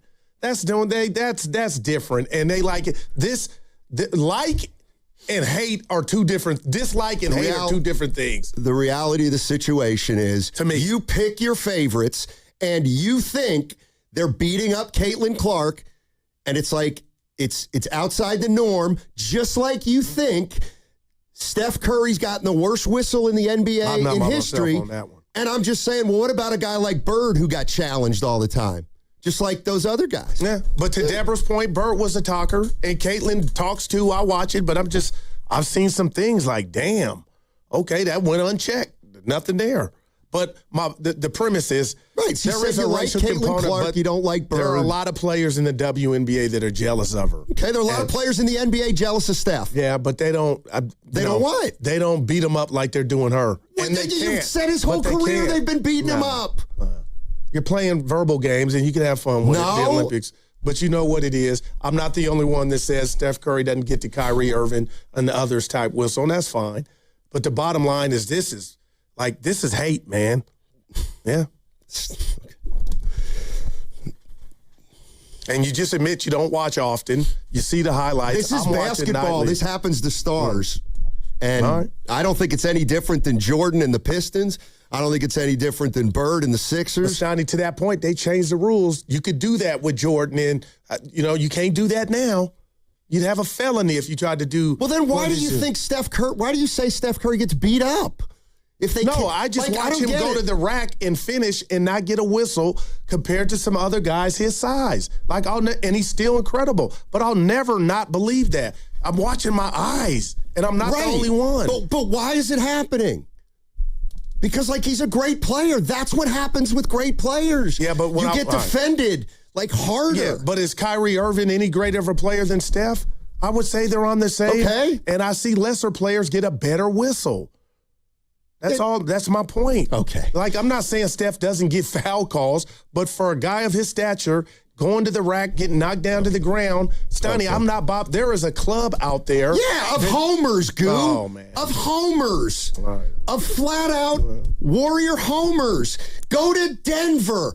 Ask them about Jokic. They don't have Go to. to He the gets Lakers. A whistle. Ask them about Doncic. No, those guys are going to the free throw line. They think they should get more calls. But, Stoney, they're going to the line 900 times a game. The Golden State Warriors fan base with Steph is the same as any fan base with their star players. They think everybody should get more whistles. Steiny, let's go to Kevin in Pleasanton. Okay. What's up, Kevin? Gentlemen. Hey. Goo, this is a tape that you need to go back and listen to your show so you can go back into the lab a little bit because Steiny threw you the ball and you're dropping it, man. Your takes, I don't know if you had a late night, but, man, you're not on fire like you were on Wednesday, man. You're not clicking. Hey, just because you don't agree with me, drop all those adjectives. Who the hell are you to call and tell me how I feel is wrong? Go ahead, bruh. Miss me with all that. Steiny this, Steiny that. If you disagree, say that. But leave all the adjectives wrong. You don't know nothing about me to say that. Okay, so anyway, your takes are off. You must have been off. Who are you? Well, you said your takes were great Wednesday. Shut up. I'm talking to the caller. Go ahead, baby. Okay. So this fire is the fire that Wednesday was coming for. Steiny threw you the ball and say, man, let's talk about something. On the other side of Guru, give me a take. That's all I'm saying. I just agree with Steiny, man. That's all I'm saying. What does that mean? That's bad radio, and we don't do radio like that. So if that's what you're listening, that ain't on me. Because I would never tell you I ain't got nothing to talk about. Check this out. The You sound thing silly. About the race thing, Yeah. It's not race. It's not race. Don't man. tell me. I said it's race, so to me it's race. Now what? Okay. You think it's not race, don't mean you're right. Okay, so I'm backing it up with facts. The girl just got choked out and a player got suspended. What other facts are you looking for? Said it happens all the time to other athletes. He has a personal phone number. If you want to call and kiss his ass, you do that, but don't do it with me. I love it. There we go. Good radio. All right, guys. Have a good one. All right. Jesus. I'll say this. Caitlin Clark is polarizing, mainly because of the fan base and the type of fans that actually gravitated towards her. They're not fans of basketball. And also, Caitlin Clark tends to flop a lot. So she's getting hurt. She is getting beat up, but a lot of it on her own accord. And she is a golden goose, like you were saying, Guru. Yeah. Because they were giving her a lot of calls. She was getting a lot of foul calls so she can get to the line. And when she does certain things, they tend to ignore her, but they throw flags for all the other players out there. No doubt. Hey, let me ask you this, Cam. And it's obvious, and I'm not saying the players are wrong, but they're over the Caitlin Clark, whatever they deem, face of the league. I can tell they all can't stand her. Yeah, I don't think she is the face of the league. But yeah, there's other players who are. Gotcha. All right, 888-957-95, whatever it is. 95.7 The Game is giving you an opportunity you don't want to pass up. It's a chance to win a round of golf at the beautiful Silverado Resort with one of the hosts. How about playing with me or Goo, Willard, Dibbs, Shasky, Spinoni? That's right, we want you to play golf with us on Monday, July 13th. Each host will be paired with a winner, so there's going to be 6 winners in total. Send us a video of your swing and why you'd be a perfect pairing. Get your video done now. Has to be 30 seconds or under. Then send it to 957thegame.com. Again, we want you to play golf with us at Silverado Resort on Monday, July 13th. Hey, baseball fans, want to turn your good deed into game day? This June, donate blood with Stanford Blood Center and score 2 free tickets to see the San Francisco Giants in action. No batting average required, just a little time and a big heart. In about an hour, you can help save lives, and we'll send you to the ballpark to celebrate. So grab a friend, roll up your sleeve, and make it a double play. Help patients in need and catch a Giants game at Oracle Park. Visit StanfordBloodCenter.org to book your appointment today. Stanford Blood Center, where heroes win big. Okay, class, let's begin. Psst, love your boots. I just sold a pair like that on eBay. Oh, really? Yeah, it took like 2 seconds to list, and they sold almost immediately. I've been selling everything lately. Some chunky boots, a faux fur coat I never wore, and a vintage chair that was more of an expensive clothing rack. I actually bought these on eBay. Wait, are you Kitty Sell Stuff from Brooklyn? Okay, quiet, please. Find what you love, sell what you don't. eBay. Things people love. Shop the Sherwin-Williams 4th of July sale and get 30% off paints and stains June 26th through July 6th. Whether you're refreshing your interior or exterior, we've got the colors to bring your vision to life. And with delivery, getting everything to your door is easier than ever. Shop online to have it delivered or visit your neighborhood Sherwin-Williams store. Retail sales only. Some exclusions apply. See store for details. Delivery available on qualifying orders.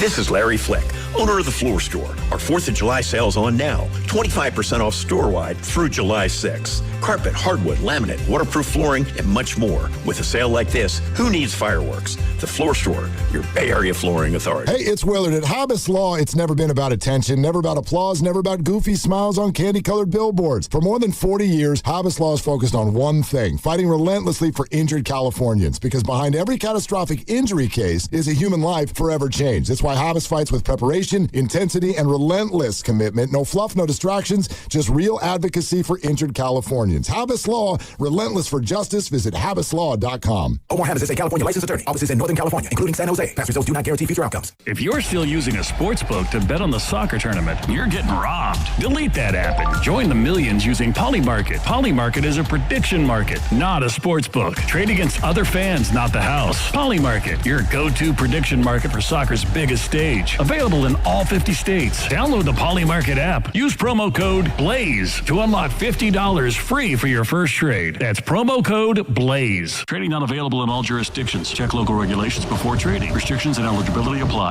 Today on the pod, we're talking to Megan, trapeze artist and scratchers enthusiast. So, Megan, what do you like about playing scratchers? Well, they're easy to play when I'm hanging around. Oh, okay. Like when you're relaxing? No, like when I'm hanging on the trapeze. I swing upside down, then do a quadruple somersault, all while playing scratchers. Watch this. Unbelievable. I know, right? Scratchers from the California Lottery. A little play can make your day. Please play responsibly. Must be 18 years or older to purchase player claim. There's nothing like match day in Oakland. Join the Oakland Roots at the Coliseum this season and experience the energy, passion, and pride of the town. Get your tickets now at OaklandRootsSC.com. Watch live on KTVU Plus or ESPN Plus. Oakland Roots Soccer. Oakland first. Always. tax. Do you owe $10,000 or more to the IRS like Mark? I've been doing home remodeling for 30 plus years, but the economy crashed. I wound up losing my home, losing my job, and on top of that, owing the IRS a ton of money.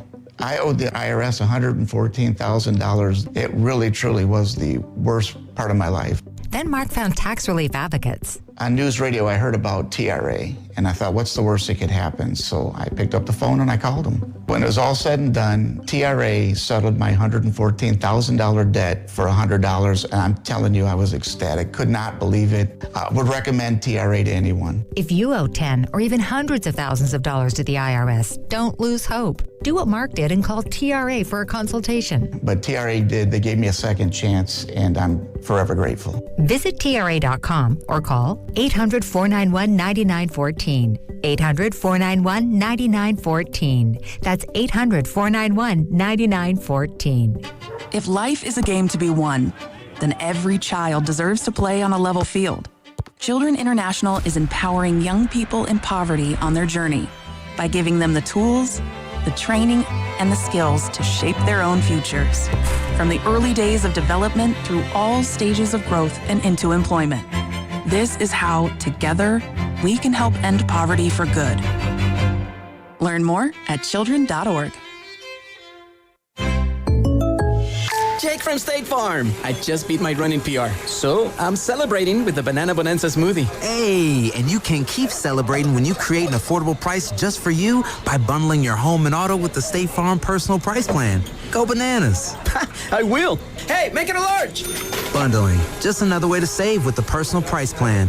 Like a good neighbor, State Farm is there. Prices are based on rating plans that vary by state. Coverage options are selected by the customer. Availability, amount of discounts and savings, and eligibility vary by state. If you own a small business, the pressure never lets up. Something's always coming at you. That's why business owners turn to LendSeek for funding. I don't need promises. I need options. LendSeek's AI platform showed me real funding choices. Now I can cover payroll, handle taxes, and go after growth opportunities without the daily stress. Up to $5 million with funding in as fast as 24 hours. No upfront costs. No prepayment penalties. Start ready, stay ready. LendSeek.com. LENDSEEK.com.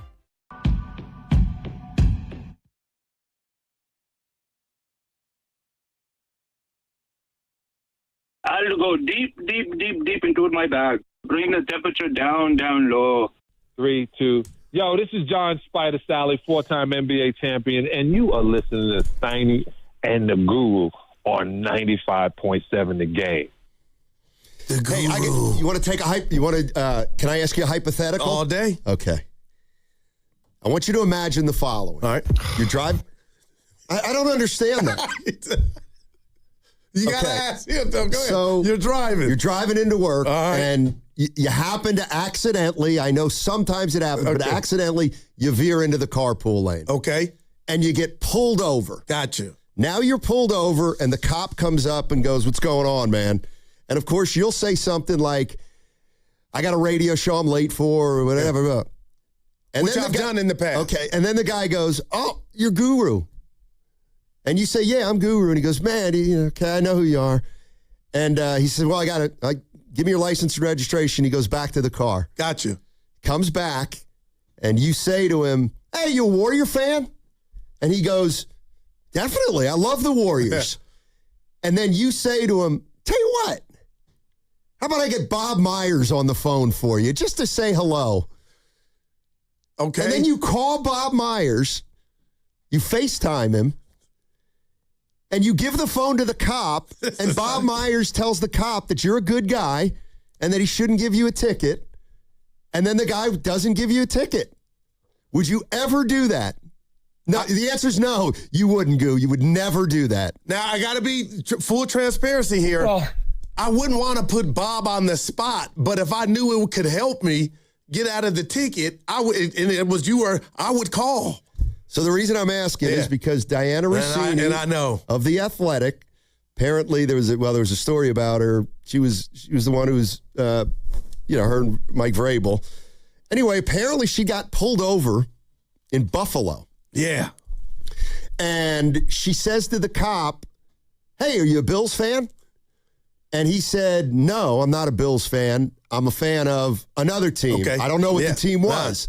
She did. And she said, oh, you want to talk to their head coach?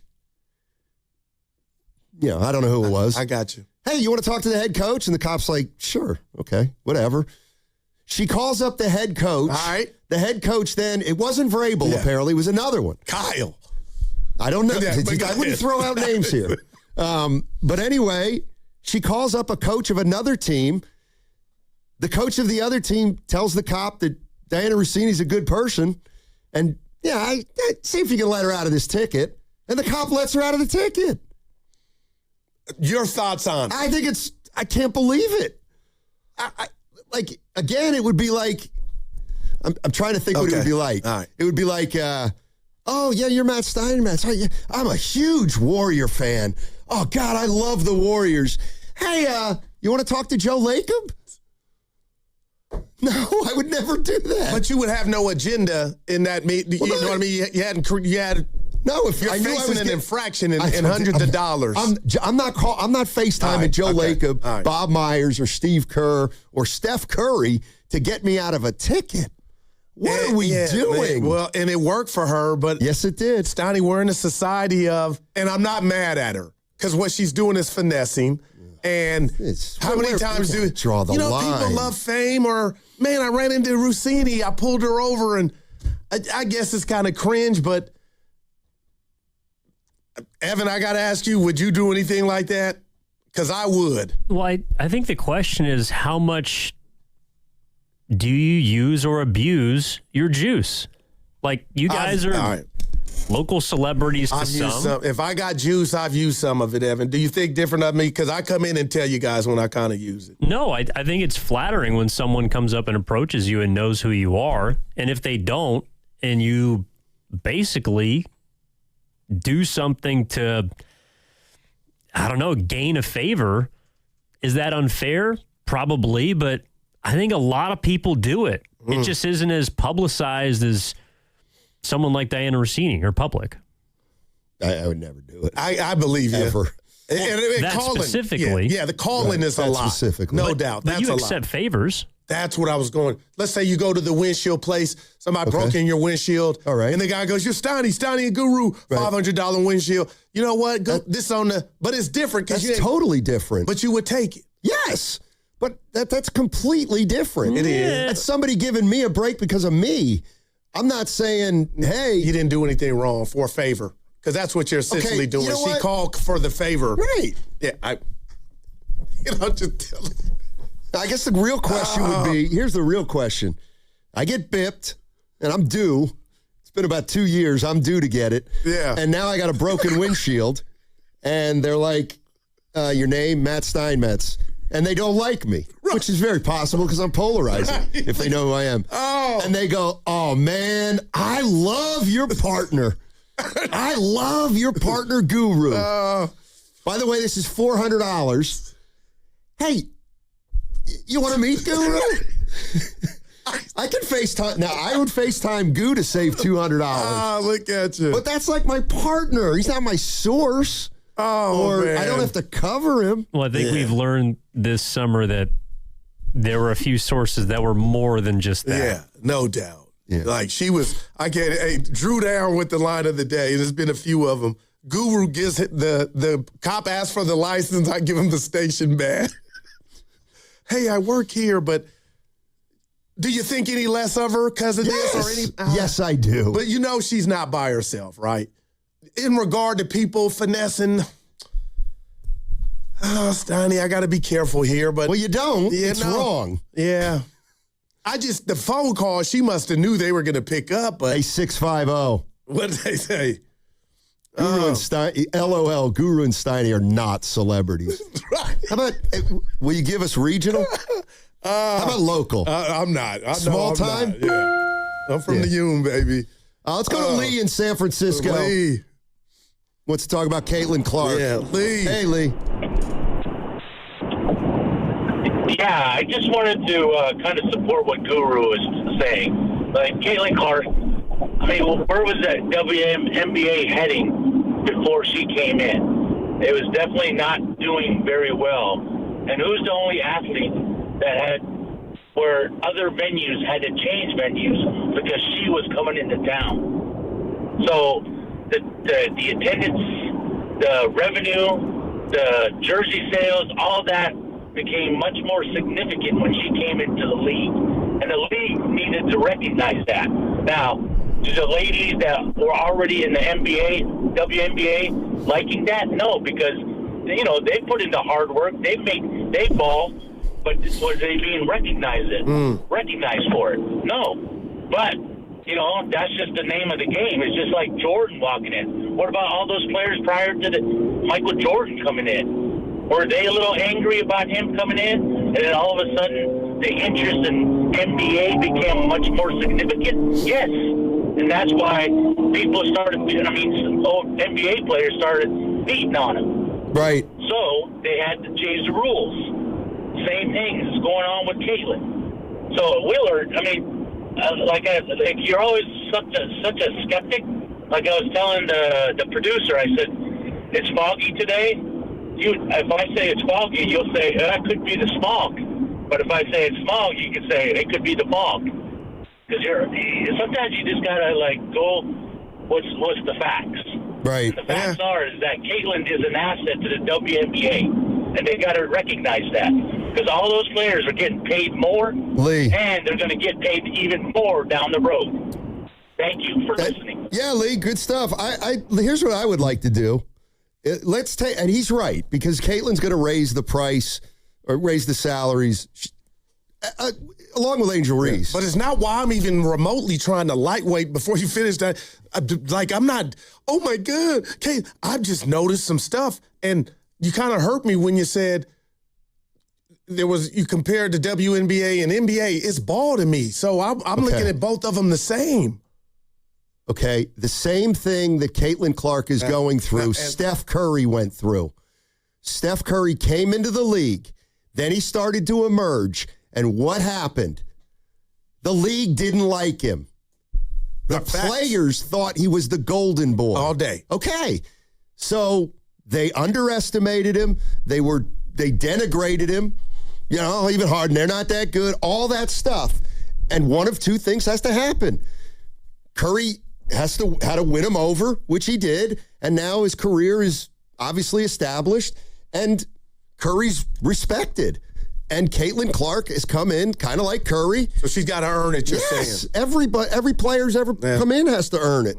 And do you remember how disrespectful we thought the league's players were to Steph? No. Okay. Yes. So I think it's the exact same thing with her, with Caitlin Clark. And it is funny, though, that I thought the throat, whatever we want to call the throat gesture, you were like, "Goo, that ain't as bad as I'm making it out to be." I Alyssa, from the Phoenix. They gave her a 1-game suspension. Yeah. Okay, they gave her a suspension. Yeah, okay, 1 game, that's fine. Let's go to Jay in Oakland. Jay. Hey, Jay, how you doing? Hey, all right, guys. I just wanted to chime in on that ticket. That issue, I think you guys are both missing the point. Oh. That issue is really an equality. That issue is really an equality issue. And when someone of power or celebrity or money or wealth can talk their way out of a ticket just because they fall into that category, that's a fundamental breakdown of the law, which now is it rolls over to other things besides parking tickets. So I think, if you do it, shut up about it. Don't let anybody else know. If you're going to do it, because it happens all the time, but it is a fundamental breakdown. And when I hear this, I get mad because I can't talk my way out of a ticket. I can't call Bob Myers. Right. Therefore, I'm behind this other individual, which is unfair. So I got you. That. For Guru, I think you're 100% right on that fist on the throat. I mean, that looks actually dangerous. Break someone's pipe or something. Man. And the last thing, Guru, don't stop laughing. Okay. If you stop laughing, I'm going to stop listening. All right, there it is. There it is, baby. I like you guys. All right, have a good weekend. Thanks, Jay. Appreciate the call, my friend. Yeah, maybe I'm getting soft in my old days, Donnie. I just saw that, and Alyssa had her. I'm like, that's her esophagus. I mean, that's her windpipe, and just had it. But it won game. And listen, I didn't tell you this, but the Jordan comp, and if you're gonna throw Curry in there, I've witnessed it and I've watched it. So those are growing pains. I just thought, I was like, that was extra. And the league did too. They gave her one game. John's in American Canyon. Hey, John, what's going on? Hey, guys. Hey. There's one point that I don't think anybody has made, and that's that Dwana Bonner is Alyssa Thomas's fiance, wife, something like that. And Dwana got in arguments with Caitlin and Sophie Cunningham 2 days earlier. Yeah. So I think Alyssa Thomas, she's kind of like an enforcer. I think she was just getting some revenge on Caitlin. Yeah. Good stuff, John. Yeah. Thank you. I didn't know that. I thought I didn't either. Oh, what? So, go ahead. No, I just thought you really were locked into the WNBA. No, I didn't. I watched. So you're not? Yeah, I am. I didn't know. Well, that's important. You know, chemistry and teamwork. Yeah. You know. Well, I meant who's dating who. Well, you know that in the NBA. Do we? And in the rap world, I do have to say this about the guy about the abuse of power. But what again? He would like to get a free meal comped. But if you're Steph and you go to the old ship and they're like, Steph, we got this. But that's different. There's no infraction.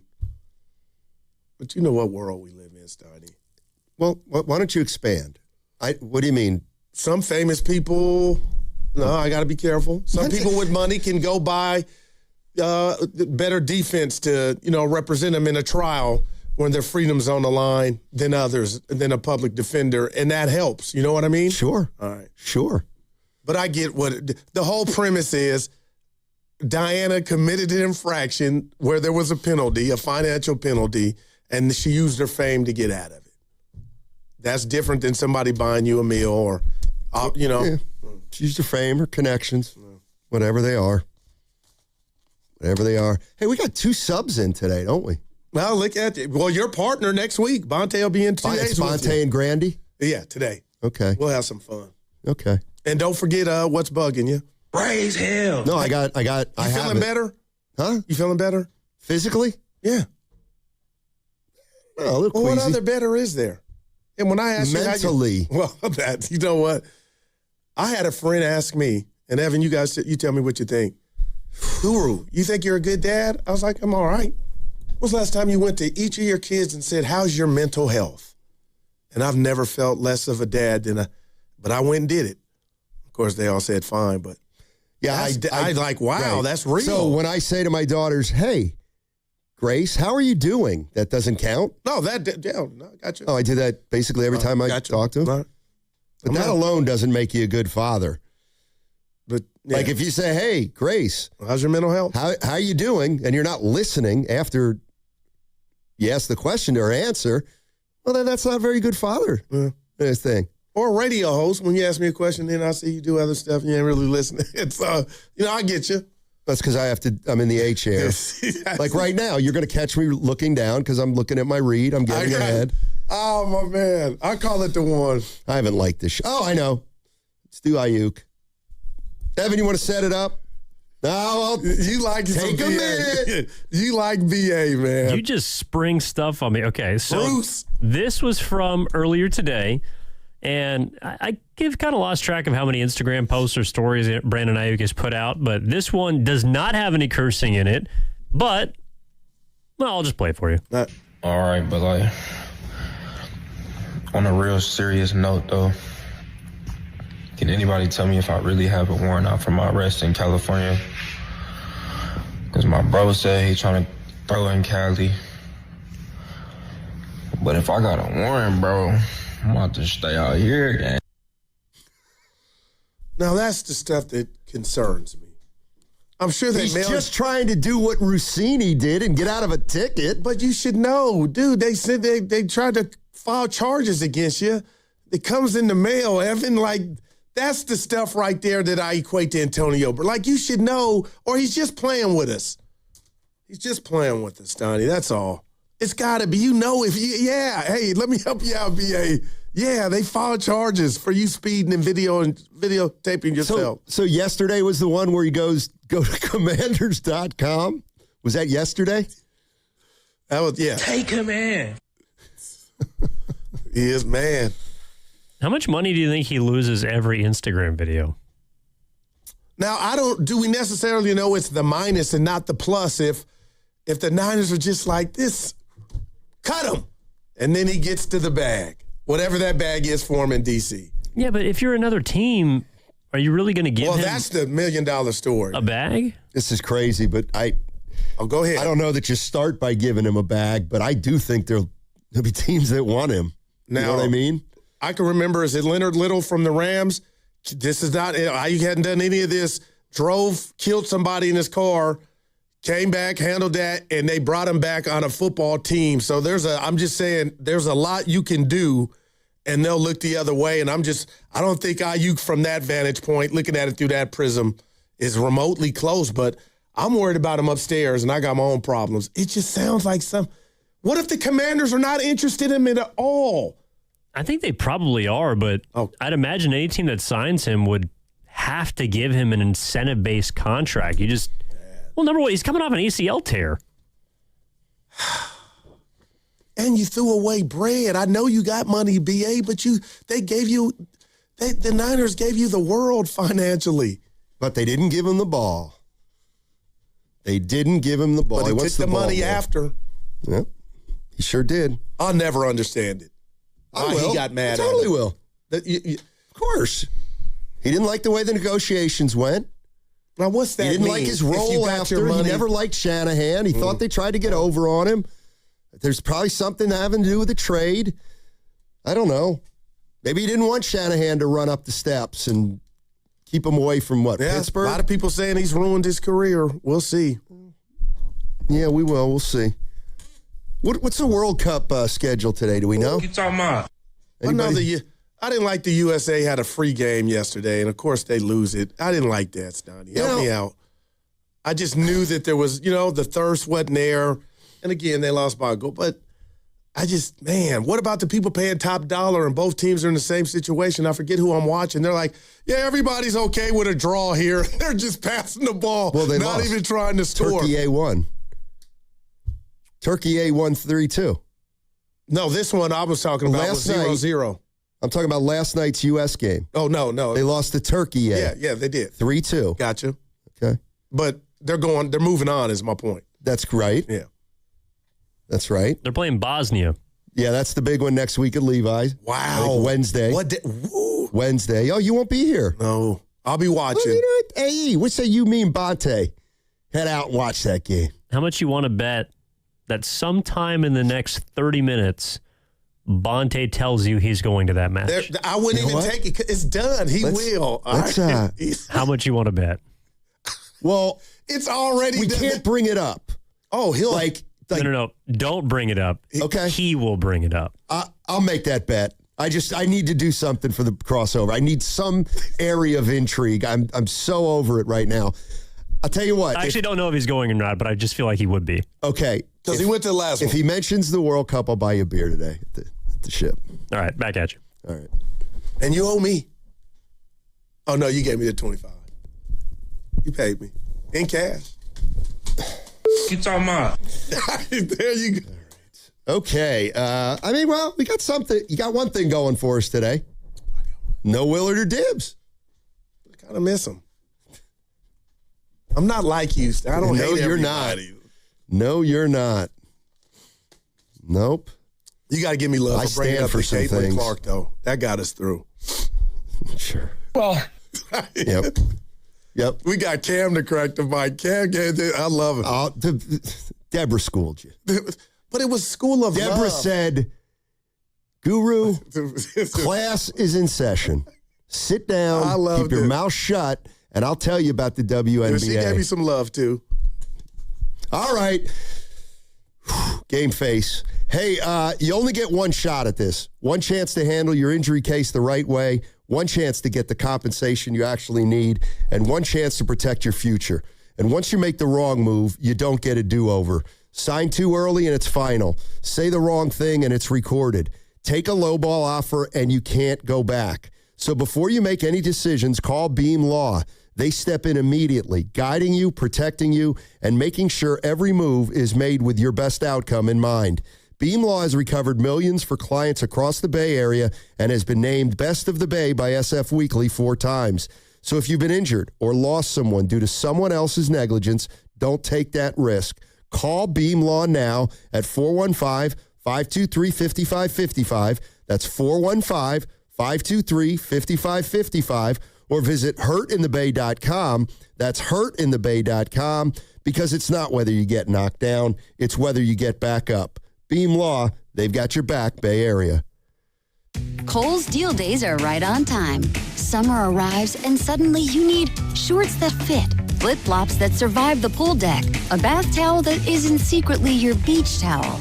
Get up to 50% off at Kohl's and Kohls.com, plus daily deals, free shipping, and instant Kohl's Cash. Now the only thing left on your list is having fun.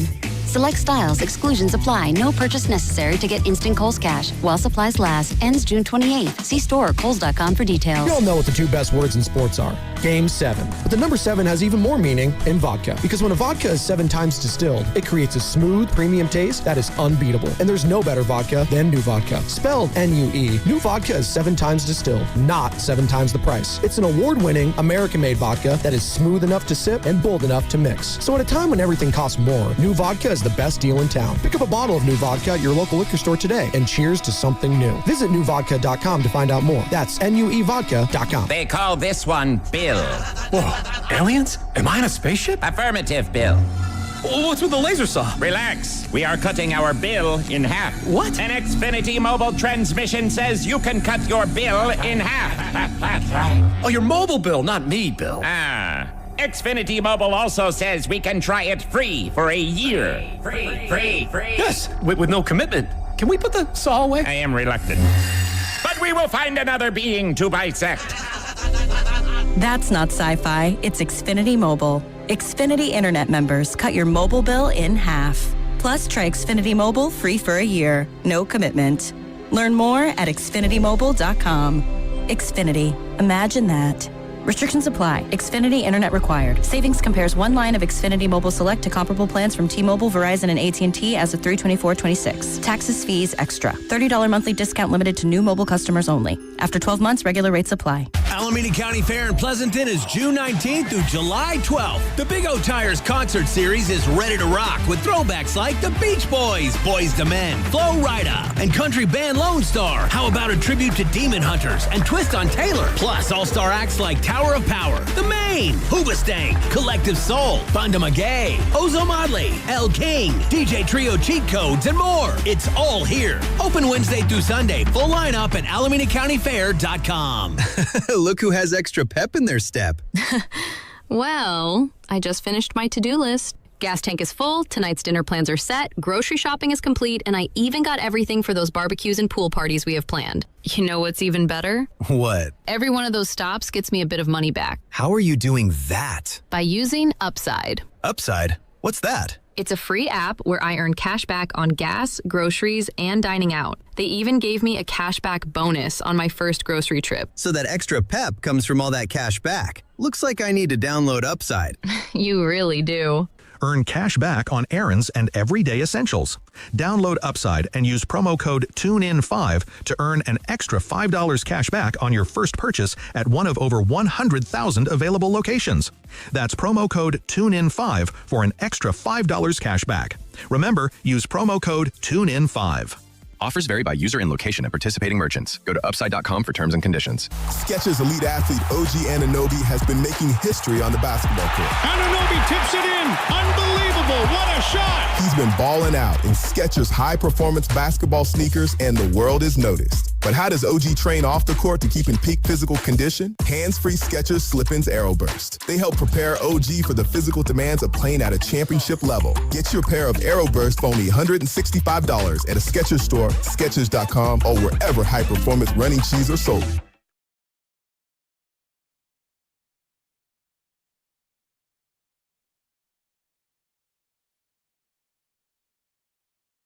But if I got a warrant, bro, I'm about to stay out here. Dub Nation, this is Will Richard, coming to you live from the Laughing Monk Studios. You're listening to Steiny and Guru on 95.7 The Game. The guys. Yeah. I gotta fix my. What's up, Bonte? What's up, Grandy? Guru. This is old times, baby. BS and G. What's up? And G for the Grandy. G for the Grandy. There you go. Friday, or is it Nacho Grande now?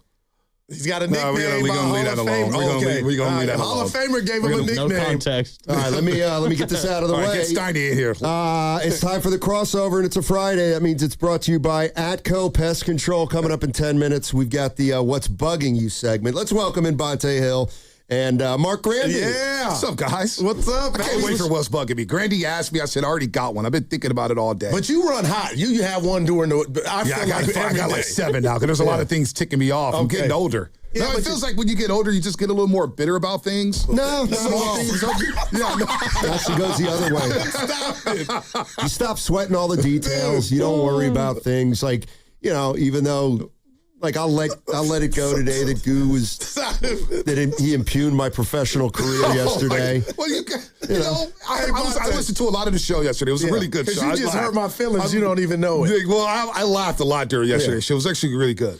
And, people, when you brought up Marcy, Texas, like, oh, you guys got into a good fight. And I'm like, that doesn't even rank in the top 50 of the fights that you guys have had. It's just another day that ends with the letter Y. And I felt so bad. I went and watched it on YouTube. I go, that was nothing. That was tame. That was in my own head. But you just hurt me. It might have been tame to you. Yeah, you were out. I didn't use the same words as you. Oh, Grandy. I never said you don't deserve to be on the radio. Grandy knows I got a heart, man. You said to me, dude, no. You belittled my career. That what you were screaming at me. But you walk in, I go, yeah, we just got into it with Caitlin Clark. You go, yeah, every day that ends with a Y. That kind of hurt me, man. You do more than that. That's old school Steiny and Goo. When you guys first started, you guys are coming up, 8, 9 years? It's going on 9. Yeah. Damn. 18. Yeah. When you first started. Yeah. Ooh, gonna be tough to get to double digits, Goo. Gonna be tough to get to double digits. Double digits. You get to be talked about with the likes of Gary Ratnich. Not even close. Razor Tolbert, Murford Mack. You know how many shows in the Bay have lasted a decade? Sarah and Vinny, 27. I mean, I think we've had 10 different iterations of the morning show in 7 years here at 95.7. Yeah. I mean, that's Hall of Fame status. Steiny, that's Hall of Fame status. You get the double digits, you and Guru to Radio Hall of Fame. I just want to invite to that. I'm feeling better about myself. I don't know why. I know my guy, Guru. Hey, your arguments is what people love, Goo. Well, that's what makes the show. I love the guy. Don't take it personally. Can I ask you, I did this in the morning, not to go Westbrook. Are the Giants a good baseball team with bad pitching? Are they a good baseball team with bad pitching? I'll be quiet. You know what, Goo? They got an all right offense. Yeah, Grady, get it here. They got an all right offense. Sure, but that's half the game. Man, they're a bad baseball team. Wow. So Richie and I worked the game Saturday. Okay. We did the Marlins series. Yeah. Oh, I watched. Saturday, the first 4 innings, Steiny. Get this. I saw they had committed 4 errors. They hit 4 batters in the first 4 innings. And the pitching staff had already thrown 102 pitches. There's only 3 teams that's done that since like 1920. Man. I mean, and then you get to Sunday and what happened with Devers. So they're a bad baseball team. Okay. Right now they may be poorly run. It's been a PR nightmare for them on and off the field. Did you miss a box? PR nightmare? Bad baseball. What did he miss? That's everything. 6.45 bullpen ERA since May 25th. That's pretty bad, Goo. Seems like it's worse. I thought they won that game yesterday. Y'all can call me a fool. It's the A's. I'm thinking they got this one. Willard and I were sitting here yesterday, 6-2 in the 7th. We're like, no. Wait for it, Steiny. Goo's going to be in Boston. Giants may win 8 and 9. And Goose go come back saying, I'm checked out the wild card standings. No, I'm not going to lie. Yeah, I did that a couple weeks ago. 8 and 9. They won a game. They won them 2 games in Atlanta. I swear to God. I'm with you. I looked at the wild card standings and said, well, all right. 7.5. 7.5. You win 2 or 3 in Miami. Maybe you cut to 6.5. Maybe you got some action. 8 and 9. Who does that if they win 3 or 4? Dude, they can't even, man. Sorry, Sturdy. They just won 2 of 3. And they dropped a game in the wild card standings because the third wild card swept. Man. Night. Night. But real quick, what disappoints you guys more? The Buster fiasco, and what did you make of him getting relieved and not showing up on his appearance? But all this stuff is just, I'm being real. I don't remember it being this bad when it's not just about baseball. And you said poorly run. Who is that on? Well, they should have been more prepared for the pride stuff. I mean, that's something that I can't imagine that happening with the Niners or the Warriors. Wow. Corey Rush with the Niners, and not to disrespect Matt Chisholm with the Niners who runs their operation, but to have that happen on a night they celebrate every single year. I mean, until their career day happened, started in San Francisco, I think in 97, I could be wrong about that, maybe 96. But for that to happen in this market, and then a week later catch a national airwaves, and you had a week to prepare for yourself and prepare things, and you come out like that. Like, first of all, I don't even know why Buster talked. What was the point of talking? Makes Made no sense. I thought he was coming out saying Denver's suspended for a couple games. Stoney alluded to, I'm speaking for him, maybe he was forced to do that. I'm like, I don't know. Why? Who forced him to do that? In there. And who thought it was a good idea if he couldn't answer any of the questions about Pride Night stuff? And then Larry Bear goes 3 days later and kind of knocks it out of the park with just, you know what I mean? He's a pro. Like, where was that? What? Man. I mean, he knocked it out of the park comparatively. Okay. Yes. Yeah. All right. They still didn't take any questions about it, but.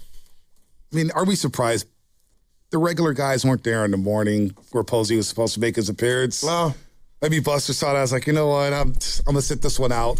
I don't know. But if you got a 5-alarm fire, do you really care who? You just need the good PR. I'll talk to anybody. Probably not going to work on a radio station. It's the last place you want to do an interview, right? Man. Come on.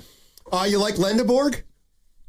I have liked Lindeborg, but I'm a little worried now because everybody likes him. Oh, okay. I'm kind of like Steiny. When everybody likes him, I'm going to go the other way. I'll admit, I don't know anything about his game. Only a couple games I've seen. I think he seems really mature. Well, you guys had him on. What'd you learn about him? I think he's really like a grown up, and that's a big reason why they picked him.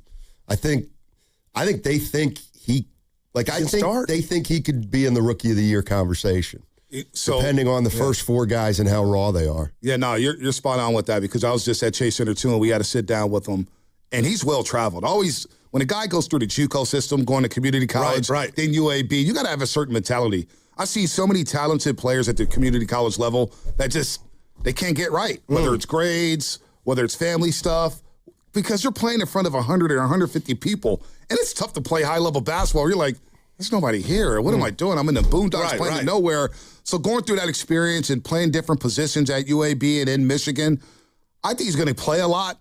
I think he is mature, Steiny, to your point, and I think he understands the game. He talked about, like being a guard and just understanding angles or whatnot. So he's going to be fun to watch. And he's the only guy that I really watched in college last season because I don't watch a lot of college basketball. But Yaxel Lindeborg was the guy I wanted. Now, he only played 1 year at Michigan? 1 year at Michigan. But the guy he played for is a really good coach. I don't know who's at UAB, but Michigan was a well-coached team. Yeah. They really were. He touched on, too, down there that I asked him, like, when did you feel like you were going to be a lottery pick? When did you think that it clicked? And he discussed when Michigan went, and you know this, Grandy, they went down to Vegas. And I just kind of looked at some of the scores. They beat Gonzaga by like 30. They beat another good team by 30. And they were just washing dudes. And he said that tournament right then and there felt like, okay, I'm ready for the next level. And he felt like he was playing at the top of his game. So it's interesting, man. He's got a locker next to Stephen Curry. Yeah, but he's big too, Steiny, in person. When you guys see him, you're that's what we love. I don't think we're going to see 4-guard lineups anymore. A legit 6'9". And Grandy, go ahead. Did you guys ask him what position he thinks he can play? Because he was asked that at Chase Center. Well, he said no, but he alluded to versatility on both ends of the floor. He was asked if he could play small ball center, and he was like, I don't know about that. It got to be a little tougher. He said maybe eventually he could play some small ball 5. And I think he could eventually. but he seemed to think that 3 is his best spot. I don't know how much 3 he's going to play. And I said, who's your game like? He mentioned Paulo Banchero. Paulo Banchero. I love Paulo. So do I. Stoney don't like him defensively. And then he said LeBron going to the rack. But he's a big body, man. I'm excited. Listening yesterday, Jimmy King for the Fat Five said Mashburn. Mashburn's a legit player. He knew who he was. Stoney brought that up to him. Legit. Man, Mashburn was 6'8". Monster, man. I don't think this guy's going to be as athletic as Mashburn. It doesn't seem like this guy's vertical's not crazy, right? No. Yeah. He's powerful as hell, though. He is. I mean, like, would you say Banchero's bounce is crazy? It's good enough, you know. It's just Banchero's not crazy. Yeah, but he can get up there and throw it down your face. If he's Mashburn, I don't know if the youngsters understand how good Mashburn was coming out of Kentucky, played with Miami and Dallas. Like in today's game, Mashburn would probably make $200 million easily. I want to say he had some years where he averaged 25. I agree. I think he may have. Mashburn was good. Yeah. So when Jimmy King said that, my eyes lit up. I was like, whoa. That's a man. If the Warriors got a player like that at 11, Joe Lacob, you're right. This will be a historic day in Warriors history. We didn't even get to that. Did you see Lacob's quote? No. Oh, Lacob's feeling himself. Lacob said, he said, this is a good day in Warriors history. Mark my words. Wow. That may be the new. He likes that. And I like that. Needs another one. And you know who he was up there on the dais with, right? At that event yesterday? Jimmy Butler. He was up there with Jimmy Butler, who's saying he wants to retire a Warrior. Hey. What does that mean? These New guys contract are coming out. very, very smart. Yeah, don't hate the player. He's saying all the right things. We're going to talk about that, but I'm telling you, he wants a new deal. I'm jealous of all three of you for Monday. What do you think's happening with Dre? I can't stop thinking about it. Does he come back play on one? Well, and we mentioned young Yaxel. I said, you talked to any of the vets? Yeah, I text Curry. Curry texts back. I text Dre.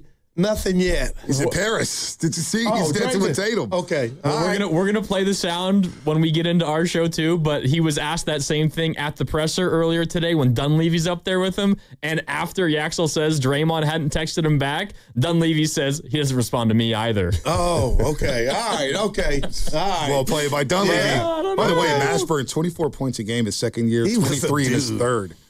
Wow. Player. Yeah. But I don't. The Draymond thing is interesting because it's very interesting. Look, I know a lot of people made a big deal. It was funny when Steiny said, I thought we're running out of steam because nobody wanted to talk about Horford. To me, that deal's not a big deal that he got 2 years because he may retire after next season. Or he's another trade chip for $7 million or whatnot to get a second round pick. So I don't think that's a big deal. But I did think about Draymond Green. And we know that he's mentioned that, hey, I want to opt out, maybe opt back in and get a 2-year deal. Do the Warriors do that? I don't know. And that deadline's coming up 9 p.m. on Monday. Man. So I don't know what it means. And then where's he?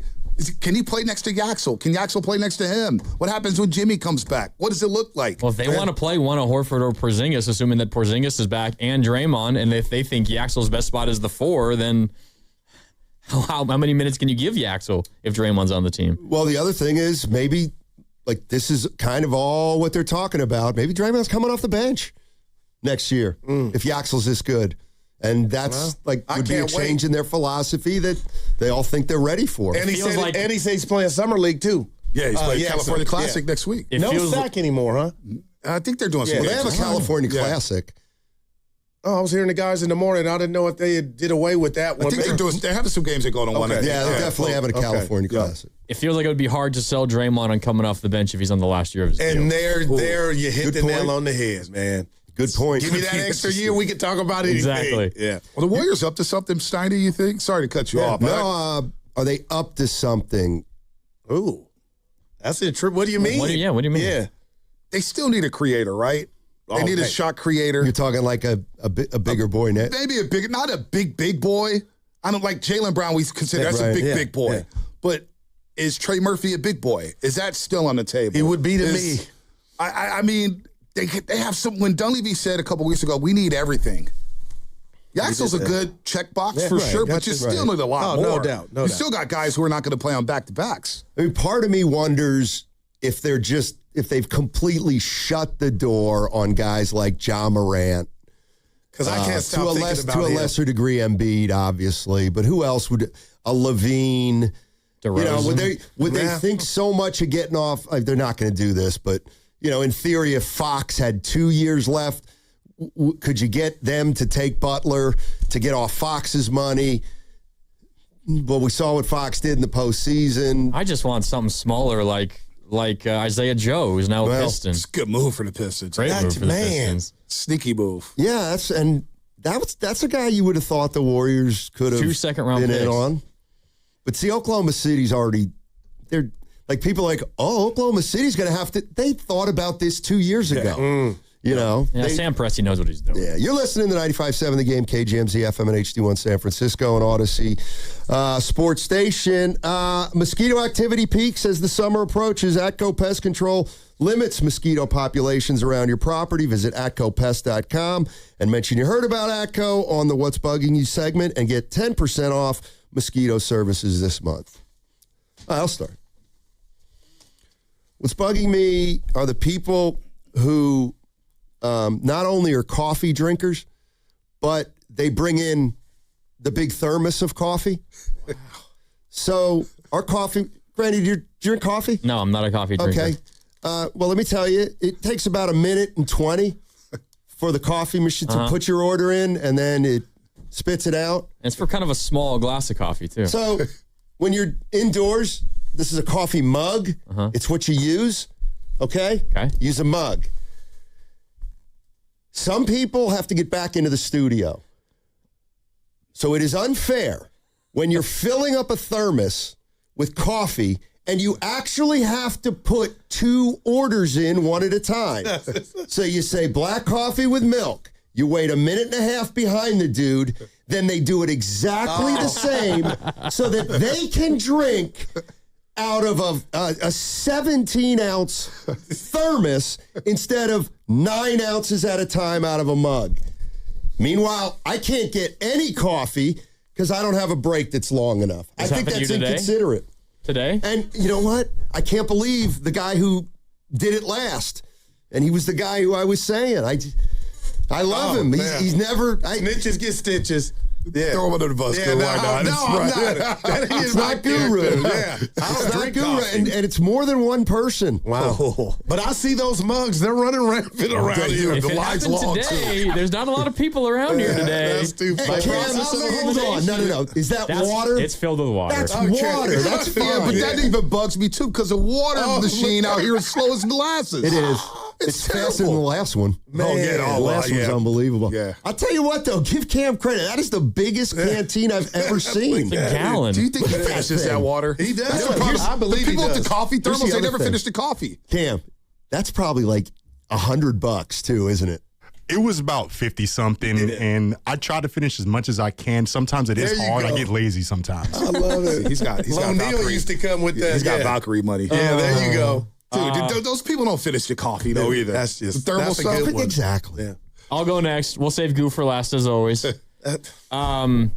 Giants A's the last few days. Okay. Did you guys see the signage out beyond Triple's Alley? I did see it. 415 loves the 510. Yeah. It's so bad. That bugs me. That's some performative BS from the Giants. Are you kidding me? You are so happy you're the only show in town. You do not love the 510. Are you kidding me? That's what's bugging me. The Giants and that performative signage they put out there saying they love Oakland. That is great. There's a lot of things bugging me, but it's this one. And it happened with Rafael Devers, and it happens with fans. Not all fans, but a lot of fans. Devers on Tuesday, he speaks, and he says, the media blew it out of proportion. The media always blows things out of proportion. And then you get fans saying, yeah, the media is always looking for a quote. They're clout chasing. They're always looking for clicks. When do we get on fans for always blowing things out of proportion? Team will win 3 in a row, and all of a sudden they're ready for a championship. Then they lose a couple games, and you want to fire everybody. How about we start taking some self-accountability, and stop blaming the media or blaming anybody all the time. The media this, the media that, the media this. Sack up. Take some accountability and stop blaming everybody. That's bugging me. It happens every day with these That's fans. Twitter. That's what you just I feel described. Social media. I feel like It's also a lot of Warrior That fans. wasn't to me. I don't know. 3 games and we're going back to the World Series. That was not to Sounds me. like somebody. I talked to him. It's performance art over that here. wasn't It's to for me. entertainment. Who's a journalist Yeah. with words? All right, Vontae, I like that one. But mine, it's scatterbrained, but that's who I am. Like, I'm known for tomorrow's not promised and things change. I try to preach that to my kids and the people that love me and I care about. But, man, in sports, you just look at Devers. You look at, and these are all different. Brandon Ayuk, Ja Morant, Jaylen Brown, all the dysfunction surrounding these players where Ja was almost handed the keys and everybody loved you. I'm not saying he didn't deserve what's happening now. Devers, you were a guy in Boston, won a World Series. Now you can't find your game. Ayuk doing videos when the Niners gave you the world, and I'm not exonerating him from blame. I'm just telling you, people, when you're in a good situation, savor it, because you never know what's going to happen, when it's going to happen, to just flip the spread and have you looking different. And I'm just like, Jaylen Brown, why would he even be involved? But it's his fault, too. You're talking too much. You want a chip. We know how good you are. And now you might possibly be out of Boston. Ja Morant, I'm fixated on. Is nobody going to take a chance on him? He can get you a bucket when healthy, right? Somebody will eventually. Okay. All right. Maybe it's the Warriors. Price is going down. But I'm just thinking about Miami. Those things. Dude, that would be a good place for him. I don't know if Miami's a great place for Ja Morant. Life's good for you guys. Just don't Memphis take it for granted. That's the title. Don't take it for granted. No, seriously. 4 different situations, but just things change, Steiny. Did you see Ayuk's post today? He had a post today? Played it. What did he do today? He basically said, wait, is there still a warrant out for my arrest in California? This was the Antonio Brown one, this one. I don't know if Pasta has it. He's like, if there is, I got to stay out here. He's asking, does he have a warrant? Oh, yeah. You should know. They filed charges. Dude, listen. But if I got a warrant, bro, I'm about to stay out here. Listen, man, I will say this. I'm not defending Ayuk. Yeah, right. I'm rooting for him. I want to know what really happened between the Niners and Ayuk. I just said it this time. He's going to come out with this. He's going to go on the Pivot podcast or something and lay everybody out. And it's gonna divide some fans. But they paid him, B. This happened after he got his chicken and hurt. I don't know what happened. Does he blame him for getting hurt? No. He was in training camp. I saw him in training camp. He was in the drills. I'm thinking, man, he's going to come back by week 9. Well, Kittle said what? Last time you saw him was week 6, week 7 or something like that? Stopping on a dime. Yeah. Something happened with Lynch, Shanahan, or some. So we don't know yet. Man. Little ass boy. All right. We'll be listening, guys. Yeah, guys, have a great show. Yes, it is early. We got he ate some bad shrimp last night. Yeah, I did. With the ship? You guys going to cafeteria? The shrimp. No, what about the cafeteria? We'll see. We're not there yet on 95.7. Oh, wow. Leaving early. Early exit. All right. Are they the smartest show in the Bay Area? You guys are an intellectual feast for the smart sports fan in the Bay Area. Wow. You're pretty much the smartest guys on the radio. I agree. Good Lord, how big is your ego? Are they the funniest show in the Bay Area? Give it a laugh. Come on. You're a funny guy. Come on. Give me a laugh. You are funny dudes. Hit that S again. Are they the coolest show in the Bay Area? And no white boys. They're cool. That's what people are saying. You guys are phenomenal. This is one of the most perfect ways that I could end my day, getting a chance to talk to Mr. Mark and Dan, you know? We'll let you be the judge. Oh. All I know is it's a couple of Bay Area boys talking sports. I know nothing. Thanks. It's Willard and Dibs on 95.7 The Game. Oh, baby! Yeah, it's Willard and Dibs, but Willard and Dibs ain't here. Vontae Hill, Mark Grandy with you until 6 o'clock on a Friday. Happy Friday. B, first time we've done a show together, if memory serves. Is this the first time? We've done a crossover, right? I think so. I feel like I've done a show with you. I always listen to you after a Warriors game. I'm always in the chat, texting you. Yeah, you text me, you call me right when I get off and say, what the hell are you talking about, Grandy? Yeah, I do that. I have a lot of time on my hands at night. It's tough to go to sleep after some of these Warrior games, but I got to pace myself. I haven't done a 4-hour show in quite some time. Yeah, when was the last time you did a 4-hour show? With Devin, right? That was before the OKC game. Oh. We had Steve Kerr on, and we were talking about I remember that. Kuminga, who's going to be in the rotation, and then came up with the back injury. That tightened up. Oh, my God. That feels like 4 years ago. It does. So much has changed since then. So much has changed. We got a lot to get into. You were down at Chase Center today. The Warriors officially introduced their draft picks, including Yaxel Lendeborg, 11th overall pick from Michigan. He met the media along with the 54th overall pick. And they also were on this station as well. But you were down there and you talked to them off to the side as well. Once they were done, they just must have done like 8 different interviews today. Yeah, Leger Jones was tired. He was like, man, It's a whirlwind. And he's probably not used to it as much as Yaxel was. Yaxel going deep into the NCAA tournament and winning it all, of course. Well, your takeaways, though, what did you learn about these guys down at Chase Center? Well, I learned about Yaxel. I'll start there. He's a gamer. We did a podcast with Amani Pull and I, the Dub Song Pod, if you're not subscribed to that, shameless plug. But he's a gamer.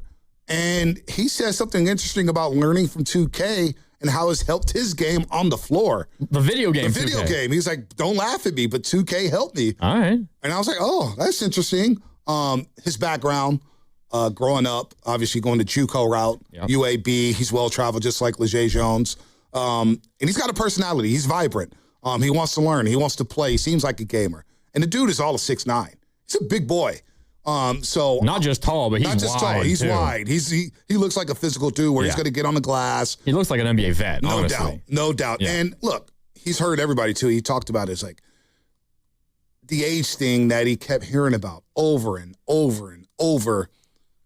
It's like, why are you so fixated on my age? 23 years old. That's when people start to hit their prime. Well, I'm starting to enter my prime right now. So he's got a lot. He's got a chip on his shoulder. And Leger Jones, he's not quite Klay Thompson in terms of personality, but young Klay didn't like to talk. It took him a while to open up. But he was funny when he did open up. Oh, hilarious. Leger Jones has a little bit of that to his game. Okay. So he's got a sense of humor, loves his anime, loves his boondocks, but he's also just a gym rat. He's a super chill dude who loves to play ball, but who knows how much he'll play here. He wants to earn his keep. He wants to prove himself in Summer League and try to get some minutes on the floor. So the other thing is they got size. I don't think we're going to see 4-guard lineups like we did the past couple seasons. They're going to have some size on the wings up until Jimmy and Moody gets back. What do you think is Yaxel Lendeborg's like? Where's he gonna play? Because he said he thinks his best spot's the 3. Yeah. But I know you and I, knowing what Steve Kerr likes to do, feels like 4 is kind of the spot that Steve Kerr would like to play more than anything else. In today's NBA, you watch the Knicks, right? Yeah. Karl Anthony Towns playing next to OG Anunoby. OG was your 4. Sometimes in the playoffs, OG was the 5 at times. That's what I see in Yaxel Lendeborg. Bridges at the 4. Right, exactly. That's what I see with Yaxel. I see Yaxel playing that 4 spot. Now, it's going to be interesting with what kind of lineups you run. Is Draymond, if he's back, we got the option. We're going to talk a lot about that. Yeah. But if he's back, we know he doesn't want to play the small ball 5. His preferred position is the 4. So where does that leave Yaxel? I think they want him to play on the perimeter. And he mentioned, too, that he's got to get accustomed to not having his feet in the paint for more than 3 seconds and get a 3-second violation. He's used to that at Michigan. Now he's like, well, I got to keep 1 foot out. Got to make sure I run to the perimeter. The preferred position, I think, is the 4 or the 3. Then you got to look at the rest of the roster and say, where's the ideal fit for him? I think that's the ideal fit. What about you? Yeah, I think it's got to be the 4. I mean, I would like to see him play some 3, because one thing that I get tripped up on, Bonte, is when a lot of basketball fans say, well, the Warriors are so short, they're so small, they need a 7-footer, and they have Horford, they're probably going to re-sign Porzingis, but I get that those are guys that don't play every single game and won't, I would imagine, for the rest of their career. But those two combined, you feel like you got a pretty good, starting center that can play the majority of games between those two. Yep. But it's more about like having a 7-footer on your roster. It's about having positional size. Yep. And Yaxel at the 3 would give you damn good amount of positional size. No doubt. Like a ton. And suddenly, you get Jimmy Butler healthy eventually, and you say you got Steph, Jimmy, Yaxel, 1, 2, 3. Like that, you have good positional size. It's what made Klay so valuable as the 2. Because Klay was great positional size at the 2 spot. Yaxel would be great positional size at the 3. He gets, watered down a bit at the 4 and definitely at the 5, but he gives you size. No, he does. It kind of depends where you play him, but he gives you size. No, he does, and I think that was important. And obviously that was the emphasis on his draft, getting size, especially on the wings. Yeah. You think about what led them to their championships. Not helped them win those 4 championships, I should say. Andre Iguodala, Sean Livingston, Draymond Green, later on Kevin Durant, Harrison Barnes, can't forget about him. Yeah. Andrew Wiggins in 2022, Klay Thompson. You had size on the perimeter. You were still a smaller lineup, right? But when your 3 matched up with their 3, you were bigger. You were bigger, no doubt about that, especially with Kevin Durant and Draymond Green and Iguodala. And even if Iguodala didn't play, Livingston, who was 6'7". We make fun of Draymond's size, but the dude's got like 7'5" wingspan. So they weren't really small. You could go back to these lineups and have long wing. What is Yaxel? 7'3" wingspan? 7'3", yeah. So you have size again on the perimeter, and that's what you need in today's NBA. OKC probably gets past San Antonio had Jalen Williams been healthy. He's Probably. a great perimeter defender, great size on the wing. Jaden McDaniels in Minnesota. Why didn't they want to trade him? Because that's what you need in today's NBA. Yep. He may not be your best player. They gave up a different guy that has versatility on the wing in Nickeil Alexander-Walker, who exploded with Atlanta. But they got Jaden McDaniels. They missed him. And as a result, they got Dosunmu from Chicago and traded away Julius Randle so they could re-sign Dosunmu. No doubt. So that's the name of the game. It's that positional versatility and size on the wing. And that's what Yaxel does for you. Leger Jones, we'll see where he's at. Yeah. We'll see if he's on a roster. Might be a two-way deal. Might be a two-way guy. We'll get to see him in the California Classic and see where he's at. I do love his lefty shot, though. Smooth little jumper. There's something about those lefties. He loves those lefties. It looks great. It does look pretty. It looks great. It does. But look, he's focused on trying to play, learning from Luke Laux, who was an assistant coach here for a long time with the Warriors. So he has some intel on the way the Warriors want to play. But Yaxel is the guy. And that's crazy because I didn't watch a lot of college basketball. But the little bit I did, I was like, I like this Yaxel guy. He was so good for Michigan. And a few weeks in a row, they asked me, Spadoni and Shasky, who do you want? I said, I kind of want Yaxel. And they got Yaxel, so I think this is a perfect fit with the Dubs. Yeah. We'll see. He's got to prove it on the court, of course, but on paper, this looks like a great pick for the Warriors. He was asked about being coached by Steve Kerr at his presser at Chase Center earlier today. Here's the newest Warrior, Yaxel Lendeborg, on being coached by Kerr. Well, no, I know he's a Hall of Famer coach. He's played under a Hall of Fame coach as well. He learned so much. He played with one of the best players of all time as well. So he just knows so much of the game. So I feel like the impression that I just want to leave on him is just someone who's willing to learn, someone who's going to value all of his core values and player values. So, I mean, just do the best I can to get under his good side as easy or as quick as possible. Just see if I can get some extra playing time from it. But no, I'm just very excited to be coached by someone like him who is like a genuine guy who seems like a person who cares more about you as a person as well rather than the basketball skills. So it's going to be very fun to be able to play under him. Good answer. Great answer. Steve Kerr likes what he's hearing there. I'm just going to do whatever Steve Kerr wants me to do so I can get a few more minutes. There you go. He's going to have to do that. It was interesting. I asked Dunleavy off to the side, how much was Steve Kerr part of this process of the NBA draft? Yeah. And he was part of this process. Now, obviously, the scouts and Dunleavy and Larry Harris. It's collaborative. Yeah, no doubt. But Steve was at the workouts. He was texting about these guys. And I think for Steve Kerr, he sees a guy like Yaxel who could do multiple things, handle the rock in the half court. You know who may be a good comp for him? He may not be that guy, but I think the Warriors envision him being somebody like a Lamar Odom when he was the LA Lakers, where he didn't score 30 a night. He had that capability, but he could grab 8 rebounds. He could drop 5 dimes. He could crash the glass. He could hit a couple threes for you. He could get to the paint. He could set up your second unit. He could set up your half courts. That would be ideal, I think, for Yaxel with the Warriors. Maybe not even this season, but definitely by year 2 under Steve Kerr. This guy can do a little bit of everything. And if you get something like that, like we're hearing Jamal Mashburn for Jimmy King, if he's any one of those guys, then I think the Warriors got to steal at 11. Well, the name that keeps coming to mind for me when I watch him play in Michigan and kind of envision what I think the Warriors will be asking of him to do, it's not when this guy came into the league because he's a totally different player then than he is now, but it's more like Nuggets championship era Aaron Gordon. Ooh. I love that. Aaron Gordon. Well, you're not utilizing your crazy athleticism like Aaron Gordon was early in his career, but you do whatever the team asks, and you can do a little bit of everything. You're not going to score 25 a night. There'll be games where you score 30 when you're needed to, but for the most part, you're going to score 14, grab 7 rebounds, 6 assists, play good defense, be that glue piece that a championship team needs. I'm not saying this is a championship Warrior roster, but I think that's probably near the ceiling that Yaxel can be, an Aaron Gordon type of player, which is a really, really good and important player. And think about when Gordon came into the league. I think Yaxel's already a better ball handler than Aaron Gordon. Yeah. Aaron Gordon had to work on that. I covered Aaron Gordon in high school. And coming out of Arizona, 1 year at Arizona. Arizona, Midi, actually, it was funny. I covered him at the Pac-12 tournament that year. And then at Midi, his last shot for Arizona was like I heard that. Aaron Gordon. Get that button ready. There's going to be a lot of them today, probably. Yeah, it's going to be flexing today, baby. You see, I got the peacock on, too. Listen, he airballed a 3. I think that was his last shot at Arizona, the Pac-12 championship against UCLA. And he was not skilled in college. I covered a high school game of Aaron Gordon's at Midi. They played St. Ignatius. Mm-hmm. He went 1 for 12 or 1 for 13 from the free throw line. And yet Sean Miller, who was the coach at Arizona at the time, was on the court. Hey, Aaron, don't even worry about it, man. Can't wait to get you down to Tucson. He was already committed at that point. He wasn't committed yet, Oh. but they were like, we got you. He was courting him still. Yeah, he was like, we got you. We don't even trip. So if he could be Aaron Gordon, now I think they're different because of the ball handling, and I think his shot is a lot farther along than Aaron Gordon's at this stage of his career. Now, obviously, he's a lot older. When Aaron Gordon left college, he was, comparing 18, him more 19? to like maybe like fifth year in the league Aaron Gordon than rookie Aaron Gordon. He'd be a hell of a player. Yeah. Because Denver has not been the same when he's off the floor. No. When he's right, they won a championship. Last season, that's 2 seasons ago when they lost to OKC, what happened? His hamstring goes out. He's the reason they won game 1. That game in OKC, game 1. Exactly. He was the X factor, I think, not only for the Denver Nuggets, but the entire Western Conference. So if you get a guy like that, we're talking Aaron Gordon, we're talking OG, we're talking Odom, we're talking Masburn. I'm getting more excited about Yaxel. What about the fans? What's been the reaction from the fans here at 95.7 The Game, Grandy? I think everyone wanted Yaxel.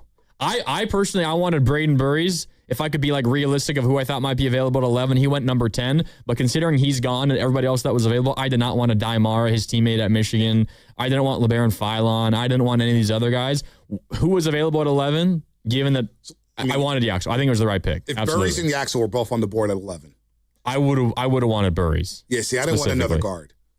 I didn't want a guard. I know Lindeborg does some of this with the ball handling, and he's talking about being a secondary ball handler, and we'll see about that. I mean, he has that in his bag, at least at the college level. Of course, it gets harder at the NBA. Right. I wanted a ball handler, a shooter, and a scorer.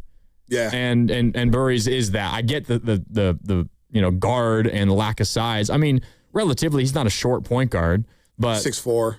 Yeah. I mean, I don't mind Yaxel at all. I think it was considering who was available, I think it's absolutely the right pick.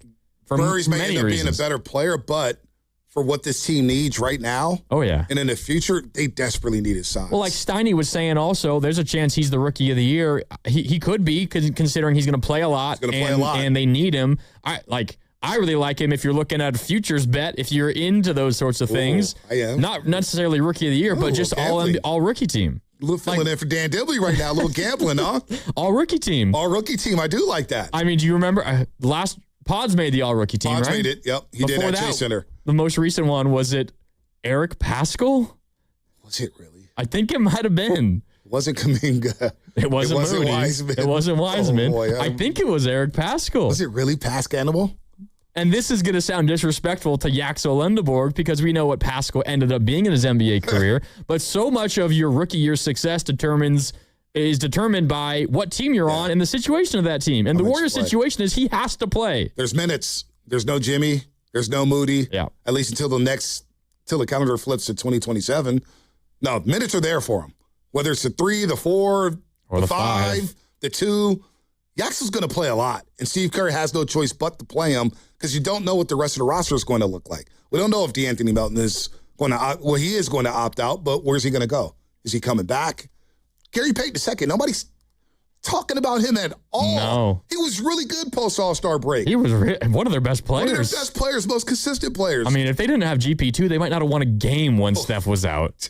Oh, my God. So, I mean, he's going to play. So, yeah, he'll be in that conversation. But the fact that everybody's excited about him, I think I'm ready to hear from the callers, man. After hearing from him today at the presser, what does Dub Nation think about Yaxel? Yeah, and we got some more sound that we can play for you. And he was also on with Steiny and Goo this afternoon as well. But you can weigh in at 888-957-9570 to call or to text. We did just get a text that came in, Bonte, and it's Bonte and Grandy with you here on Willard and Dibs. The 650 writes, Kerr always has a choice. If Kerr limits Yaxel's minutes this year, specifically early in the season, Bonte, we're going to have a problem on our hands. If we thought last year was tough, we're going to have a problem on our hands if something like that happens again. Pitchforks will be out. Oh, my God. They draft this guy 11 overall. They don't have another body like him on the roster, specifically early in the year. And you trot out Horford and Draymond and Guy Santos instead of Yaxel Lindeborg. Nothing against Guy. I love Guy, and he was amazing last year. But, man, we're going to have an issue. There's going to be people popping blood vessels. They're going to be going crazy. They're going to have signs up. Twitter will be on fire. I mean, yeah, he's going to play. I think he's going to play How much? Well, what does this roster look like?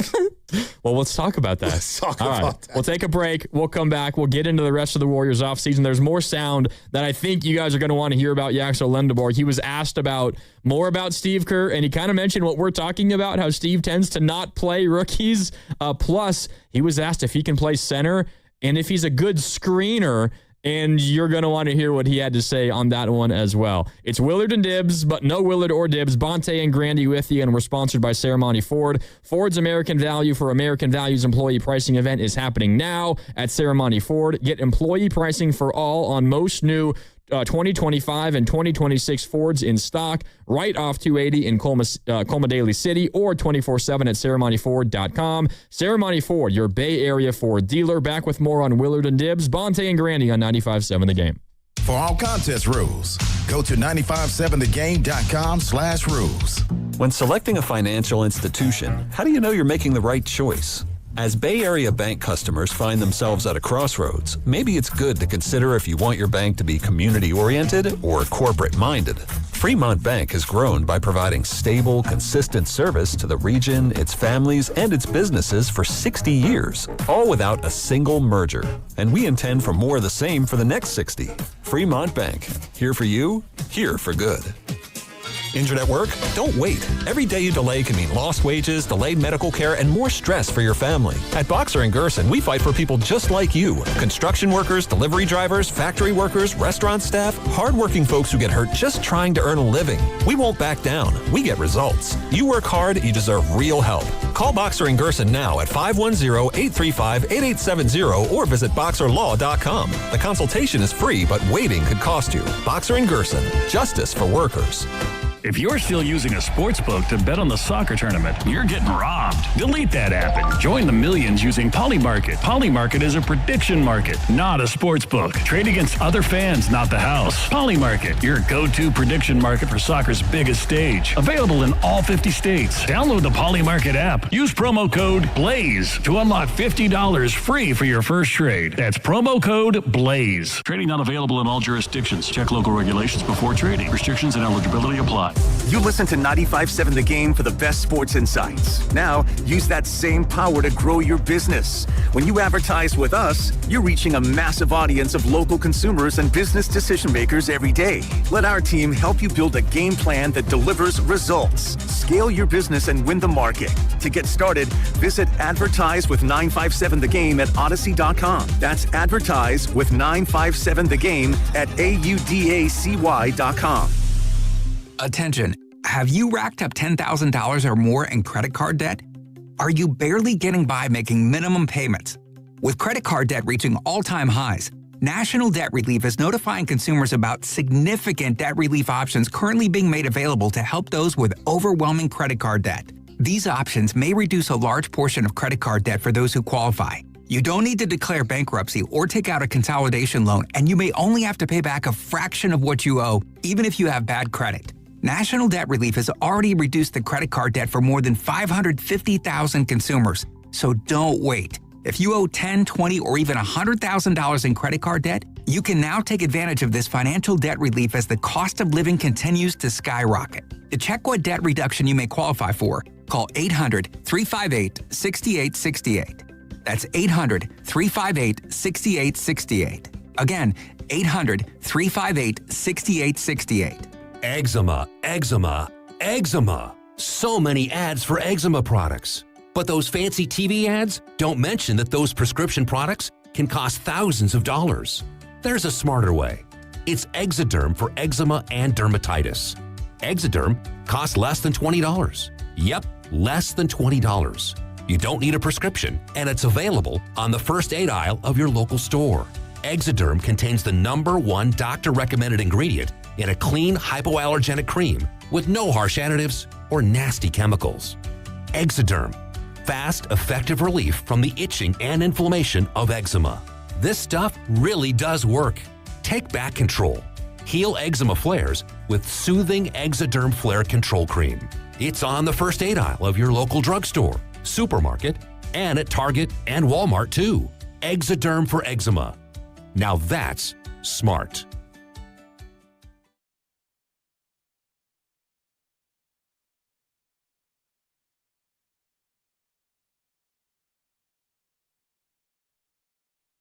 Now, back to Dillard and Wibbs on 95.7 The Game. Yeah, welcome back. No Willard, no Dibs, though. It's Bonte Hill, Mark Grandy with you until 6 o'clock. You're going to be hearing a lot of Bonte around these parts the next few days. Bonte going to be working with Steiny?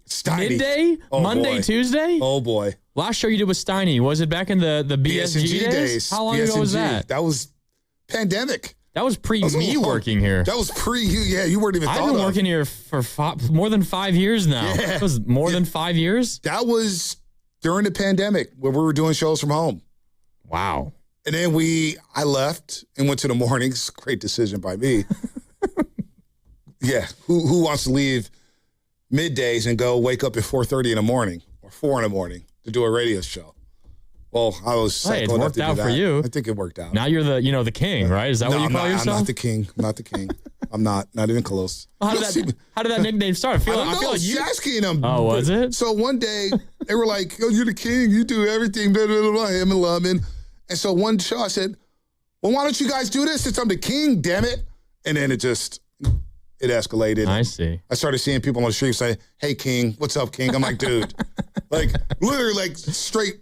Hey, king, what do you think about the Warriors? King, hey, king. And I'm like, dude, you got to stop. I'm not a king. I'm not even a king of my own household. Well, you know the power that you wield, even if you're not going to call yourself the king. You were like, you know what? Let's talk to Slater today. And we got Slater coming on at 4:15. You got some power. I don't have that much juice. Not like the juice. Pasta and Cam just came in. You heard that beat? Mm-hmm. Cam definitely told him to play that because Pasta. No, he did. Yeah. I asked for Cam's opinion, and I was like, what would get Bonte and Grandy bopping? And Cam picked the song. Yeah, the fact that Pasta has known me for so long doesn't know what gets me bopping. Is that what the kids say, bopping? Bopping. Bopping? I don't know if the kids say that. I don't know. Maybe that's just a Pasta thing. It might be. But anyway, Anthony Slater, ESPN, going to come on at 4:15. We'll talk about the Warriors draft picks and the Warriors offseason ahead. There's a lot to dive into about that. Before we talk about what might be coming up for the Warriors, Bonte, I want to play a couple of pieces of sound from Yaxel Lendeborg earlier today at Chase Center. This is not part of the official presser where they're sitting up there at the podium. But afterwards, they did like an on-the-side scrum with both draft picks as well, including Yaxel and Lejay Jones. Yaxel was asked about his conversations with Steve Kerr so far, kind of a follow-up to what he was asked earlier, and here's what Yaxel said.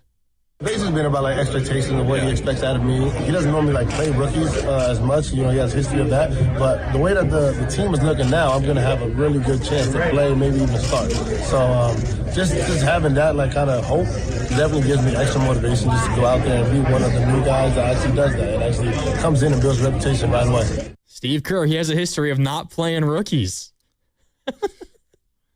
He's got to play. He's going to play this guy. It's always interesting to hear the opinion or the way the mind works of somebody who hasn't been in the organization for a while. And the first thing they say is, yeah, this guy doesn't like to play rookies. Right. And that's going to give me the extra motivation I need to make him play me. Right. I mean, I guess it's a good mindset, but it's funny to hear him say, yeah, he has a history of not playing rookies. And I'm a rookie, so we'll see. There's going to be a game he struggles.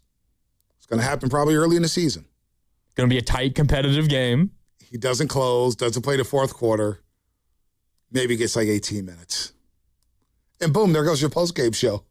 Oh, Why yeah, didn't Yaxel Lendeborg play 28 minutes? I'll have full lines. Right, the second we unlock them when the game's over. Steve Kerr doesn't play young guys.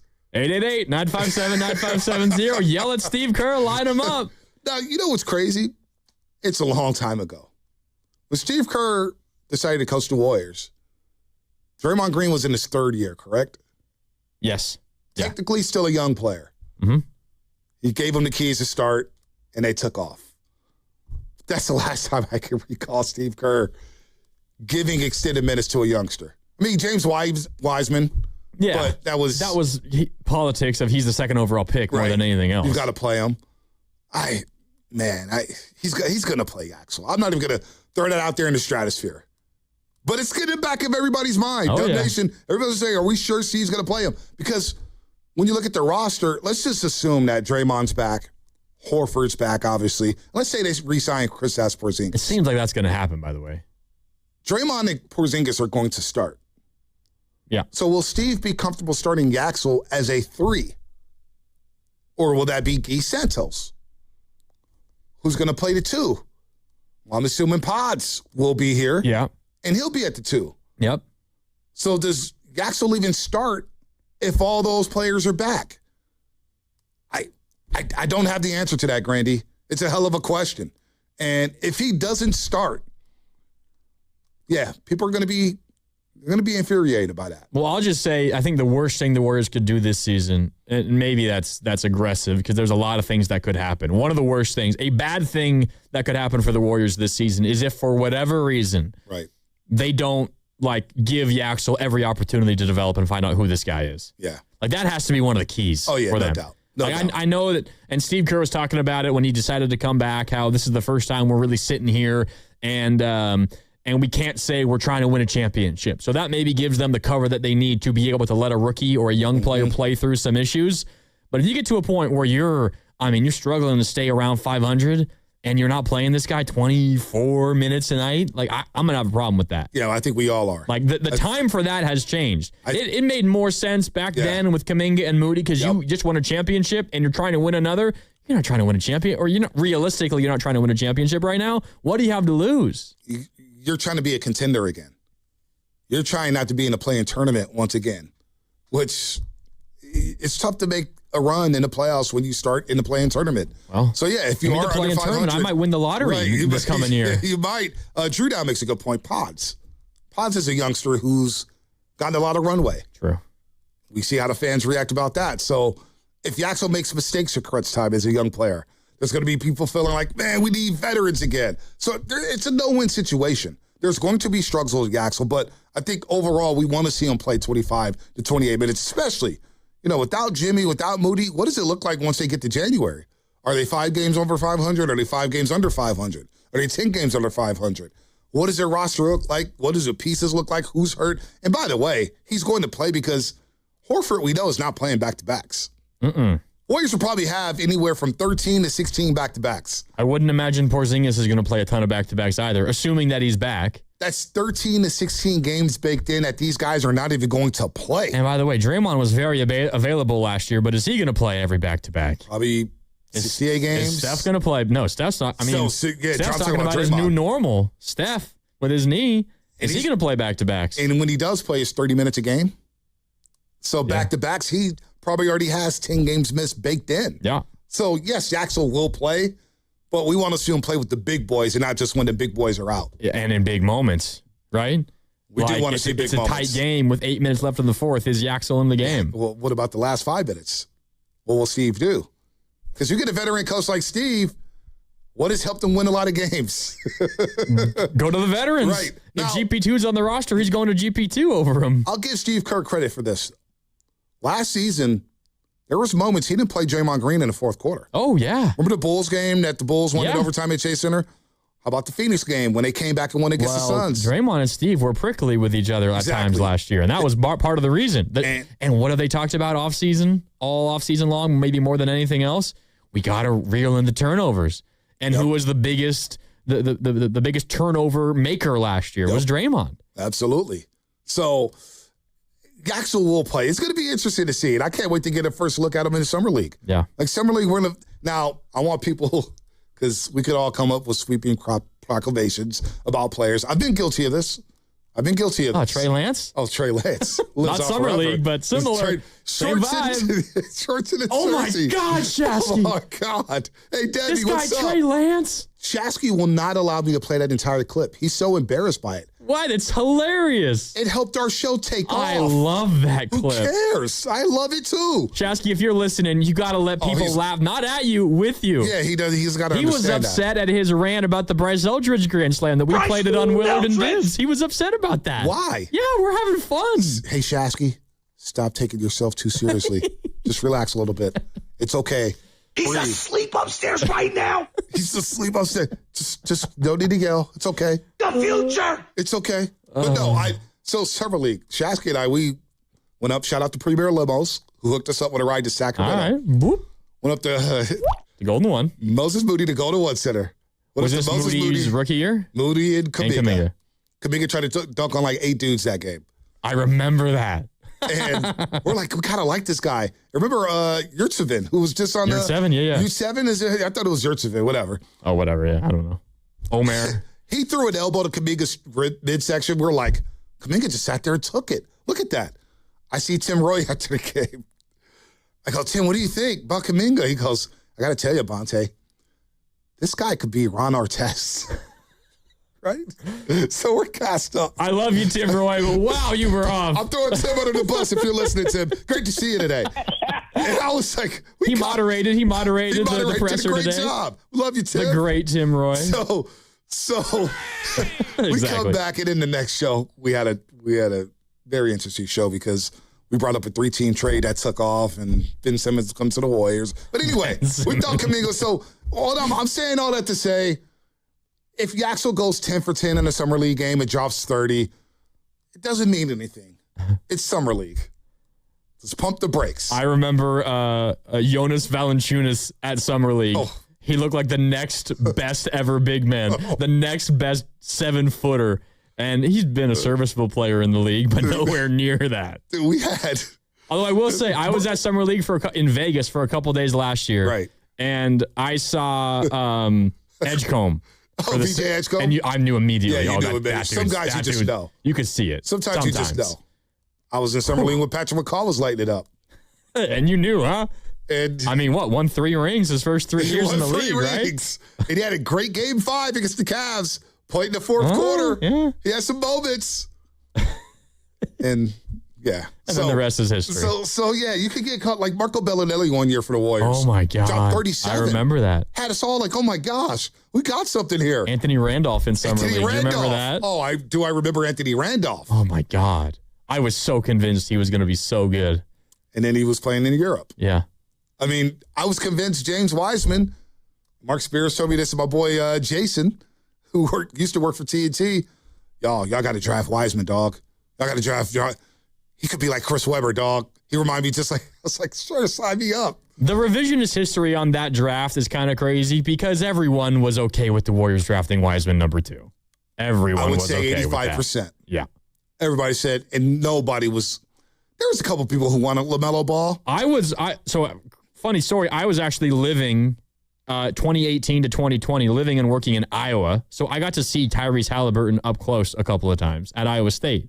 I love Tyrese Halliburton, but he was never considered going number 2. You had to trade down to maybe get him. And I thought maybe they could do that. I did like Tyrese Halliburton, but I wasn't going to say pick him at number 2 overall. No, Wiseman and Slater's going to join us. We've got Anthony Slater 415. I remember he told us, he's like, you guys forget that Wiseman was starting to ascend a little bit. A couple double-doubles. He started to figure it out. He had some games as a rookie. Yeah. And then his body gave out. Yeah. And you're a young player, and the same thing happened with Trey Lance, and in the similar fashion happened with Joey Bart. When you're a young player, this is why it's so important for Yaxel Lindenberg to play. Because when you're a young player that doesn't play, you don't get better by just watching. Your attention span is a little shorter. You know, you like, I'm not playing. What am I doing? My career's wasting. I'm watching dollar signs go down the drain. When you're a young player, and I get it, in this situation, you have Steph, you have Draymond, you have Clay, you're ready to win championships. Yeah. But you have to play as a youngster to get better in this league. In any league, I would say, football, baseball, basketball, you have to play and you have to get consistent minutes or playing time. And for those guys, it didn't happen. So I don't see that happening with Yaxel Lindenberg. He's going to get his 25 to 30 minutes. Well, and it's also a two-way street when you're that high of a pick. When you're number 2 overall, whether it's Wiseman or Trey Lance, like you're playing. Yep. The team has to play you. Yep. Like you're going to sell to Jed York or to Joe Lacob. We just took this guy with the 2nd overall pick and we're not going to play him. Yeah. Like, do you remember the story that Kyle Shanahan, I think he told this to Tim Kawakami, and he talked about it a lot since, but Brock Purdy's rookie year, after he was drafted Mr. Irrelevant, Jed York pulls him aside and asks him about the quarterback room because there was the drama of Jimmy on the side field. There was Trey. We call it the baby field. The baby field, yeah. Okay. Baby field. And then there was also this rookie out of Iowa State, Brock Purdy. And Kyle Shanahan has the balls, first of all, to tell Jed York, I think our best quarterback is this Mr. Irrelevant guy, Brock Purdy. And Jed's like, we just traded away 3 first-round picks for Trey Lance. You're telling me it's not him? Yeah. It's Mr. Irrelevant? Dude. There's also roster politics involved in all that. No doubt. And if you draft the guy 2nd overall, you better play him. You're going to play It's him. a little different for Yaxel because that's 11th overall. But still a lottery pick. And the dynamics of what the team is right now, it's different than it was in 2020, 2021, 2022. You have to play that guy. No doubt. No, you have to. You have to. You have to. And on this team, you have to, because there's so many loose ends on this roster right now. There's so many holes. By the way, you bring a Brock Purdy, and Romo. Bill Romanowski told Shasky and I that Mike Shanahan told him that Brock Purdy was going to be the guy. And that Mike Shanahan saw Brock Purdy one day in the hallway and said, hey. As a rookie? As a rookie. Be ready. I don't know if you got that drop. Romo was like, he basically explained the story. He goes, Mike told Brock, be ready. Your time is coming. Just be ready. And I'm like, Romo, when did he tell you this? Back in training camp. You know how Romo talks. Wow. Training camp. So, okay. But what's crazy is I was on the European extravaganza. Warriors win a championship. Tell Anna, my significant other, hey, let's splurge. You want 4 or 5-star hotels in France? Why not? The Warriors win a championship. Business is booming. And so I'm following training camp in Europe. And I read nothing about Brock Purdy. Nothing at all. So to me, it feels like people were like, yeah, we knew that he was going to be the guy one day. Really? Really? He was third string coming out of camp. I don't know. Well, Pasta just found it. Romanowski sharing the Mike Shanahan story about Brock Purdy. You want to hear it? I want to hear it. Here it is. We had a Broncos reunion and for the Super Bowl, and I talked to Mike Shanahan about him. And, and I said, Mike, what is it about him? He said, Bill, the first practice I laid eyes on him, I saw it in him. Wow. And I remember walking by him in the hallway. This is when he's a rookie. And he told me this. He said, Bill, I told him, Brock, be ready. I don't know when you're going to get your shot, but be ready because you've got something special. This was in training camp, Romo? Yeah, Mike told me that he shared that to Brock Purdy. He said, when you get your chance, it's coming. I don't know when it's going to come, but be ready. And sure enough, he saw it because he saw the way he picked apart the starting defense when he was playing scout team. That's Romo from December 2023 talking about memories from Brock Purdy in his rookie training camp. I listened to Romo because that year he said Philadelphia was soft. The Niners went there and beat them 42-13. And ended their season. Or whatever, 42-19, 42-13. Yeah, it was the beginning of the end. Debo was great. He dropped 6 touchdowns. Oh, my God. Debo. By the way, are you surprised? I know we're all over the place here. Debo's still nowhere, right? He doesn't have a team. Debo can help somebody. He was good last year. It wasn't great, but he was good last year. Like Kansas City, they take a chance on the Debo. Baltimore, somebody's got to take a chance on Debo. When he's right, he still makes an impact. He was impactful last year for the Commanders. I can't believe he's still out there. It is crazy. Even Jawan Jennings signed finally with the Vikings. He did sign. But Debo's still out there. We'll see him in Mexico City. It's weird. 888-957-9570. Let's get back to the Dubs because Manly Man in SF wants to weigh in. What's up, Manly Man? It's Bonte and Grandy. What do you got? Well, I got a couple of trades that you guys, the Warriors, should do. Right. And they work on the trade machine. And it's going to be interesting because they actually they need to do it to get youth and size. And one of them is, let me see here. One of them is Oklahoma wants to get rid of some payroll. And if we do this, it will work. Isaiah Joe for Brandon Pazinski. Isaiah Joe was traded today to Detroit. Melly Man, real quick. Isaiah Joe's a member of the Detroit Pistons now. The trade happened today. I mean, not the 12-foot. The 7'3" center, Maya, and we'd give him one. Hold on, Melly Man. Can you hear us? Can you hear us, man? Hold on, Melly. Second round picks or even 3. Melly, real quick. Isaiah Joe's a member of the Pistons. He just got traded a few hours ago. I don't think Manly Man is listening to us. Number one. He's the numbers work. The trade works. Isaiah Joe is bigger than Steph, and he's bigger than Pazinski. And he shoots a better 3 than Pazinski, and so it would be a win-win situation. Maybe on the defense it's a little less, but still a good deal.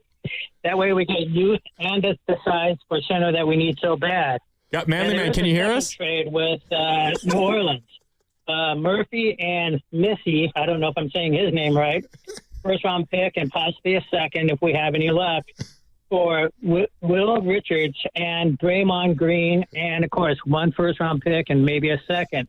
those things work for us for the size and also the youth. And just think of that starting lineup. That would be a great starting lineup. Belly bad. Can you hear us now, Can man? you hear us, Belly bad? Yeah.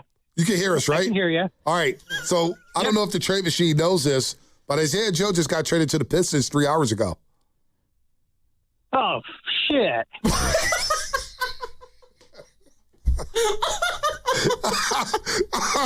Call of the year. Call of the year. Whoa. That was unbelievable. That was unbelievable. You guys caught that in the back, right? Yeah, okay, good. Come on. Oh man, that was cooking. That was amazing. He was cooking. That was amazing. He was cooking. Oh. He won the 7-3. And Missy from the North. Eve Misi, young big man for the Pelicans. Oh, that's the call of the year. Mark that down. We got to save that. That was amazing. Thank you for that, man. He sounded so disappointed. Oh, please. He got traded 3 hours ago. That was actually, I think, during the presser when Isaiah Joe got traded to the Pistons. It might have been earlier this morning, That's but a hell yeah, of a it move for happened the today. Pistons. I like that move for the Pistons. Well, the Thunder, man. I mean, I know that something was coming, but Isaiah Joe and Aaron Wiggins both traded away, and both trades were for 2 second-round picks. Those are the kind of moves, like, Warrior fans, a lot of them live in this. Yeah.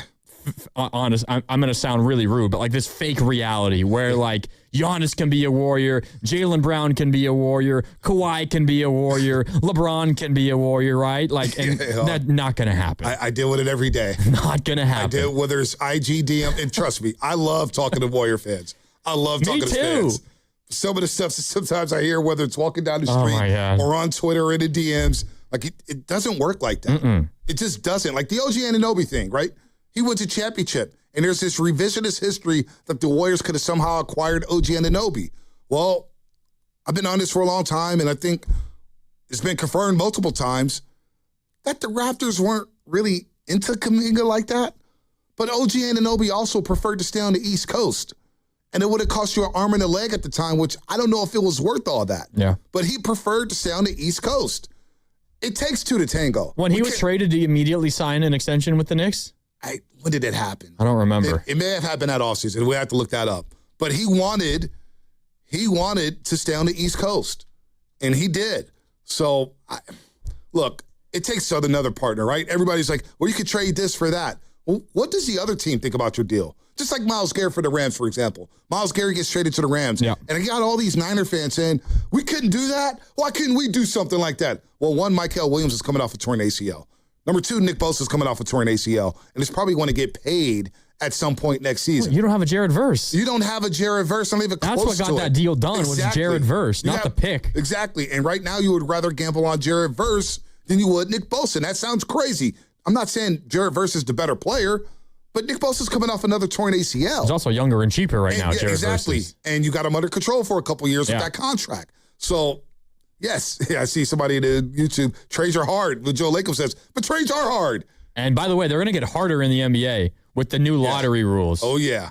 No one's going to want to trade first-round picks. No. Which is why the Pelicans waiting on 3 first-round picks for Trey Murphy, you're never going to get that. You're not getting that. The Celtics asking for 4 first-round picks for Jaylen Brown, you're not going to get that either. It's leverage. It's leverage. It's a ploy. They could probably be talked down to 3 first-round picks or 2 first-round picks. And the Pelicans, Joe Dumars, no.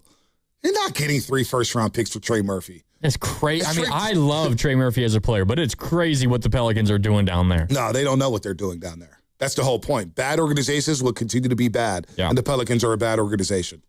Absolutely. All right, I want to play other piece of sound from Yaxel Lendeborg. We're going to get Anthony Slater on coming up at 4:15 as well. We got to take a break right now. I do want to let you know, though, that we're giving you an amazing opportunity. You want to win a round of golf at the beautiful Silverado Resort in Napa and play that round of golf with one of the 6 hosts here at 95.7 The Game. Not Bonte and not me, unfortunately. No, but, we're not full-time. But Spadoni, Shasky, Steiny, Guru, Willard, and Dibbs. Wait a minute. You didn't get an invite to play golf at the Silverado? Well, I'm not like being partnered up with a listener. I could probably go and play. How? Well, you're the Grandy man. I could go and play. I don't. No, you should be partnered up. How did they leave you out of the equation? I don't know. Dibs and Willard let's ask the boss man. I hear you once a week doing a show because everybody takes time off around here these days. You do the post-game show. I mean, seriously. I mean, when's the last time somebody worked a full week around this place?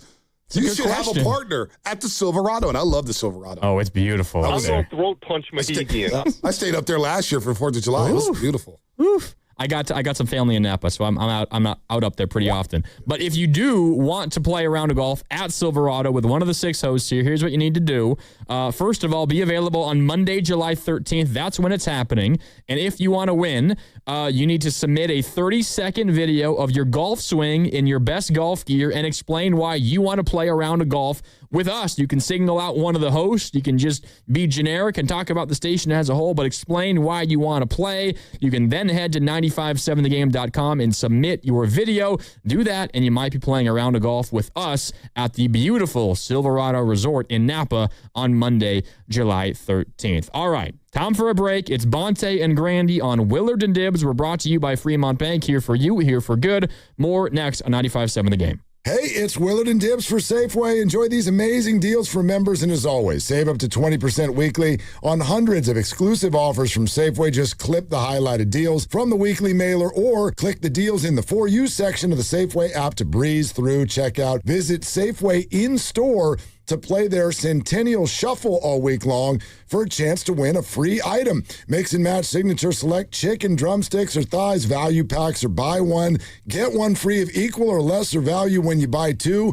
And I need some side dishes for this protein. You can mix and match juicy 1-pound strawberries with 6-ounce blueberries, raspberries, or blackberries are just $2.99 each when you buy 3. Plus, clip or click Lucerne shredded, sliced, or chunk cheese, 6 to 8 ounce selected varieties for just $1.99 each. Limit 4 items. Safeway makes it very easy for you to save money on the items you already buy. Go to Safeway.com for more details, and we will see you in the aisles. Download to see if you qualify. Not all customers will qualify. Transfer fees may apply. No Albert subscription required. Albert is not a bank. Albert Instant Loans are issued by FinWise Bank, member FDIC. Not an actual client. Terms apply. Kylie, what's wrong? I just got hit with a car repair bill. I'm behind on rent, and I feel like I can never save any money. Have you tried the Albert app? Albert is your financial assistant, helping you find ways to save and create custom budgets to actually grow your money. Plus, you can get up to $10,000 for big expenses or advance up to $1,000 fast when you need cash right away. Albert can get me up to $10,000? Exactly. Albert spots you in a pinch and helps you grow your money in the long run. I'm downloading Albert right now. Download the Albert app and use promo code GO to borrow up to $10,000 for whatever you need. The Albert app helps you budget better and save more money so you reach your financial goals faster.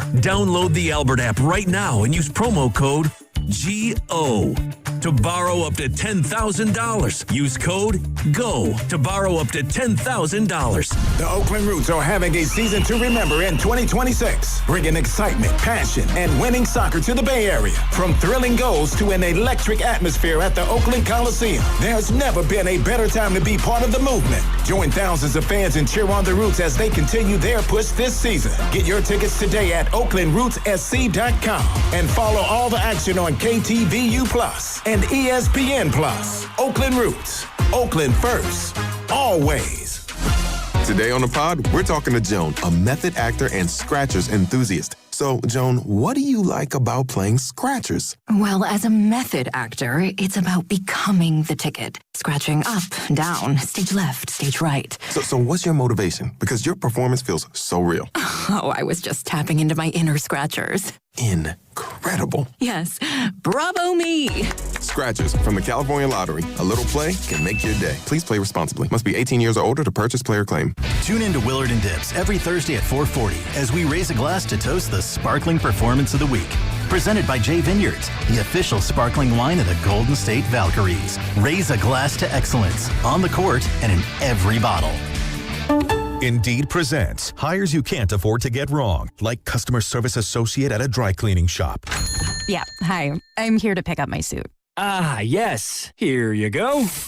There must be a mistake. This is too small. It shrunk a whole lot. Look on the bright side. Now you have a suit you can give to a child. This is a job for sponsored jobs. This is what happens when you don't sponsor your job on Indeed. Next time, get matched with quality candidates with Indeed sponsored jobs. Visit Indeed.com/hire now and sponsor your job today. Another app for inventory, one for CRM. Oh, don't forget accounting. Wait, which login was that? Or you could use Odoo, one fully integrated system that does it all without the hassle. Ditch the app overload. Get everything your business needs on one platform. Try Odoo free today at odoo.com. That's ODOO.com. Most ads you hear about the IRS are built to make your stomach drop. This one isn't. At Legal Tax Defense, we take a different approach. Whether it's a few unfiled returns, accumulating penalties, or a tax bill enough to keep you up at night, there's a real solution. And it doesn't matter how long you've been putting this off. A year, 5 years, or even 10 years. Today is the day it stops getting worse. Pick up the phone and call 800-683-8058. Don't give up hope. Legal Tax Defense can reduce or even eliminate what you owe. And you don't pay us a dime if we can't lower your tax debt. Tax resolution isn't just our job, it's our purpose. Helping everyday people get the IRS off their back is what we do best. With an A-plus rating from the Better Business Bureau and 5-star reviews on Google, we've earned the trust of thousands of clients just like you. Stop letting the IRS control your life. Take back your peace of mind today. Visit us online at LegalTaxDefense.com or call 800-683-8058. That's 800-683-8058. Legal Tax Defense, standing between you and the IRS. You're listening to 95.7 The Game, KGMZ-FM and HD1 San Francisco on Odyssey Sports Station and the home of the Golden State Warriors and Valkyries. Always live on the free Odyssey app and now coming to you live from the Laughing Monk Studios.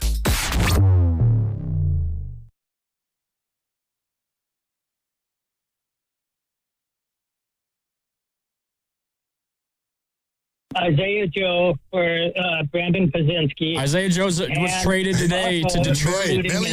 Manly Man, real quick. Isaiah Joe's a member of the Detroit Pistons now. The trade happened today. I mean, that's a 12-foot. The 7'3" center, Maya, and we'd give him one. Hold on, Melly Man. Can you hear us? Can you hear us, man? Can you hear us now, man? Can you hear us, Melly Man? Yeah. You can hear us, right? I can hear you. All right. So I don't know if the trade machine knows this, but Isaiah Joe just got traded to the Pistons 3 hours ago. Oh,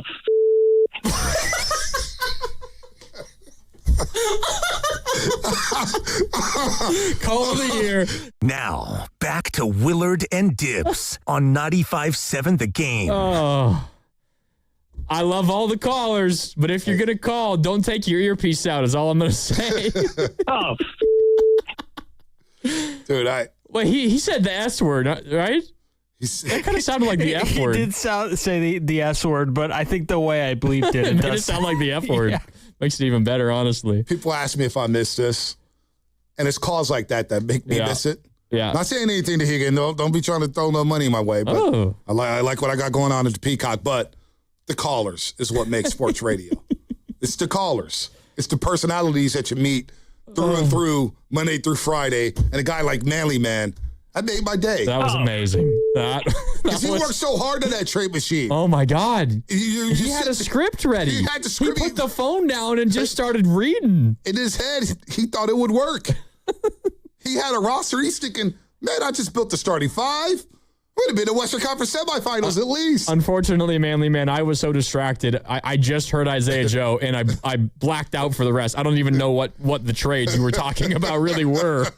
So I can't give you like my honest response to those trades. But yeah, Isaiah Joe is a Detroit Piston, which the Pistons need, and they need shooting. Yeah. So he's a Piston now. But, I mean, it's a Friday. It's Bonte and Grandy in on Willard and Dibbs. We love all your calls, your texts. We can talk about whatever the hell you guys want. If you want to call in, talk about anything, you can do that. 888-957-9570. We've been talking a lot about Yaxel and the Warriors. There's one more piece of sound from Yaxel I want to get your response to, Bonte, because when I heard this one, kind of surprised me. He was introduced along with LeJay Jones at Chase Center earlier today, the 2 picks, number 11 overall, number 54 overall. And after they do the official presser at the podium, then they break off and they do separate scrums. So if you want to get a quick little one-on-one or a couple other questions with either of the guys, you can do that. And there was a scrum around Lendeborg after the official presser, and he was asked essentially about the positions that he can play. And he starts talking about if he can play center. And then there was a follow-up question about a certain skill that he may or may not have. You're going to want to hear it. Here's Yaxel Lendeborg today at Chase Center. Oh, to yourself as a small forward a little bit. Do you think you could play that position? The center, I don't think so much. I mean, I got to get a little tougher. I can say small forward, I definitely feel like will be the easiest position to develop or just flow into. But I mean, like I said, I'm willing to do whatever the team needs. If they need me to be a small ball 5 that can just stretch the floor out, then I feel like I'll be able to use that against the bigger defenders and slower defenders. So, how do you feel like your screening is? Yeah, I'm not the best screener. I hate screening, so I'm gonna just learn to love it. I like all ball screens rather than on ball, but I'll develop that here for sure. It's the dumbest thing I've ever heard. Whoa, don't do that. Come on. Whoa. He's a rook. He just got here. He's going to learn. 1, he's not ready to play center. No. And 2, not only does he say he's not good at screening, but he hates screening. Well, you're going to hate playing here, Yaxel. Get ready to run to the corner and set some off-ball screens for Steph. Right. You better learn how to screen. You better watch videos of what the Warriors have done over the last decade. That's all it is. Yaxel, I love you. I'm glad they drafted you. But that's not something Steve Kerr wants to hear. And that's something Warrior fans know. You better learn how to screen. That's the way you're going to stay on the court. You miss a screen or two. One thing Wiseman can do is set screens. Axel, you better learn how to set a screen, man. He played it all very well when it came to the small ball 5. He says, look, I'll do whatever it takes. Yep. I'll do whatever the coach wants me. But the screening, that's something. He did say, I got to learn to love it, but you started off by saying, I'm not good at it and I hate it. Yeah, so he's been honest. He's been honest about Kyrie hitting the shot over Steph Curry. Yeah, he was a big Kyrie fan in 2016. Yeah, he told me that story. He said he ran down a hallway 10 times. Was so jacked up about it. Oh, God, that makes me Kyrie. angry. Yeah, he followed Kyrie everywhere. Wait till LeJay Jones. I tell you what he said. Oh. The teams he liked growing up. And in the screening, you're going to have to learn to do it. Come on, buddy. He knows. Sure, Mike Dunleavy and Steve Kerr and Raymond Ritter and everybody down there is saying, we're going to get you on the practice court right now, and we're going to start screening. He's probably screening right now. Screening assistant coaches. I mean, we've talked a lot about if Steve Kerr is going to play this guy, Yaxel, a lot. The quickest way to guarantee yourself a seat on the bench is if you don't set screens for Steph or you don't pass the ball to Steph when he comes off of screens. You remember the game up in Minnesota? It wasn't this past year. I think it was the year prior where I think there was a game. The Kuminga game was the one in Minnesota where he took a mid-range jumper early in the shot clock instead of passing to Steph, and Steve Kerr lost it as a result of that. And then there was the game last year, I think, in Denver, where Podziemski tried like a crazy in transition, like wild layup instead of making the easy pass for like a corner 3. And that got Steve Kerr banging on the table. He can't be that guy. That Steve Kerr drop. You do things like that. I would include not being willing or able to set screens to free up Steph. That would be on Steve Kerr's list of how to get on his bad side. Yeah, he probably heard that. It's like, hi, it's your introductory presser. You know what? Behind the ears. We'll teach you, Yaxel. He gets a pass. He said like 99% right things. Yeah. That's the one where I'm like, ooh. Well, you may want to say 90% right things because screening here is a big deal. Yeah. It will keep you off the floor if you don't know how to screen in this offense. It's kind of like Shanahan and wide receivers blocking. It's kind of what it is. And similar motions, screening and blocking. It's the same kind of idea, right? You better learn how to block, buddy. If you ain't blocking for McCaffrey, buddy, you ain't playing. You're not playing at all. And what does Dejon Stribling like to do? He likes to block. He likes to block, So which is he's why going to play, him. probably. He's going to play Yaxel, learn how to screen. And he's got the body type to be a great screener. He's got a wide body. He's physical enough. I think on that short roll, he's physical to get to the cup, draw fouls. I love the fact that he shot, 80% from the free throw line at Michigan. So the screening thing, he'll learn. You're I'm going to learn not how to screen. worried. It's just it's something that caught my eye. I'm like, oh. Look, I love the honesty. The worst things you could say. But I love the honesty. Yeah, I hate screening. When the NBA, son, we're in a lot of pick and roll, a lot of read and react. You better learn how to screen. And you better learn to love it. And I think he will. Well, it's interesting because so many people will say, like, playing in this Warrior offense with Steph, like, it's so easy, right? It's free-flowing and you don't have to think about it. But there's a lot of players out there where it seems like it has been a difficult thing to learn. Right. Like, because you go from, you're Yaxel, I mean, you were the guy at Michigan, obviously a lot of other talent, Morez Johnson and Adai Mara, like, those were also lottery picks, 3 lottery picks for Michigan, all picked right around where Yaxel was picked, but you're the guy, and you were the guy at UAB. You were the guy at whatever community college he went to. He's the most talented guy on the floor everywhere that he's been in his life, just about. And he had a strange journey to be a lottery pick, but still, that's the case for him. Now you get into this offense, and it's, okay, there will be moments where I try to get my own, but everything is about getting Steph a good look. Right. That's what the offense is. Guy Santos was talking about it last year, about how he was finally given the opportunity to try to score and dribble himself. And he grew up playing professional basketball in Brazil as a point guard. Yep. And for his first few years in the league, it was just, I'm diving on the floor for loose balls, I'm getting rebounds, I'm setting screens for Steph. You weren't really given the ability to kind of branch out and see what you could do as a player because the offense is so focused on Steph, as it should be because he's Steph Curry. Right. But it's hard. And you have to trust the offense. You have to trust that you're going to be able to get yours at a certain time. But when 30's on the floor, it's Operation 30. The offense and the system is built around Stephen Curry. So screening, you got to learn to do it. And look, youngsters sometimes they struggle with it because they don't know, how long do I keep the screen? How long do I hold my position on that screen? When do I dive to the rim? Do I dive too fast? Am I moving? Or is it a pop? Right. Like, and you got to be in that feel with Steph, which is why Draymond has been such a good partner for Steph. Absolutely. And moving screens get called on a lot of youngsters. A lot of dudes, like you could say that still happens a lot to of Draymond screens, a lot. Right. Legal screens happen a lot. I remember CJ McCollum years ago. Hey, the Warriors had a lot of moving screens. And then in game 2 of that series in which they lost in 5, they called the Warriors on a lot of moving screens. Yeah. So a little gamesmanship there. Yeah. But you got to know when not to set your feet or not move your feet on those screens. So it's an underrated skill set. It's like blocking on the offensive line. You never give them credit for making a good block. You only see it when it messes up. Exactly. The long snapper. Exactly. So it's a thankless job. Yeah. But you have to do that job at a high level in order to make this offense work. Yeah, specifically in this offense. That's for sure. Okay, we got to take a quick break. We'll come back, and we'll talk about the Warriors offseason ahead, because I know we have thoughts. Al Horford, 2-year deal. Interesting, I think, to say the least. We'll talk about that, plus maybe what's coming up the rest of the way. You were asking on the crossover, like, do they got something coming? The Warriors? Yeah, I wonder. So we'll talk about that when we come back. Plus, the Golden State Valkyries, they're back in action tonight at Chase Center. Second straight matchup against the Atlanta Dream, Angel Reese in town. Tip-off is at 7, and Bonte will be courtside. Well, don't. Oh, am I not supposed to say that? I mean, you said on the crossover you're courtside. Oh, did I say that? Yeah. Wait a mistake. I just wanted to say I wasn't in the Jesus seats. I'm not sitting in heaven. Do you like that? You don't want to sit in heaven. I like it. You don't want to sit next to Jesus. You can feel God up in those seats. Huh? You might as well stay your ass at home if you're sitting next to God. Well, tip-off is at 7, and Bonte will be in the house. The King will be in the house. Plus, you can hear it right here on 95.7 The Game with the great Kevin Dana and on the free Odyssey app. All right, time for a break.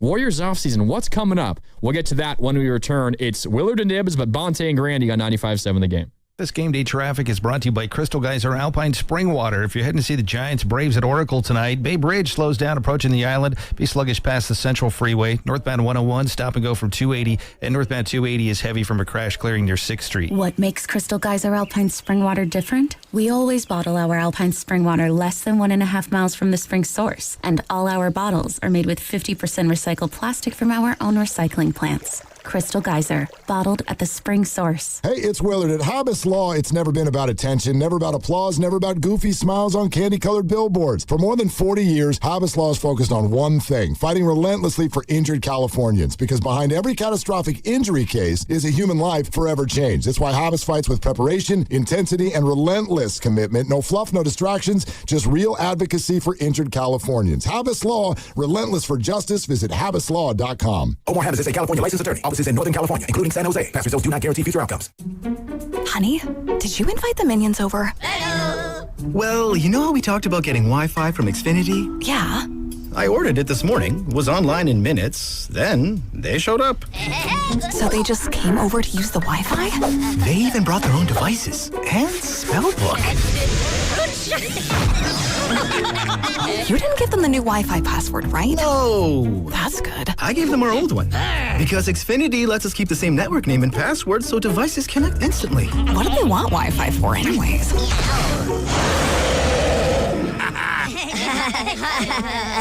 Better not to know. plausible deniability. Get streaming or scheming instantly with same-day Wi-Fi from Xfinity. Plus, lock in one price for the most reliable fiber-powered Wi-Fi for 5 years. Guaranteed.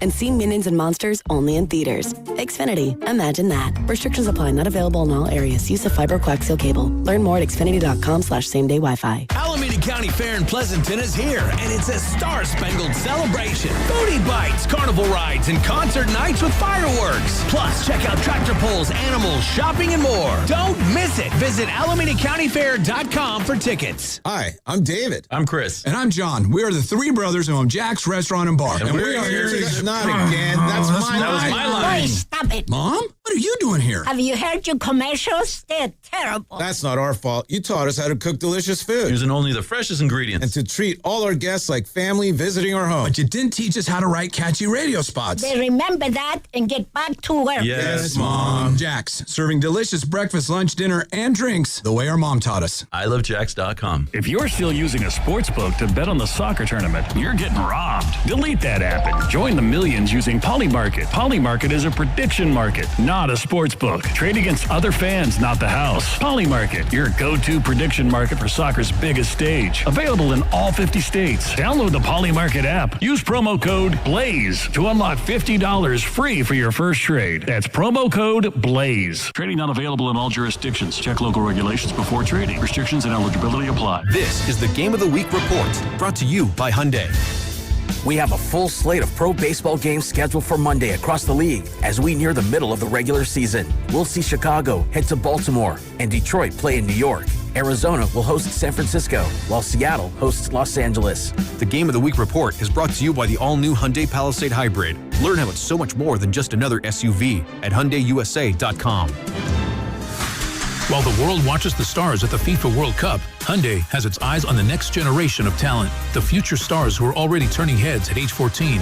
Because next doesn't wait for an invitation, and neither do we. Hyundai has always moved the future within reach. We did it when we made advanced safety standard on every vehicle and engineered EVs with ultra-fast charging capability, and we're still doing it every day. Because the future isn't some far-off concept. It's already here. Next starts now.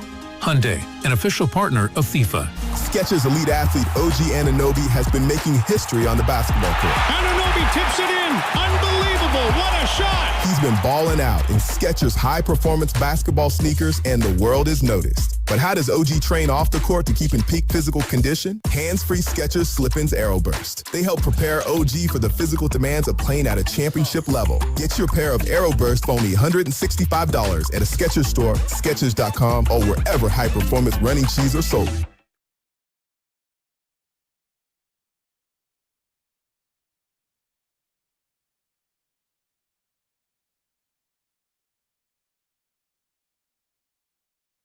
Now, back to Will and Dibby on 95.7 The Game. Yeah, welcome back. No Will or Dibby today, though. It's a Bonte and Grandy on Willard and Dibbs. I mean, that might be the strangest sentence ever uttered on this station. Bonte and Grandy on Willard and Dibbs. Yeah, that is weird. It's awkward. On a Friday? It's a great Friday. What's weird is Pasta coming in with this type of old school beat. Original James Brown. And then Nas remixed it. Get down, get down. No help from Cam either. I did this one. Yeah, I mean. Way to go, Pasta. This is one of my favorite. No, seriously. It's one of my favorite beats all time. Cruising down the street. I don't know, Grandy, if you got a lady. I know Pasta does. But when you get to Drop Top, you're going down 280 or something. You're going down Highway 1. You just tell your girl, just let your hair blow in the wind. And you just drop this on. Hey. And it's nothing but good vibes. Sorry, Guru. Relax. It's great, man. It's great vibes on a Friday. Beat. Yeah, I mean, you and I, we don't talk about it very much on this station because I don't know how many people in the Bay of our listeners love it as much as we do. But we're in heaven this time of year, once every 4 years, because we got the World Cup. Whew. You know, I got World Cup fever. People laugh at me. You've been at Levi's. Sorry, twice. San Francisco Bay Area Stadium. San Francisco Bay Area Stadium. In Santa Clara. Guess what? What? Your boy might be in the building Wednesday, July 1st. For U.S. versus Bosnia, Herzegovina? Bosnia might win, huh? You think? Heck yeah. What do you think? What's the spread U.S. on got that? it. U.S. got it. U.S. will be heavy favorites. All right, never mind. That'd be cool, though. Let me go to see USA. But no. I mean, emotional hedge. Bet on Bosnia to win. No, I'm not going to do that. I'm not gonna, look, I've rooted for England in the past. People laugh at me. I like the Three Lions. I want them to win. France looks dominant. I mean, Brazil looked good last night. What the hell did Norway do today? They actively did not care about that game. But we were talking about the Euros earlier today, all fair. Uh-huh. And I just never forget with Spadoni. I was like, this announcer came in saying, this place is crackling. Clash of the Titans, Portugal, France. I'm like, what is this? And so I got soccer fever, man. I've had it for quite some time. Mm-hmm. The Premier League, I'm kind of a bandwagon fan. I've jumped set from Tottenham to Liverpool. Now I don't know if I want to root for Liverpool because Mo Salah's gone. I respect Arsenal. I went down a rabbit hole of Highbury Park. I got soccer fever, man. I love this. They say this is a slow period. It's never slow in the summer no more because you got tennis, you got some sort of soccer tournament. This is what we live for as sports fans. Wimbledon's coming up. I'm looking forward to that. Greatest show on grass. Unfortunately, no Alcaraz. Also missed the He's still French. out? Yeah, he's not playing in Wimbledon either. The wrist. No summer slams for Alcaraz. Well, this is a great opportunity for Sinner to try to rack up some majors. Oh, yeah. And he blew it at the French Open. Oh, yeah, he did. He blew it. Zverev finally got it his. But Boy Tiafoe blew it. I got a couple buddies who are big Tiafoe fans, and he just won some podunk tournament recently, and they're celebrating that. Man. Do it on the big stage, Francis. Yeah. You Come on, me? Francis. Come on. Come on, Francis. Come on. But no, this is a great time. Soccer's on all day long. I don't have to budge from my couch, although I do take some walks with little C. Ray just to get some exercise in. Well, and we get got my some blood major flowing. time off between games today. They started early, and there's not another set of games until 5. That's ridiculous. That's ridiculous. And then the last set of games at 8. I'm what okay are we with doing that. here? I like the late night games. I I'm just not gonna lie. on the East Coast. It's got to wait till 11. I know. I took my daughter to the 8 p.m. game. She was knocked out on the ride home. She never falls asleep, but she had a blast watching Algeria and Jordan. Was that the 9 p.m. game? That was the 8 p.m. game. Were you also at the 9 p.m. I was game? at the 9 p.m. game. Austria and Jordan. See, more drops for the King. And some of the Jordan fans, they gave me one of their scarves. They say, "Come on, my brother, take this, my brother. You need to have this, my brother." That's the best thing about the World Cup. They're so friendly. All the fans. The Austrian fans, Grandy. One of them I took a selfie with. He goes, "Who you guys got next?" He goes, "Brother, we got Messi. It's in Dallas. I'm going, but we got." He didn't say Argentina. He goes, "We got Messi." It's like when the Warriors are coming to town. Who you guys next? Hey, Clipper fans, who you got? Oh, we got Curry. They don't even say the Warriors, so we got Curry. Well, that was the game that Messi broke the scoring record, Exactly. right? So they got to see that. He got to see history. For the rest of his life, he'll be able to say, I saw Messi break the World Cup scoring record. It's unbelievable. Mbappe is eventually going to break it himself. He might do it this tournament. He might. Because France is probably going to go further than Argentina is my guess. But then see Ronaldo bounce back in Houston for Portugal. Yeah. And what does he call the celebration? What's the celebration? Dude, the crowd pop when they go, boom! I was like, this. Well, he does he runs to the corner flag, jumps, does like a 180, and lands backwards, and then like brings his arms down to his side and kind of a hip thrust, kind of, and he goes, see. So the whole crowd does see all at the same time. It was unbelievable. Yeah. I got soccer fever, Me man. too. I'm with you. I love it. It's a lot going on. We got baseball. We got to, Oh, we'll get to the Giants. We also have the Warriors off season.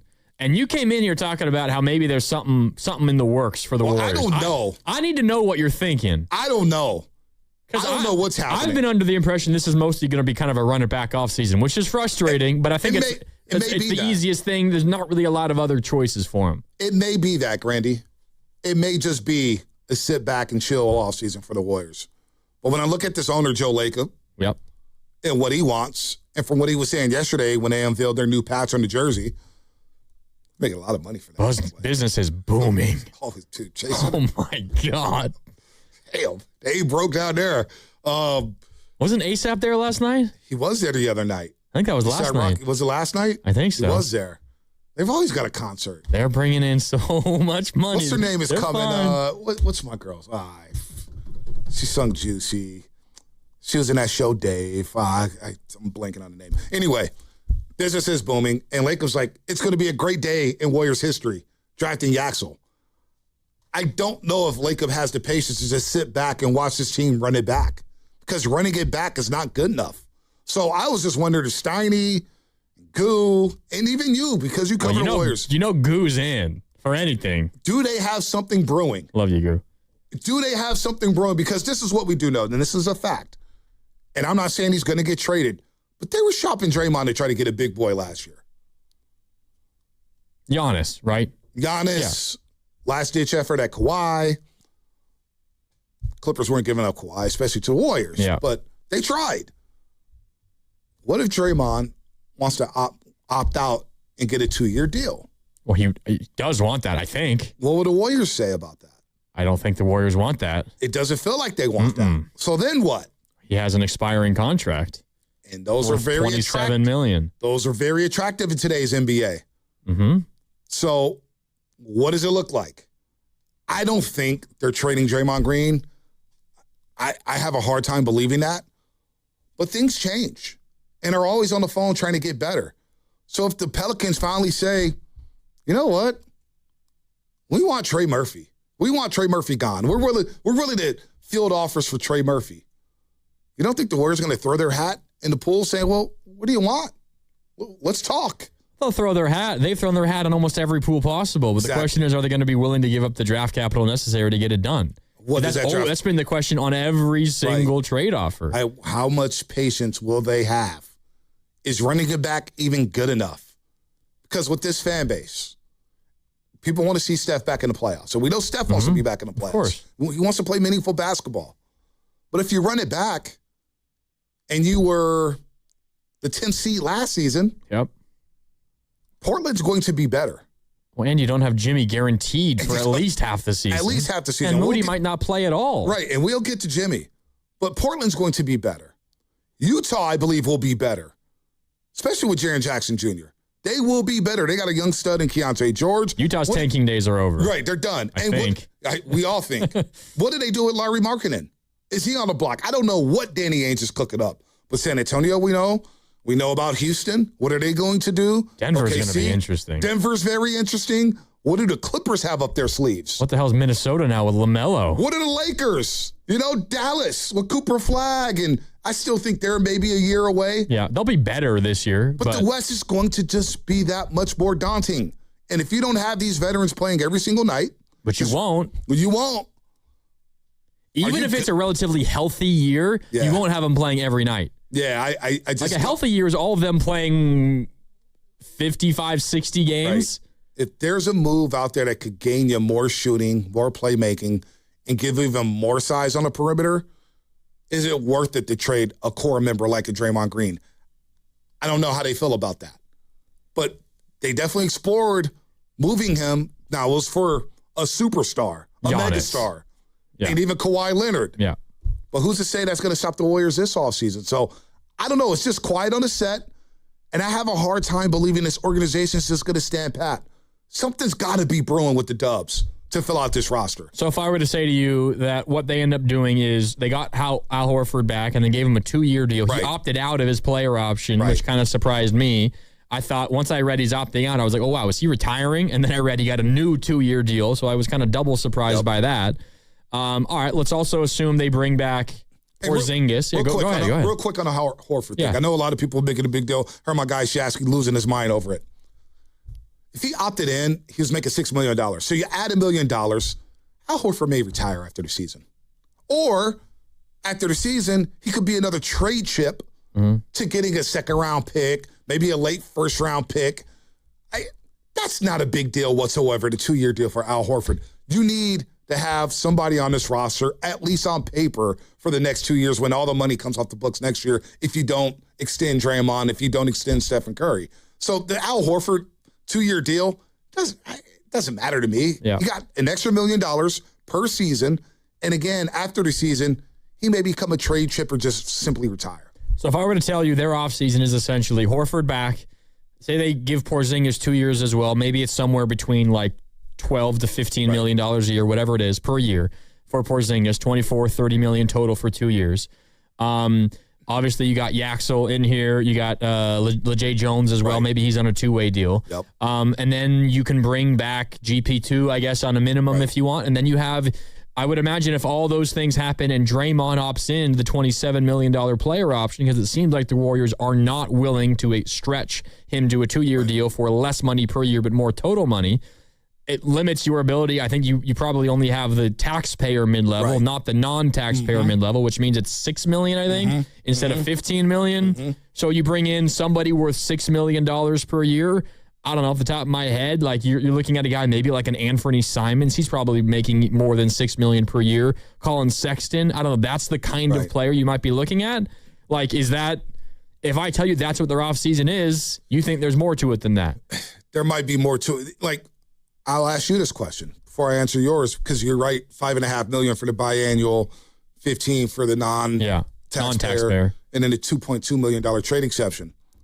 Is that good enough to get you back into the play-in? Knowing back to the play-in or the playoffs? Play-in. Knowing that Horford's not playing back-to-backs. Kristaps Porzingis probably not playing back-to-backs. Well, and Jimmy's out for how long? And Moses is out. Moses out. Steph's new normal with his knee. You're not going to play him on every single back-to-back. Yeah. You're not going to play Draymond on every single back-to-back. So where does that leave you? Over the course of an 82-game season. I just need to visualize the Western Conference standings. Visualize it, baby. 888-957-9570. Ask our callers here at 95.7 a game. Is that good enough just to be the play-in? Just to be in the play-in. Is what you're talking about. They were 10th place last year to play-in.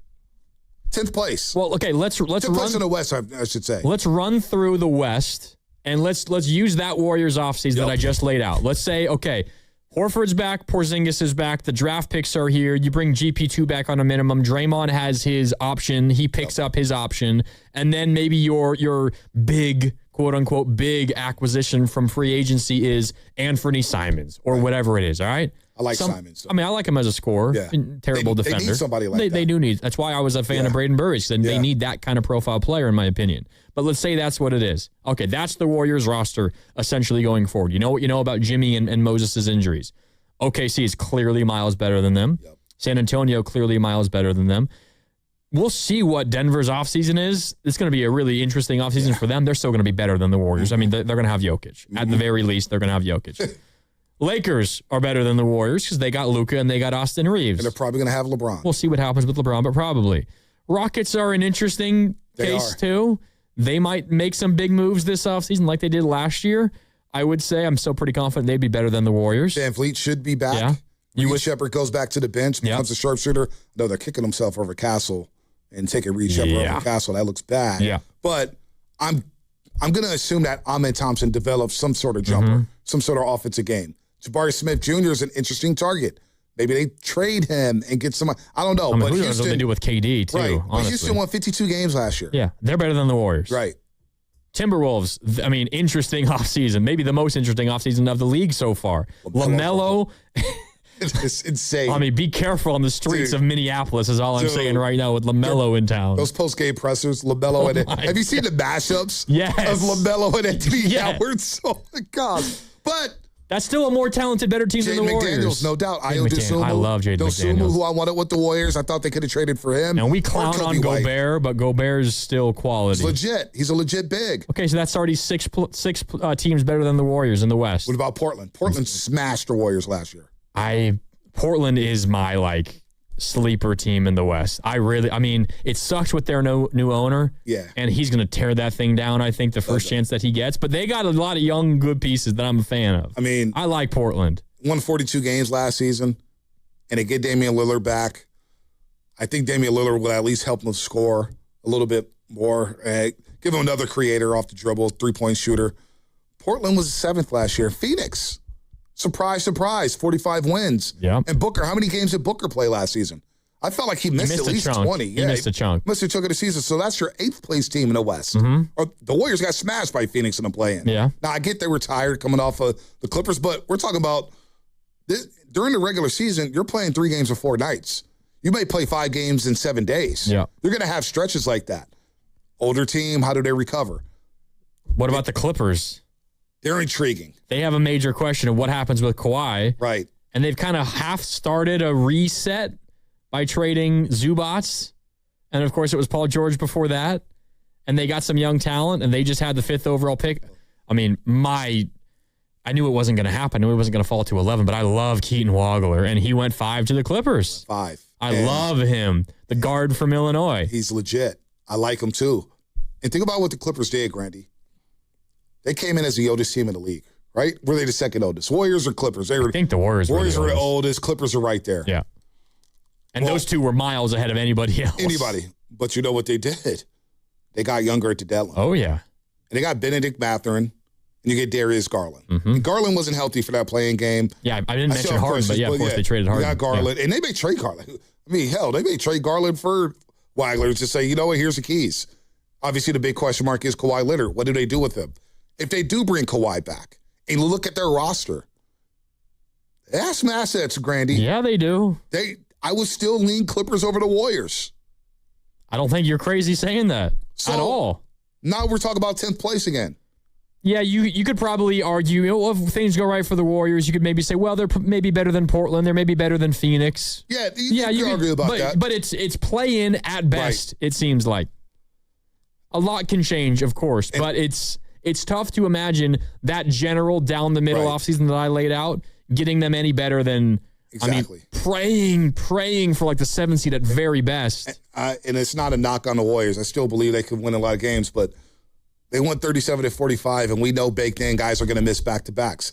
And I'm looking at Utah and went 22-60. They tanked. We know that. Yep. Darren Peterson, if he's right, he could play. Keontae George. I like Utah. Keontae George is a baller. Oh, he is. Ace Bailey got better. How about Cody Williams, the younger brother, Jalen Williams? Towards the end of the season, he started getting double-doubles. You're not even mentioning Lowry Markkanen. Jerry Jackson Jr. I mean, and then we'll see what happens with Walker Kessler. Yeah. Do they re-sign him? He was off to a monster start last season. So one of these teams in a play-in, and I think it's Utah. Who'd they just draft? Darren Peterson. Oh, that's right. They got Darren Peterson number 2. Ace Bailey last year. Ace Bailey last year. Yeah. I mean, they got some dudes. They got some scorers. Whew. So are the Warriors okay with, hey, let's just run it back. We'll see what happens once Jimmy gets back. Because then we get to the Jimmy conversation. Mm-hmm. What if the Warriors are 10 games under 500 mid-January? And that's when Jimmy is healthy enough to start playing. February, around there. Around February. He starts ramping up. What happens there? He's on the last year of his deal, and he sees a team that ain't going anywhere. What does he do? I can't imagine that he'd be too eager to play without the guarantee of something beyond the next few months. It's a contract season for Jimmy. It's a contract season. And you know what that means for Jimmy Butler. Yeah, I love Jimmy, but it's a contract year for Jimmy. He about them dollars. Last contract year Jimmy had, we know how that went, right? I don't think that's happening here. He got an award with Pat Riley. The Godfather. I don't see that happening here. He loves it here. There's no doubt. But he also loves his dollars. Just go to Big Mouth Coffee and try to buy a cup of coffee. Jimmy, come on, man. I mean, I love money, obviously, like everybody else. So he's getting his dollars. What happened? We're not even there yet. But you have to think about that because look at what the Dallas, and they're two different guys. I don't want to compare Jimmy and Kyrie Irving. However, Kyrie, once Dallas was out of it, Dallas said, we're shutting it down. You're not even playing. He was cool with it. Coming off a torn ACL. Yep. What's Jimmy going to do? Where are the Warriors at when Jimmy does return? Can they hold down the fort? So there's, It's not just to your point about like Utah. You're not going to sit here and say Utah's a better team than the Warriors. I think you and I both think they're going to win more than 22 games next year. They have a lot of potential. By a pretty good margin. Right. I would not be shocked if they win, say, 30 games next year. Right. The point is, though, isn't Utah can be better than the Warriors. Mavericks can be better than the Warriors. The point is, when the Warriors play the Jazz and the Mavericks next year, that's going to be harder for the Warriors to win those games. Exactly. Those are better teams now. And more athletic, right? Exactly. So can the Warriors somehow, some way, once free agency begins, and we figure out the deadline with Draymond Green, which is 9 p.m. West Coast time on Monday, does he opt in? He's got to opt in. Dude, he's in Paris right now having fun. I don't know if you saw the video of him and Jason Tatum. Yeah, him and Tatum, which lit Twitter on fire. Oh, he's going to be a Celtic. Yeah, Jaylen Brown to the Dubs. No, I love Jaylen Brown. You know what I'm saying, dude? I'm back to the Bay. I don't care how crazy he is with these live streams. I don't care. You is going crazy. You want to disrespect Stephen A. out here on the West Coast? Be my guest. Listen, being a little cat. Don't be that guy. But listen, they have to get more athletic. And I just don't see this organization just standing pat saying, yeah, we're good with this. When Stephen Curry's at the age he's at, when Jimmy Butler's at the age he's at, if Draymond comes back at the age Steve Kerr. These guys don't want to coach meaningless games. They want to coach meaningful games. Yep. They want to play in meaningful basketball games, Stephen Curry and company. So I just wonder if something's brewing with the Warriors and what Dunleavy has up his sleeve this offseason. Do you think they're willing to part with 2 first-round picks for someone like a Trey Murphy? Because I think you and I would both agree that Jaylen Brown seems very, very unlikely to the Warriors. I don't even think he's going to get traded at all, personally. But would they be willing to, say, part with 2 first-rounders for Trey Murphy? What do those first-rounders look like? If it's a 2027 first-round pick and then a 2029 first-round pick, you stagger those picks. Yeah. One thing we do know is when Trey Murphy worked out here. It was the Kuminga Moody draft year. It was Kuminga Moody draft. He was out here for 3 days, Grandy. There's a lot of people in that building who loved Trey Murphy. Man, they should have just drafted him. And they said his workouts went great, and he loved it. Hey, can you let me into the gym? He was one of those guys, hey, I just want to get some shots up. Can you get me in the gym? He wouldn't leave the gym. They loved him. And there was a big disagreement. Think about it. They could have got him at 14. Mm-hmm. Now you would have had the guy. Now there's another question: would Steve have played him? What's the development look like?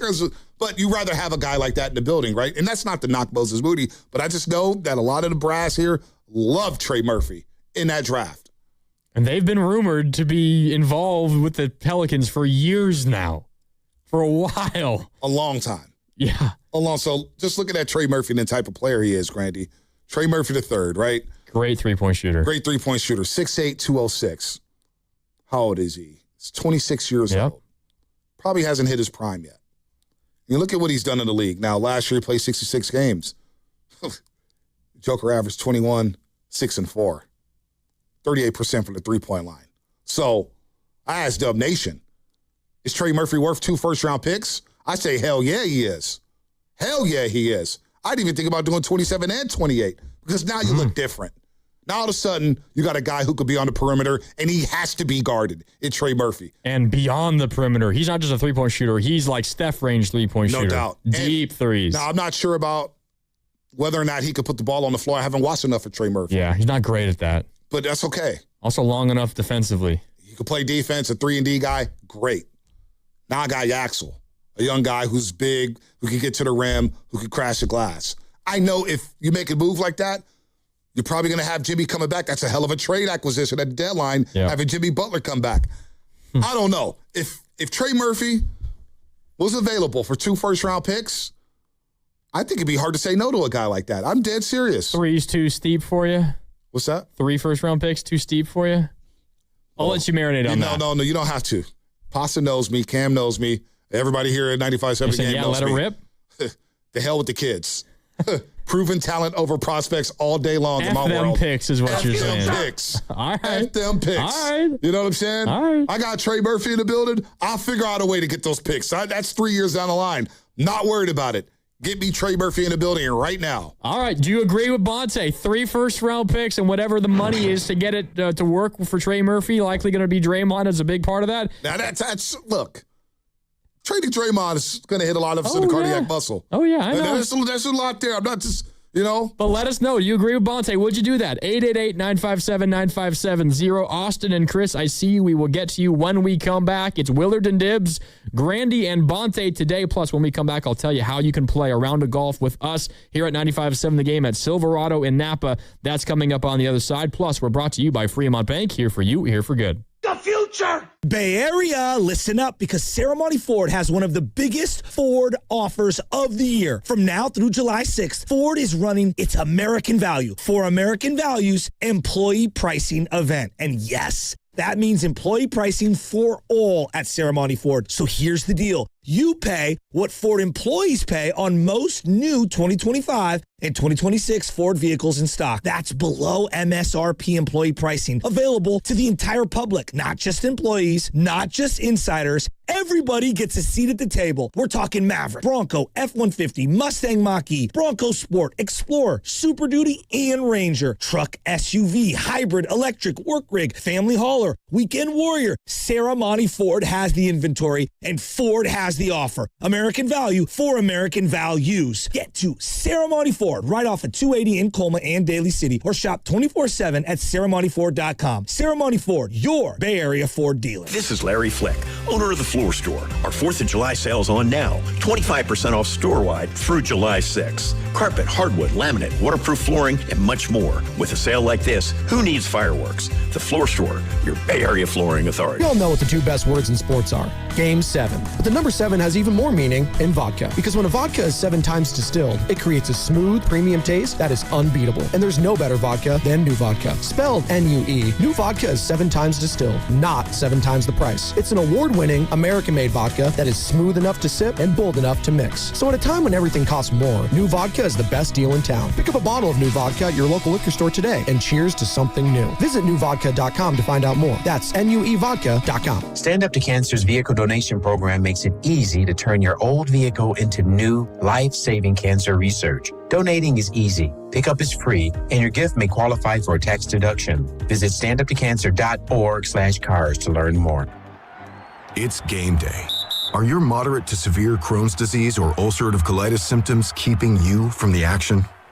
Skyrizi, risankizumab Riza, could help you get back to the game. Skyrizi is proven to help people feel significant symptom relief, achieve remission, and visibly improve damage of the intestinal lining. Skyrizi is a prescription injection medicine for adults. Don't use if allergic to Skyrizi. Serious allergic reactions, increased infections, or lower ability to fight them may occur. Before treatment, get checked for infections and tuberculosis. Tell your doctor about any flu-like symptoms or vaccines. Liver problems leading to hospitalization may occur when treated for Crohn's or ulcerative colitis. Control is everything to me. Ask your doctor about Skyrizi, the #1 prescribed biologic in Crohn's and ulcerative colitis combined. Learn more at skyrizi.com or 1-866-SKYRIZI. Ready to get rid of that old car? Donate it today to carsforkids.org. Call 1-877-CARS-FOR-KIDS. Donation is super easy, and your car can be picked up as soon as tomorrow. Call 1-877-CARS-FOR-KIDS to donate your car today. That's CARS with a K. Are you looking for a podcast about pro football that doesn't put you to sleep with an avalanche of analytics or insult your fandom with brainless hot takes? Well, hi. I'm Dan Hansis. And I'm Mark Sessler. Oh, hi, Mark. And we're the hosts of Heed the Call, the NFL podcast you've been waiting your whole life for. Heed the Call covers every game, every storyline, everything that matters, and we do it all with a touch of mirth. Football is fun. Why shouldn't your football podcast be the same? Follow and listen to Heed the Call NFL podcast wherever you get your podcasts. I'm Bob Burke, founder and chairman of Burke America Parts Group, a family of brands that includes RepairClinic.com, an appliance and HVAC parts solution company that's grown into an international brand. Before AmericanEagle.com, we partially launched a new technology platform developed by another firm. American Eagle helped take our technology to a whole new level with digital marketing, software development, and business insights into our key markets, appliances, HVAC, and outdoor power equipment, and did so both on time and on budget. AmericanEagle.com has the resources, experience, and talent needed to produce solutions. Our new technology platform, developed by AmericanEagle.com, has produced tremendous results with higher traffic, conversion, engagement, and online revenue. If you have any home repairs you need to take care of, check us out at RepairClinic.com. If you need a world-class website or technology project, then I would highly recommend AmericanEagle.com. Call AmericanEagle.com at 773-NETWORK. That's AmericanEagle.com, 773-NETWORK.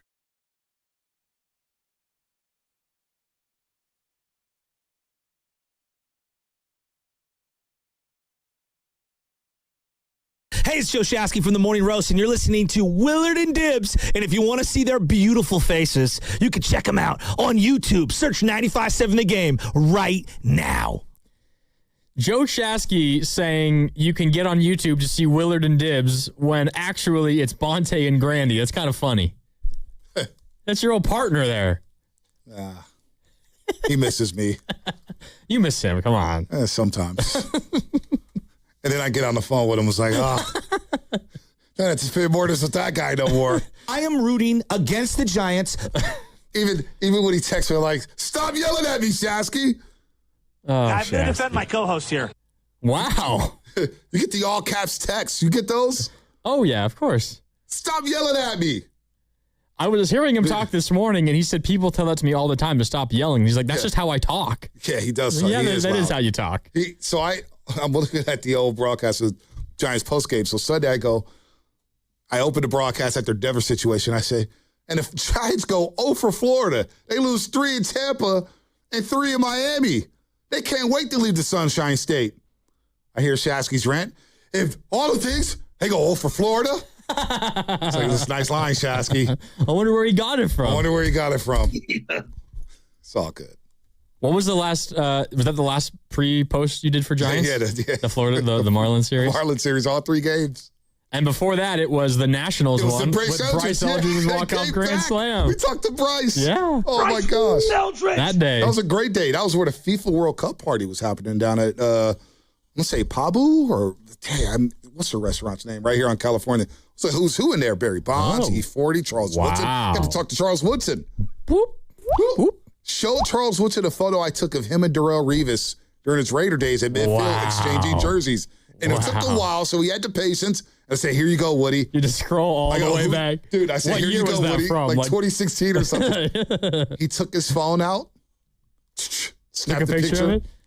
Then you should have said, let me get your number. I'll send it to you. I didn't want to be, I didn't want to be a creep. But what I did was I'll airdrop it to you. We took a selfie, posted it, tagged him, and he reshared it. On Twitter? Or what? On Instagram? Instagram. He did the little repost feature on Instagram. Believe it. He only reposted a few. I'm sure he had a lot of photos. Did that blow up? Did you get a bunch of likes on that one? I don't know. No, people be hating. See, the thing with Instagram, you notice when your like count goes down, it's just people are jealous and they're hating. I like everything. And people just they just start hating. They don't want to give you a like. They don't want to repost. They don't want to say anything. They don't even give me a fire emoji. There's a couple people, but not as much as I think. I'm like, come on, people. What am I doing? I'm doing it for you. You're posting on social media for the you? People. I'm letting people see things. You posting a picture of you with Charles Woodson is for the people? Letting the people know that. Come on. Don't delude yourself into thinking that's true. Let the people know that, hey, the Heisman Trophy winner and Super Bowl winner and DPOY is just a man of the people. People might be jealous of the fact that you got a picture of Charles Woodson, but don't say you posted that for them. Come on. Maybe not. Come on. Be real with yourself. It was a little self-serving. Yeah, absolutely. A little self-serving. Absolutely. By the way, I told you we'll get to the phone calls in just a sec, but I want to let you guys know how you can play a round of golf at the beautiful Silverado Resort in Napa with one of the 6 hosts here at 95.7 The Game. That, of course, Spadoni, Shasky, Steiny, Guru, Willard, and Dibbs. Here's what you need to do. First of all, you got to be available on Monday, July 13th. There will be 6 winners, 1 for each host, and all you need to do is submit a 30-second video of your golf swing in your best golf gear and explain why you want to play a round of golf with us. This bothers me. Go ahead, finish the read. Okay. Then you head to 957thegame.com to submit your video. Do that, and you might be playing a round of golf with us at Silverado Resort in Napa on Monday, July 13th. What's bothering you? The fact that you're not involved in this. You host a show every single week. Not every week. It seems like it. This time of year more often. I've is when heard you a vacations lot. come in. I've heard the Grandy man a lot. You've made some airwaves, right? You've made some waves around here. Even the Hall of Famer, Chris Muller's like, yo, Nacho Grandy, what's going on with them? Yeah, he was listening today, right? The streets know. And he didn't call in, which means I didn't step on anybody's toes. He checked you already. We both checked you. Called you like a minute before a halftime show. It's like, Grandy, take a week off, dude. I'm sitting down here in the hallway watching the game, about to see you guys come on for halftime, your halftime update, and I get a call, a FaceTime from you, and it's just Chris Mullen. Crushing you. But you've hosted a lot of shows. You're making a name for yourself. I see your tweets. I'm like, damn, Grandy's like blowing up. The people are commenting on the Grandy's thread. They're mostly hate. Instagram, but whatever. Hey, we all need a little haters, right? I post for the people, though. You're not popping if you don't have haters. Trust me. Trust me on that one. I've got a lot of them nowadays. Listen, you should be pairing up with somebody golfing. It should be 7 guys. Well, I'm also a bad golfer. So I don't give a damn if you were a great golfer. The fact that you're not involved in this is a slip up by Matt Nahigan, is a slip up by their co-hosts who are not stepping up for you and saying, where's Grandy at? Come on, Evan too, not even to leave Evan out. Lord knows how many shows he hosts. Because who knows Steiny and Guru? I love you guys. Probably at the cafeteria right now, but No, they don't have perfect attendance, you know? Goo's out next week. You said it. I didn't say Goo. I wasn't saying names. Well, come on. Listen. I knew where you were going. The fact that Grandy and Evan Pasta are not involved in this is criminal. I agree. Let's start a movement. These guys are like the rookie of the years. What young talent in the Bay Area that hosts radio shows are better than these two guys? I'm not even blowing smoke up your butt. I'm not a rookie anymore. You're not a rookie no more. You're like a 3. You're about to get a max deal. You're on the all-rookie team. You made the rookie sophomore challenge. Austin Reeves. Give me 4 for 160. You got a great role player on the championship team, and now you're in position to get a max deal. And you can't go golf with somebody at the Silverado? That's a joke. I'm sorry. That's what's bugging me too, part 2. Right. That's a freaking joke. It is a joke. Well, I appreciate you sticking up for me, but it's all right. Not a big deal. Well, that rant's over. Not a big deal. Okay, let's get back to the Warriors, huh? Yeah, let's get to the call. We went to the commercial break, and you said not only would you do 2 first-round picks, plus probably Draymond to make the money work for Trey Murphy, but you would do 3 first-round picks to get it done. I would. I probably would. Let's see what the people have to say. Let's hear from the people. 888-957-9570. Trey Murphy, worth 2 first-round picks, 3 first-round picks. Austin in San Jose is up first. What's up, Austin? Hey, fellas, what's going on, Bonte? What's up, Austin? What up, baby? I turn on my TV and I see nothing but Bonte now, man. You're doing good, brother. Thank you, man. Thank you. Hey, listen, Horford, Bonte. Yeah, that's bothering me, man. I don't think that's progress. That feels safe. I was, just so you know, we haven't talked in a while, but the Kerr thing with me kind of signaled same as usual. And I hope what you're saying is true, comes to fruition, because you're right. They need to do something. What they have now is not enough. And if I look around the NBA, Bonte, I'm hearing just a little bit on Yaxel, and I'm pulling for young Yaxel, but I'm hearing a Mint. The guy Mint I gave from Tennessee. I'm hearing that some of the analysts were saying the Warriors maybe should have gone after him. I don't know. I think it's worthwhile to look at some of the guys that the Warriors may have drafted they didn't draft after Yaxel. I think that's always a good exercise to see maybe who would have fit. Right. We still don't have a guy we still don't have a guy to create a shot. No doubt. To get to the rim. I'm concerned about a young guy that can be a legit number 2. I'm not seeing that. I don't think Yaxel's that. I don't want to say he's not, but I don't see that. And also, not setting screens, brother. Yeah. We heard that one when you remember when Draymond, I don't know if you remember, Bonte, but when Weissman first came to the Warriors, one of the things that Draymond said, he didn't give the name, but you knew who he was talking about. He said, these guys don't even know how to set screens. Yep. I remember Draymond saying that.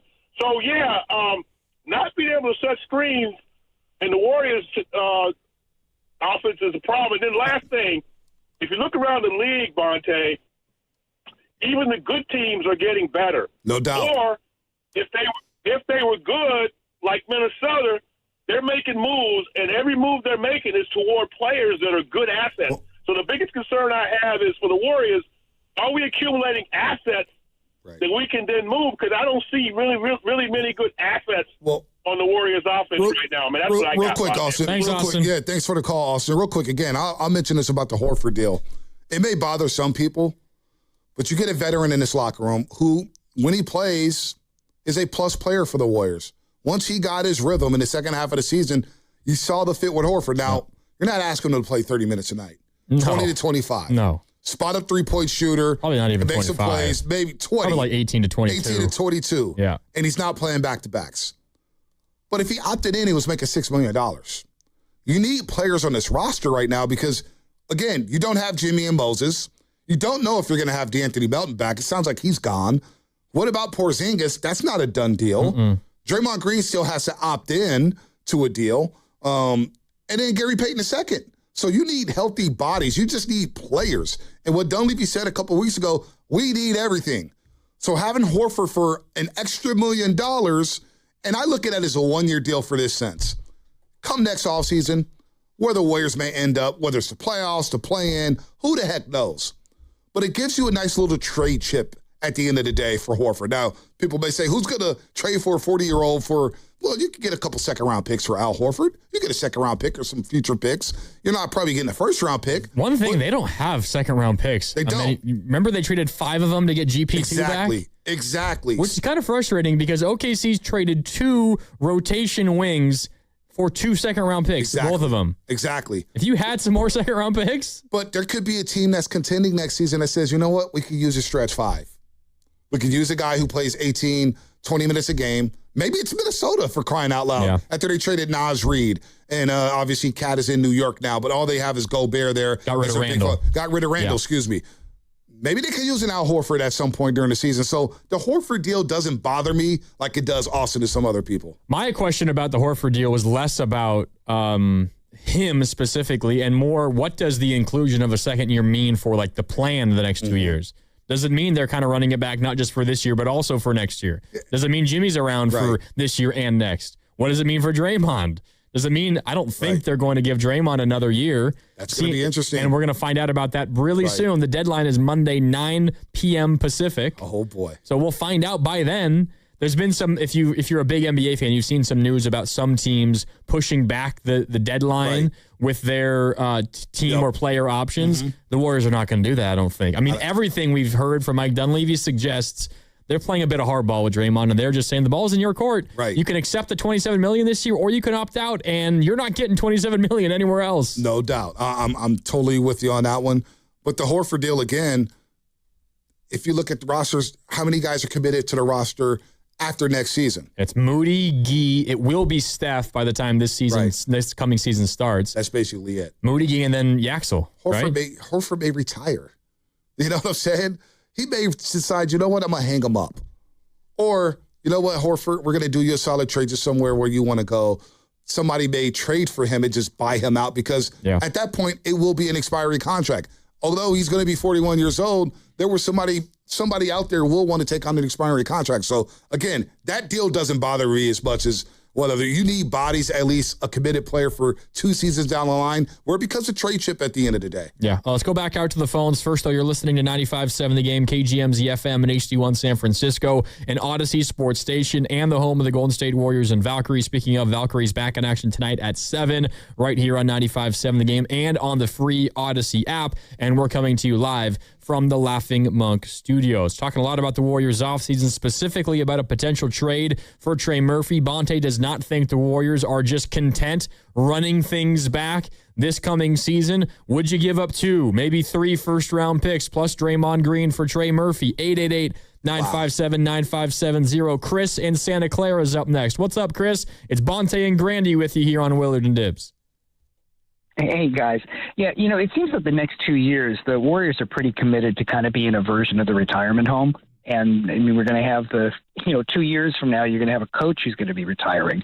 So isn't this just kind of like a 2-year in between? And the real plan is about 2028. And so I guess my real question is, should the Warriors just focus on absolutely trying to sweep the lowest teams in both conferences over this season coming up? And, maybe, Steph doesn't play more than just a few minutes on the road against almost anybody, except those lower teams. Chris, let me ask you this. If that's the case, let's say your plan or what your thought process is right now with the Warriors and what you think about how they're approaching the next 2 years. Is that good enough for you? Are you willing to sit back and accept that, hey, quote unquote, it's a retirement home? Because I don't think a lot of fans would. For 2 years. For 2 years. And we know the patience of pro sports. Just look at the Giants right now. Look at the 49ers, Chris. They've been knocking on the doorstep of a Super Bowl. Hell, they won 12 games last year, and people still are ticked off about the Niners. Guys, I think you got to be realistic. And, I try to listen to, obviously mostly you guys, but, a few of the other sports talk, shows here in the Bay Area. And what I'm hearing pretty consistently, 70 to 80% of the hosts are that they are so in love with what happened before with the championships with the Warriors that they'd rather have crap for the next couple of years but get a chance to see Steph play than not.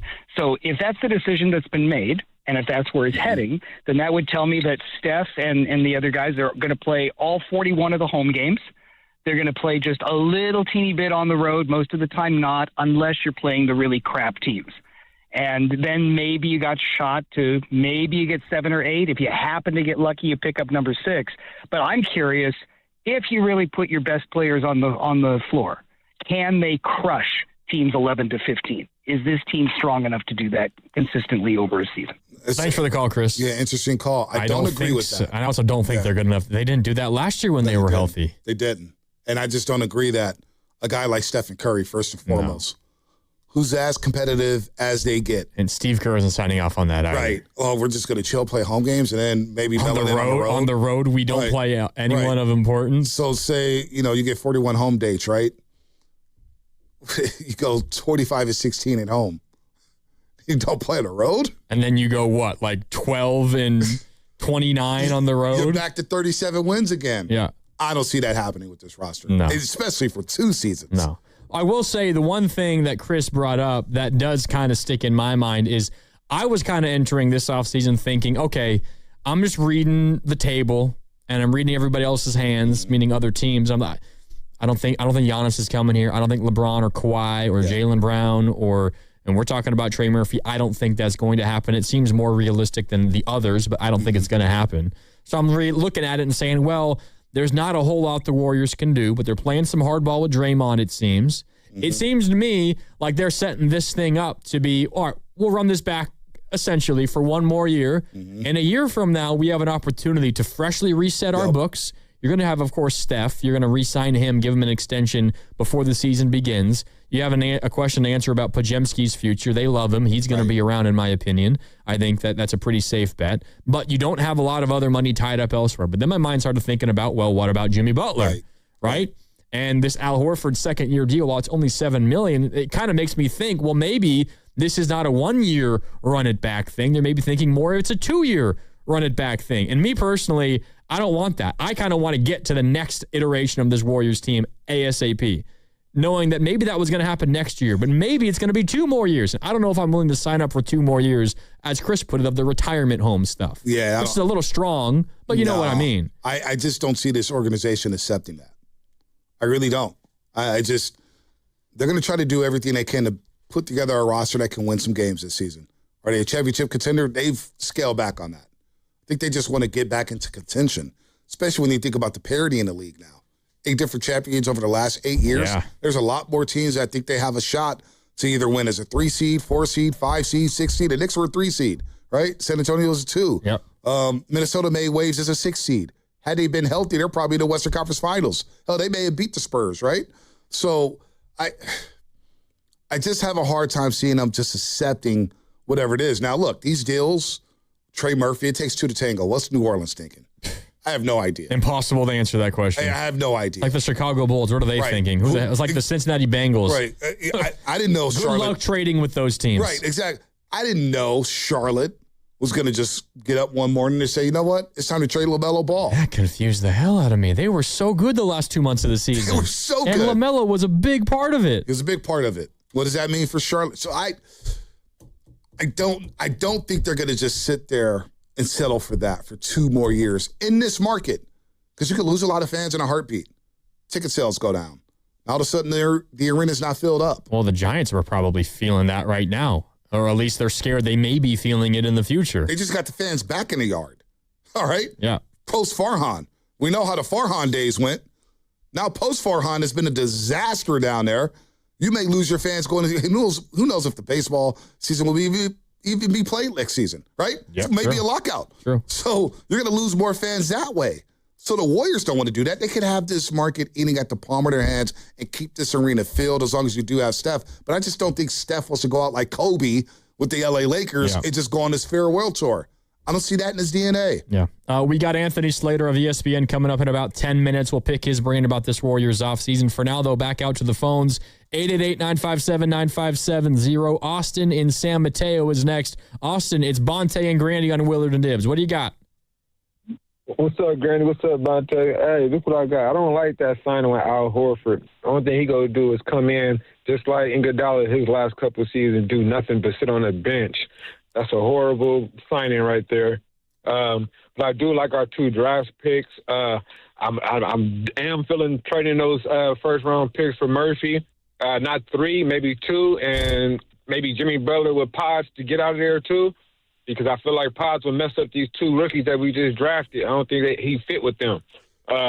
Or you do 3 draft picks and go get Jaylen Brown and get rid of Pods and bring in a point guard that can actually get Curry the ball, real quick, and everybody Austin. else the ball. Real quick, Austin, you're going to need to match the money up for Jaylen Brown. It's big money. And I don't think Boston, they think championship in Boston right now. They're thinking championship. And I don't see them trading for a guy like Jimmy Butler who may not play until February. I just don't see that happening. Also, let me ask you this. What if Al Horford, with his player option, had opted in? Would you have been cool with that? Because he did have a player option to opt in. Nah, he needs to go home. He about to slip away from being in a wheelchair. Oh, man. That's not fair. Man. Look what he did versus the Clippers in the play-in game, Austin. Hit those 4 threes in the 4th. You talking about the play-in game. I'm talking about the whole season when we need them. What about that game against Denver on a Sunday afternoon, Austin? You remember that game against the Nuggets? Game we can single out. I mean, he showed out that game, but I mean, what about the other games? I hear you. Look, and he's not going to play back-to-backs. He's not going to play back-to-backs. We know that. But in today's NBA, $7 million is chump change. But you know what else drives me crazy is the number of Warrior fans I heard, and this is not on you, Austin. Right. You just got my mind going this way. The number of Warrior fans that I heard be like, you have to draft a center. We need a center. You have to draft a center. They didn't draft a center. And now we're going to sit here and be upset that Al Horford's back? Right. Like, they need a center. He's going to play 20 minutes a night, if that. And if Al Horford is one of your centers, then you need another one, and the other one's going to be Kristaps. And it kind of works because they're both part-time players. Right, they're both part-time players. It's not going to play back-to-backs. But... Yeah, no doubt. And look, when he's out there, he can be productive. But we're not asking Al Horford to be the Al Horford from the Atlanta Hawks. No. And again, it's $7 million, so if he opted in, he's making $6 million.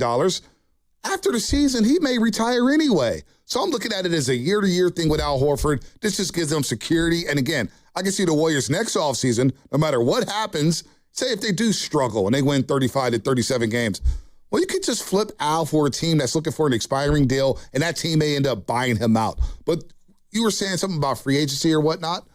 Those days in the NBA may be gone.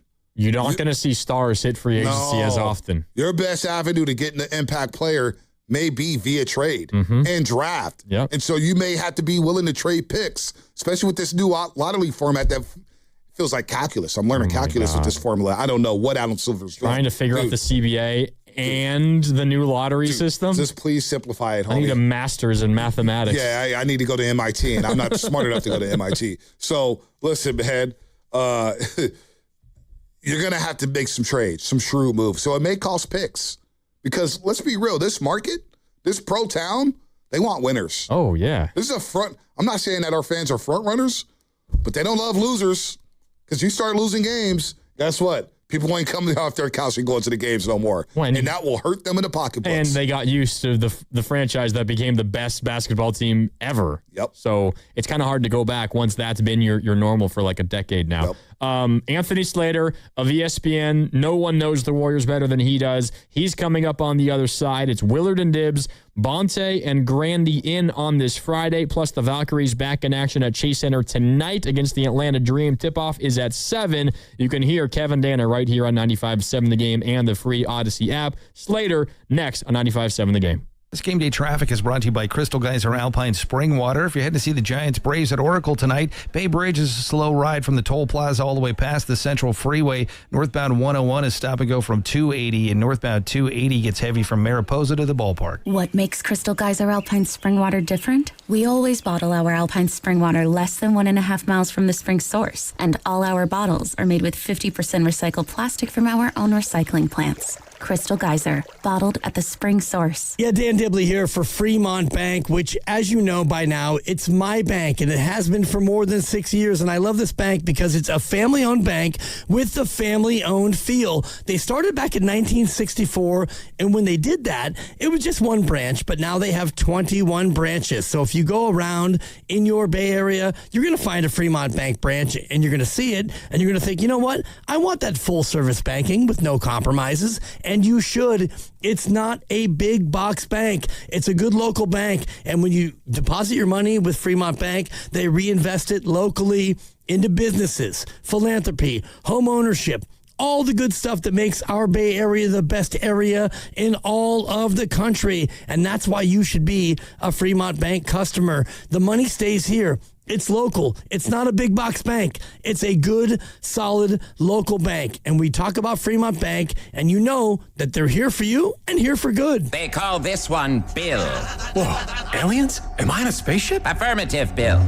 What's with the laser saw? Relax. We are cutting our bill in half. What? An Xfinity mobile transmission says you can cut your bill in half. Oh, your mobile bill, not me, Bill. Ah. Xfinity Mobile also says we can try it free for a year. Free. Yes, with no commitment. Can we put the saw away? I am reluctant. But we will find another being to bisect. That's not sci-fi. It's Xfinity Mobile. Xfinity Internet members cut your mobile bill in half. Plus, try Xfinity Mobile free for a year. No commitment. Learn more at xfinitymobile.com. Xfinity. Imagine that. Restrictions apply. Xfinity Internet required. Savings compares one line of Xfinity Mobile Select to comparable plans from T-Mobile, Verizon, and AT&T as of 3/24/26. Taxes, fees, extra. $30 monthly discount limited to new mobile customers only. After 12 months, regular rates apply. For soccer fans who treat match day like ritual, San Jose's Japantown is where it starts. And right in the middle of it all, there's J-Town Pizza. Before kickoff, giant pizzas hit the tables. Cold drinks start flowing, and fans settle in for the world's biggest matches. From pre-game meetups to post-match celebrations, J-Town keeps things buzzing well after the final whistle.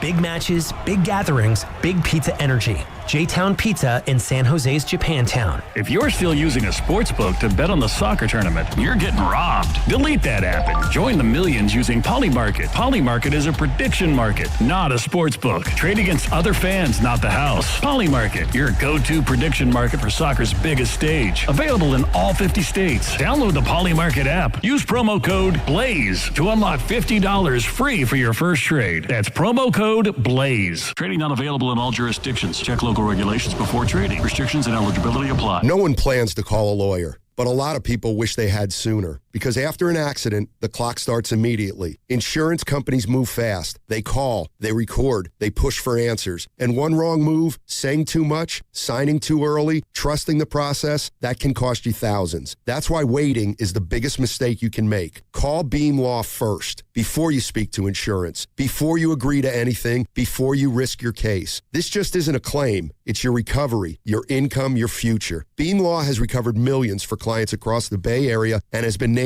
Best of the Bay by SF Weekly 4 times. If you've been injured or lost someone due to someone else's negligence, please don't wait. Call Beam Law now at 415-523-5555. 415-523-5555. That's 415-523-5555. Or visit hurtinthebay.com. That's hurtinthebay.com, because it's not whether you get knocked down, it's whether you get back up. Beam Law, they've got your back, Bay Area. We all hear the radio ads about the IRS. They tell you to be afraid, to be scared, and they try to frighten you into calling. I'm not here to do that. Tax Relief Advocates is different. TRA is here to tell you that if you owe money to the IRS, whether it's $5,000, $50,000, or $500,000, we have a solution. It doesn't matter if you're sitting in your car, at work, or with your kids. No matter where you are, call now. 800-575-9834. Don't lose hope. TRA can eliminate or reduce what you owe to the IRS. Generous programs are now available that can give you a fresh start. Our passion is taxes and helping individuals fix their IRS problems. We have over 1,000 5-star reviews on Google and an A+ with the Better Business Bureau. You don't need to be afraid of the IRS any longer. End your tax nightmare today by visiting us online at TRA.com or call 800-575-9834. That's 800-575-9834. Tax Relief Advocates. Real solutions for real people. San Francisco will be cloudy and windy tonight with a low of 57. Weather brought to you by Duke's Mayo. Welcome to Duke's Mayo Country, where the mayo is so smooth and creamy, it makes every bite better. Duke's Mayo. Look for the yellow lid.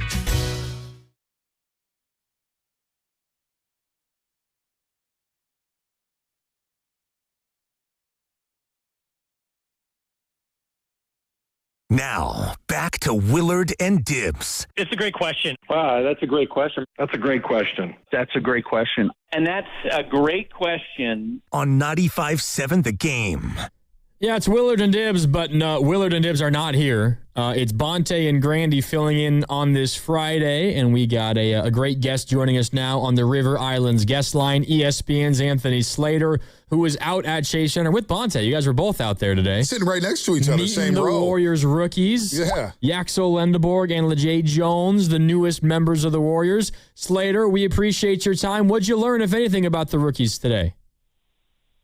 They got good personalities. It's what I care about, right? I like covering interesting quotes, talkers, people who are going to mix it up a little bit, let us behind the scenes a little bit.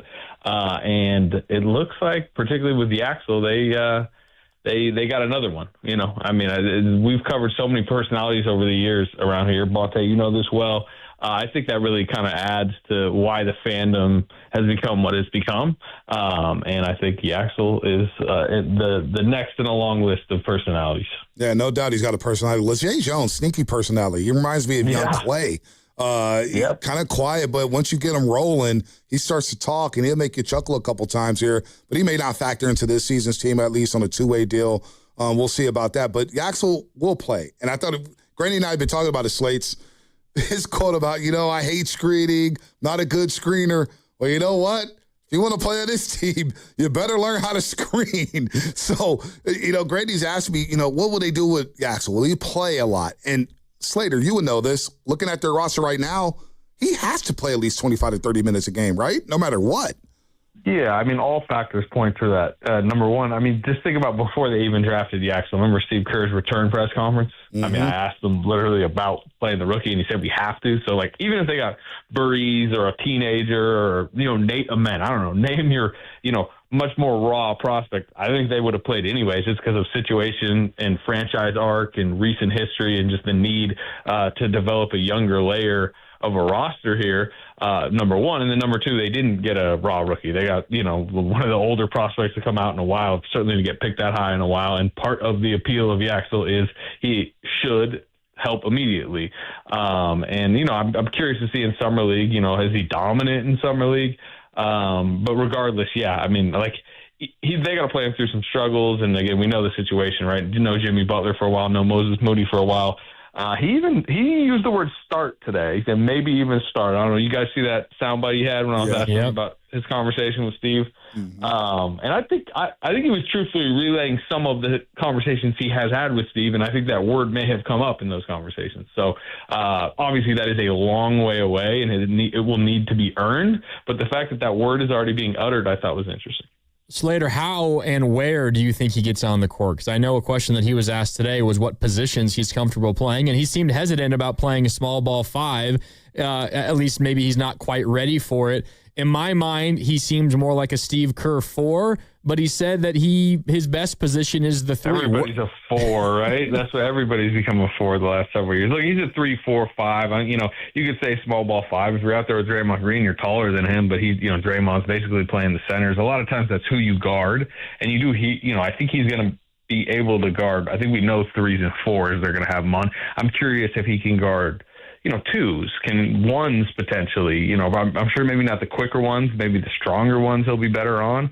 Are you going to throw him on Jokic? No, not necessarily, but they're going to play a ton of, if they're playing Phoenix or something like that, he could be the 5 in a lineup against, whatever lineups Phoenix is throwing out there. So part of what they love about him is the versatility. And I think he seems that he will fit a bunch of lineups. And I would say the one thing that's really going to matter is what is his 3-point shot as a rookie, right? What is he, 37% at Michigan? If he can be 37, 38, and I don't want to say a feared shooter, you're, scrambling out and running him off the line, but at least a spacer to a degree. At least he's not left completely alone.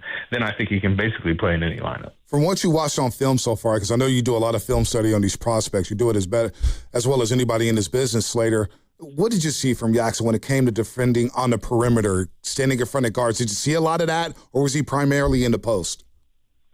To me, it's more wings. It's not bigs. You got to remember the front court he played in. What's interesting, at UAB, he was a center. You look at his steal blocks number, in the lower level.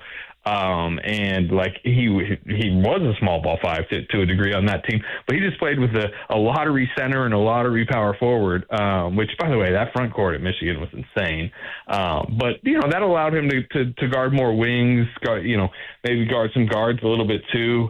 I'm not sure he has like the quickest hips, side to side. He's going to be able to stay with the Kyries of the world or your quicker guards, the Morants. But I think, like I said, James Harden, I'm curious, if they put him on Shea for a stretch of a game. Obviously, you wonder how foul prone he would be in a situation like that. But maybe the guards that are trickier and stronger, he could maybe handle. The quicker ones, I'd be a little bit more concerned about.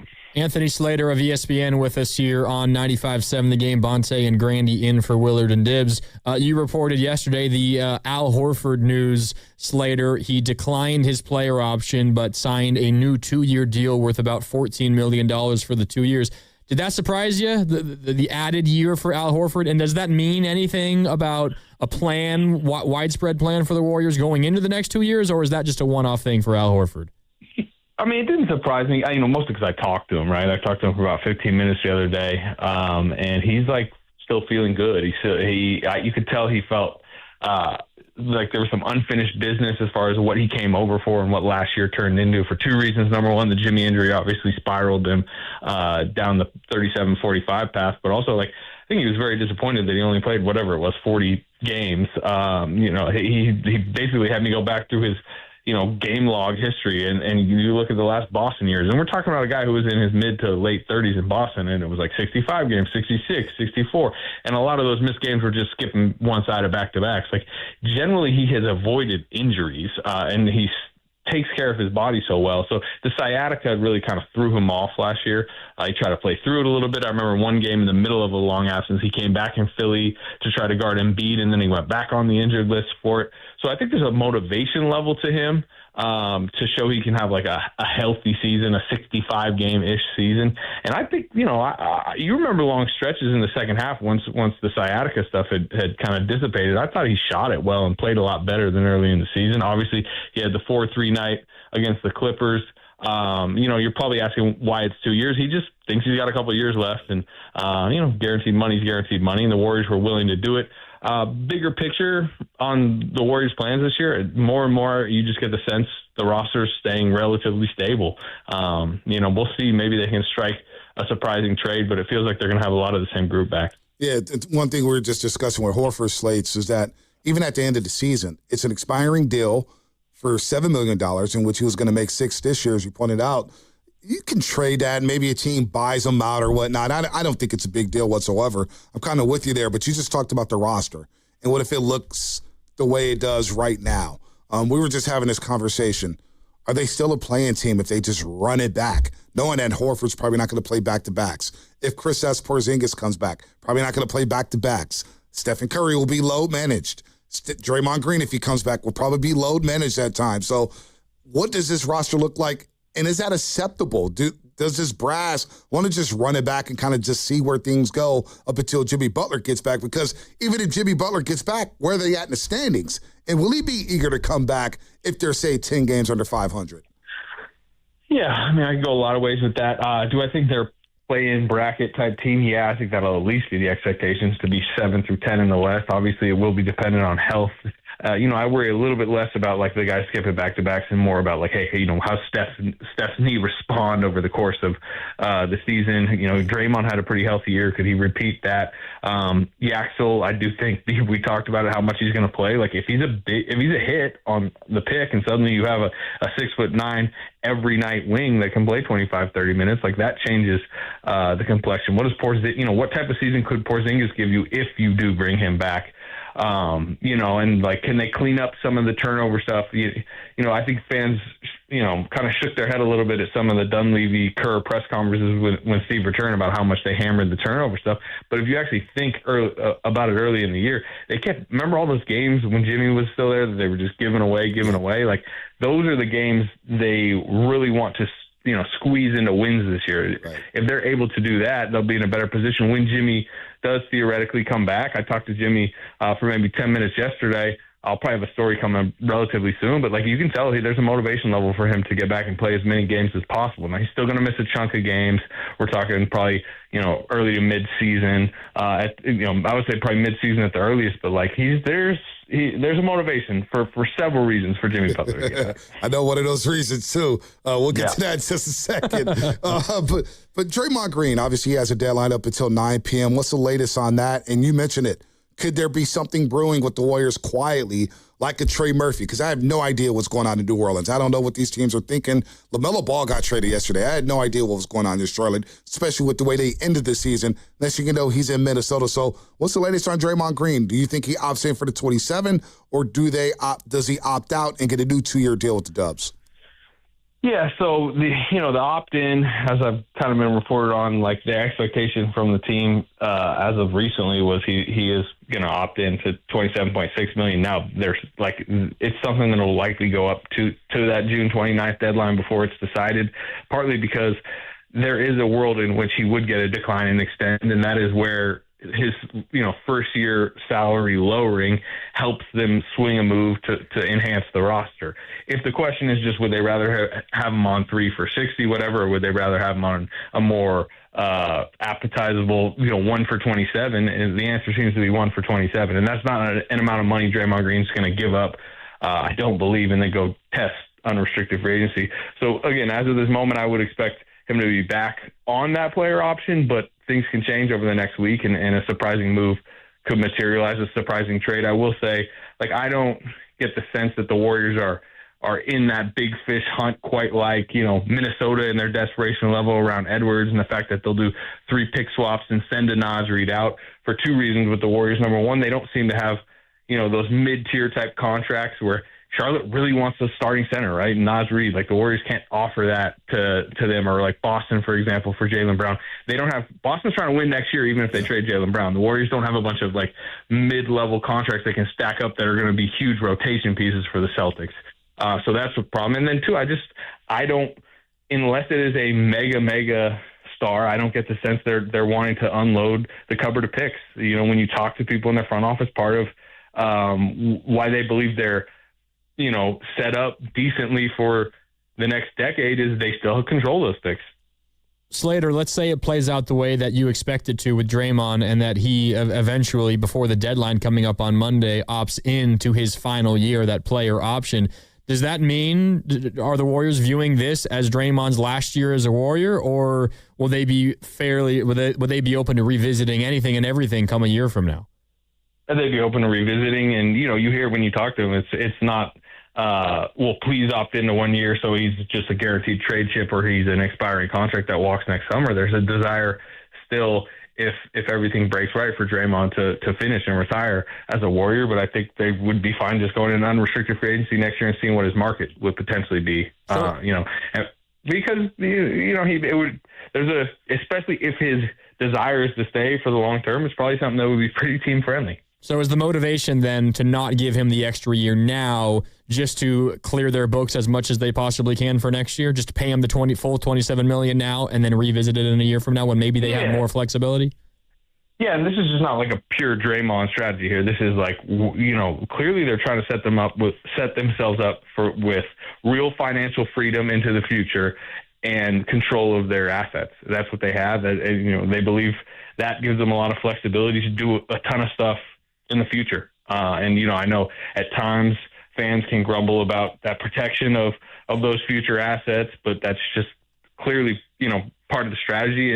And that's why to them, Draymond at 1 for 27 in a vacuum right now would be more appealing than 3 at, that type of number that's in the 20s. A couple quick hitters for you, Slater. What's the latest on Kristaps Porzingis? What are you hearing about KP? Yeah, negotiating. I have gotten the sense that momentum is and was building towards a short-term deal. We'll see what exactly the money is. It's going to be some type of smaller number than the 31 he was on last year. But, nothing to announce at this moment. But I still believe that is likely to get done at some point. Podziemski, obviously, new money could be on the table for him at some point later on in the year. What's the latest on him? Have they even started that dialogue yet between Podziemski and the Warriors brass? No, I mean, that's typically more of your September, October type conversations, unless it's like your auto max, franchise, Paulo Banchero. Okay, Orlando gave it to him right away. Typically, those negotiations happen later in the summer once the Warriors know a lot more about where their books stand now and into the future. From my understanding, that there's an openness and an optimism that they could get something done. Dunleavy, the Warriors front office, Pajemski, and his agent Bill Duffy, but there's just so much other business happening in the league right now that's further down the line. And then we get to Jimmy Butler. You mentioned it. Grady and I were talking about it. The motivation to come back. And there's a number of reasons why he's motivated. One could be the next type of contract he gets, right? He's on a contract. He's got a contract. He's in a contract year. We know what Jimmy Butler is all about. Now, I don't think it's going to play out the way it played out in Miami or whatever happened to Philadelphia and Minnesota, but we know Jimmy Buckets is about his dollars. So you saw him yesterday. What was his temperament? What was his mood like? And is he already starting to think about that, saying, you know what? I could come back, play well, and get extended here and finish my career with the Golden State Warriors. That's his desire. His confidence level remains extremely high in himself, with the belief that he can return as the player he left as, which, you guys can probably remember. I mean, that was like fringe all-star Jimmy Butler still. He had a great stretch right before the injury. So you wouldn't be surprised to know that he thinks he can get back to that. Now, this is different than a lot of his past situations because he has an injury recovery ahead of him. He's not even sprinting yet. He knows he has to prove it to get the money and the security with the Warriors where he wants to be long term, but you can see it in his eyes. He's motivated to go prove it for, like I said, for several reasons. So let's say this is a relatively straight up off season. Draymond takes the player option, as you were talking about. Porzingis comes back. Who knows exactly what the number is going to be, but maybe around $15 million a year. What else can they do out there on the market? Are they going to have the full non-taxpayer mid-level? Is it just going to be the $6 million taxpayer mid-level? What other recourse do they have to add to the roster beyond just those guys that were Warriors last year? Yeah, we'll see, where the Porzingis number comes in at, or if, it's not a done deal. If suddenly Porzingis walks elsewhere, then you got a lot more flexibility and tools, but also then you don't have Kristaps Porzingis. So, that obviously needs to get solved. Just the LeBron James business in L.A., I think everybody's kind of got an eye on that. Does that just conclude with him going back to L.A. as expected, or does it blow up? And if it does, could they get in the hunt for him? I believe they still need and will probably be looking for some type of scoring guard at a bargain. I don't know that an Anthony Simons would necessarily come at a bargain, but that type of player to me is where there's still kind of a hole in their roster. I think the fact that they did go Yaxel at the draft, shores up the wing and front court a little bit more. But yeah, they're not necessarily flush with cash, but I think part of this season is dialing back the price tag of their roster a bit. They've been deep into the tax for several years now, and lately has been producing play-in teams, yet they've got the most expensive roster in the league. Yeah. Slater, interesting stuff. We Grady appreciate it. Hold on, real quick. Grady brought up Simons. That was his guy, man. He's tapped in. The Grady man, Slater. Hey, I'm not sure he's going to land anywhere near what they can pay, but to me, I don't know. I mean, you guys see it too, right? It just feels like they need some scoring punch. And there's other names on the market too that will come for cheaper, but that to me is somewhere they're going to have to try to find something. So how surprised would you be if the Warriors did make a trade? Because Trey Murphy's a guy we're talking about. We know they've been enamored with Trey Murphy for many years, going back to when he was going through the draft and he worked out here. And it was divided, right? A lot of people love Trey Murphy inside of that building. Does he actually get moved to New Orleans because you're tapped in with the entire league? Is that even possible for anybody to come up on Trey Murphy this offseason? Well, you had heard that he was more available in the weeks leading up to the draft, and part of the reasoning on that is everyone in the league knew that the Pelicans wanted to get into the draft. There was rumors that they were very interested in Nate Ahmet, but they didn't get in the draft, right? Nothing happened on draft night. I think teams, including the Warriors, were very protective of the value of those lottery picks considering the draft, and I still, you hear Trey Murphy's name is still out there, but I think, again, part of what would have been the package that would make the Pelicans strike included a pick in the draft that now is no. I guess you could trade the rookie that you drafted, but typically that's not the case. Yeah, interesting. Slater, we'll be following along all offseason long on ESPN. Appreciate your time. All right, fellas. Thanks, Slates. That's Anthony Slater of ESPN here on Willard and Dibs. Bonte and Grandy in on this Friday. A lot of good stuff there from Slater. Always is. The one line from him that I think made me the happiest as a Warrior fan was talking about Jimmy Butler and a potential contract extension. He said he knows he has to earn the next deal, which means coming back and playing.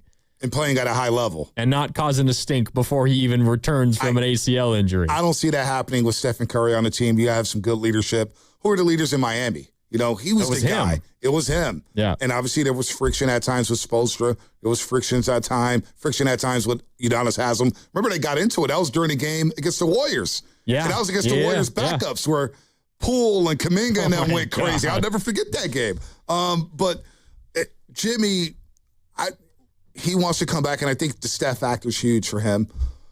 And also the Warriors, they have a really good atmosphere in terms of, the environment. In terms of Jimmy, he's like, look, I could do my thing here. I could play. I could go do my thing outside of basketball, whether it's Big House Coffee or Big Face Coffee, I should say, the tech world. San Diego's a quick flight, right? Hour and a half flight. Yeah. To where he has that big home in San Diego. He's going to invite the team down, apparently, pre-training camp to San Diego again. Yeah, maybe. I haven't heard anything about that. No, that's what he said. I missed that. So I guess the team will come back down there to San Diego and have some fun. That's what he said yesterday. He said a lot yesterday, though. But at the end of the day, it's a contract year. So you're going to say all the right things. Yeah. And you're going to want to get that bag going into retirement. What does that bag look like? There's going to be a lot of money available for the Warriors after this season, right? Yeah. The books. If you don't extend anybody past the 2 years outside of Horford, who's got the $7 million, that's chump change. Obviously, Moody's under contract. Guy Santos is making Yaxel $5 million will be a year. once he signs. Right, Yaxel will be when he signs. $6 million a year or something. So there's a lot of money available that the Warriors will have in their pocket. Yeah. And Jimmy knows that. It was funny. He did say yesterday at that event where they unveiled the New Jersey sponsor, Iran, I believe, is the AI cloud company that's the New Jersey sponsor for the Warriors. And he said essentially, this is the best organization I've ever been a part of. Right. This is where I want to play the rest of my days. I found a clip of him years ago with the Miami Heat sitting down with Malika Andrews of ESPN, and he said, this is the last jersey I'm going to wear.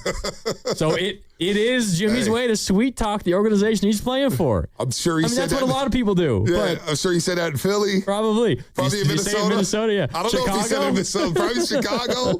I mean, that's what players say. Yeah. They're all going to say that. They're going to say all the right things. But you're right. He's in no position to say anything other than the right thing in this moment because he's in a contract year coming off of a torn ACL. And we'll see where the Warriors are at. Yeah.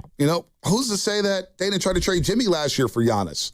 Knowing that Milwaukee would have probably taken on an expiring contract. Yeah. We have no idea, but I just wonder. Slater doesn't think something's brewing there. He'll be a little surprised if they stay status quo. I wonder how the fans will take it if they just return the same roster. I don't think the fans are going to take it well. Yeah. Especially on social media. But can they make something happen? Who knows? Who knows? What we can see. You know what's happening right now? The NHL draft, and the Sharks just picked at number 2. That's going on right now? It's going on right now. Who did the Sharks take? Ivar Stenberg, a left winger from Sweden. He's 19, will be 20. Is he good? For the season. I don't know anything about him. I thought he's not an Italian. He's Swedish. Didn't they just trade somebody really good? They traded William Eklund for the 9th overall pick. So they also have the 9th pick. And then they also have the 27th pick. They have 2, 9, and 27. So they're just loading up on youngsters. They're going to be busy today. But they just picked Ivar Stenberg, left winger from Sweden, with the 2nd overall pick in the 2026 NHL draft. We'll give you some more details on him. Plus, we'll tell you who they pick at number 9 coming up shortly as well. Plus, more on the Warriors. And we do have to get to the Giants at some point because, man, they are a train wreck right now. It's Bonte and Grandy on Willard and Dibs. We're back with more next on 95.7 The Game. Hey, it's Willard and Dibs for Safeway. Enjoy these amazing deals for members, and as always, save up to 20% weekly on hundreds of exclusive offers from Safeway. Just clip the highlighted deals from the weekly mailer or click the deals in the For You section of the Safeway app to breeze through checkout. Visit Safeway in-store to play their Centennial Shuffle all week long for a chance to win a free item. Mix and match signature select chicken, drumsticks, or thighs value packs, or buy one, get one free of equal or lesser value when you buy two. And I need some side dishes for this protein. You can mix and match juicy 1-pound strawberries with 6-ounce blueberries, raspberries, or blackberries are just $2.99 each when you buy 3. Plus, clip or click Lucerne shredded, sliced, or chunk cheese, 6 to 8 ounce selected varieties for just $1.99 each. Limit 4 items. Safeway makes it very easy for you to save money on the items you already buy. Go to Safeway.com for more details, and we will see you in the aisles. We all know what the 2 best words in sports are. Game 7. But the number 7 has even more meaning in vodka. Because when a vodka is 7 times distilled, it creates a smooth, premium taste that is unbeatable. And there's no better vodka than New Vodka. Spelled N-U-E. New Vodka is 7 times distilled, not 7 times the price. It's an award-winning, American-made vodka that is smooth enough to sip and bold enough to mix. So at a time when everything costs more, New Vodka is the best deal in town. Pick up a bottle of New Vodka at your local liquor store today and cheers to something new. Visit newvodka.com to find out more. That's NUEvodka.com. Alameda County Fair in Pleasanton is here. So text the group chat and make it a date. Fill up on fan favorite food bites, catch high energy stunts with monster trucks, and rock out with shows like Flo Rida and El King. Visit AlamedaCountyFair.com today. From carriage house to glass aluminum doors, R&S Doors has a full line of commercial and residential garage doors and gates to suit anyone's taste and budget. Visit rsdoors.com. R&S Doors. Look for the red truck. Hey, Bay Area sports fans, get ready for game day with Laughing Monk Brewing. Whether you're watching with friends or heading out after the final whistle, Laughing Monk has the perfect beer for the moment. With locations in Sunnyvale, Scotts Valley, and Bayview in San Francisco, there's always a Monk nearby. And now, check out their newest San Francisco location in Nopa. From crisp lagers to bold IPAs, every beer is righteously brewed in San Francisco. Grab a pint, grab your crew, and make game day better at Laughing Monk Brewing. Righteously brewed in San Francisco. DraftKings Sports is live in all 50 states. Yes, that means you, California. The whole world is watching one tournament right now. Group stage chaos, knockout drama, stoppage time heartbreak. The DraftKings Sports app is now live in California. So whether you're catching the early kickoff before work or the late match at the bar, you're in on every minute, every match, every moment, all in one app. Right here in California, the world's biggest stage is in the palm of your hand. New DraftKings customers sign up with the code 957TheGame, spend $5 to get $200 in total rewards. That's code 957TheGame in partnership with DraftKings. The crown is yours. Event trading offered by DraftKings Predictions, a CFTC registered introducing broker. Trading involves risk of loss. Market availability varies. Eligibility restrictions apply. $50 every 7 days via click to claim issued in non-withdrawable predictions dollars that expire in 1 year. Ends June 28. Terms dkng.co/predictions promo. Every minute of every day, another person loses their life to cancer. That's why Stand Up to Cancer has set a bold goal to make early stage detection an essential part of standard of care for all cancers. So join the mission and help save lives today at standuptocancer.org. And the match is about to begin. Most of the team is out with COVID-19, so there'll be some substitutes tonight. What's this? We have an unexpected guest on the field. It's a dog. Well, they could do with extra players. She's going for the ball. Are front paws hands or feet? Soccer season is full of surprises, and COVID-19 could be one of them. If you test positive, prescription medications may help. Ask your doctor if they're right for you. Learn more at PfizerForAll.com. Sponsored by Pfizer. My name is Whitney Allen, and I'm a widow. My husband, Ryan, died. We never thought we'd ever have to use life insurance, but the unexpected happened. With Ethos, signing up was fast and 100% online. You can get a quote in seconds, apply in minutes, and get same-day coverage. No medical exams, and you can get up to $3 million worth of coverage. I am grateful we were prepared. Get your free quote at ethos.com/radio. That's ethos.com/radio. Paid spokesperson. Time spent on application may vary. Online health questions required. It's game day. Are your moderate to severe Crohn's disease or ulcerative colitis symptoms keeping you from the action? Skyrizi, risankizumab Riza, could help you get back to the game. Skyrizi is proven to help people feel significant symptom relief, achieve remission, and visibly improve damage of the intestinal lining. Skyrizi is a prescription injection medicine for adults. Don't use if allergic to Skyrizi. Serious allergic reactions, increased infections, or lower ability to fight them may occur. Before treatment, get checked for infections and tuberculosis. Tell your doctor about any flu-like symptoms or vaccines. Liver problems leading to hospitalization may occur when treated for Crohn's or ulcerative colitis. Control is everything to me. Ask your doctor about Skyrizi, the #1 prescribed biologic in Crohn's and ulcerative colitis combined. Learn more at skyrizi.com or 1-866-SKYRIZI.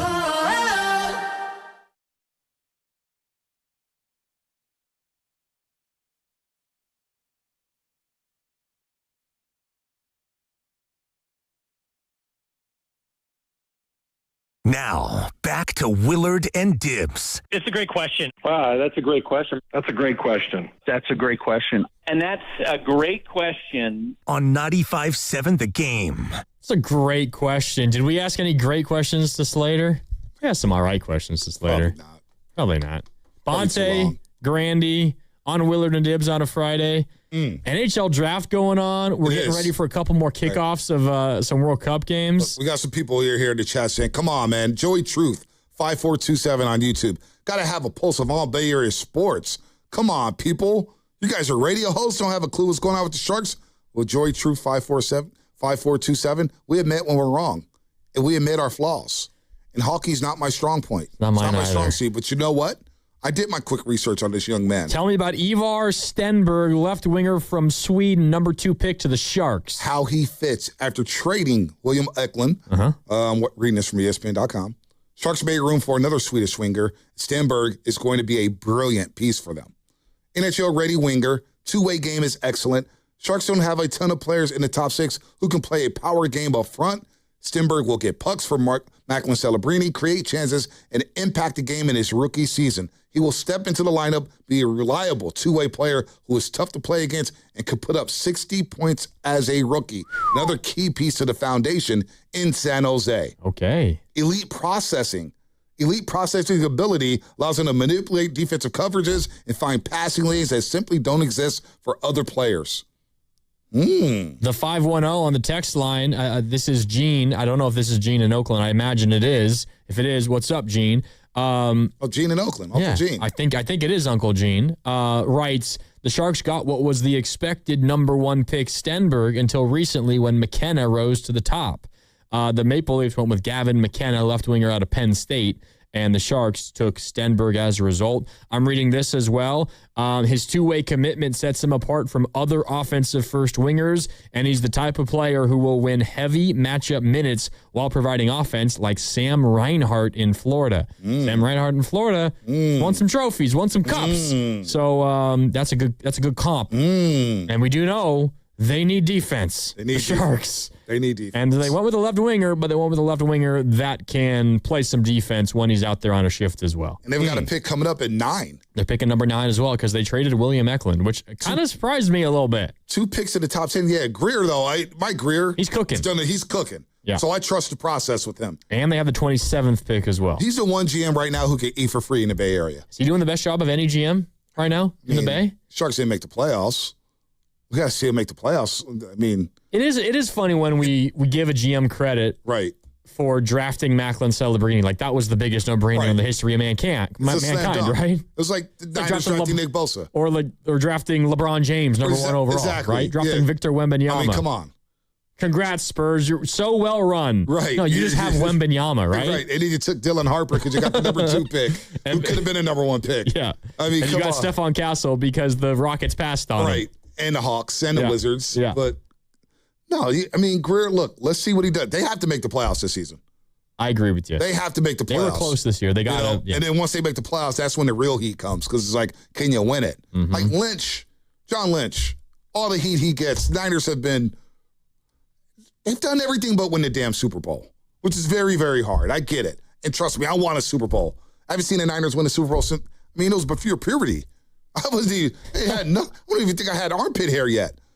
And they won a Super Bowl. And that video I've never seen them win a Super Bowl. Never seen it. I'm 30. I just turned 30 last month. I've never seen it. You've never seen it? Yeah, and I'm getting old. Oh, that hurts. I felt like that with the 30, Giants. and I've never seen a Niners Super Bowl. That hurts. And this is one of the most historic franchises in the entire league. That does hurt. Oh, my gosh. You've never seen them. 94. I was born in 96. I've seen them win 3, but again, I want one in my adult life. Yeah. Not when I was in 6th grade or 7th grade. Yeah. I need one now. And then you think about what's going on with the Giants. Well, they're not even close. Yeah, It's also not Zach Manassian we're talking about, who's officially the GM. It's Buster Posey, the president of baseball operations. It's Buster Posey. Everybody's terrible. And what a disaster has been down there. On all fronts. It's been a PR nightmare. It's not even just the team. Yeah, it's off the field, on the field. It's everything. We got protests going on right now. I mean, you talk about guys who did not handle Pride Night well. I mean, my God. You know what city you're in. I don't even want to get into it. Let me not do it. But Posey, I don't know why he spoke the other day.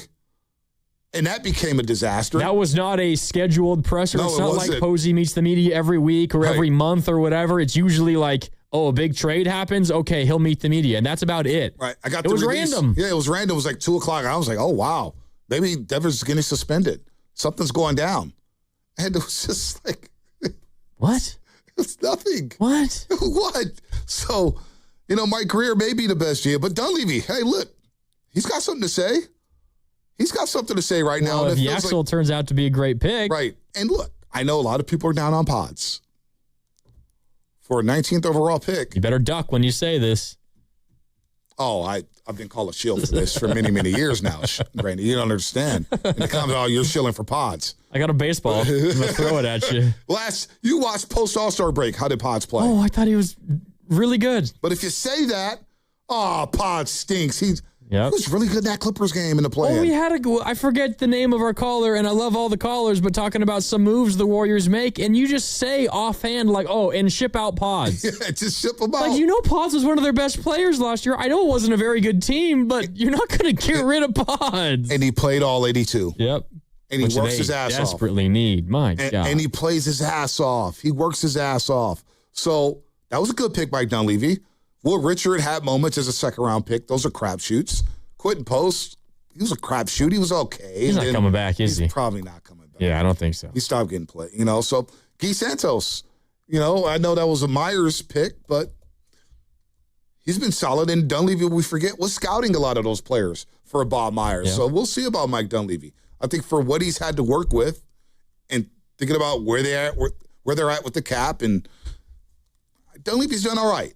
Now, he's got a lot of work to do, no doubt about that. He's got to put his imprint on his roster, but he hasn't been as bad as what people think. Like, Mike D, make it move. It takes two to tango again. I think the way Warrior fans would fire back at that is less about draft picks and more about the lack of, like, the signature move. And Dunleavy would probably point to Jimmy Butler, and he's fair to point to it. That only cost you one first-round pick in Wiggins and a couple other little pieces here and there. But the fan base is just so desperate for trade away 3 first-round picks and get a star in here. And we think about Jimmy. This wasn't his first choice. He wanted to go to Phoenix. He wanted to go to Phoenix, and it wasn't the Warriors' first choice. They wanted KD. They wanted Easy Money Sniper to come back. And when he said no, that deal, they had a deal in place. Right. Which I guess, should Dunleavy get credit for that? The deal didn't happen, but it wasn't Dunleavy's fault. Right. It was KD's fault. KD pulled the plug on that one. Which that would have been, who was in that deal for the Warriors? It was Kuminga, and it was more, obviously more to make the money work. Deal. Definitely Kuminga. Probably Andrew Wiggins. Was Wiggins part of that? Probably. You would have guessed. And then draft capital. For Kevin Durant coming back to the Bay. And he said, nah, I'm good. So then you pivoted and gave Jimmy money and got him to the Warriors and they make the second round of the playoffs. And if Steph doesn't get hurt, who the hell knows what happens? Maybe they're in the Western Conference Finals taking out OKC. Yeah. So, that was a huge move. So we'll see. Dunleavy's got work to do, but Mike Greer right now seems to be the toast of the Bay Area. Seems to be cooking. But we'll see, because Eklund seemed like a good player. Yeah, I liked William Eklund. And now he goes with Buffalo, a team that lost, I believe, in the Eastern Conference semifinals? Because Toronto lost. They traded him to Ottawa. Carolina. Ottawa, my bad. Ottawa, not Buffalo. Yeah. Not Buffalo. Yeah, on Tuesday. Buffalo Sabres lost in the second round, I believe, to Montreal. And Montreal ended up losing to Carolina in the Eastern Conference. So I was paying attention to a little hockey. Yeah. Paying attention. Well, I think you're probably a similar hockey guy to me where you pay attention to the playoffs, because playoff hockey is a different beast. It's amazing, but think about what we do. We cover the Golden State Warriors. Yeah. And it's the same schedule. Baseball. The same exact schedule. It's so hard. Like, it was just hard for me to find a date to go to a game. The one game I went to, they lost in a shootout. Macklin did score in that game. It was pretty sweet. Well, he scores in every game. He scores in every game. It's not that special, No, honestly. it was sweet to see him score, If he scores twice, then you're like, okay, that's a little more than usual. Saw a fight in the first 30 seconds, but it's hard. And I work at NBC Sports Bay Area, and they're on the TV, but I can't. I got to lock in on Curry and Draymond and the rest of the crew. So, look, are the Sharks in a great position right now? Sure. The last playoff team we had were the 49ers. We'll see where they go. And obviously the Brandon Ayuk situation is going on. But can we just discuss the Giants for just a second? Let's do it. First, let me do this. You're listening to 95.7 The Game, KGMZ FM and HD1 San Francisco, an Odyssey Sports Station, and the home of the Golden State Warriors and Valkyries. Always live on the free Odyssey app, coming to you live from the Laughing Monk Studios. I was down in spring training. I went on this show with this kid from Arizona State. Aiden, it was fun to be at spring. I had a great time. Great time. Didn't realize Tony Vitello went off on the media or whatnot. He started talking Lil Wayne. You're my guy, Tony V. And an hour later, it's like. You're referring to the Tennessee stuff. Yeah. So when did you report that I was coming here from Tennessee? Yeah, I wasn't there for that. I was talking to Matt Chapman. You showed up plotting my revenge. You showed up a few minutes later. I showed up midway not through. knowing what the hell is going on. He dropped a Lil Wayne. And you're like, my guy. Dude, he walks away. I'm like, my guy, what Lil Wayne? He goes, no ceilings. I'm like, oh, ice cream paint job. He destroyed that beat. Oh, you're good. We're going to get along great. And an hour later, Matt Lively, KPIX, will be at the Valkyries game as the sideline reporter. Does a great job. He's got a tweet out. I'm like, whoa. What did I miss? Now I look like a douche for dapping him up in front of everybody, not knowing what was going on. I thought coming out of spring, I told this kid to clip it so people were comedy, no doubt about that. But young man named Aiden from Arizona State. They were out here for the Super Bowl radio roll, jumped on with him, and I said, look, this offense is going to put up numbers. I think the Giants will contend for a wild card spot. This offense looks so good on paper. And then April happens. Worst offense in baseball. Devers, one of the worst numbers in all of baseball. Yeah. And here we are with the bullpen ERA since May 25th at 6.45. They have no bullpen. Starters aren't getting deep into games. Well, recently they have. Rube and Malley pitched well, and Robbie Reyes had 2 consecutive good starts. Maybe he's auditioning for another team. Most likely. And Logan Webb has been dynamic. Oh, he's been so good. So good. But you saw the game yesterday where they blow a 6-2 lead going into the 7th inning. The way the Giants have handled this season, on the field, off the field. Grandy, I've been watching Giants baseball since 89. They were my first love. Them and the Niners like neck and neck, 1A, 1B. This is worse than 96 when they lost 94, 98 games. I think they lost 98 games that year. This is the worst season of Giants baseball I've ever experienced. Ever. I mean, and we're not even halfway. Are we halfway through? No, today is the official halfway point. Halfway point is today. Today's game 81. Against the Braves. Yeah. Halfway through, this has been the worst season I've ever experienced in Giants baseball. It's not even close. When you think about the talent on the field, the names that they have, Buster Posey running the show, you take a chance on Tony Vitello, who was managing in college, and I like the gamble. You're in the division with the Dodgers, Padres, and Diamondbacks. Let's try something new. Hey, there's been no season like this when it comes to Giants baseball for me. How bad do you think does it cost somebody a job? Because we just saw the Mets fire their manager. Yeah. They just fired Carlos Mendoza. And I heard this piece of sound on SportsCenter earlier today. Tim Kirkshin, the great Tim Kirkshin on ESPN, talking about the Mets firing Carlos Mendoza. I am not surprised by this. The team is 13 games under 500. And when you go back to June 13th of 2025, they are 72 and 102, meaning they are 30 games under 500 in that time with a payroll of $375 million. And then when you saw what happened in the Cubs series, getting swept, outscored 33-17, 6 errors in one game, including an error by all 4 infielders, that was enough for Steve Cohen to say, all right, we have to go in another direction. Let's be clear, this is not Carlos Mendoza's fault here, but when the team is this bad, something has to happen. Look, he's talking about the Mets. It's not the same situation as the Giants. They don't have nearly as high of a payroll as the Mets do, second highest payroll in all of baseball. But everything else that he's talking about there, you could say it's about the Giants too. How bad they've been this year, how bad they've been since the middle part of last year, really since they acquired Rafi Devers last year. I mean, if Kirkjian's saying that about the Mets, that should also be true about the Giants, right? Is it going to cost anybody a job? First of all, he said 6 errors in one game. That's hard to do. Yeah. 6 errors in one game? What is going on what's going on in Flushing, or Queens, where the Mets play a City Field? What? 6 errors? What is going on here? But I did just watch the Giants this Saturday. You were just talking about it earlier. It was on pre and post. They committed 4 errors and hit 4 batters in the first 4 innings while their pitchers threw 102 pitches. That's only been done, Grandy, 3 times, I believe, since 1920. Let me get my facts right. 1920? Hold on. I got to get this right. It is unbelievable how bad that was. So, will heads roll this year? Somebody's going to die on the sword. You think so? Because I've been of the mind that you don't hire Tony Vitello, and given what he was and your decision, I don't think you say bye after 1 year. No, you don't. And I don't think you say bye to Buster Posey either. Yeah, I think you gave Farhan 6 years. A guy who's been a pillar of this franchise. Don't you owe Buster another year? Yeah. You owe him another year. All right, that was the 3rd time since 1920, by the way. 3rd time since 1920. There was a game with 4 errors and 4 hit by pitches by one team. Happened in 1994 and 1978. 106 years. And before that, 3 times. And before that, you have to go back to 1915. Oh, my God. So Saturday, they made history. And what Devers did on Sunday completely overshadowed the painful game that was Saturday, where the bottom of the 4th inning lasted 30 minutes. And by the way, also in that game, it was so bad.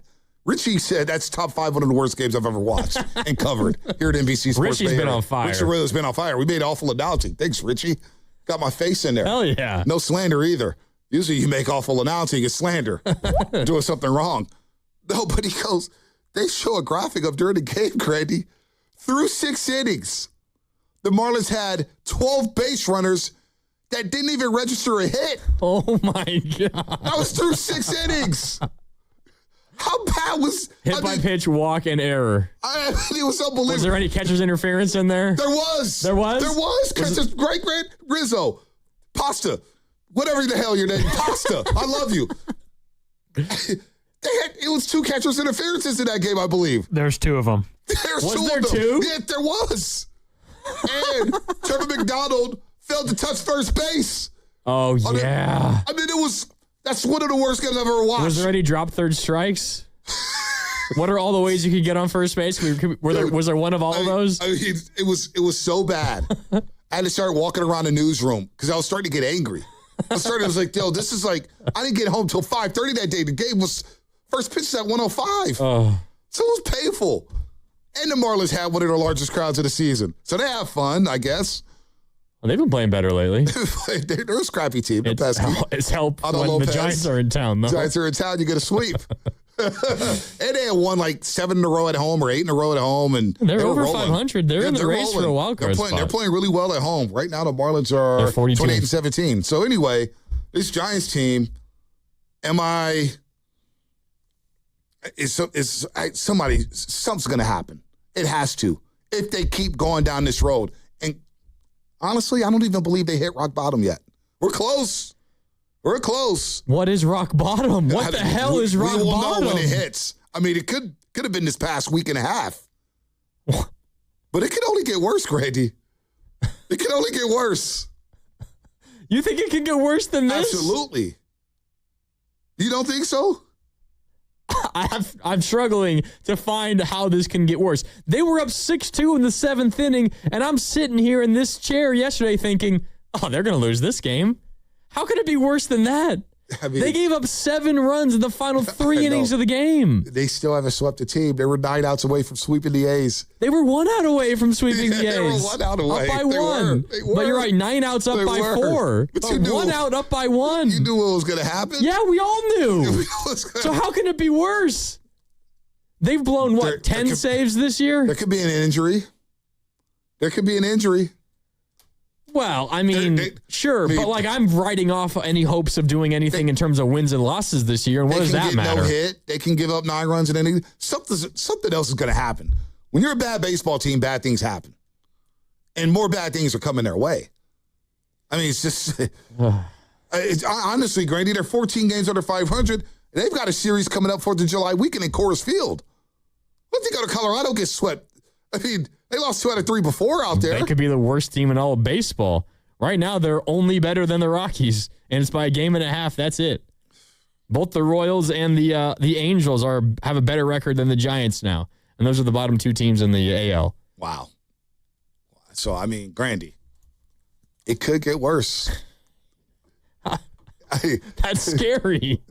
You just said in your life this is the worst Giants season you've ever experienced, and you think it can get worse? Absolutely, I think it can get worse. God. And now people laugh at me when they say, would you rather be the White Sox? The White Sox right now in first place in the AL Central. Yeah. That was, what, a year and a half ago when I said that? I'd rather be the White Sox. Well, now they're 41-38. Would you rather be the White Sox now? I like Murakami. Dude, they got some talent. Colson Montgomery? Dude, they got talent. He hits a bunch of bombs. They've got talent. I would rather be the White Sox. I mean, they were laughing at me. September 2024.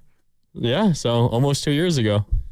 When the White Sox were in the middle of, 120 loss season or whatever it was. How fun would it have been to cover that team? Oh, my God. So, the Giants, at least when they're bad, though, they're giving us a lot to talk about. But, Grandy, I'm telling you, man, it could get worse. Well, from a content standpoint, this is better. Right. But, I mean, what happens if Logan Webb gets traded? Well, they're not trading Logan Webb. They say they're not. You think they might? I mean, everybody has a price, but... Everybody has a price. Well, okay, this is my thought on the Giants, because this has been a terribly embarrassing year. Everything you've laid out is true. I'm not sure I agree with the possibility that it could get worse, because it's been so bad, as you said, the worst season you've experienced in your life as a Giants fan since '89, when you remember rooting and watching for Giants baseball. It's the worst year for me, and my first memory is more like, towards the end of the Bonds era, so it's not nearly as long. But I don't think the team is that far off from being at least competitive. Like, I think the offense is pretty decent. I know you said that at the beginning of the year, and then April was terrible. Since April, they've been a pretty good offense. And we'll see what happens, right, with Arise at the trade deadline or next year. And it's probably gone. And what happens with maybe they trade Chapman. Like, I get it. The offense might not be as good at the end of the year as it is right now. But I don't think they're that far off from being a decent baseball team, like at least competing maybe for a playoff spot. It would take Logan Webb still being here. Yes. And then it would take ownership being willing to spend, I don't know, instead of being the 10th highest payroll, maybe being the 5th highest payroll and getting a couple free agent starters and bullpen arms. And then, I mean, those are a lot of ifs, but like, I think the offense is there where if you support them with a decent pitching staff, both in the pen and in the starting group, I don't think it's a bad baseball team. But the question becomes, are they willing to put the amount of money in that is necessary to make that happen? And I don't know about that. They pump money into this offense, right? Willie Adames. Yep. Rafael Devers, you make the big trade for him, which is, I was excited about it. I just can't believe how things have gone since they traded for him. And I backed Devers, even though Sunday ticked me off, and that was not cool. I don't care. Cool. He sat there and said the media blew it out of proportion. We actually protected you. We haven't made a big deal about you not talking to us. Don't care. Hit bombs. Drive in runs. You've been inconsistent doing that. Very inconsistent. Coming up with the big hit. I mean, worst year that he's had offensively in his career. Come on now. Come on. Adames is just, he had a good game yesterday, hit the home run, but every ground ball to shortstop has been an adventure. It's been an adventure. How many times you see Devers or just getting pulled off the bag? It's just, what is going on with the glove? Was that the guy they paid for coming from Milwaukee? Was he that bad in Milwaukee playing for the Brewers? Chapman? He's getting older and he's playing well. He's back at his career averages, but is it good enough? Bryce right now is quietly slumping. Yeah, it hasn't been as good the last 10 days or something. Hasn't been as good. He's still got a good eye, but hey, he's going to go through. Let's see what happens with Bryce before we crown him, right? So, I don't know, man. I don't know if they're close to contending. You don't have a bullpen. Ray's probably going to be gone at the deadline. Yeah, they should trade him.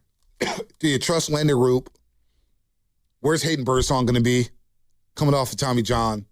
Trevor McDonald is just, I think he needs to go back to AAA Sacramento. Yeah, how many of your young arms do you trust? Do you trust Wisenhunt? Is he going to be a starter for you next year? I mean, he was good in that spot start earlier. That's what I'm saying. So I kind of disagree with you, Grandy, when it comes to, are they close to contending? Right now, I don't think they're close to the Diamondbacks. They're not close to the Padres. They're not. And so what happened? It's almost like the Giants need a lockout just to reset everything. Now, it's a terrible thing to say because I want baseball in my life. But I don't think they're that close to contending. So you think should they trade Logan Webb then? Is that what you're saying? I don't think they should trade Logan Webb, but Logan Webb doesn't deserve to be on a roster like this. Logan Webb deserves to be pitching in a postseason. Well, obviously. And you could probably get a big haul for him. When you're the guy of a franchise, there's emotions involved in trading that guy away, obviously. No doubt. But if you don't think they're that close to contending, then I'll just ask you, what's the point in having him on the roster? Don't know. You can get a lot for him. A ton for him. Buster Posey said everything's on the table. Now, he did say, no, Logan Webb's not getting traded. Yeah. And you kind of have to say that because he is the face of the franchise. But behind the scenes. He's got to be frustrated as hell, too. That's what I'm saying. You go out there 8 innings, boom, you lose a game. He became the first pitcher since Mad Bum, and I believe 2015 ago, 3 straight outings of pitching at least 8 innings. And on the first of those 8-inning outings, he wanted to go back out there for the 9th, and his manager pulled him. He didn't say that after the game, but we know how Logan Webb is wired. He had Vitello's back. Yeah. That's why he said what he said. He still got ripped. So, I don't know, man. It's been disappointing. I'm eager to see what they do at the deadline. They got the Braves in town this week. Now, they just beat the Braves last week, twice in Atlanta. It was shocking. They're going to want some get back. And with the week they've had, blowing the game yesterday, all the prize stuff, swept in Miami. It's just been a nightmare.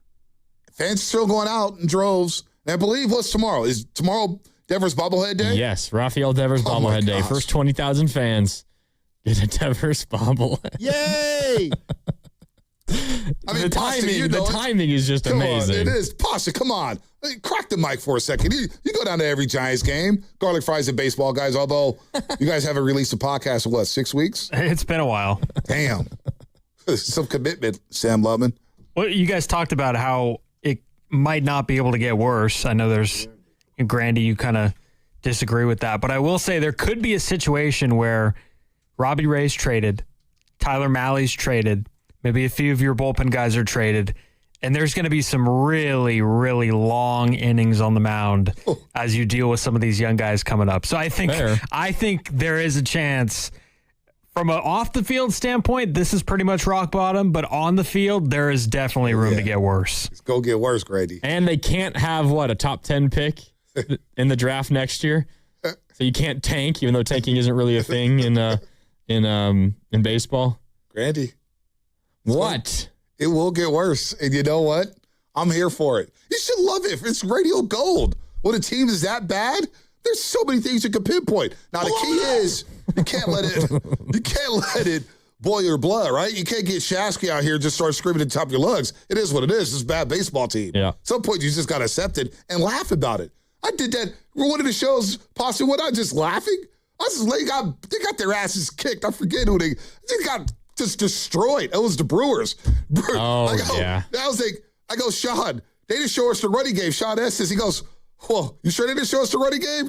They seem to be having a track meet going first to home. They got destroyed in that game. I was just laughing about it. I was like, wow, they gave up 15 hits. Wow, they gave up this run. Wow, they just started stealing base. You got to laugh through the pain.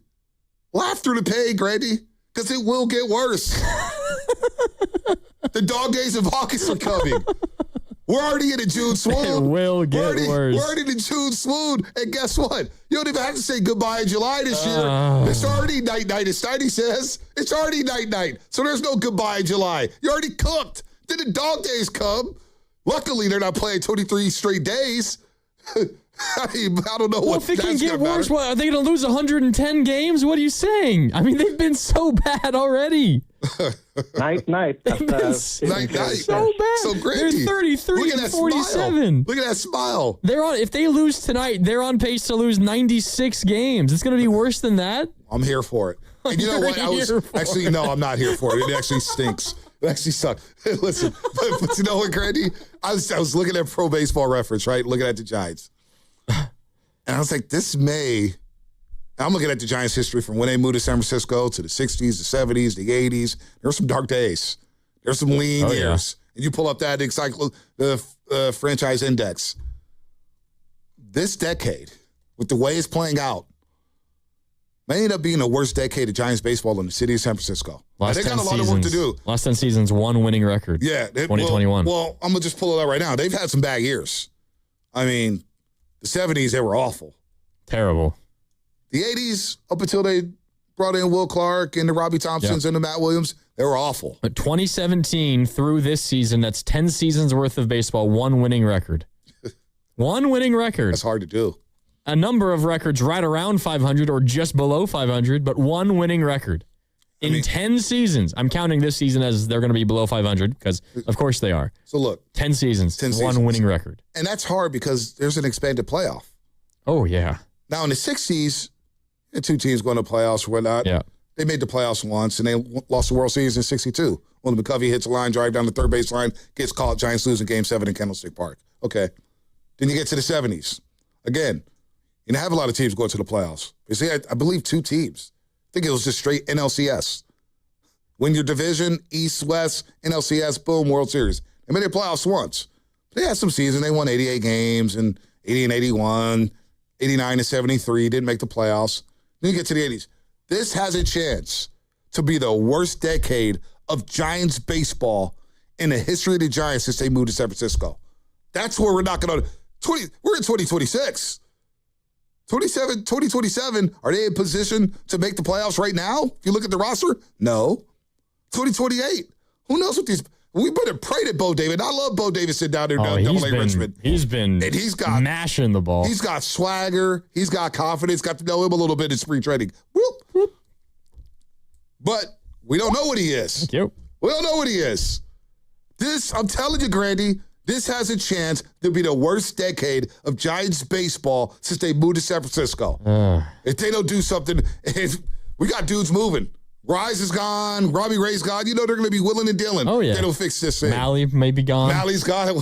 You know, Hauser, can you move? I mean, he's got another year on his deal. They're probably keeping him, but Harrison Bader. Love getting to know him in spring. Haven't seen him on the field. When is Harrison Bader coming back? Who knows? Last I heard about him, he was getting a second opinion. He's not even on his rehab assignment yet. I mean, come on. What happens when Ramos is back? Jung Hoo Lee back to center? You putting Casey Schmidt in right? You want to put Ramos in right field? No. Yeah, exactly. That's what I'm saying. Oh, no. I'm telling you. All their options are bad. We haven't hit rock bottom yet. Brace yourself, Giants fans. I'm scared as hell. Buckle up. And I'm looking at my July schedule. I got about 12 Giants games of work. Thank God they're only 30-minute shows. 888-957-9570 if you want to win. You agree with Bonte? That the worst is yet to come for the Giants? Let us know. Brett in Walnut Creek is up first. What's up, Brett? What's going on, guys? Yeah, man. I don't even know how to peel this onion back. Giants are trash. They've been trash. They're I don't see them getting out of trash. Sorry. They've been like you said. I mean, you hit the nail on the head. They've been bad for the last decade. We haven't had a winning team since that one-off where we won 105 games or whatever it was. And it's just like the bullpen is straight trash. Maybe they can scribble in instead of something from the Bible on their hats, like how to pitch and not walk the leadoff hitter. Did I say that out loud? I'm sorry. And it's just like, what are we going to do? There's no fluidity to the game. Like the offense just looks stagnant. And we got Young-Hoo and Araya hitting 320. I know. And Isn't that crazy? The offense still looks like it's crazy. Dude, Brett. Oh, walked it off. Thanks, Brett. Dude, it is crazy. I mean, Saturday's game was so bad. Then we get to Sunday, and Devers is waving off, and I know you guys talked about it in nauseum all week long, but I'm there in the studio. We're getting ready for the post. Yep. I'm like, Richie, he's waving them off. Yep. He's waving them off, Richie. I don't think I've seen that. Poor Joe the Cox. That's one where you have your whole post-game show ready, and then you say, scrap it all. We're talking Devers. Look, our producer, you want to talk about producing? Now, Pasta's melded in on Friday. I haven't seen Cam, and Cam's getting ready for Valkyries. Yeah, Cam works hard. I don't know about Pasta. But Cam didn't give me my profits, man. I hooked him up, man. He didn't even say thank you. Forget Cam. I see how you young bucks do me. Listen, David Taylor was producing that show. He's like, we're singing on this Devers thing. Stay with it. Follow up. Stay with it. Yep. Tony V. And then Tony V contradicts himself. During the presser, he goes, he's one of our best runners when it goes to first or third or second home. That confuses me. You just said his legs are sore. If his legs are sore, why is he playing first base? Oh, yeah, and if he's your best first or third guy, then why are you pitch running for? I mean, it's unbelievable. I'm telling you, Grandy. I'm telling you. We ain't hit rock bottom yet, buddy. Buckle up, Giants fans. Oh, no. And you know what? I'm here for this. Again, I'm not on the radio 20 hours a week, so I can handle it. If I was on the radio 20 hours a week, it'd be hard. You seem happy that this is going this bad. You got to smile through the pain, Grandy. You got to smile. Sometimes you just got to laugh about it. Like catcher's interference, like, wow. How does that happen? Hit my pitch. Wow. They find new ways to amaze us every day, don't they? Again, only 3 teams since 1920. Since 1920 have hit 4 batters and committed 4 errors in the same game, and they did it in the first 4 innings. The first 4 innings. Oh, that's a whole game stat? Yes, I thought that was a first 4 innings stat. That's a whole game and stat. And they did it in the first 4 innings. In the first 4 innings. See, you're laughing through the pain. Right, Pasta, you saw that, right? I did see it. It could get worse, Grandy. Oh, it could get worse. God, I hope not. Let's check in how the callers think. 888-957-9570. Ryan's in San Bernardino. What's up, Ryan? Yo, Grandy, Bonte, nice to hear from you guys. You guys are on fire today. Thank you, brother. Thank you. Yo, I'm just curious as a Niners fan with Jed York. I heard Grandy say earlier that the Giants are 10th in payroll. I'm just curious, if Jed York was the owner of the San Francisco Giants, do you think we would go, or you guys, the Giants fans, would go above 10th in payroll to like top 10, or do you think they would drop in payroll like 10, 20, 30? Jay York spent that money. Good call, Ryan. Good call. Jay York spends that money. Mm-hmm. How many guarantees and signing bonuses and contract extensions have they given out over the last 10 years? As many as possible. Greenlaw got extended. Warner got new money. Kittle got new money. Bosa got new money. Yep. Debo got new money. Purdy's got new money. McCaffrey's got new money. Garoppolo did before that. Right. Garoppolo. He was Trent the highest Williams. paid quarterback for a minute there. Right. Trent Williams, he's got new money. Yeah. I mean, Jay York spends money. Mm-hmm. We know Joe Lacob spends money. Joey Lightyears. So, and the rules are different, of course, in baseball. Maybe it changes next year with the new CBA coming, but without a salary cap, if Joe Lacob or Jed York were the owners of the Giants, I would imagine they'd be spending more money. Oh, they would. They don't care about tax. If you're winning, you're paying the tax. Yeah, Jed York has learned from his mistakes. Jed York, he gets a bad rap for some of the things he's done. Or he still hasn't gotten over, or I think some fans haven't gotten over his dismissal of Jim Harbaugh. Kyle Shanahan's been a better coach over his tenure with the Niners. I get it. Like, he's had a lot more longevity, but Jed York learned his lesson. Mm-hmm. And again, he spent money. I haven't spent it in the greatest places, but he has spent money. I got my issues with the Niners, but yeah. They've had some of the most talented rosters in the Shanahan era of any team in the NFL. Wow. It's not necessarily there right now. I don't think they're the most talented roster in the NFL, but they've been of the most talented rosters in the league almost every year the last 8 years. Yeah. 2023, oh, man. That's painful. I mean, it's a lot of pain talk right now, man. Break my day up, Grandy. Come on. I don't even want to come down that route. Well, we'll see if the callers can do that. All right, I don't know. Ryan in Santa Clara is up next on the Giants. What's up, Ryan? How we doing? What's up, Ryan? We have a pitcher's park. I miss the days in 2010 when we had Timmy, we had Kane, we had everyone going 8 innings. Why don't we dial it back, keep Arias, keep Jung-Ho Lee, get rid of Devers, get rid of Adames, load up the bullpen, load up the staff. Just give me some 2-1 games. Give me some 1-0 games. I want to see some torture again. We have a pitcher's park. Why don't we just play to the stadium that we have and try to – I don't know why we keep trying to hit home runs when we can't hit home runs. Build around Eldridge and just get hits, get some speed on the roster, just scrap together some W's. You know what's crazy? Ryan, how old are you? I'm 26. 26. So you probably don't remember the late 80s. You weren't even born yet. The late 80s Cardinals. To your point, they were playing at Busch Stadium on AstroTurf. And they built the roster knowing that, hey, we got a lot of turf.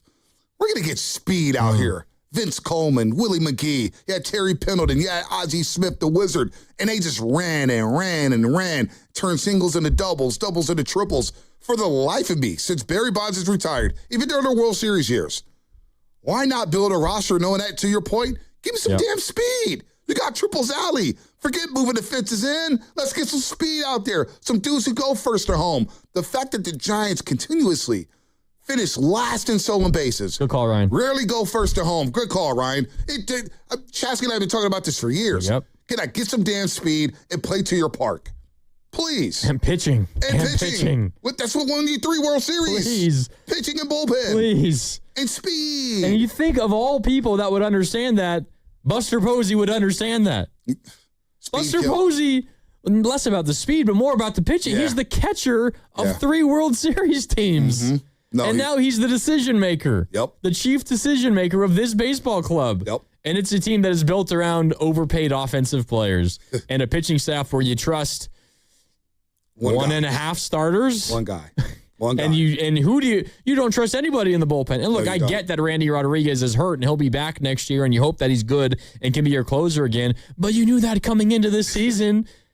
And you traded away Doval and Rogers and you did nothing to help your pen. Poor Ryan Walker. He was bad again yesterday. I know. Eric Miller. Eric Miller was bad again yesterday. And Caleb Killian had been good. He'd been one of the bright spots of late, and then he gives up, 5 runs in the 9th? No, I know you're going to go to calls. No. Talking about the 2015 Kansas City Royals. Think about the troubles they gave the Giants during that World Series in 2014. And then went all the way back and won it in 2015. Ask the Oakland A's fans how that wild card game went with the Kansas City Royals. Yeah. I mean, the Astros had speed, whether it's Springer, Altuve. They were going first to home. I mean, you need speed. Give me some speed. You play in this ballpark and it's big. Use it to your advantage. And the thing is, they've preached that. They've talked about we got to get more athletic and fast, and they just don't do it. They don't do it. I just don't get it. It's like Steve Kerr saying we got to get younger, and then you re-sign Al Horford for 2 years. That's a cheap shot right there. They just drafted 2 guys, man. Well, yeah. Okay, we got to get younger. I would think that means more than just the draft. Hey, there's somebody out there saying, hey, we drafted an old rookie, Yaxel Lindenberg. He's already 24 years old. He's old. Not 24 yet. He's not 23. 24. I know. I get it. 24 But there's somebody out there thinking about it. Well, that grinded Willard's gears yesterday. Did it really? Yeah. He's like, why is everyone saying he's 24? He's 23. Sorry, Willard, if you're out there listening. Probably not. He's not listening. What is he doing? He said it's his parents' 60th wedding anniversary. Oh, wow. So I think he's with family celebrating 60 years for the Willard's parents. Wow. Yeah. Tom and Ellen. Congrats to Tom and Ellen. Congrats to Tom and Ellen. 60 years. Wow. Back out to the phones. Rich in Fremont is up next. What's up, Rich? What's up, Grandy? Hey, you know what makes this Friday special? What's that? What makes it special is that when you get a set with bringing back Bonte Hill and Grandy for a set, man, that's what makes this Friday special. I appreciate that. Thanks, Rich. Grandy's carrying me. Out to Matt and I don't know about that. Grandy's doing a hell of a job. Hey, Rich, Grandy deserves a full-time role. I mean, the fact that he's not pairing up with somebody at the golf tournament and still at the Silverado in Napa is a joke. Yep. This guy's a starter, Rich. He's a max player at this place. Hey, I'm not. Hey, you know what? I'm not mad at you for that. That's a good call. But also, I got to give a shout out to Bonte. He was on my podcast that I had about a year ago, 2 years ago, and he came on with me, and it was great. We had a great time. Appreciate that. But dude, this Giants team, this Cracker Jack team, I'm just like, dude, come on. How you had that game against the A's and you just said, "Oh, here, take the game. We don't want it." And I'm just like, is this MLB or are we watching high school? What is going on? I watched the Nationals. Even though the Nationals blew that game 9-1, they treated Giants like a JV team. They were just stealing bases like it was nothing. Yep. Like just going on the first pitch. Like, dude, we got to do something about this. Dude, it was like a reoccurring horror film that I couldn't get out of. I was like, dude, what? Oh, you had the lead. Oh man, I'm sorry, guys. This is frustrating as hell as a Giants fan. It really is. I mean, I'm starting to get. I think I'm starting to come out with hives watching these games. Oh, dude. This is just Hey. Laugh through the pain, Rich. Somebody do something. You got to laugh through the pain. What do you want him to do? What do you want him to do, Rich? Man, I don't know. Go get some people who know how to play MLB baseball. That's what they're supposed to do. I'm supposed to be watching good pitching, good hitting, good running. And instead, I'm watching people scratching their heads going, are we supposed to throw the ball now? I'm like, dude. That's all I got. Bonte, thanks. Grandy, thanks, man. Thanks, Rich. Appreciate the call. Frustration, man. I think a lot of Giants fans feel like Rich does. Oh. Oh. You got to laugh through it. I'm telling you, Grandy, laugh through the pain. I tried to get to see if I was working with Shasky, Spadoni. Tell Shasky to laugh through the pain. Instead, they let the guy yell like a maniac. Don't let it get to you. This is a bad baseball team. It is what it is. It's over. It's over. A little bit of news. Uh-oh. Uh-oh. How's that a Shasky laugh? A Major League Baseball general manager named Manassian just got fired, but it's the Angels Manassian. Perry Manassian. He just got fired? Angels general manager Perry Manassian has been fired by the Angels. Oh, boy. Oh, boy. I like Zach. Zach's a good dude, man. I'll pull it for him. So the Mets fire their head coach, their manager, and the Angels fire their general manager. What are the Calci odds that he gets brought into the Giants organization at some point? Dude. So they're 5-5 in their last 10, the Angels. Yep. They've won 2 games in a row. They've been, just like the Giants, one of the worst teams in baseball all year. They're 7 back of the Mariners in the AL West. It's because that division sucks. Maybe they think they need a jolt. Maybe this is the jolt they... No, the Angels are not deluded enough to think they have a chance at anything. Angels have won 4 or 5. Okay. They're actually hot right now. Okay, Ponte. JPTA, they're hot. They won 4 or 5 and he got fired? Stop it. You know what I do to see the Giants win 4 or 5? By the way, the Giants, again, you got to laugh through the pain, folks. Laugh through the pain. They haven't won 4 in a row all season. Nope. Steiny has a bet with Goo if they ever win 6 games in a row. Steiny's no, and Goo's, of course, yes, they will. Goo's going to lose another bet. And also, Goo and Willard have a bet with Steiny and Dibbs and I if the Giants will ever get back to 500. Oh, that's done. Dibbs, Steiny, and I are on the no side. Willard and Goo are on the yes side. So they're going to owe us dinner. It's going to be great. Guru loves losing bets. At least, you know what I will say about Guru. Losing bets. I say about Steiny and Willard, at least they pay their bets back. At least they pay their debts. Who doesn't? Huh. Say it. Snitches get stitches. Pasta, you know what I'm talking about. Mm-hmm. Wait, sorry. Say it. Who pays their bets? Steiny, Goo, Willard, and Dibbs. They pay their debts. Okay, so I know who you're talking about. Gotcha. By the way. No, you don't know. I don't think you do know. Oh, do I not? I don't think you do. Okay. I don't think you do. By the way. I'm still waiting on a steak. The Sharks have made their pick at number 9. Who we got? First of all, they picked 2nd overall. They went with Ivar Stenberg, left winger from Sweden. They also earned the number 9 pick by trading away William Eklund earlier this week. They went with Keaton Verhoff, or maybe Verhoef, a defenseman from North Dakota. I apologize if I mispronounced his name, but I don't watch college hockey. I can't say. But a defenseman from North Dakota. Keaton Verhoef is the selection. Born in 2000. Veerhoff. Keaton Veerhoff. What's the bio on him? In his draft -1 season, Veerhoff scored 21 goals while playing 26-plus minutes per game in the WHL. His raw potential and development curve made him a potential number 1 defenseman candidate. He sought harder competition this season at North Dakota rather than padding his stats in Victoria. It is exceedingly rare that a player his age performs the way he did in college as a defender. His physical game will seamlessly translate to the NHL, pushing opponents off the puck, clearing the net front, and killing plays by pinning forwards. His powerful shot and playmaking continue to show in the NCAA. He's a highly intelligent individual with a thick physical build that bodes well for his NHL prospects. Veerhoff projects as a top pair defender if his skating and decision-making continue to improve. Wow, I just read this one line on ESPN.com. That's a hell of a bio. That gets me excited about the Sharks. Oof. This has the potential, it says, to go down as a draft that cemented the foundation for the Sharks on their way to cup contention status. Oh, I love that. I mean, they needed a defenseman. And according to this is also ESPN.com. He has potential to be the best defenseman in this class. And they got him at number 9. Oh, my gosh. And they got pick number 27? Mm-hmm. Damn. Cook, Mike Greer, Cook. Damn. All right. Wow. Sharkies. We need you. We need you, Sharks. We need you. We need you more than any. We need you really badly. Something.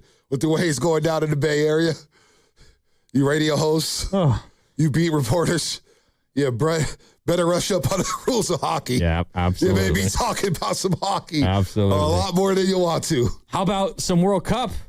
I know you've been talking about that. It is time for a World Soccer Championship update. Is that a real thing around here? Yeah, this World Soccer Championship update is brought to you by Jack's Bar and J-Town Pizza, your destination for international soccer action in San Jose's Japantown. 6 games today, Bonte. 2 are done. 2 are underway. 2 more coming up. We had Group I action earlier. France beat Norway 4-1. Kind of strange. Norway was fine losing that game. They were already going to advance. Senegal thrashed Iraq 5-0. As a result, France wins the group. Norway is second. They're through. Senegal, as a result of that 5-0 win, are third, and they will likely also make the knockouts. It's not certain because you got to wait for all the other groups to tail off, but they will likely make the group as well. We've got action right now between Cape Verde and Saudi Arabia in Houston, 0-0 in the 37th minute. And then Uruguay versus Spain from Guadalajara. That is also 0-0 in the 37th minute. A win for Spain means they win the group. A draw also if Cape Verde doesn't win and overturn Spain's goal differential. Uruguay, though, needs to equal or better Cape Verde's result today to advance. So Uruguay has a lot on the line in this game. I love that update. It was so smooth. You're so locked into the World Cup. And we said it earlier. We got soccer fever around here. Oh, yeah. Shout out to the players only bracket right now. I'm in second place, Grandy. Okay. Second place of the players only. My guys, Bendo, Warwhite Hef, Jihad, Mondo, the whole crew, Chevy Motone. We got a lot of who's in there. You told me John you were in Tofi. first place earlier. These are nothing but players. Let me tell you, nothing but players. PLAYAZ. Players only. I don't know if you're a player, Grandy. I don't know if you can get into this pool. A lot of players in this pool. And it's serious business. You told me you were in first place. You're in second place? Well, yeah, I didn't get a perfect bracket with France. I had Norway finishing in third. Oh, you didn't believe in I had Ghana. You didn't believe in Holland and Odegaard? I didn't know he was Norwegian, man. I thought he was from Sweden, man. I would have known that. No, that's Jokeresh and Isak. That's Sweden. Gosh, I thought the guy was from Sweden. He was in Norway. You gotta do your homework. You tell me I can't get in this group. You don't even know who plays for Norway. I slipped up on that. But I do have them finishing third, so they're advancing for me. But I did not finish. I had them in third. I had Senegal finishing in second. But the players only bracket, it's heating up right now. I got a medal next to my name, Grandy. Second place right now. I'm trying to prove that I know my soccer, my football. I'm locked in. I've been to 2 World Cup games. Dude, the action right now is nonstop. And the stars have been performing. Mbappe. How about Dembele today with the hat trick for France? They look amazing right now. I don't care who was playing for Norway. Cristiano Ronaldo. Welcome back, buddy. Finally. Welcome back, buddy. Welcome to the World Cup. What's this move, Grandy? You call it the sea. To hear that crowd at Houston Stadium, whatever they're calling it, Reliant Field for the Texans, whatever. But to hear that crowd go, I think it's see the pop when he did that, I had to rewind it 10 times. Got me up off my couch. Who else is balling? Oh, Messi, of course. He's doing what he does. Yeah. He's doing what he does. Portugal's playing, as you mentioned. Morocco, they're good. They're a sleeper. Morocco. They went to the semis 4 years ago. Morocco versus the Netherlands. The Netherlands look good, too. They're suddenly scoring goals. They never score goals. That's a heavyweight battle that we're getting in the first round of the knockout stage. That is unbelievable. We also have 2 more games coming up tonight at 8 o'clock. Egypt versus Iran from Seattle. New Zealand versus Belgium from Vancouver. Egypt, they win the group with a win, and they're essentially through to the knockouts no matter what happens. If Iran wins, they effectively guarantee themselves a spot in the knockout. Belgium wins, they're going to be through as well. New Zealand win, and you're likely in. A draw or a loss, and they're likely out. And that is our World Soccer Championship update, brought to you by Jack's Bar and J-Town Pizza, your destination for international soccer action in San Jose's Japantown. And we're now, Bonte, just 5 days away from U.S. Bosnia. I can't wait. In Santa Clara. I'm going down there. In the round of 32. I'm going to Levi's. I'm making it happen. I'm making it happen. That's a hot ticket. I got my boy Anthony here. We're about to go to the Valks game. We're going to the World Cup game together. Hell yeah. We're locked in. But let me tell you, we got live action tonight. You mentioned Belgium, the Red Devils, Lukaku. How about them coming in against Egypt, scored in like 20 seconds? Oh, yeah. But I love Mo Salah in Egypt. I love them. I have them finishing in third place in the group. So I kind of need Iran to win. Okay. And I won't see Egypt go to third place, so maybe advance. But Mo Salah's too good. They're rolling right now. They got momentum. Just won their first ever World Cup game. And now they can win a group. They can win a group. But for the players only bracket, I'm trying to be the biggest player of them all right? Okay. So shout out to Worldwide Hef. G's going down to Mexico City for a game. Ooh. Mondo wants Mexico to win it all. He's talking. He's waving his flag left and right. Bendo's texting left and right. I don't even know where he's at in the standing. I'm telling you, Grandy, the players only bracket. One day, you may be a player. Well, maybe next World Cup. Maybe. We'll see. We'll see. See how your year goes. All right, we gotta take a break. We'll come back. We'll wrap things up after this. Bonte, Grandy, it's Willard and Dave, the 95.7 The Game. This game day traffic is brought to you by Crystal Geyser Alpine Spring Water. Head and see the Giants Braves at Oracle tonight. Bay Bridge, slow and go from the toll plaza all the way past the Central Freeway. Northbound 101, that's going to be stop and go from 280. And delays on northbound 280 start from 101 all the way to Oracle. What makes Crystal Geyser Alpine Spring Water different? We always bottle our Alpine Spring Water less than 1.5 miles from the spring source. And all our bottles are made with 50% recycled plastic from our own recycling plants. Crystal Geyser, bottled at the spring source. Meet Sophia, a huge soccer fan. With her Real Unlimited from Total Wireless, she's streaming 3 games, video calling her cousin in Mexico, and running the quiniela all on my new Samsung Galaxy. She's practically running the whole tournament from her phone. Good thing I have Total Wireless. Switch to Total Wireless Total Max 5G or All Access plans to get on a network that won't put you second. Plus, a Samsung Galaxy on us. Total Wireless, your own Real Unlimited. Offer ends 7/8/2026 or while supplies last. Device taxes and fees may apply.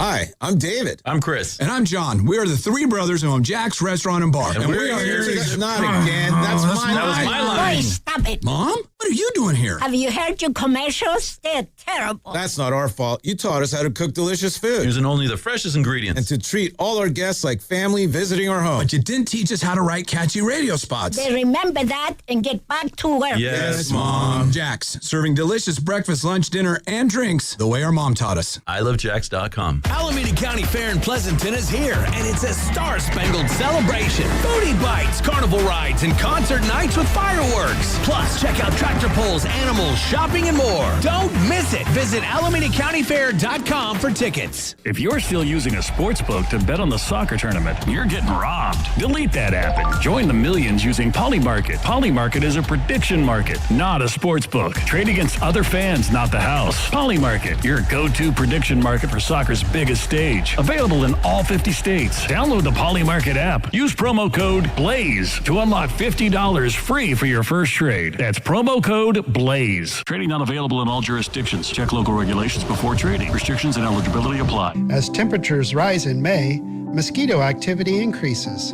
often faster than we think. They tend to build around shaded areas and standing water, making it harder to enjoy your outdoor space. At ATCO, we focus on reducing mosquito activity so you can get back to using your yard comfortably. You can visit atcopest.com to learn more or request service. And if you mention this station, we'll take 10% off your initial mosquito service. Jay Vineyards returns as the official sparkling wine of the Golden State Valkyries. As Jay celebrates its 40th anniversary, the team invites all wine lovers to experience the artistry, hospitality, and California soul that defines Jay Vineyards. Every offering at Jay is an invitation to discover the bounty of Sonoma County, where guests explore local ingredients paired with Jay's celebrated sparkling Pinot Noir and Chardonnay wines. Make Jay your next wine country destination, located just 70 miles from Chase Center in Healdsburg. While the world watches the stars at the FIFA World Cup this summer, Hyundai has its eyes on the next generation of talent. The future stars who are already turning heads at age 14. Because next doesn't wait for an invitation, and neither do we. Hyundai has always moved the future within reach. We did it when we made advanced safety standard on every vehicle and engineered EVs with ultra-fast charging capability. Because the future isn't some far-off concept. It's already here. Next starts now. Hyundai, an official partner of FIFA. And the match is about to begin. Most of the team is out with COVID-19, so there'll be some substitutes tonight. What's this? We have an unexpected guest on the field. It's a dog. Well, they could do with extra players. She's going for the ball. Are front paws hands or feet? Soccer season is full of surprises, and COVID-19 could be one of them. If you test positive, prescription medications may help. Ask your doctor if they're right for you. Learn more at PfizerForAll.com. Sponsored by Pfizer. Are party at your place this summer? Fix things up inside and out with July 4th deals, now at Lowe's. Get up to 45% off select major appliances and save up to an additional 25% off when you bundle select major appliances. Plus, save $80 on the select Charbroil Performance Series gas grill, now $299. Our best lineup is here at Lowe's. Valid through 7/8. While supplies last, selection varies by location. See Lowe's.com for more details.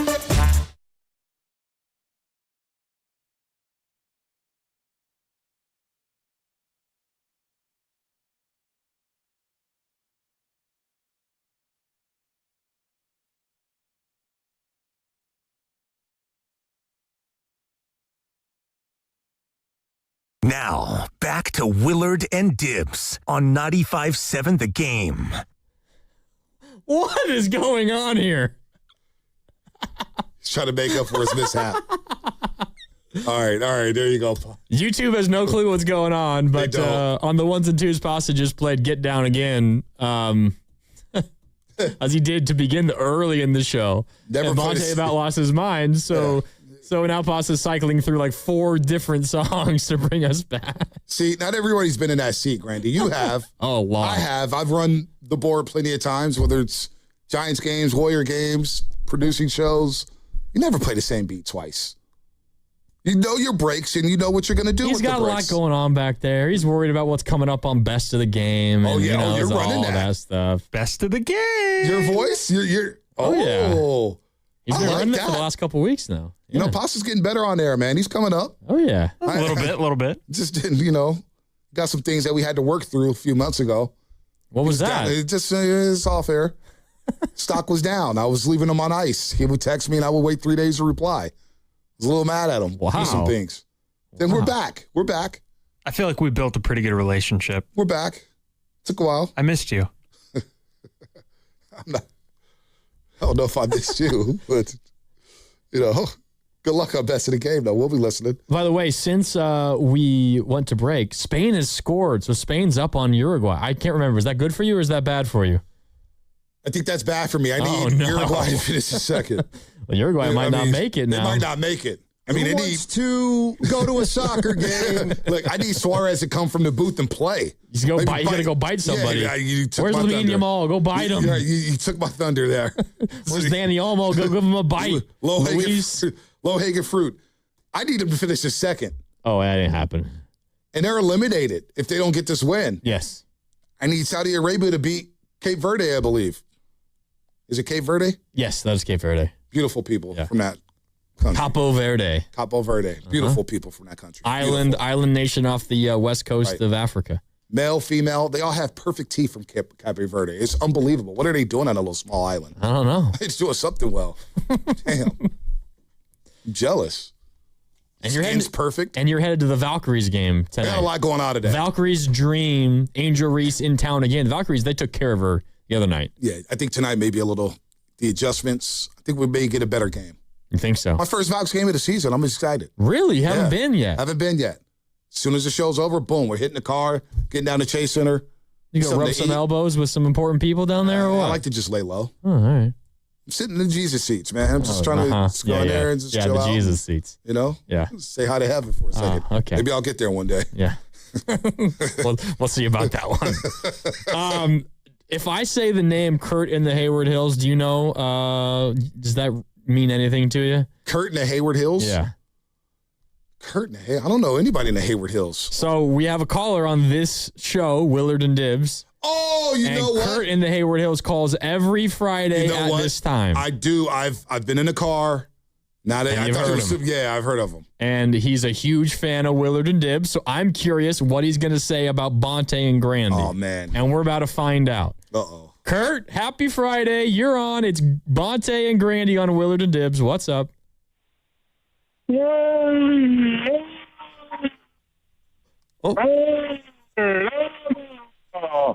Randy and Bonte, two great sports boys in town.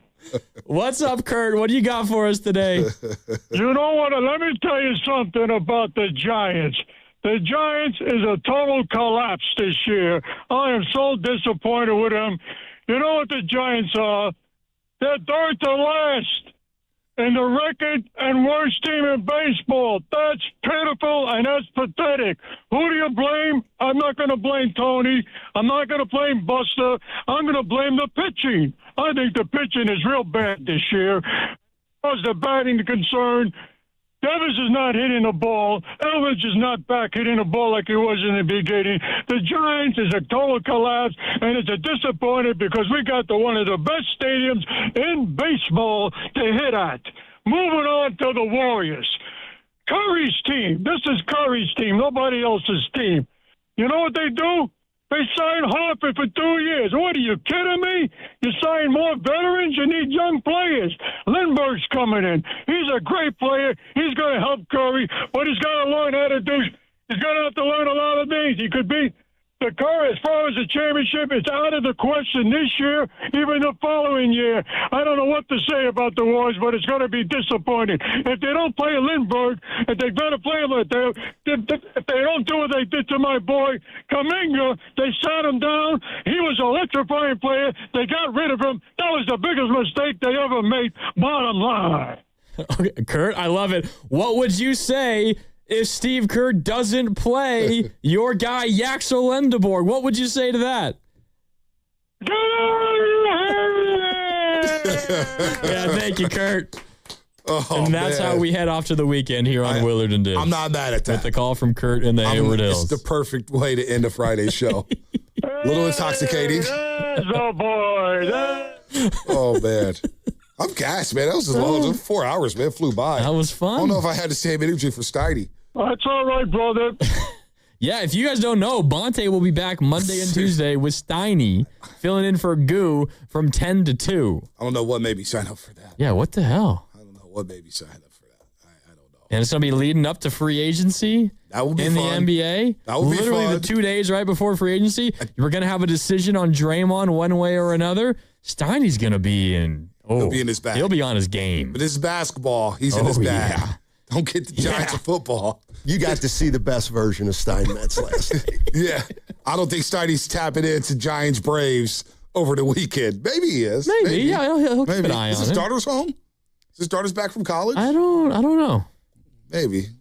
I know last weekend he had the house to himself. He was kind of upset because it was Father's Day and he was all alone. Well, Father, you know what? I'm Go glad ahead. you brought that up. Valentine's Day, you got all these half-off deals, and you get these flowers, and you get the balloons, and you got to do something.